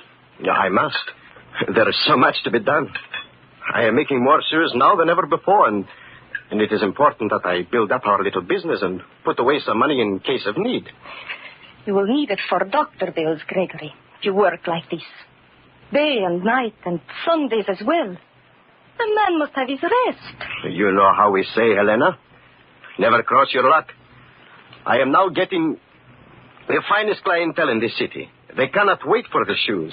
The orders must be filled, and I work alone. What good is all the money if I never see you? Well, that question you will have to ask Mr. Bollitt. Mr. Bollitt? You mean... Yes, Helena. I mean the richest, most important man in the city. I told you already I was working for his assistant, Mr. McIntyre. Mr. McIntyre, I have found out, is not Mr. Bollitt's assistant, but his bodyguard. So what is the difference? He promised he would get me the business of Mr. Bollitt, and he did. You mean you have seen Mr. Bollitt? Sure, many times. Oh. In fact, I am already making shoes for his whole family. Tell me, Gregory, why does a man like Mr. Bollitt need a bodyguard like Mr. McIntyre? Oh, what do I know, Helena? You know what it is with big, important men. They must be careful. And now I must go. When will you be home, Gregory? I don't know, Helena. We will have to see. Goodbye. Goodbye, Gregory.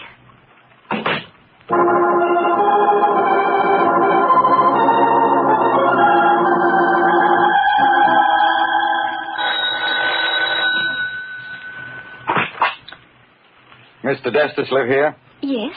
Is he home? Could I ask, please, your name? I'm Mr. Bollitt. Oh, Mr. Bollitt. Oh, come in, please. Come in, McIntyre. Right. Where's your husband, Mrs. Destus? He is not home. You're lying. I do not lie. Just a minute, McIntyre. Where is your husband, Mrs. Destus? I do not know. I tell you, she's covering up, boss. Let me go through the house. Just a minute. Mrs. Destus, do you recognize this coin? Oh, it is my husband's good luck piece. But where did you get it? Told you it belonged to him, boss. That's all I want to hear. You know what to do, McIntyre. Don't worry, I'll take care of him. What is wrong? What has my husband done? Don't worry, he won't do it again.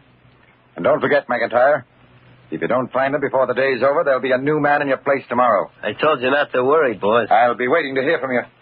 Don't make it too long. We might as well go inside and sit down, Mrs. Destus. What are you going to do? I'm going to wait for your husband. I mean, after he gets here. Well, don't you worry about that. Whatever I do, you should be glad I did it. I do not understand. All right. You want to know what's up? I'll tell you. That husband of yours is a no-good, two-timing double-crosser. Now, do you understand? No. He's running around with other women. Gregory? With other women? And that ain't all. If he wants to run around with other women, that's his own business. But when he starts fooling around with the boss's daughter, that's going too far. My husband is going with Mr. Bollitt's daughter? Mm-hmm. An 18-year-old kid. Oh, no, but it is impossible. Gregory works all the time. In the night, in the day. How could he be able to go with anybody? All depends what kind of work he's doing at night. Could be working at having a good time, you know. But he's doing what you say. Why shouldn't he tell me? He's not afraid. Maybe he's not afraid of you, but there's other people. We don't like anybody stepping in where they don't belong. See what I mean? Yes. Nothing is more important to Bollitt than his daughter Marion.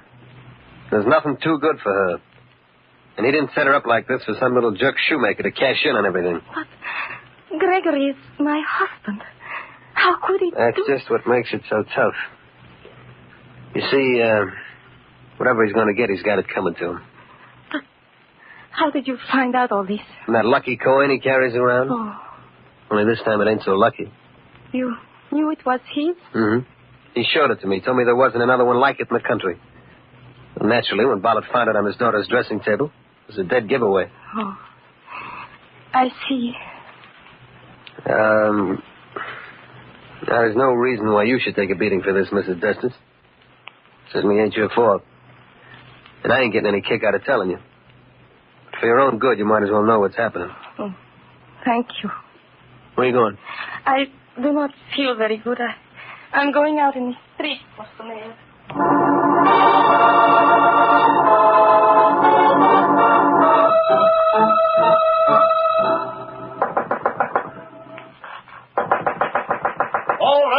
All right, I'm coming. Now, have you no patience to... Helena, is something wrong? Close the door. Yes, but you... Now, what is it, Helena? You are so pale. Mr. Bollitt is looking for you. He came to our house. Oh? What did he want? He came with his assistant, Mr. McIntyre. They have found out that you are going out with Mr. Bollitt's daughter. Me? I am going out with... Please, Gregory. There is no need to try and hide it from me any longer. I know. Oh, you are fooling. First, I thought they were fooling. Then they showed me the lucky coin you had lost. Mr. Bollitt's daughter had it. Oh, what you are saying, Elena, is so strange. It does not matter. I have come to warn you. Beyond that, I have no further duty. You had better not come home. Mr. McIntyre is waiting there for you. Mr. McIntyre? Oh, but then I should go to the police. They cannot do such things in America. What would you tell the police? Do you think they would like to hear our married man is going with a single girl? Helena, you do not believe that, do you? Mr. Bollitt is not so much a fool as I. I thought you were working.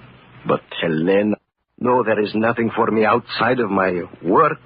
And you... I swear, Helena, I have never even seen the girl. I do not even know what she looks like. Only this morning you told me you were making shoes for all of Mr. Bollitt's family. Yes, that is true. But for the daughter, I have been getting the measurements from an old pair of shoes. Oh. Sure, that is why Mr. Bollitt has been so pleased with my work. He says there is nobody but me who makes custom shoes to fit so perfect by just looking at an old pair. Oh, perhaps it is true. Would you believe them before me, Helena? I do not know. It is something we do not see that is behind this. But that does not matter now. It matters only that you believe me. Oh, we have gone through so much together, Helena. How could you think that I would do such a thing to you? But there is the coin. How did the girl happen to have it? That is what I must find out. And I must get it back. No, Gregory. You cannot do that. You must forget about it. But why? It is mine and it has brought me luck. No, you have not seen the face of Mr. McIntyre. I have seen that kind of face before. I know what he has in his mind. It is not good. But what am I to do, Helena? I cannot go away and leave you. You must, Gregory. You cannot even come home. You must leave right away. Then, when you find a place, you will write to me. And I will follow. How do I know what they will do to you if I leave? Oh, I will be all right. Then, if you say so, I will go, Helena. Listen, here is all the money I have with me. You will go right from here to the railroad station. I did not think that here in America we would have to... Goodbye, my Helena. Hurry. There is not much. Mr. McIntyre. Do not say anything. Just going out for a little walk, huh, Mrs. Justice? Led me right to him. What do you want, Mr. McIntyre? I'll tell you later. Get your hat and coat. No, you cannot take him. No? Maybe this will convince you that I can. You're going to kill him. No, I'm Helena. not. Helena, you must not try to do anything. You cannot fight a revolver. Now you're being smart, Justice. Let's go. Get into that car outside. Goodbye, Helena. Don't worry. Gregory. Oh, my Gregory.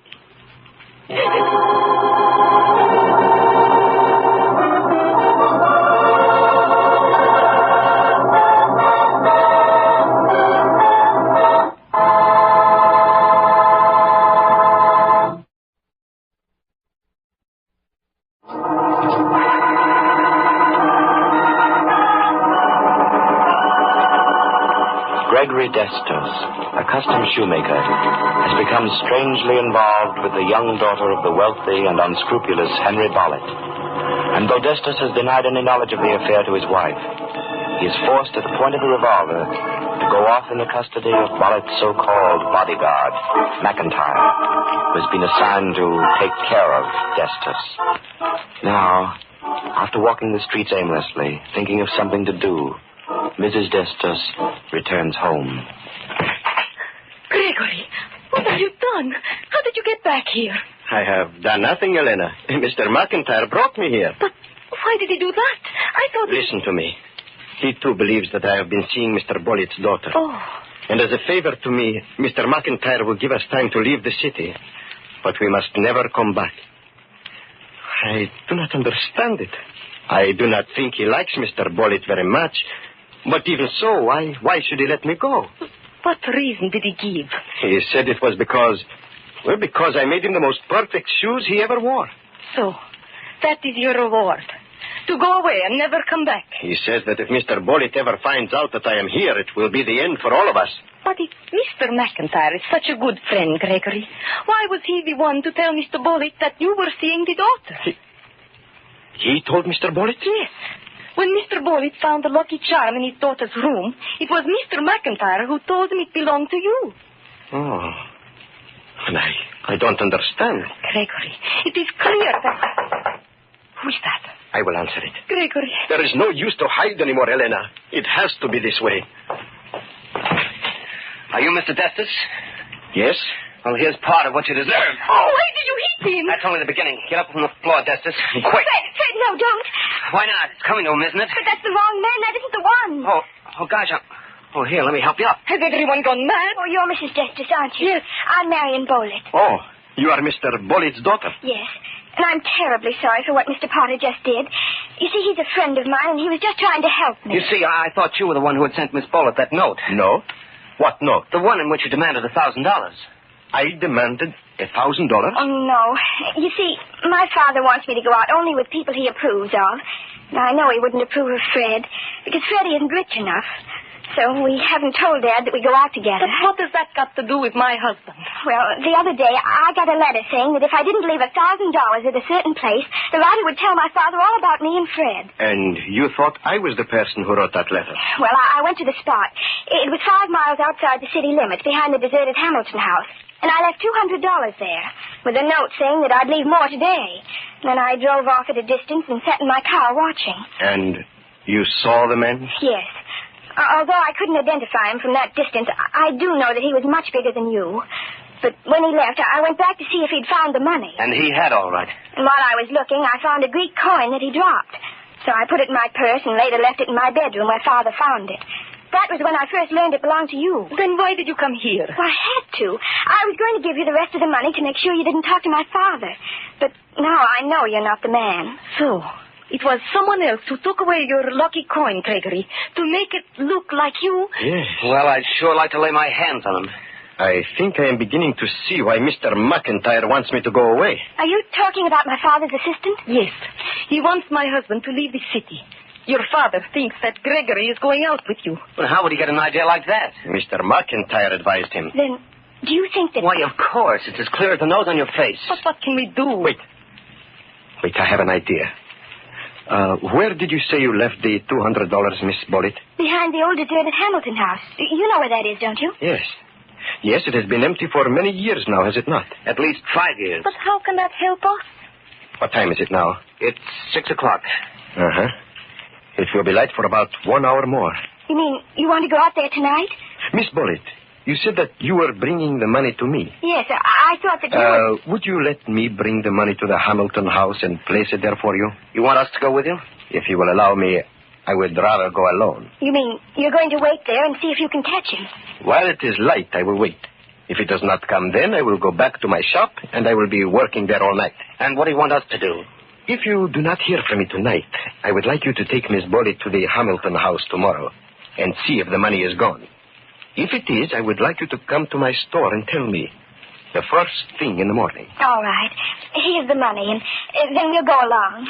Good night, and thank you. Good night. Good night. Oh, are you sure you're doing the right thing, Gregory? Yes, Helena. Do you want me to stay here?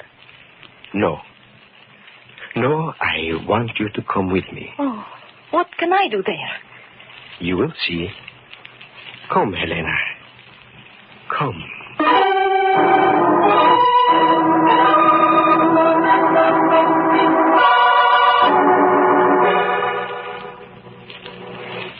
It is darkening quickly, Gregory. Yes.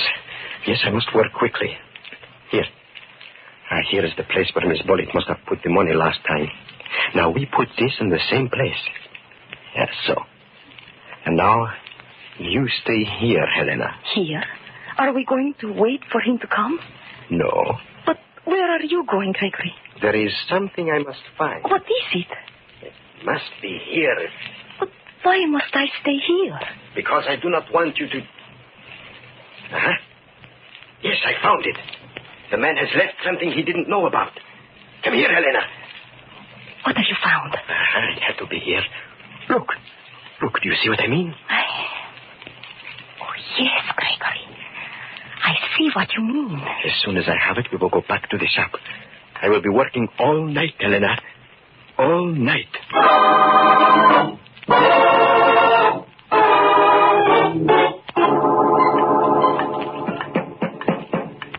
It's 8:30 in the morning, Gregory. Yes. At this time every morning, the shop is already open. Huh? Oh, yes. Yes, Helena, you better unlock the door. Unlock it? But if Mr. McIntyre comes here and finds you, what then? I think now we are ready for Mr. McIntyre, Helena. I hope so.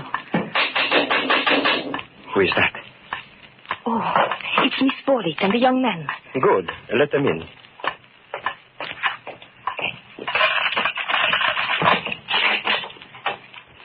It's gone, Mrs. Destus. We looked all over. It was gone. My husband has been working all night. Well, this is a fine time to be fixing shoes, Destus. I am just finishing. But what are we going to do now? Now that we know the rest of the money is gone. I expect that in a few minutes your father will be here. How do you know that? After what has already happened, he must be following you. But you know that we don't want to be seen together. Why didn't you say this before? Because Mr. Bullitt is interested in me, not you. Well, Mary and I think it's best if we get out of here. All right, Freddie. If you think we... All right, Destus. Took me a long time to catch up with you, but I finally did. I am not running away, Mr. McIntyre. Marion, how can you come to this man's place at this hour of the morning? Why shouldn't I? Mr. Destus is trying to help me track down a criminal who's been blackmailing me. Blackmailing you? Yes, and trying to incriminate Mr. Destus at the same time by leaving his possessions where I could find them. You talking about that Greek coin? You mean he didn't give it to you? No, he didn't. I found it. Wait a minute. You mean somebody's been blackmailing you and trying to throw the blame on Destus? Yes, Mr. Bullitt. And now I think I am able to find out who the man is. How can a shoemaker suddenly become a detective? I know very little besides making shoes, Mr. McIntyre. I make them to live. But now I have made one to save my life. What are you talking about? I went to the place where your daughter left the blackmail money. There I found something that the man did not know about. 2 footprints. One hers, one somebody else. I have made shoes in many different ways.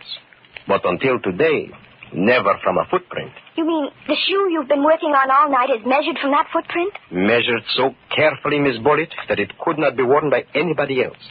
You see, the print had a special high arch, and the pressure was greatest on the left side of the heel. Because of this, the toes on the right side were longer than average. Well, suppose you're right. Who are you going to try the shoe on? I would like to start with the men here. If it is all right, I would like to see if it fits Mr. McIntyre. That's the screwiest thing I ever heard of. Take your shoe off, McIntyre. Go ahead, Destus. Thank you. Let me have the shoe, Helena. Oh, here. And the shoehorn? No. No, that will not be needed. Press, Mr. McIntyre. I'm pressing. It just won't go, that's all. Uh-huh. Will you remove your shoe, Mr. Potter? Do you mean that Fred... Oh, why, that's preposterous. Let him have his fun, Marion. There. Press, Mr. Potter. I am pressing, but it doesn't go. Of course, it's silly to suspect it. One moment. Mr. Potter, will you uncurl your toes? Mm-hmm. So. And now, the shoe fits.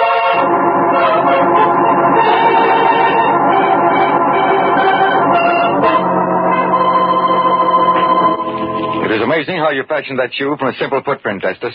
I think, Mr. Bullitt, that he will never find another shoe to fit him as well. I'm afraid that it won't matter so much where he's going. I suppose McIntyre's turned him over to the police by now. But I still don't see how Mr. Destus could find out all that information from a single shoe print. How did you know that Fred had the blackmail money in his pocket? Oh, I did not know that. I knew only that the blackmail money had been taken away from the place where I left it. But from the beginning, Mr. Potter's face was familiar. Then I remembered the day my lucky coin disappeared, there was a man in my shop, and he was asking me for prices. Tell me, Miss Bullitt, did Mr. Potter ever have a mustache? Why, yes. He just shaved it off a few days ago. Mm-hmm. And sometimes he wears glasses? That's right. Of course, I could not ask these questions before. Naturally. But that proves conclusively he was the man. You deserve a lot of credit for this, Destus, and I'll see that you get it, too. Well, come along, Marion. Perhaps you'll listen to me in the future. Goodbye, Mr. and Mrs. Destus. Goodbye. Oh, Gregory, it is over. Like being free again. Is it not wonderful? So wonderful, Helena. I think I will take a holiday. We will go home now and go to sleep.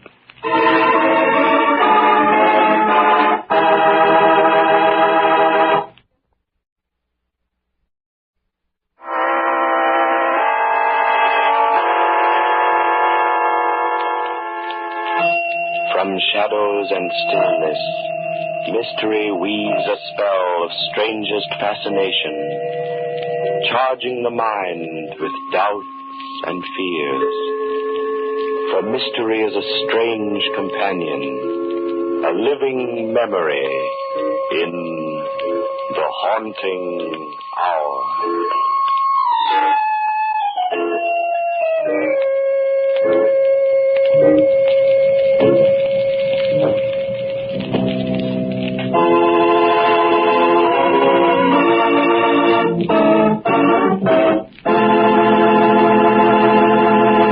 Thank you for listening to HOJO Radio.